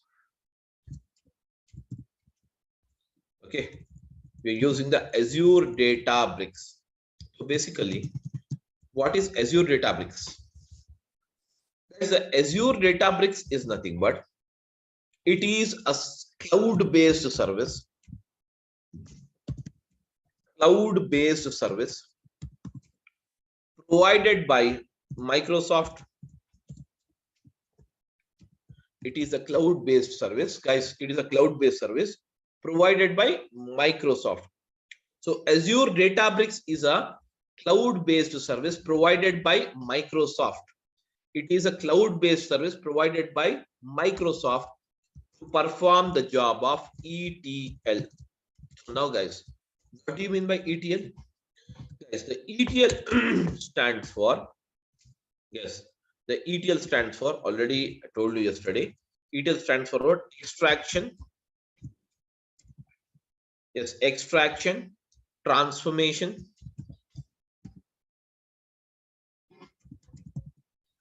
extraction, transformation, and loading. Extraction, transformation, and loading. Whereas this process of extraction, transformation, and loading is a process of, yes, is a process of what? Data summarization. Is a process of what? Data summarization. It is a process of what, guys? Data summarization. So extraction, transformation, and loading. This is a process of what is that? Data summarization. It is a process of what? Data summarization. Wherein for the process of ETL, that is called as extraction, transformation, and loading, guys, we require the following. What is that? We require the source. First of all, source means what? The source of data. Source, guys, source. And then we require, what is it? The another one as a target. We require the first thing as a source and the second thing as a target. So now, guys, when it comes to the source, what do you mean by source? Okay, guys, what is the source of income? The place from where we get the money is called a source of income. In the same way, a place where that is nothing but the source from where you get the data is called as what? Source of data. Source is nothing but actually it is, guys. Source is nothing but what? Actually it is. Yes, guys. Source is nothing but actually it is. Okay. Actually, it is the source of data. That is a place from where we get the data is called as what? Source of data. Okay, guys. A place from where we get the data is called as what? Source of data. So I'm using source of data. Yes, guys, source of data. So now, guys, tell me now the source of data. So according to you, what are the sources which are available from where we get the data, guys? Tell me now, what might be the sources from where you get the data? Now, guys, for example, now you're typing or you're recording some information of your expense, house expense. So where do you write your house expense generally? Nowadays, we are using in digital format only. We are not taking a pen and paper and writing the things. Everything we are digitally writing it. Tell me now, house expenses, where do you write it? In which type of file do you write it? Tell me now, guys. This much is the earning for this month and this much is the expenditure you have incurred. You have to write all these things. So tell me now, how do you write it, guys? In which file you use it, or where you write it in the computer? Can you tell me, guys? Somebody? Guys, am I audible? Yeah, am I audible, guys? Everyone? Yes, you are audible. So you're understanding what I mean to tell you? Guys, you're understanding what I mean to tell you? My question is that, suppose you have to write your household expenses. Not let us go into the broad scale. We'll just go to at our place. You want to write a household expenses. Where do you write this information? That is income, expenditure. You have to write it. What type of thing you use it? Are you going to use in Excel file, guys, or not? Yes. So that is nothing but basically your house affairs, or your that is nothing but house expenses and income. You're going to write in an Excel sheet, but ultimately that is what? That is nothing but the data. That is nothing but what is that? Data. So we can say, what is that? Source of data is nothing but the place from where we get the data is called as what? Source of data. A place from where we get the data is called as what? Source of data. So we can get the data from what is that? Following files. We can get the data. Okay, files. What type of files, guys?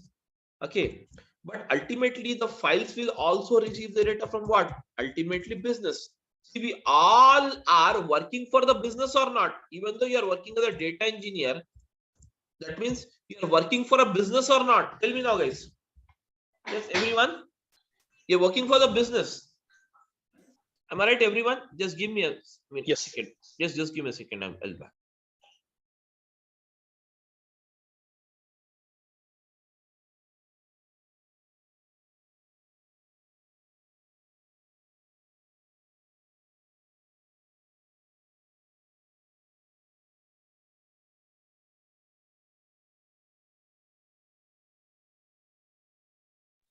Okay, sorry. So guys, we all get the data. We all work for the business only.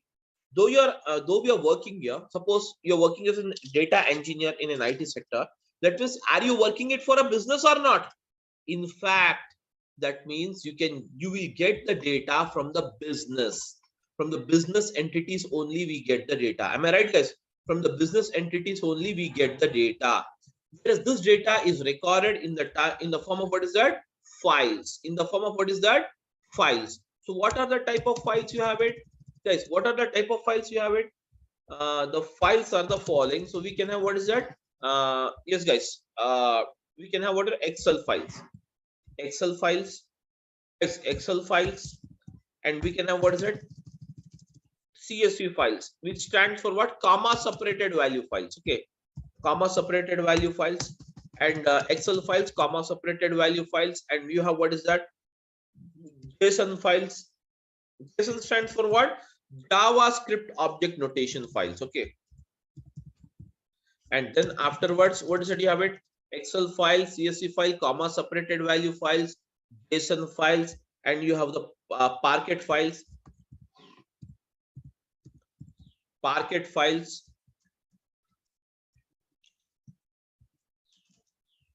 You have the Parquet files. Okay, guys. You have the Parquet files, and then you can have what? Avro files.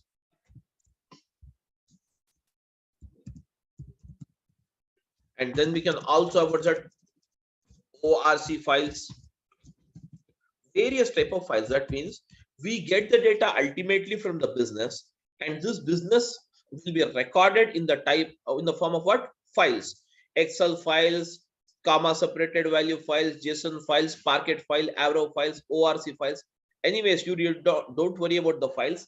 Once we get into the subject, I will explain you about each and every file. You don't worry now. Okay. So this is nothing but the data we get it. From where? From these files. What we do from these files, guys? From these files, we get the data. From these files, guys. From these files, okay. From these files, we get the data.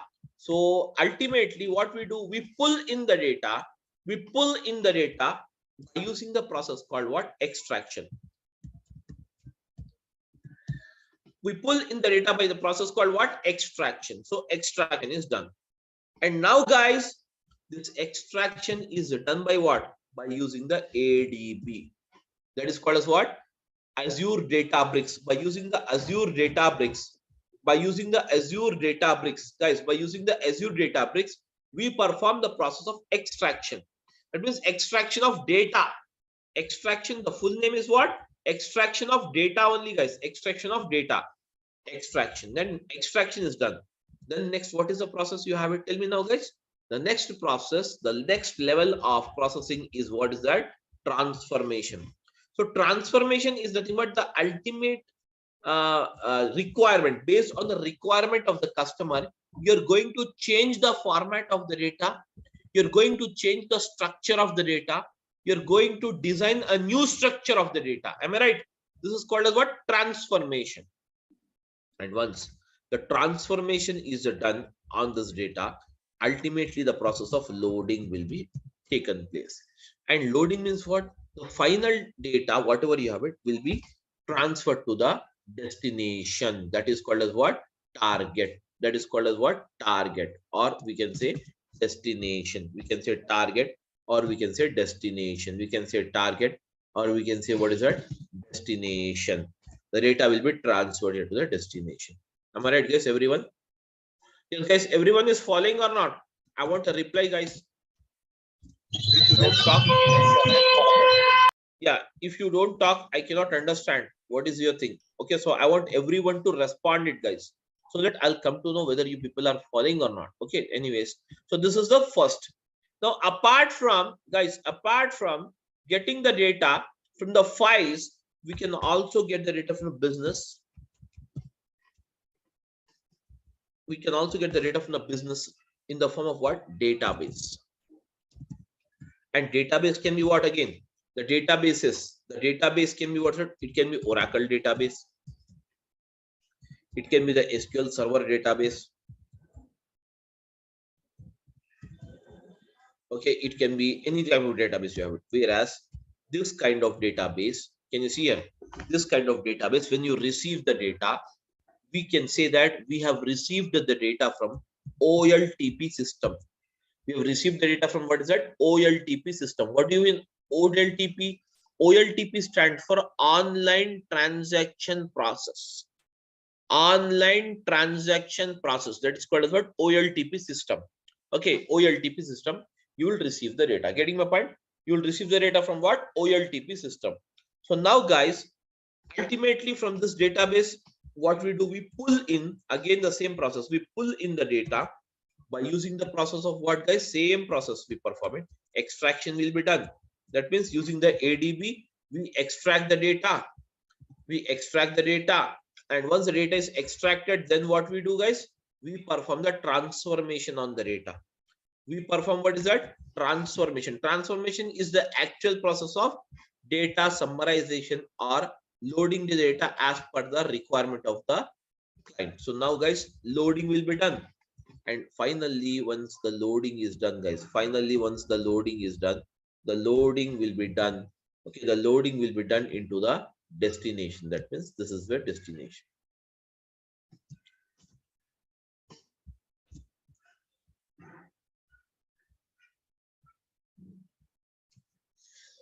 This will be your destination. Getting my point?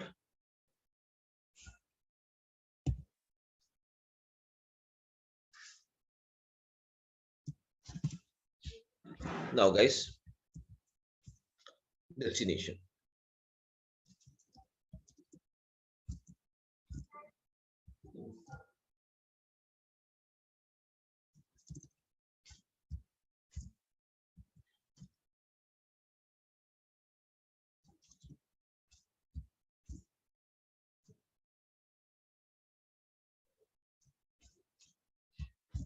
Destination.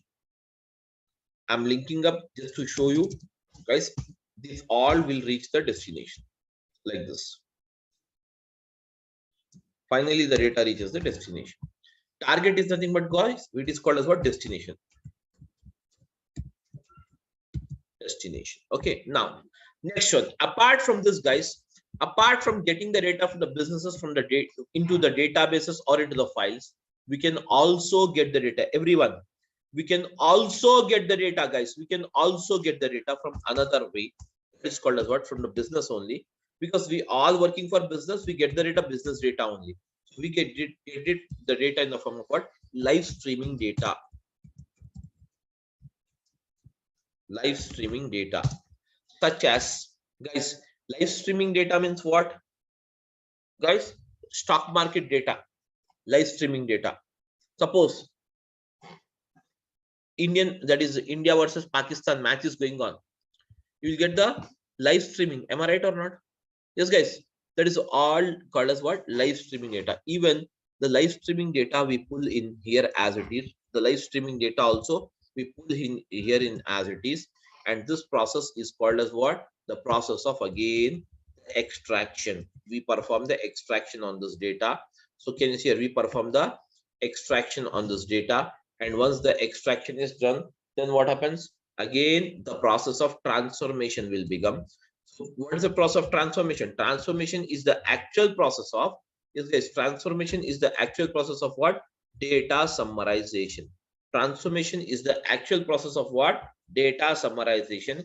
And once the data summarization is done, guys, finally what we do? We load the data into the target. We load the data into the target, guys. Okay. So now this all data, whatever you have it, that is source data, destination data, or whatever the data you have it, finally will be recorded into the target. That is called as sync system. In Azure, it is also called as what? The destination is also called as what? Sync system. Sync. This is also called as what? Sync system, guys. Okay. It is also called as what? Sync system. Sync system. Okay. So now can you see here? This is how we get the data here. Ultimately, we get the data from what? Various sources. Ultimately, we get the data from what? Various sources. And from these various sources, what we do? We extract the data, we transform the data, and we load the data into the target. Everyone. Okay. So this, all this can see extraction, transformation, and loading will be done by using the service, guys. This is a service. ADB is one service. ADB is one service, guys. Likewise, you can also have, what is it? ADF is the another service. Likewise, you can have Synapse as the another service. These are the various services we can do it. Okay. Whereas, can you see here, guys? This is how exactly things works off. Okay. Here, everyone is following or not, guys? Yeah, I want a reply from all of you guys. Yes, sir. Yes.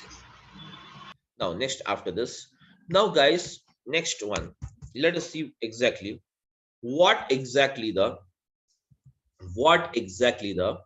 big data is. Big data. Now, guys, what is a big data? Big data is nothing but whatever the data you're getting, this data, this is called as big data only. The data from the business, whatever you're getting, is called as big data. So just understand, big data means not a very great concept, something, you know, where you need to get confused. It's not like that. Big data, just split it, guys. Split it. Big means what? Huge, na? Huge or massive, you can say. Data means what? Information. So we can say that huge information. You can say, what is that? Huge information, massive information, huge information, or massive information. Huge information or massive information is called as what? Big data. Big data. Okay, where you have a massive amount of information is called as what? Big data. Ultimately, we get the big data from, what is it? All these businesses only. But what is that business? What are the sources you can see? Let us see for that. Actually, types of source of big data. Now, guys, types of sources of big data. Types of sources of, okay, types of sources of big data. Okay, sources of big data. The first one, from where you can get the big data, that is called as what? Social networking sites. Social networking sites. So what is the social networking sites, guys? Social networking sites are nothing but you have the WhatsApp, you have the Facebook, you have the Twitter,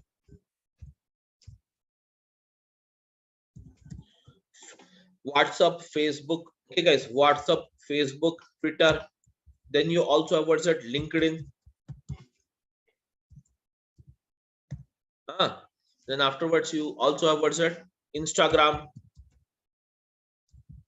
All this Insta and all these are what? These are all called as what? Social networking sites. These are called as what? Social networking sites. So the social networking sites are basically referred as the major source of getting the big data.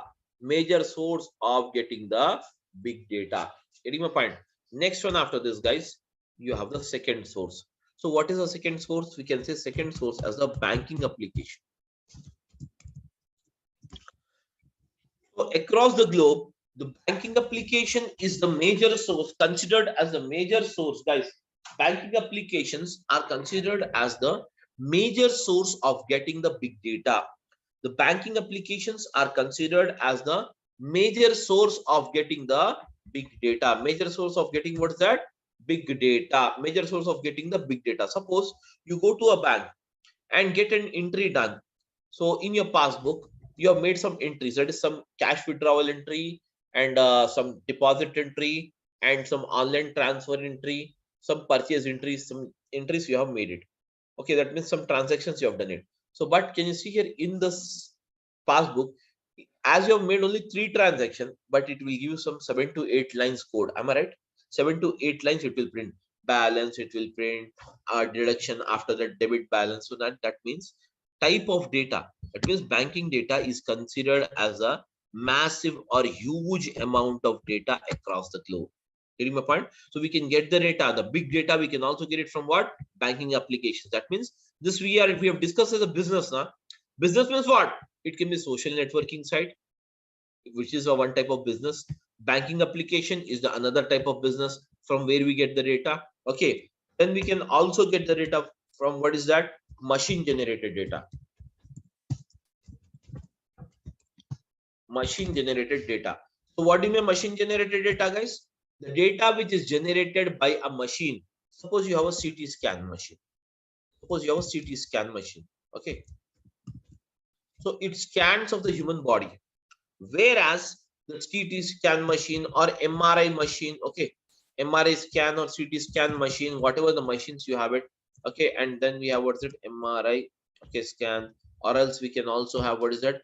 CT scan, MRI scan, and even the ECG machines. Okay, these are all the machines which generate some data. Am I right, guys? These are the machines which generate some data. Am I right, everyone?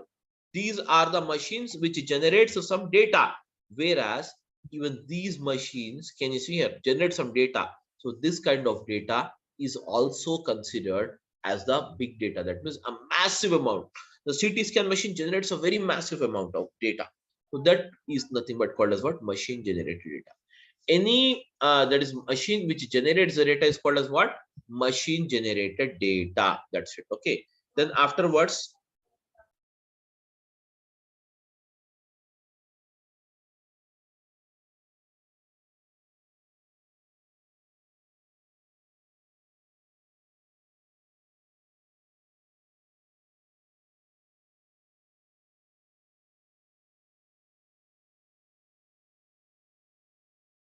guys, just a minute, 1 minute.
Okay, guys, sorry. So now, guys, okay. So now, guys, after this, okay. So now, can you see here? This is nothing but the can you see here? Some that is machine generated data. After that, the fourth one, what we can consider here is okay. That is called as what? IoT sensors, Internet of Things. Okay, IoT sensors. We get the data from what? Sensors. We get the data from what? Sensors. These sensors basically measures what is that? Pressure. Okay, and then it measures the okay that is even the okay gas pressure. Okay, and then it measures even the temperature. Okay, and even the okay wind. All these are the sensors which basically measures. But these sensors, how it generates, these all will be connected to computers, to required computers. So this computer generates the data here. The data will be recorded here, and this data will be further processed or transferred to us like this. From in the files we received, we extract it, we transform it, and we load it. Ultimately it will go like this. Okay, so now, guys, so basically IoT sensors, I can give you one example, guys. Whenever you travel and okay like on the highways, once you will enter a basically a type of a town or a village. At the starting of this town or a village, you will find some a very big table fans which is rotating very slowly. Am I right? Which rotates very slowly. What it does exactly? That measures the wind, and those fans are nothing but a machines at sensors only, and those are connected to the computers. And whatever the thing is recorded, the data will be transferred to the computer, and from the computer again the data will be that is kept into the files, and again it is transformed further for this analysis. So basically this is how exactly the process moves on here.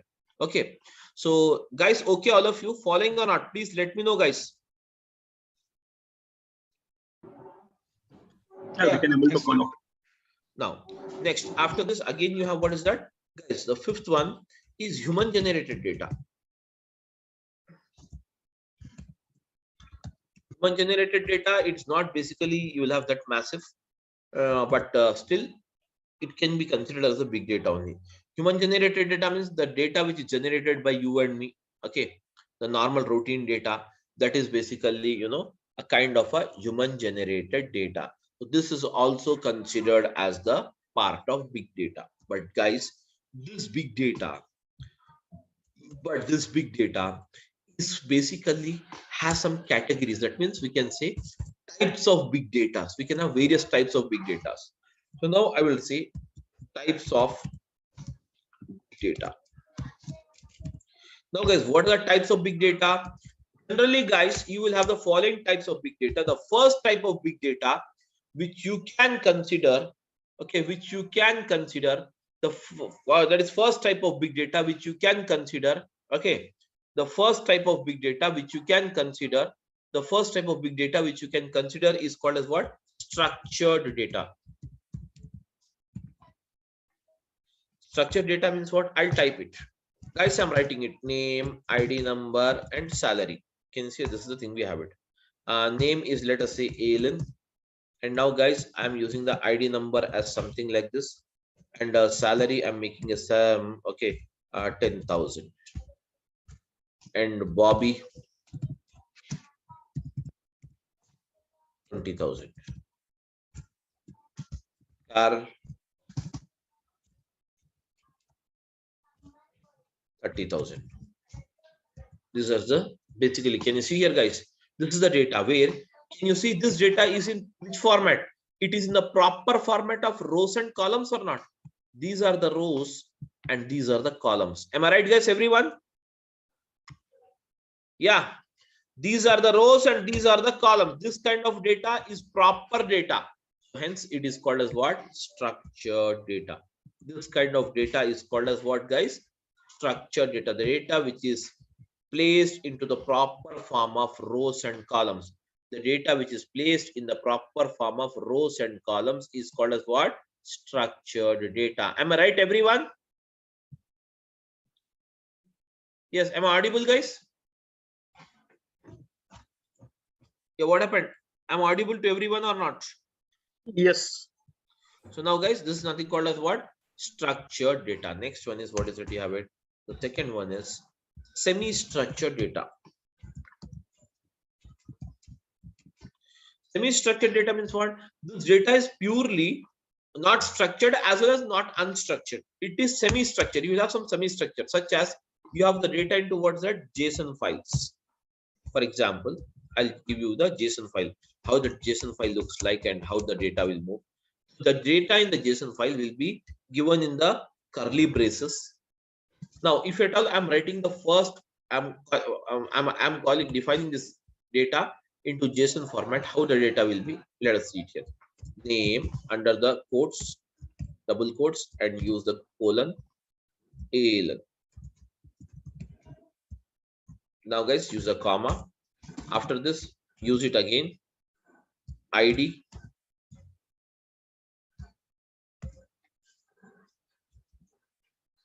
ID.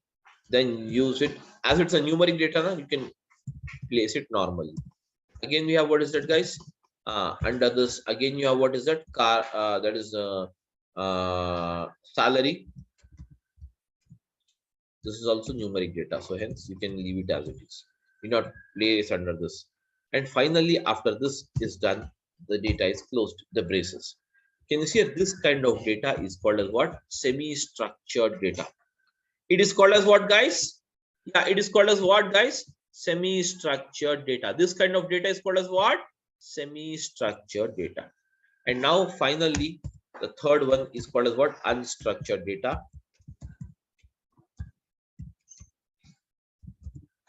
Unstructured data is nothing but guys, this unstructured data is nothing but basically there will be no particular structure, such as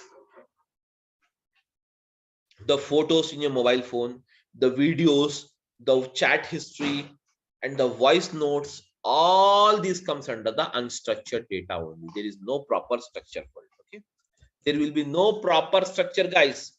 There will be no proper structure. There will be no proper structure. Okay, there will be no proper structure. All the that is nothing but data is called as what? Unstructured. 80% of the globe, 80% of the data from the globe, we'll get it in what? Unstructured format only. 80% of the data across the globe, we'll get it in what? Unstructured format only. So guys, these are the types of big data we can have: structured, semi-structured, and unstructured. And this structured, semi-structured, and unstructured can be placed onto what is that? Into this type of files, or into this databases, or if we can extract it from the live streaming, further as it is processed. So this is how the entire structure works. So is everyone clear with this, guys, or you have any doubt? You can ask me now.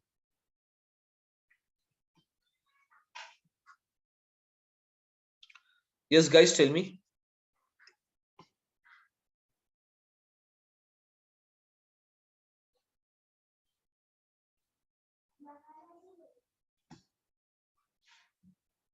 Guys, tell me now. No, Samir, no doubts as of now. Okay. So this is how the things works off. Okay, guys. That's it. So for the day, guys, that's it for the day. And so with Azure Databricks, what kind of data we usually handles, like structured or non-structured? Unstructured only. Unstructured only. Okay. Unstructured, semi-structured, and structure. 3 of them will handle it basically. Not mostly you will have semi-structured data. Okay, thank you. That's it, guys. So this is the thing we have it. Please go ahead now. So to learn Databricks, do we need any predefined technical background? Hello, Do you? am I audible? Yeah, tell me. Yeah. No, I'm just asking, what are the prerequisites to learn this Azure database? See, I don't have any basically, background in the field. yeah, prerequisites is that if you know the Python, or if you know the R, or if you know the SQL, that is very well. You can just understand the code what you can do. If not, also I will explain you, and you have to put your efforts much on that, because this is basically a purely type of a technical job where you have it. What we are doing in Databricks. If you don't want the amount of coding, you don't need actually the coding. Simply you can go with the ADF rather than going with the ADB. Okay, so I'm basically ETL background. Okay. Yeah. So what do you suggest? Should I go for ADF or ADB? I'm not really sure, and I would like to You're basically technical. You're from technical background or non-technical, or I am basically an ETL developer, Informatica developer. Then you can go with the ADB. Why not? Definitely ADB will work for you. Okay. And to be Azure data engineer, what are the services we need to know? Like To be an Azure data engineer, if you know ADF, then also you'll call as a Azure data engineer. If you know ADB, then also it is called as then also you are called as a Azure data engineer. If you know the Synapse, then also you will call as a Azure data engineer only. Okay, so either one also should be fine in that case, right? Yeah, no, that's I heard the reason I'm asking, I heard ADF also like something like it's an ETL tool only, and here you have mentioned ADB also ETL tool only, right? See, if you have what is the companies are doing till the job of data ingestion in a project. I'm telling you the live session, live scenario what is going on right now in most of the projects. Up to the data ingestion, ingestion means what? Extraction. Up to this data extraction, they're using the ADF. Further, for transformation and loading, they're using the ADB. Some projects. Okay. Because you have more good facilitation, or we can say good facilities, or very flexible to perform the process of data ingestion using this that is ADF, because ADF does not uses any code. It is basically a menu driven this thing. But here you will have to write the code for everything: extraction again, transformation, and again loading again. Basically, using this ADB, you can design. It is mainly focused on the visualization, data visualization. That means visualization in the sense performing the analysis on the data, etc. Okay. So my understanding is like ADF might be something like a tool based, like ETL. You can go with this ADF or ADB, anything, because already you have a technical background. You need not worry about it. Okay. And both are not. If I would like to join any training, both are not. Both means it will be very good. No issues. Okay. I'm trying to join any one of these. So what is this? Should I start with ADF or ADB? Like being an ETL. That you have to decide it. I can't tell, because basically I'm telling you now. If you are mainly you think that you can manage the amount of coding, then you can go with the ADB. If you don't want the coding, because ADB is required anyways in the process. One time in one situation you can do the job without ADF also, but ADB is very mandatory to have it mostly. So just how it's better to have ADB knowledge. You can just decide it. That's not a problem. Okay. Yeah, I got it. Thank you. That's it. Thank you, guys. Thank you, everyone. Any other questions? Sir, may I know what is Synapse used for? Synapse is totally a visualization process. It is basically called as a data warehouse of Azure. Synapse. Okay. So data visualization, analysis. I told you now, analysis, data visualization, all analysis from this part.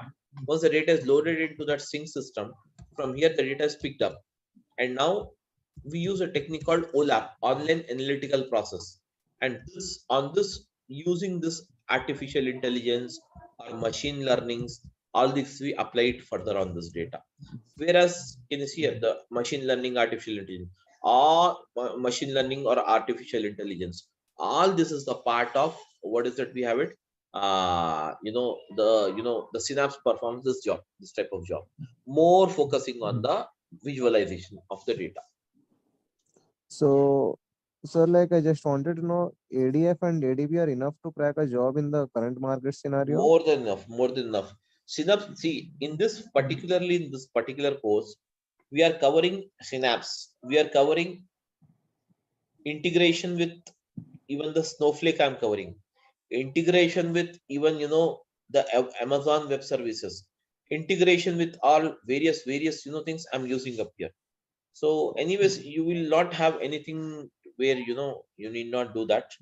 So you can do it very well. That's not a problem. Okay, so sir, ADF and ADB are enough, right? Yeah, that's more than ADF is enough. ADB individually is also enough. ADF and ADB combination, okay, if you have that, it's very good. If not, it's not like that. If you know ADF, you don't get a job. Definitely you will get the job, even if you know the ADF or not, or the ADB, that's not a thing. There is a misconception in the market that, if you know the ADF, you should also know this ADB, then only you'll get a job. It's not like that. These are two different services you have it. ADF has its own functionality and ADB has its own functionality. Okay. The only thing is just the market is a bit low, so worried, that's all. Market is obviously in this November and December, the market will be low. Okay. Always, again, it will pick up after January 15th. Okay. That is the every year, issue you will have it in IT sector. Okay. Whether you go with the training or whether you go for real-time jobs searching, everything. The slang will be like that. See, every batch I'll be having 50 to 60 students. But this November and December, I have a less amount of students. That obvious. That it does not mean that the market is down. Of course, the flow will move. It will slow down automatically. It will pick up because right now most of the times even in the US this is the ending of the year, so everyone will be prepared for Easter and everything, Christmas. Okay. So things will slow down because we are totally dependent on the all the US and the UK and Europe and where all the Western countries we're depending upon for the data, for project, everything. So obviously it will have an impact even on our life, isn't it or not? Yeah, correct. That's the thing. Okay, sir. Okay, that's it. Thank you, guys. Okay. Thank you.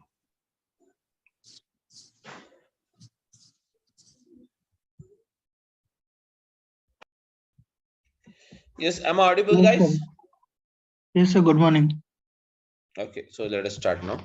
So Azure, Databricks. Okay, guys, Azure Databricks.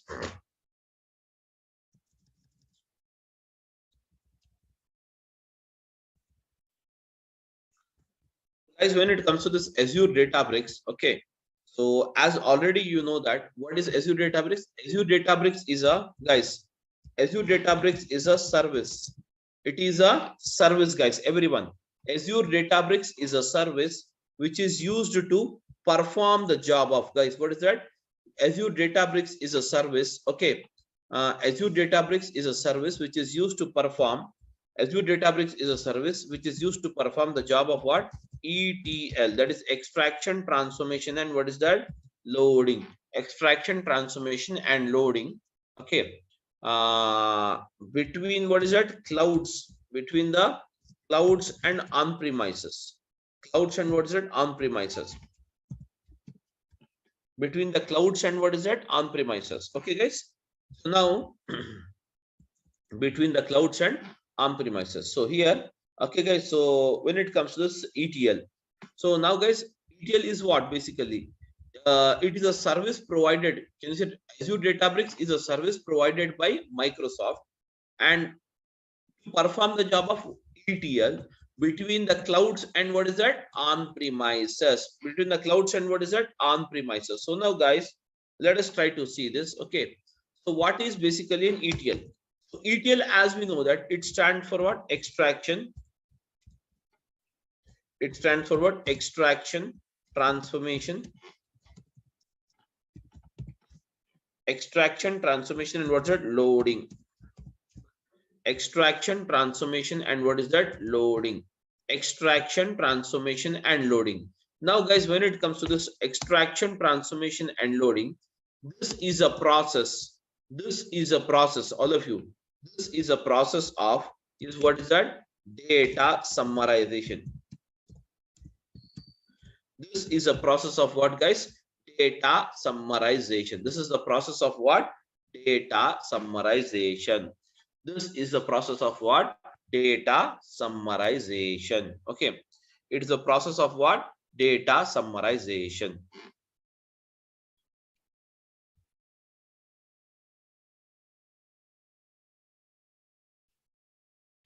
It's a process of what, guys? Data summarization. It is the process of what? Data summarization, wherein you have, what is that? Source. You have, what is it? Source data. Source, what is the data storage? What's that? You have it? Source data storage. So now, guys, source data storage or source is a place where actually we can find the data, and from the source ultimately we pass on the data to, what is that, guys? Target. We pass on the data to, what is that, guys? Target. We pass on the data to what? Target. We pass on the data to, what is it? Target. So can you see here? We have, what is it? Source. Source means what? A place where we can find actual data. The place where we can find, what is it, guys? Actual data. All of you following, please? Yes, guys.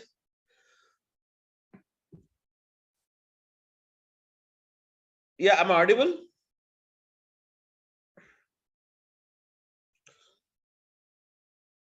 Yes, sir. Yes, sir. Okay. So now, so we have, what's it? Source. And source is nothing but what? A place where you can find the data. So now, in the source, we can get the data in the type of what? Files. Or else we can get the data in the form of, what is it? Databases. Or else we can get the data in the form of, what is it? Live stream. We can also get the data from what? Live streaming data. Live streaming data. Okay. We can get the data from what? Files. We can get the data from, what is that? Files. We can get the data from what? Files. We can get the data from what? Databases. Else we can get the data from, what is that? Live streaming data. Anyways, guys, so these files, can you see here, are of what? We can have the CSV files. We can have, what is that? JSON files. We can have what? A CSV file, JSON file, and then we have, what is that? Excel files, etc. Can you see here? These are the various type of files you have it. These are the various type of files you have it, guys. What is that? These are the various type of files we have it. Okay. What is that? We have the, these are the various type of files we have it.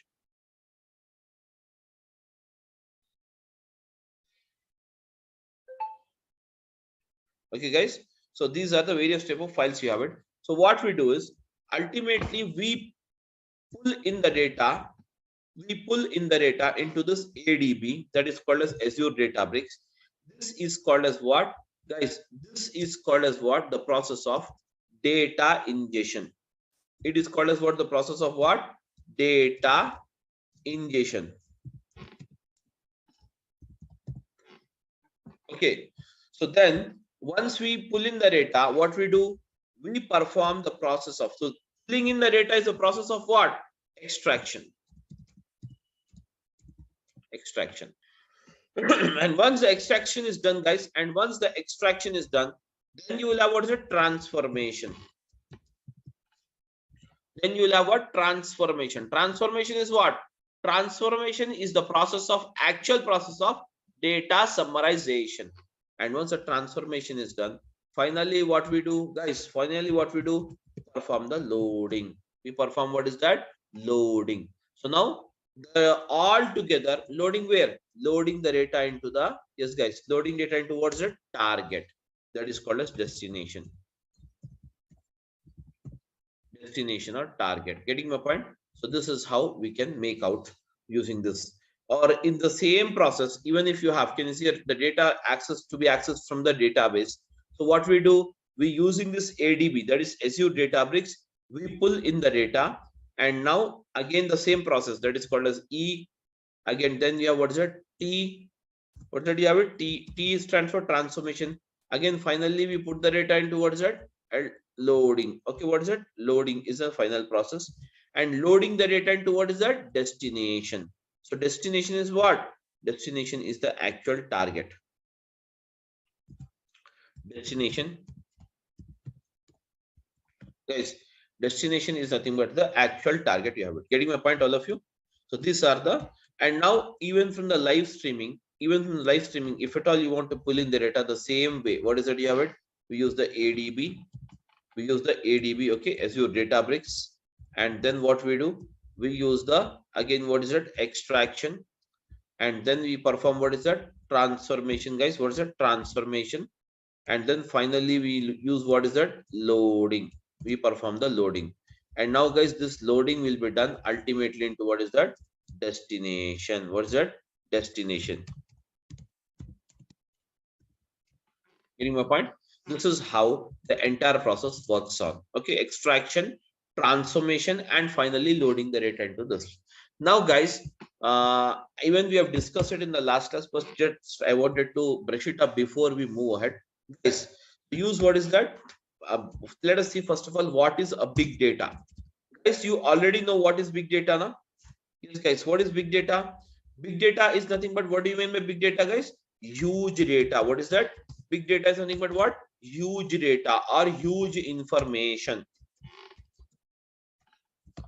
Huge information is called as what? Big data. What is that? Huge information is called as what? Big data. Guys, huge information is called as what? Big data. So now, guys, big data. So what are the sources of getting the big data? Can you just tell me, guys, from where you can get it? Yes, any idea?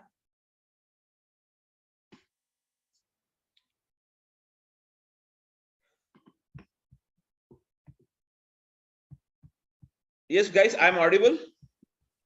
Maybe event hubs, storage account. Okay, anyways, anyways, guys, we get the big data from various sources. So such as what? Social networking sites. Social networking sites. Okay, guys, we get the data from what? Social networking sites. That is big data. Such as, what do you mean by social networking sites? WhatsApp, Facebook. Okay, Facebook, WhatsApp. Then you have Twitter, Facebook, WhatsApp, Twitter. Then you have Insta, etc. These are all the, can you see here? These are all the social networking sites from where we get the data. So, guys, data. So basically, what you can say, this is a business now. This is a business, and from the business we get the data. And data, what we do? Data, we put it in the form of what? Files or whatever the type you have it. And these files, we get it into ADB, that is Azure Databricks. And from here, we get the data into Azure Databricks, perform the job of what? Extraction. And then we do what?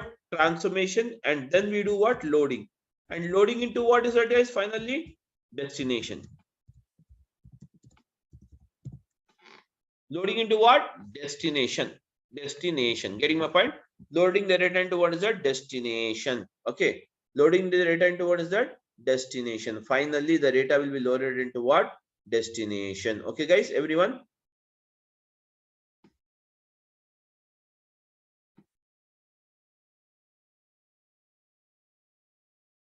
Yes, am I audible to everyone or not? Yes, sir.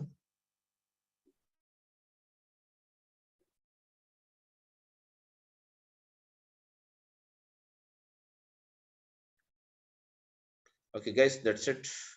So now, next, apart from this, we can also get the data.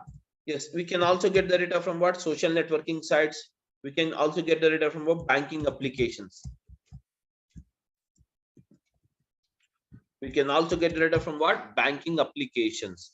So what in the banking applications, we can get the data. And from here, what we do? We pull in the data. And now, this time, whenever you have a banking applications, the data will be loaded, or data will be stored in the form of what? Databases only, guys. From the databases, what we do, we pull in the data, guys. We pull in the data, again the same process. What is that? Using the ADB Azure Databricks, we perform the job of what? Extraction, transformation, and loading. And now finally, once we load it, guys, finally once we load it, ultimately it will be sent towards destination. Now, likewise, you can also get the data from what is it? Human generated data. That means human generated data is very rare. Okay, human generated means the data which is generated by you and me. Okay, human generated data. And apart from this, we can also have, okay, same process. Human generated data will be again accessed into the ADB. And from the using the ADB, we perform the job of what? Extraction, transformation, and what's it? Loading. And ultimately, finally we load the data towards a destination. Finally, we load the data towards a destination. This is the destination you load it. Okay, guys. So yeah, what is that? Human generated data. What is it?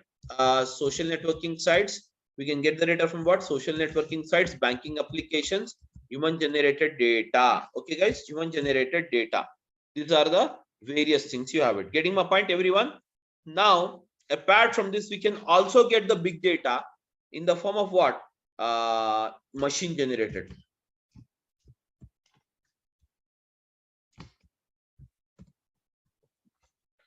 Guys, machine generated data. What is machine generated data? The machine generated data is nothing but the data which is generated by the machineries, such as your CT scan machine is there, ECG machine is there. Okay, guys, many machines nowadays, we have everything. We are surrounded by machineries. So every machine, almost all every machine generates the data. Getting my point, everyone? Almost all every machine generates the data. So now, guys, every machine generates the data. So now every machine generates the data.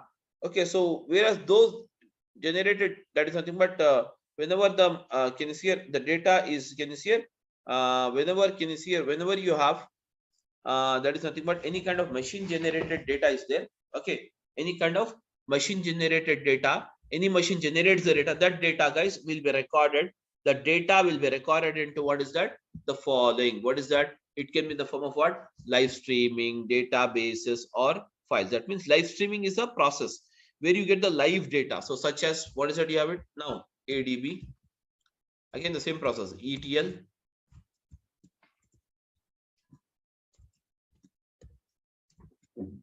Ultimately, from here, the data will be sent to what? Destination. Now, guys, okay, these are the various, that is nothing but sources of getting the big data. That is social networking sites, banking applications, human generated data, machine generated data. Okay, live streaming data is nothing but just like the stock market. You'll be getting the stock market data. Okay, leave about stock market, guys. Live streaming data is more similar, I can tell you. Cricket match, we all must be watching the matches. Am I right? In that you will have live score, na? Guys, live score. That is called as what? Live streaming data. Getting my point? That is called as what? Live streaming data. Okay, guys. So now, anyways, we can capture even the live streaming data and perform the job here. So now, guys, this is the thing you have it. So now, after all these things are completed, now, guys, this data, we get the data here. What we do, we get the data from what's it? Files, etc. into the ADB. And now ADB, from ADB perform the job of what? Extraction, transformation, loading. But here in ADB, where the data is stored, the data is stored in ADB in the following storages. So we can see that storages in Azure means what? The following are the storages which we require it to store the data in Azure, guys. If you store the data in Azure, you can use it anywhere, guys. You can use the data anywhere, guys. You can use the data anywhere. That means you can use the data in that means you can use it by using the ADB. You can using the data by whenever we use the Synapse. Even if you're using the ADF Azure Data Factory, also if you're using it, we can use the storages as it is. Okay, it is just like Common storages. What we can say is commonly used storages, guys. Okay. Commonly used storages. Okay. Yeah, guys, I'm audible. Yes, guys, I'm audible. Yes, sir. So now, Yes, okay. yes. So now, commonly used storage. What are those storages? Let us try to see this now. The storages. So first storage, I'm writing it here. Azure blob storage. Second one is Azure Data Lake Gen 1. Third one, Azure Data Lake Gen 2.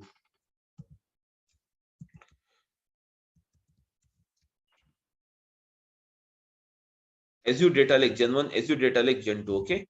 Then next one, what is it? You have it.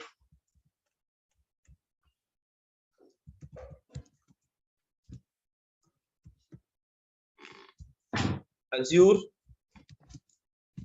Data Lake, or sorry, Azure, okay, SQL database. Then you have what's it? Azure Cosmos DB. That means this is called as NoSQL database, guys. It is called as what? NoSQL database. Getting my point, everyone? This is called as what? NoSQL database. Following everyone, guys, please. This is called as what? NoSQL database. And afterwards, we can have the next one. What is it? Azure Elastic Pools.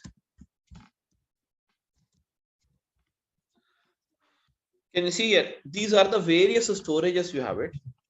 Wherein, out of all the storage, this storage is going to retire in 2024. Hence, we cannot create only this. Rest of all we can create and we can use it. Getting my point? Hence, rest of all we can create and we can use it. Only this storage you cannot create it, guys. That is called as what? Azure Data Lake Gen 1. Azure Data Lake, what is that? Okay, guys, Azure Data Lake Gen 1 you cannot create it. Rest of all you can create it. Now, in Azure totally you have 90 plus storages. How many? 90 plus storages are there. Now, guys, I'll show you the storages, how the storages appears. So these are the, I'm just go to the portal, take a portal. I'm just sharing the screen here. New screen, I'm sharing it, all of you. How to begin here? How to start? All of you. Yes, guys, I'm audible, guys. Please come out, all of you. Yes, sir. A portal, can you see here? Just type it here. Portal.azure.com. Portal.azure.com.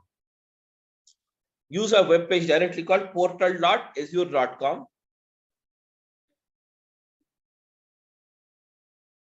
So in this, can you see here? You have a storages. So for seeing the storages, guys, click on more services. Click on the more services.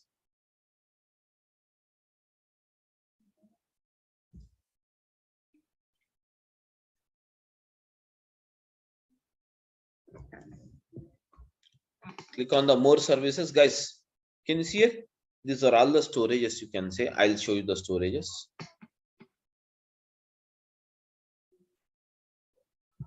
Can you see storage? These are all storages only. Storage accounts, recovery service vaults, data lake Gen 1, storage, okay, sync service, Azure Stack Edge, Azure data box, okay. Then you what that data shares, HPC caches. All these are the storages you can use it. Okay, that means you have 90 plus storages are there which you can use it.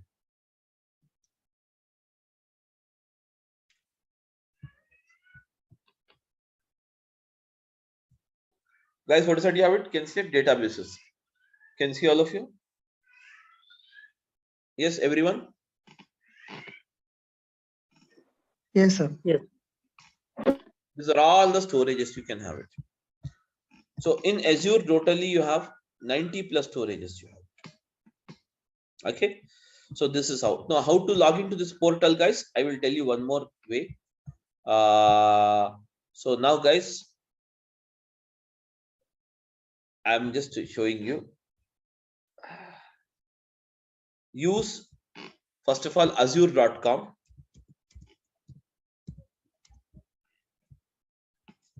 First of all, use the azure.com. Once you use the azure.com, guys, get your free account. You'll get it. First, click on this. Try Azure for free, getting started. Click on getting started or try Azure for free. And you can select getting started. Can you see here?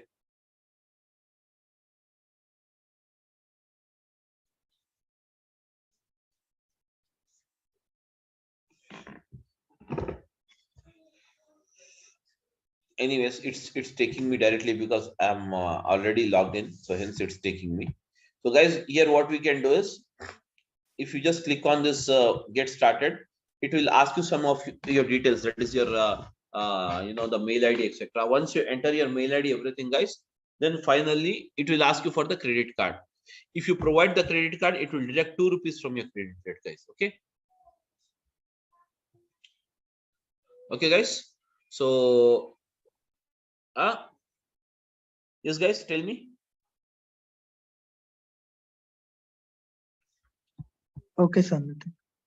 So now this is how. So finally, what we can do is finally what we can do is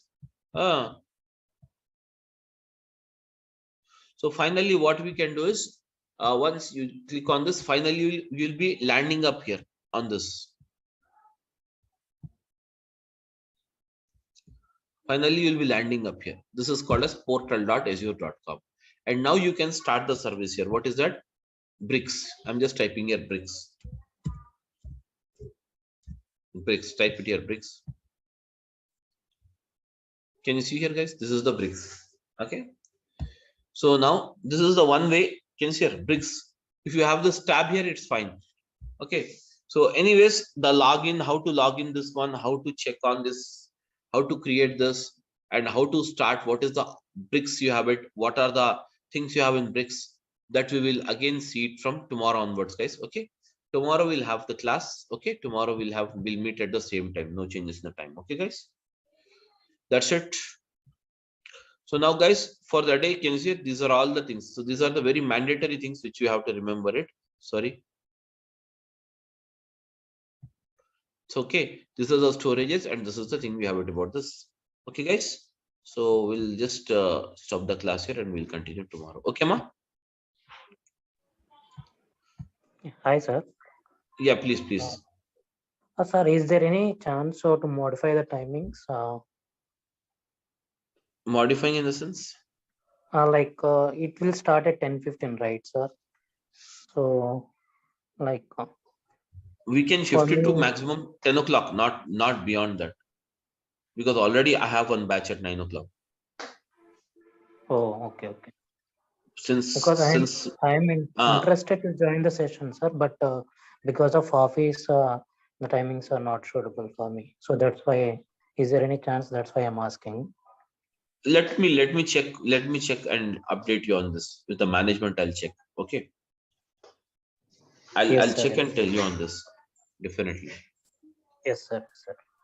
Okay. Thank you. Thank you. Anyways, tomorrow we'll meet at the same time.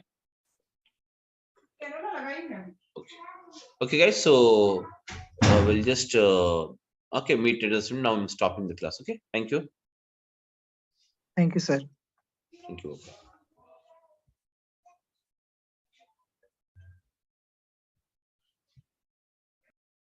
See, guys, my name is Samir, and I would be your faculty for this Azure Databricks. And when it comes to this, my experience, I have around 10 plus years of experience in IT industry. And since the past 3 years, I'm onto the clouds. I'm supporting for the clouds and various clouds technologies. Okay. So now, guys, let us go ahead and see first of all, okay, what are the things you have it in this? See, what is Azure data engineering? Okay, Azure is nothing but it is a name for the cloud services.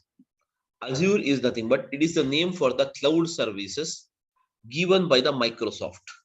That means Microsoft is marketing their cloud products or their cloud services with a name called what is it? Azure. And now data means what? Information.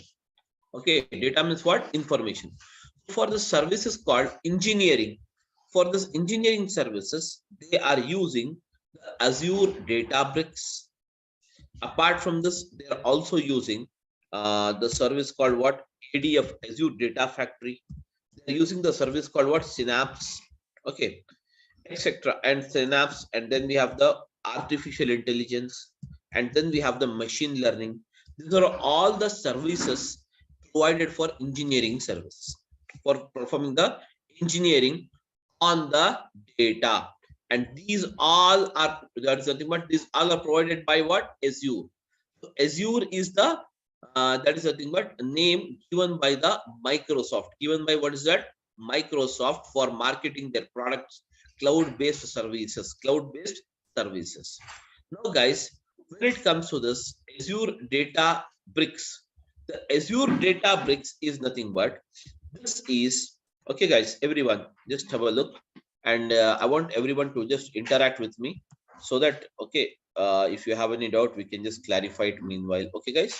So now the Azure Databricks is nothing but it is a cloud-based, okay, it is a cloud-based service. It is a cloud-based service or cloud service.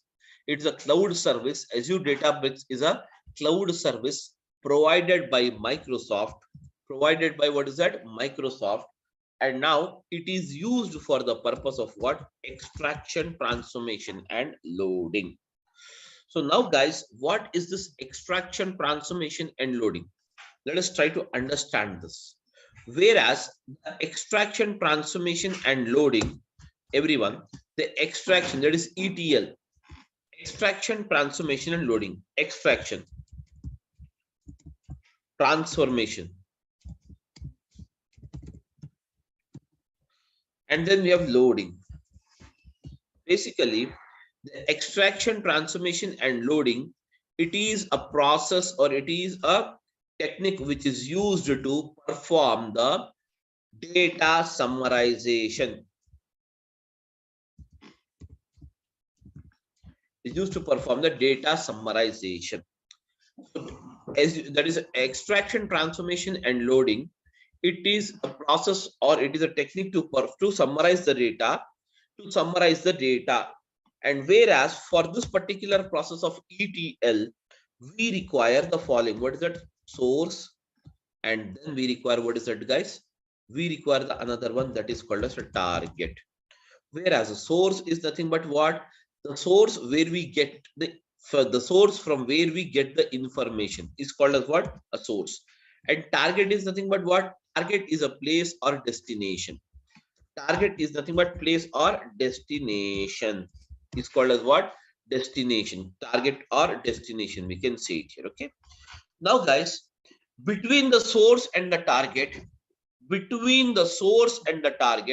we perform the process of what is that? ETL.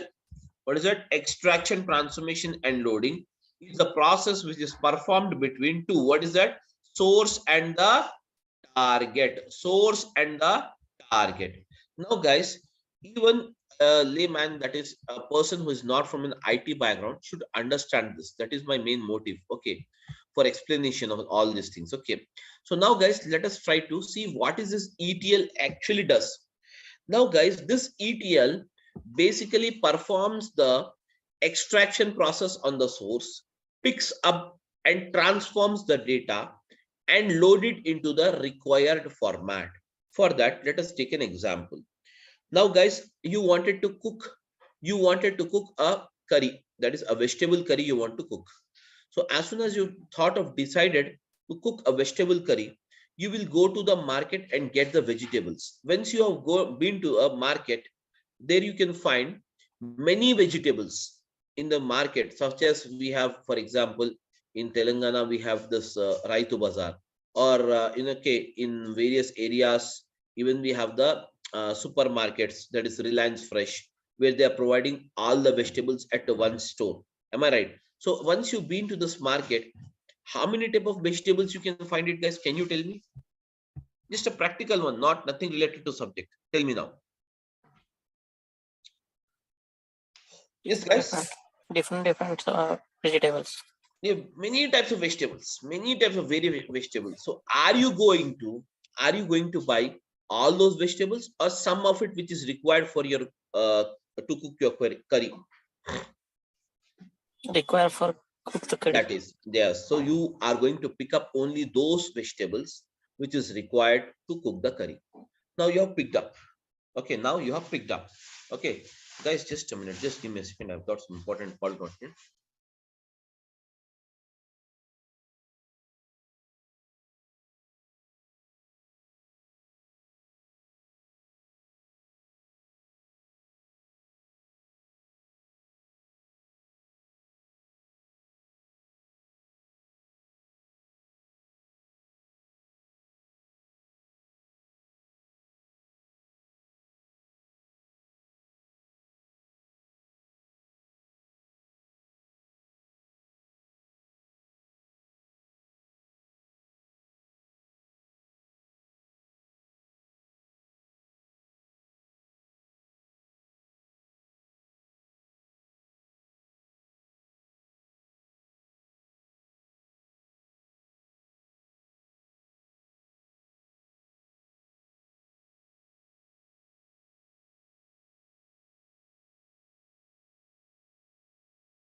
Sorry, guys. Actually, I got some important call to attend from my office. Okay.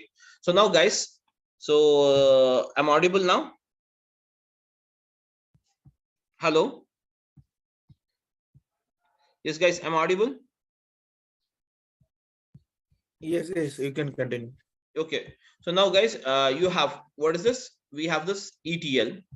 So now, guys, Azure Databricks is nothing but this is a service provided by the Microsoft to perform the job of ETL, that is extraction, transformation, and loading. Whereas this process of extraction, transformation, and loading requires a source and a target. So once you have a source and a target, between the source and the target, we perform the job of ETL. Now, to understand this ETL in a better way, I'll just give you an example. We were discussing an example of a vegetable supermarket. So now once you've been to the vegetable supermarket, so you will find various kind of multiple vegetables. But are you going to purchase all of them or few of it? Few of it. Am I right? Very few of it you will purchase it as per your requirement, what you want to cook today. So what you will do, you will pick those vegetables and put it in a basket. Now, tell me now, what is the form of vegetables now currently when you picked up? Yes, guys. What is the form of the vegetables right now when you picked up? It is in a raw form. Am I right?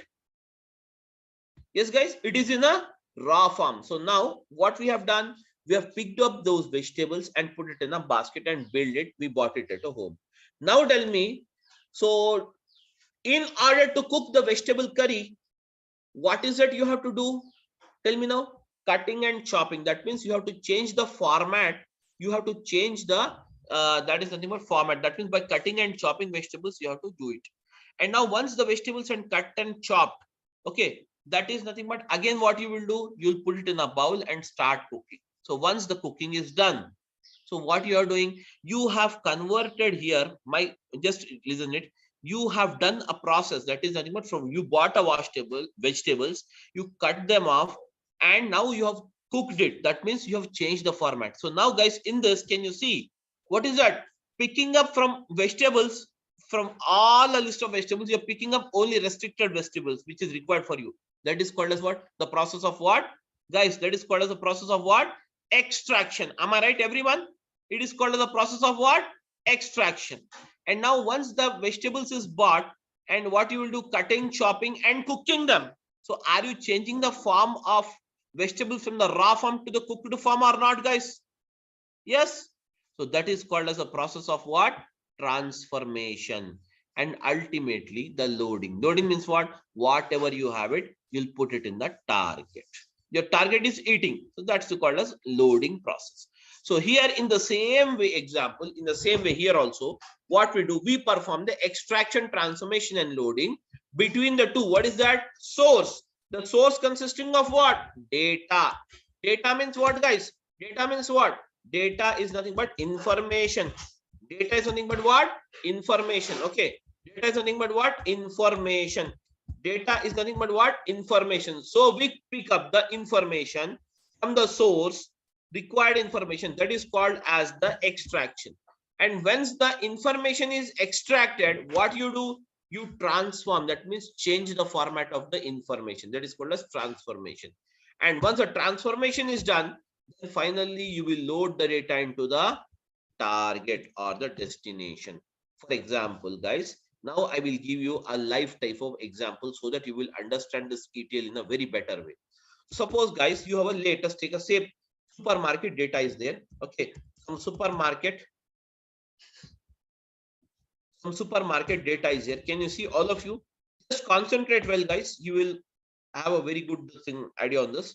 So now, guys, you have product ID, and then you have the product rate, guys. Product rate is there, and then you have the product rate, product quantity sold, QTY.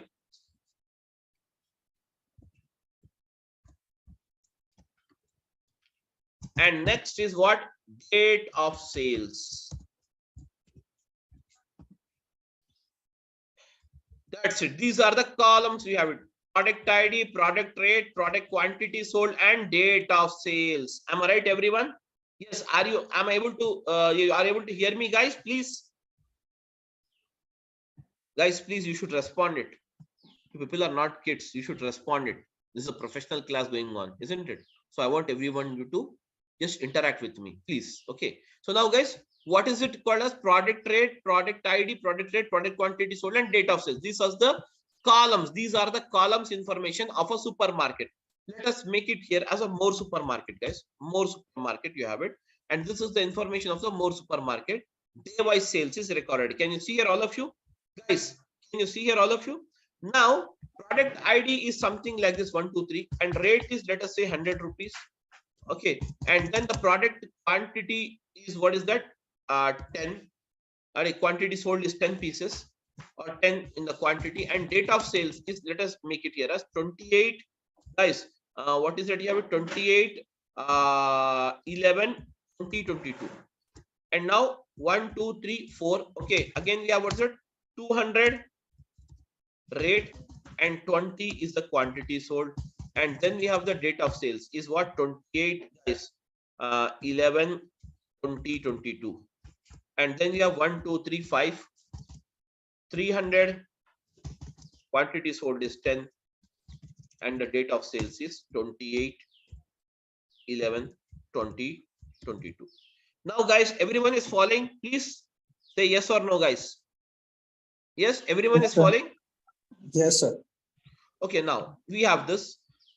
This is nothing but the first one. And now, guys, on the second day also the data is recorded. That means the second day data. I'm just making it off. Can you see here, all of you? I'm just having the 28th data. Na? I want some other day data is also here. That is nothing but, let us say, 27th. I'm taking it as what? 27th data. Okay, 27, 27, and now 27.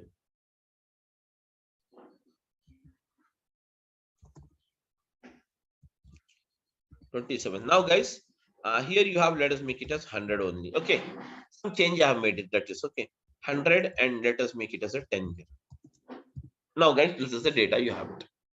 Now, guys, tell me now. My query is here. The supermarket management wanted to know. Management wanted to know the net sales took place on 27th and 28th of November 2022, and find out the variation. Find out the variation. Getting my point, guys?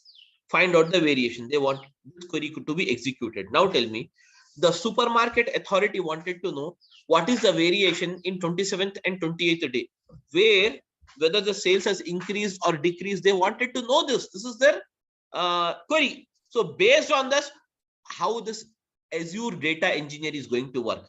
Now, guys, first of all, to apply the process of extraction, transformation, loading. Now tell me, to find out the net sales, do you require the product ID, guys? Can you tell me, all of you? If you interact with me, I'll come to know whether you people are following or not. If not, I'll be helpless, guys. I don't have a habit of, it is required on dates here. Yes, we don't require the product ID. Product rate is required. No, only here. Huh? Here is required. But if you want to know the net sales without the product rate, how can you find out the net sales? Yeah, sir. So here we require product rate. Product rate we have picked up. That means product ID is not required. ID wise is not worried. He wants the net sales amount. So product rate is taken here. Product rate. Then now product quantity sold is required. Yes, of course we require to find out the net sales amount. We require the product quantity sold also. Then we have what's the date of sales. Yes, of course I require this DOS. I'm writing a shortcut. Now, guys, tell me product rate. What is the product rate? You have first product rate. Can you tell me, guys? 100. Very good. So 100 is the rate, guys. Everyone, 100 is the rate. So I'm using this 100. Now tell me, what is the product quantity sold? 10. Very good. 10. That means the 10 pieces or 10 is the quantity, whatever it may be, you can consider. You can consider 10. Now, guys, what is the date of sales? This is the date of sales. Yes, this is the date of sales. Okay, this is the date of sales. That is 28 of so and so month. Now, guys, tell me. Second time, tell me now. Second, in the second transaction, I've just made it 3 entries to make the process very simple. I have what 200 rupees as the rate of the product. Then I have the rate of the product as what 200, and then you have the quantity sold as what 20. Yes, yeah. 20 is the quantity sold. That's it. Now date is same, anyways, leave it. Now guys, the third one is 300 is the rate of the product.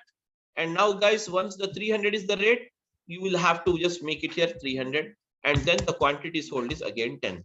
Now guys, this is called as the process which I have done right now. This is called as the process of what? Extraction. Am I right, everyone? It's a small doubt. For extracting our data, we need to create another database table like for these 3 fields. Simple. Yeah, that is fine. Technically, I'm not just, just simple example. I'm just making it you. Okay, just to understand the process. Extraction. Okay, guys. Now, the next one. After the extraction is done, what is the next process you have to tell me now? Transformation. Very good. Transformation. Okay. Transformation. Now, guys, transformation is the actual process of where we on the data we perform any kind of arithmetic operations, whatever the things you require it, we have to do it. Now tell me, to find out the net sales, what is that you require? You need to find out you pick up the product rate and product quantity. Now tell me, product rate is 100 rupees, quantity sold is 10. That means 100 into 10 means what is outcome, guys? Tell me now.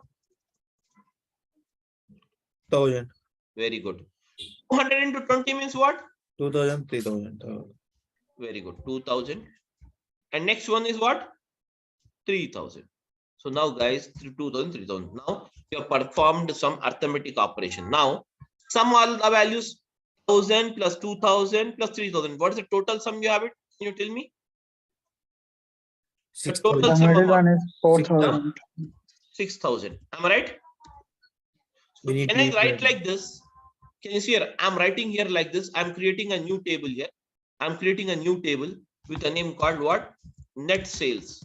Net sales amount. Simple. Net sales amount table. Now, guys, what I will do is, below this, I will put up, guys, below this, I will put up the value, the net sales amount. What is the value of the net sales amount? Can you tell me? 6000. But now, on which date this transaction took place, guys? On which date the transaction took place? Tell me now. 28th. 28th. Very good. So now, guys, okay, now, guys, you have 28/11/2022. So finally, what I'm doing is, finally, I'm pasting up the data here. Now, guys, this data is ready. But I wanted to know the variation of 27th and 28th. Now, again, repeat the process for the same. Now, tell me, instead of pasting all these things repeatedly, I'll directly calculate 10 into 100 into 10 what? 1000. Very good. So I'll write it here 1000. Yes. 100 into 10. Yes. 100 into what's that? 10. Then I have the value as what is that? Tell me now. 1000. Now tell me. Next one, what is the calculation you have it? 200 into 10 means what? 2000. Very good. 2000. So use it as 200. Then into 10 is equal to 2000. Very good. Then 110, 1000. 110, what is that? 1000. Very good. 1000. I think it is 4000 now. Yes, guys. Yes. 8000. Am I right? Okay. Anyways, no issues, no problem. Okay. Now, guys, can you see it? We have it. Now, guys, now it is what? Tell me. Now it is what? 3000. Sorry, 2000 plus 4000. 2000 means what? Totally, what's the amount now? Now the net sales amount here is what? I'm directly writing it here. What is that?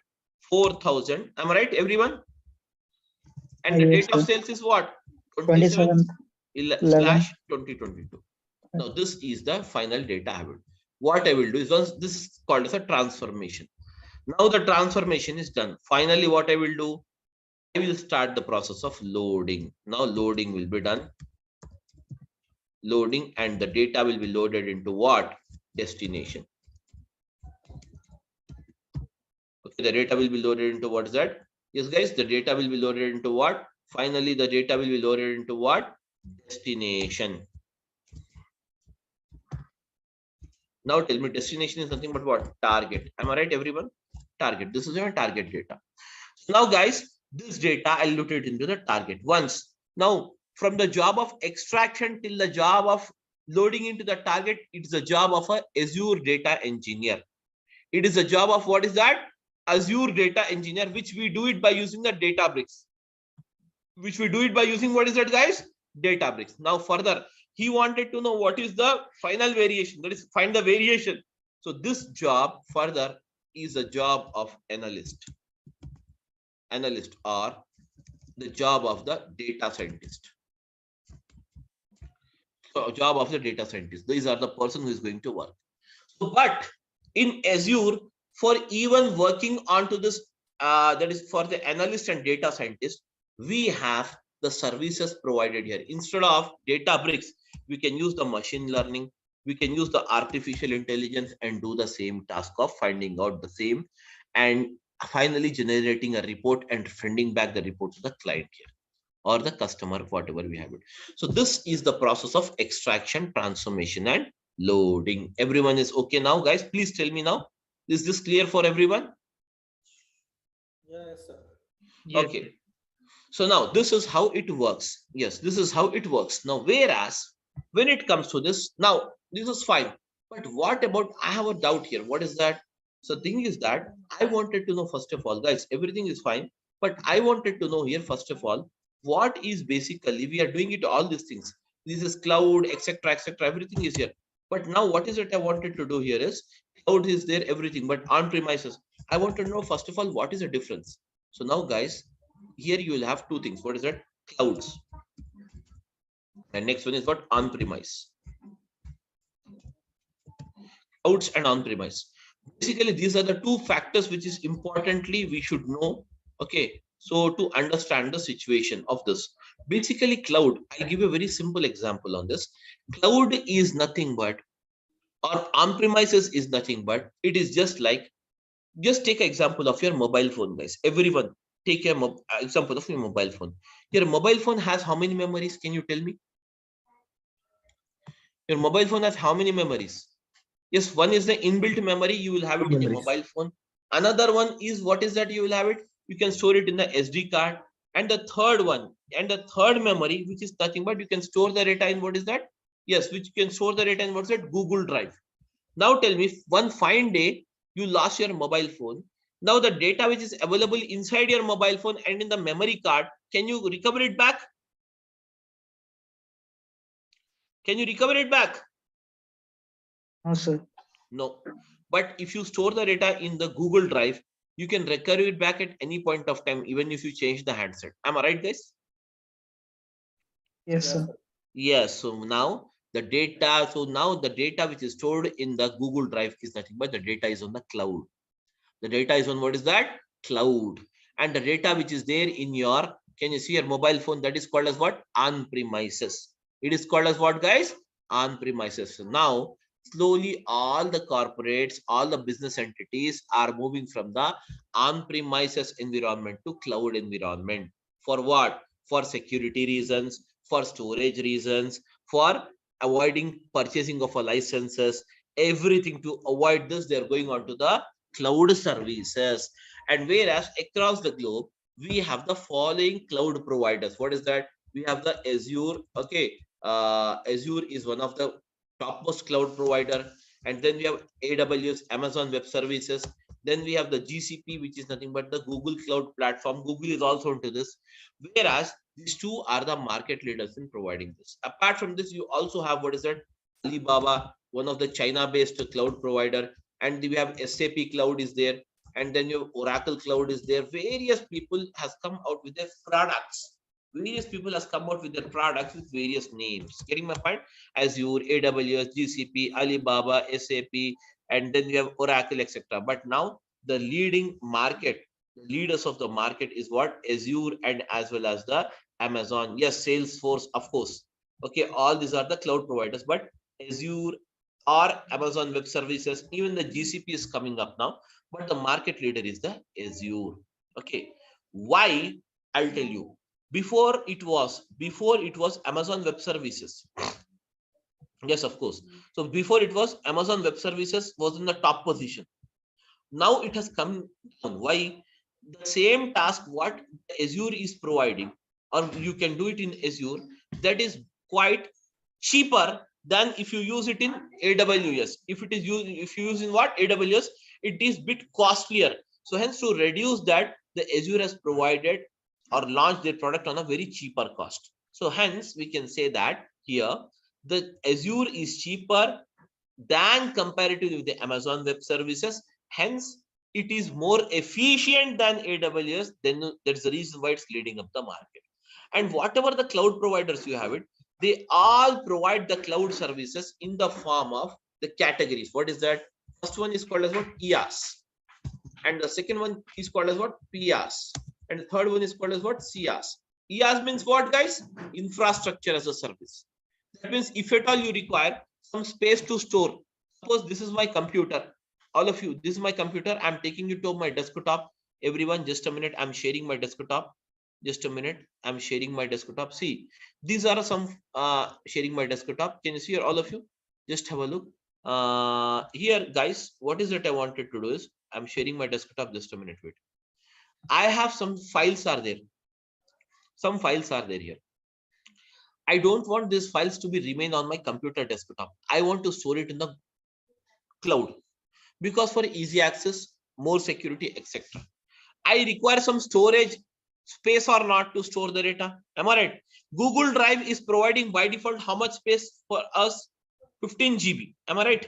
Whereas if at all you require to store the data more than 50 GB, then what is it you require to do? Tell me, guys, what is it you require to do? We need you to need buy. to purchase. You need to purchase. Am I right?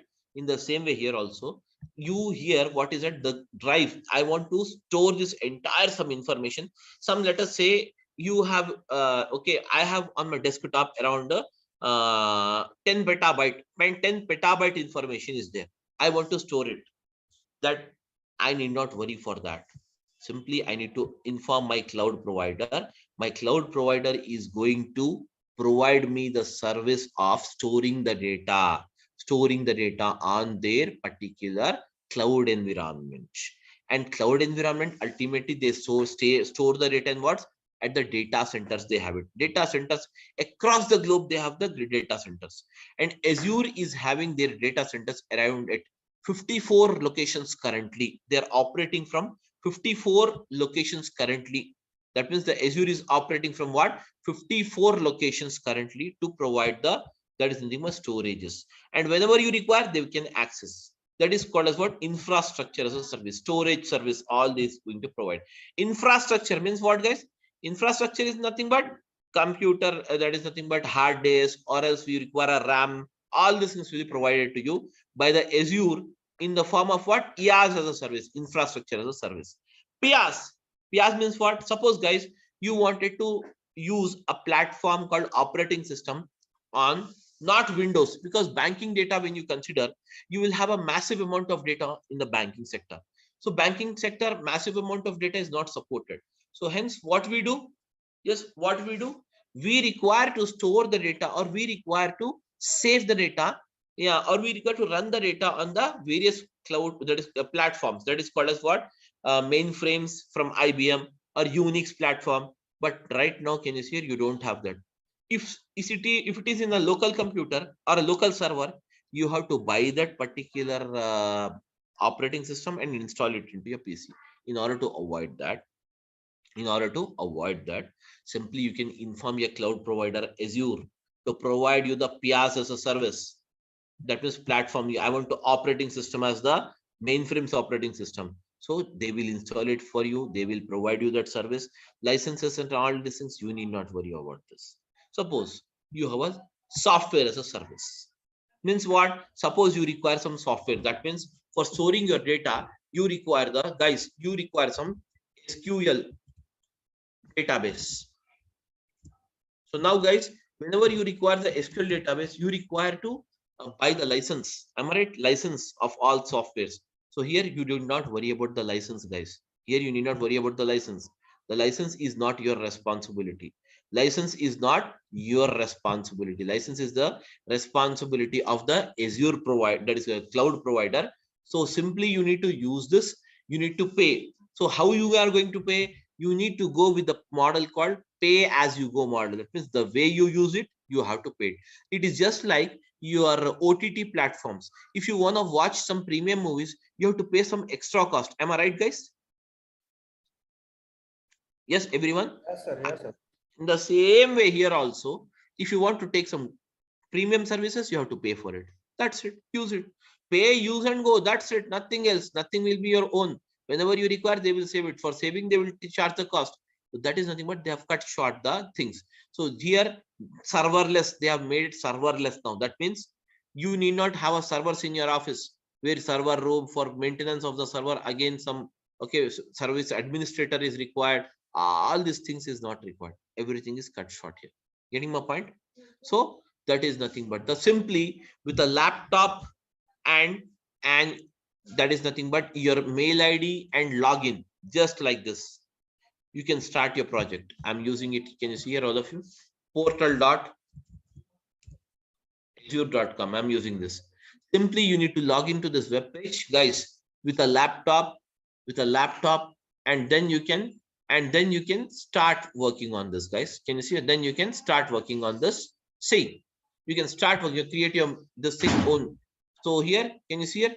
Go to the subscription. You will find how much cost they are billing it for you. Can you see here? Currently, my role, they'll display you.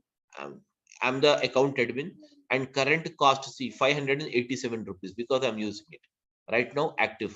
Likewise, you will have to pay as you go model. So simply with a username and password created on the Azure, you can start up your own project with a very low cost, without any infrastructure, servers, etc., etc. Everything is taken care by the Azure only. There is a cloud provider only. Okay, guys. So as a part of this course, we are going to see this Azure Databricks. Okay, with all the real-time applications we have it. Okay, so all the real-time applications and what are the things you require it, Azure Synapse, all, even the Delta Lake, how to develop a Delta Lake. Delta Lake is about the data lake. So all these Delta Lakes creation, how to extract the data, how to perform the transformation on the data, how to report the data, visualization of data, everything we are going to see as a part of this course, for which we will be having 60 hours time. 60 hours time we will have it. You will have a time called what? 60 hours time. Okay, 60 hours time. And you will have the class from Monday to Friday. Monday to Friday, 5 days. But Saturday, if it is required, we'll put it the class some days, or if it's not required, we don't put up the class some days. Okay, guys. So this is how we are going to move it ahead. And the contents brochure and all, you can find it on the web page. You can see there. Yes. If you have any doubt now you can ask me, guys. Go ahead and ask, please. Sir, it is just extracting transformer loading, or we use any SQL behind this, or any developing, just we have to know any Python coding or any other? Yes, Python coding development is also there. Python coding is also there. So Python, Scala, R and SQL, these are the codes in which you need to write it. It is basically a coding based process where you need to know this. If you don't know this, you will have to learn it. And whereas as a part of this course, maximum I'm going to cover you the Python, because Python is the main this thing I'm going to teach you. And Bricks is also providing default languages of Python only, but you can also use the Scala, you can use the R, you can use the SQL language to write the commands and do the same. So basically the thing is that here in this, it is not, this is the, you will have two services. I'll just give you one more service name here. That is, first is the Azure Databricks, which is nothing but it is used for the process. And also you will have the Azure Data Factory. ADF is also there for the same process, but the ADF is used here as that is nothing but as a GUI, graphical user interface. But here you will have the ADB as a character user interface. Both of them performs the same job, but why ADF and why ADB? That means basically in the real time for data ingestion. That means for data ingestion means what? Extraction. Here, can you see? Pulling in the data, pulling in the data, pulling in the data, extracting all these things. Till here only they are using ADF. Further to this ADB job, because ADB has a, a more feature of visualization, more flexibly visualize it, and ADB provides a user, multiple users to work onto the same environment. Suppose there is a data scientist, there is a data engineer, and there is one more programmer is there, database programmer.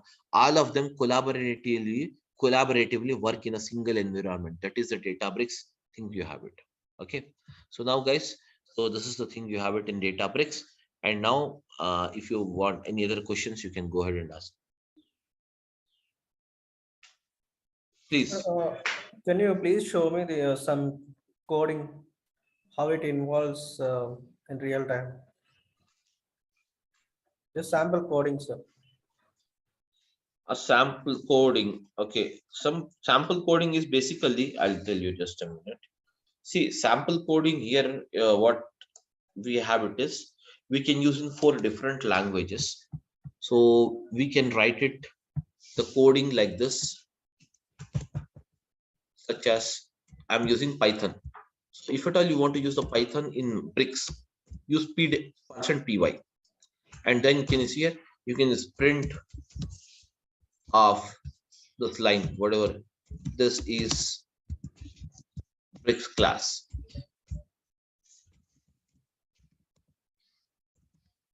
Likewise, you can write it here. Okay, you can write like this. Okay, or else if at all you are using the same thing, can you see here in Scala, you have to use %Scala, and you can use it print ln, print line. The same thing you can use it there in Scala. Okay, these are the type of codings you can write it here. Okay guys, so these are the things you have it. So anyways, we will see. Hello, this. Sir? Yeah. Sir, in the course content, I have seen some Spark syllabus. Spark, PySpark also will tell you. Okay, sir. Sir, Samir sir. Sir, if I learn this Databricks, how many years of show the experience, sir? See guys, Databricks, if you learn any cloud technology, not only Databricks, whether it is Data Factory or it is Azure, Amazon Web Services, whatever the thing you have it, you can start, or especially Azure, don't put it before 2018 because this version has not been launched. So hence it was there, but it not launched basically. So you can put it after 2019-20, you can put up 2 years experience maximum.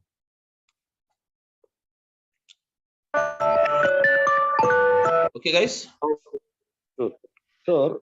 But if you are finally giving us some real-time environment experience, obviously. Sir, will you provide any real-time hands-on project? Yes, projects in the sense the real-time scenarios. There will be no project like structure in cloud environment. You will have the case studies. That is the only realistic case studies. POCs, like we need to take one POC and we'll be applying on the data factories. Yes. Data factory and Databricks. Yes, the same way we work here. It is a combination of the ADF and Azure Databricks, sir, or also this one is only ADB, not the ADF. This particular class, what you people are attending, it is only ADB. It has to do nothing with the ADF. ADF one class integration I will show you. That's it. But ADF is totally different course. That is at morning 7 AM. We have a new batch started the same day. But the same functionality will be the same for the functionality will be changed. Functionality will be, that is ultimately doing it for ETL only. But I am telling you now, this is a bit different concept. Ultimately, it achieves the same task, but the concept is variation. Obviously, you'll have some variation on this.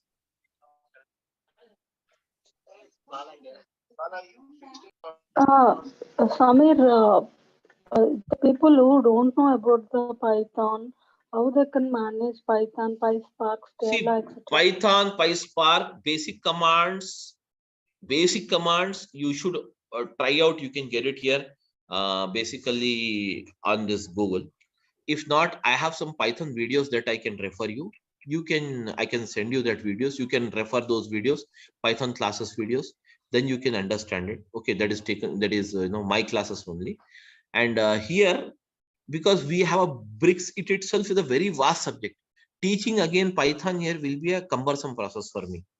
So I don't want to make you any kind of fake promises that I will teach you that or this, because the realistic issues what we have to see and the real-time scenarios which we have to see, every scenario will take 1.5 hours to 2 hours time every day. Okay, though we are saying 60 hours, but it will cross around 90 hours a day, 90 hours totally, because 1.5 hour to 2 hours class also we have to take up some days. So that is the thing. So Python, if you want, see, basically I will go from the basic Python only. But still, if you need some more inputs, because you might not be from this background, you might be from some different background. In such a case, then in such a case, you can just either do the Python separately, or I can send you some videos. Is there basic Python videos, how to write the code, how to generate this line, how to print all these things. I'll send you that you can have it. Thank you, sir. Thank you, mobile. Okay, any other questions? Anyone else want to ask me some questions?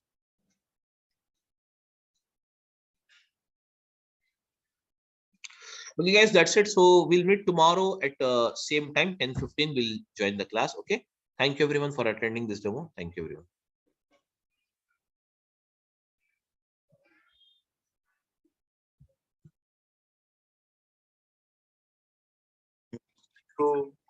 Swapnil, Soni, Tarun Kumar, everyone in the class can hear me? Am I audible? Yes, sir. Yes, sir. Yes, sir. Karthik, Shubham Kumar, Chiku, Noman Faisal, Prakash, Ram Mohan, Sai Kumar, Subham Kumar, Swapnil, Syed Rizvi, Tarun and Yuvraj. Yes, sir. Namaste. Yes, sir. All, good morning all. Fine. Is everyone can view my screen now? Let me share my screen. Everyone can view my screen? Yes, sir.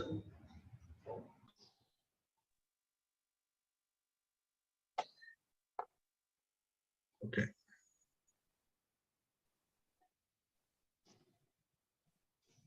So directly come to the point. All joined for Salesforce, huh? Sir, Yes, sir. stupid question. Definitely it is a stupid question. Clear? Joined for Salesforce. Good. They're all attend for Salesforce course. Tell me, what do you think about Salesforce? Any one of you? Everybody please mute. Sorry, everybody please unmute and talk with me. All of you had your breakfast? Yes, sir. Yeah. Now tell me. Tell me, any one of you, what is Salesforce?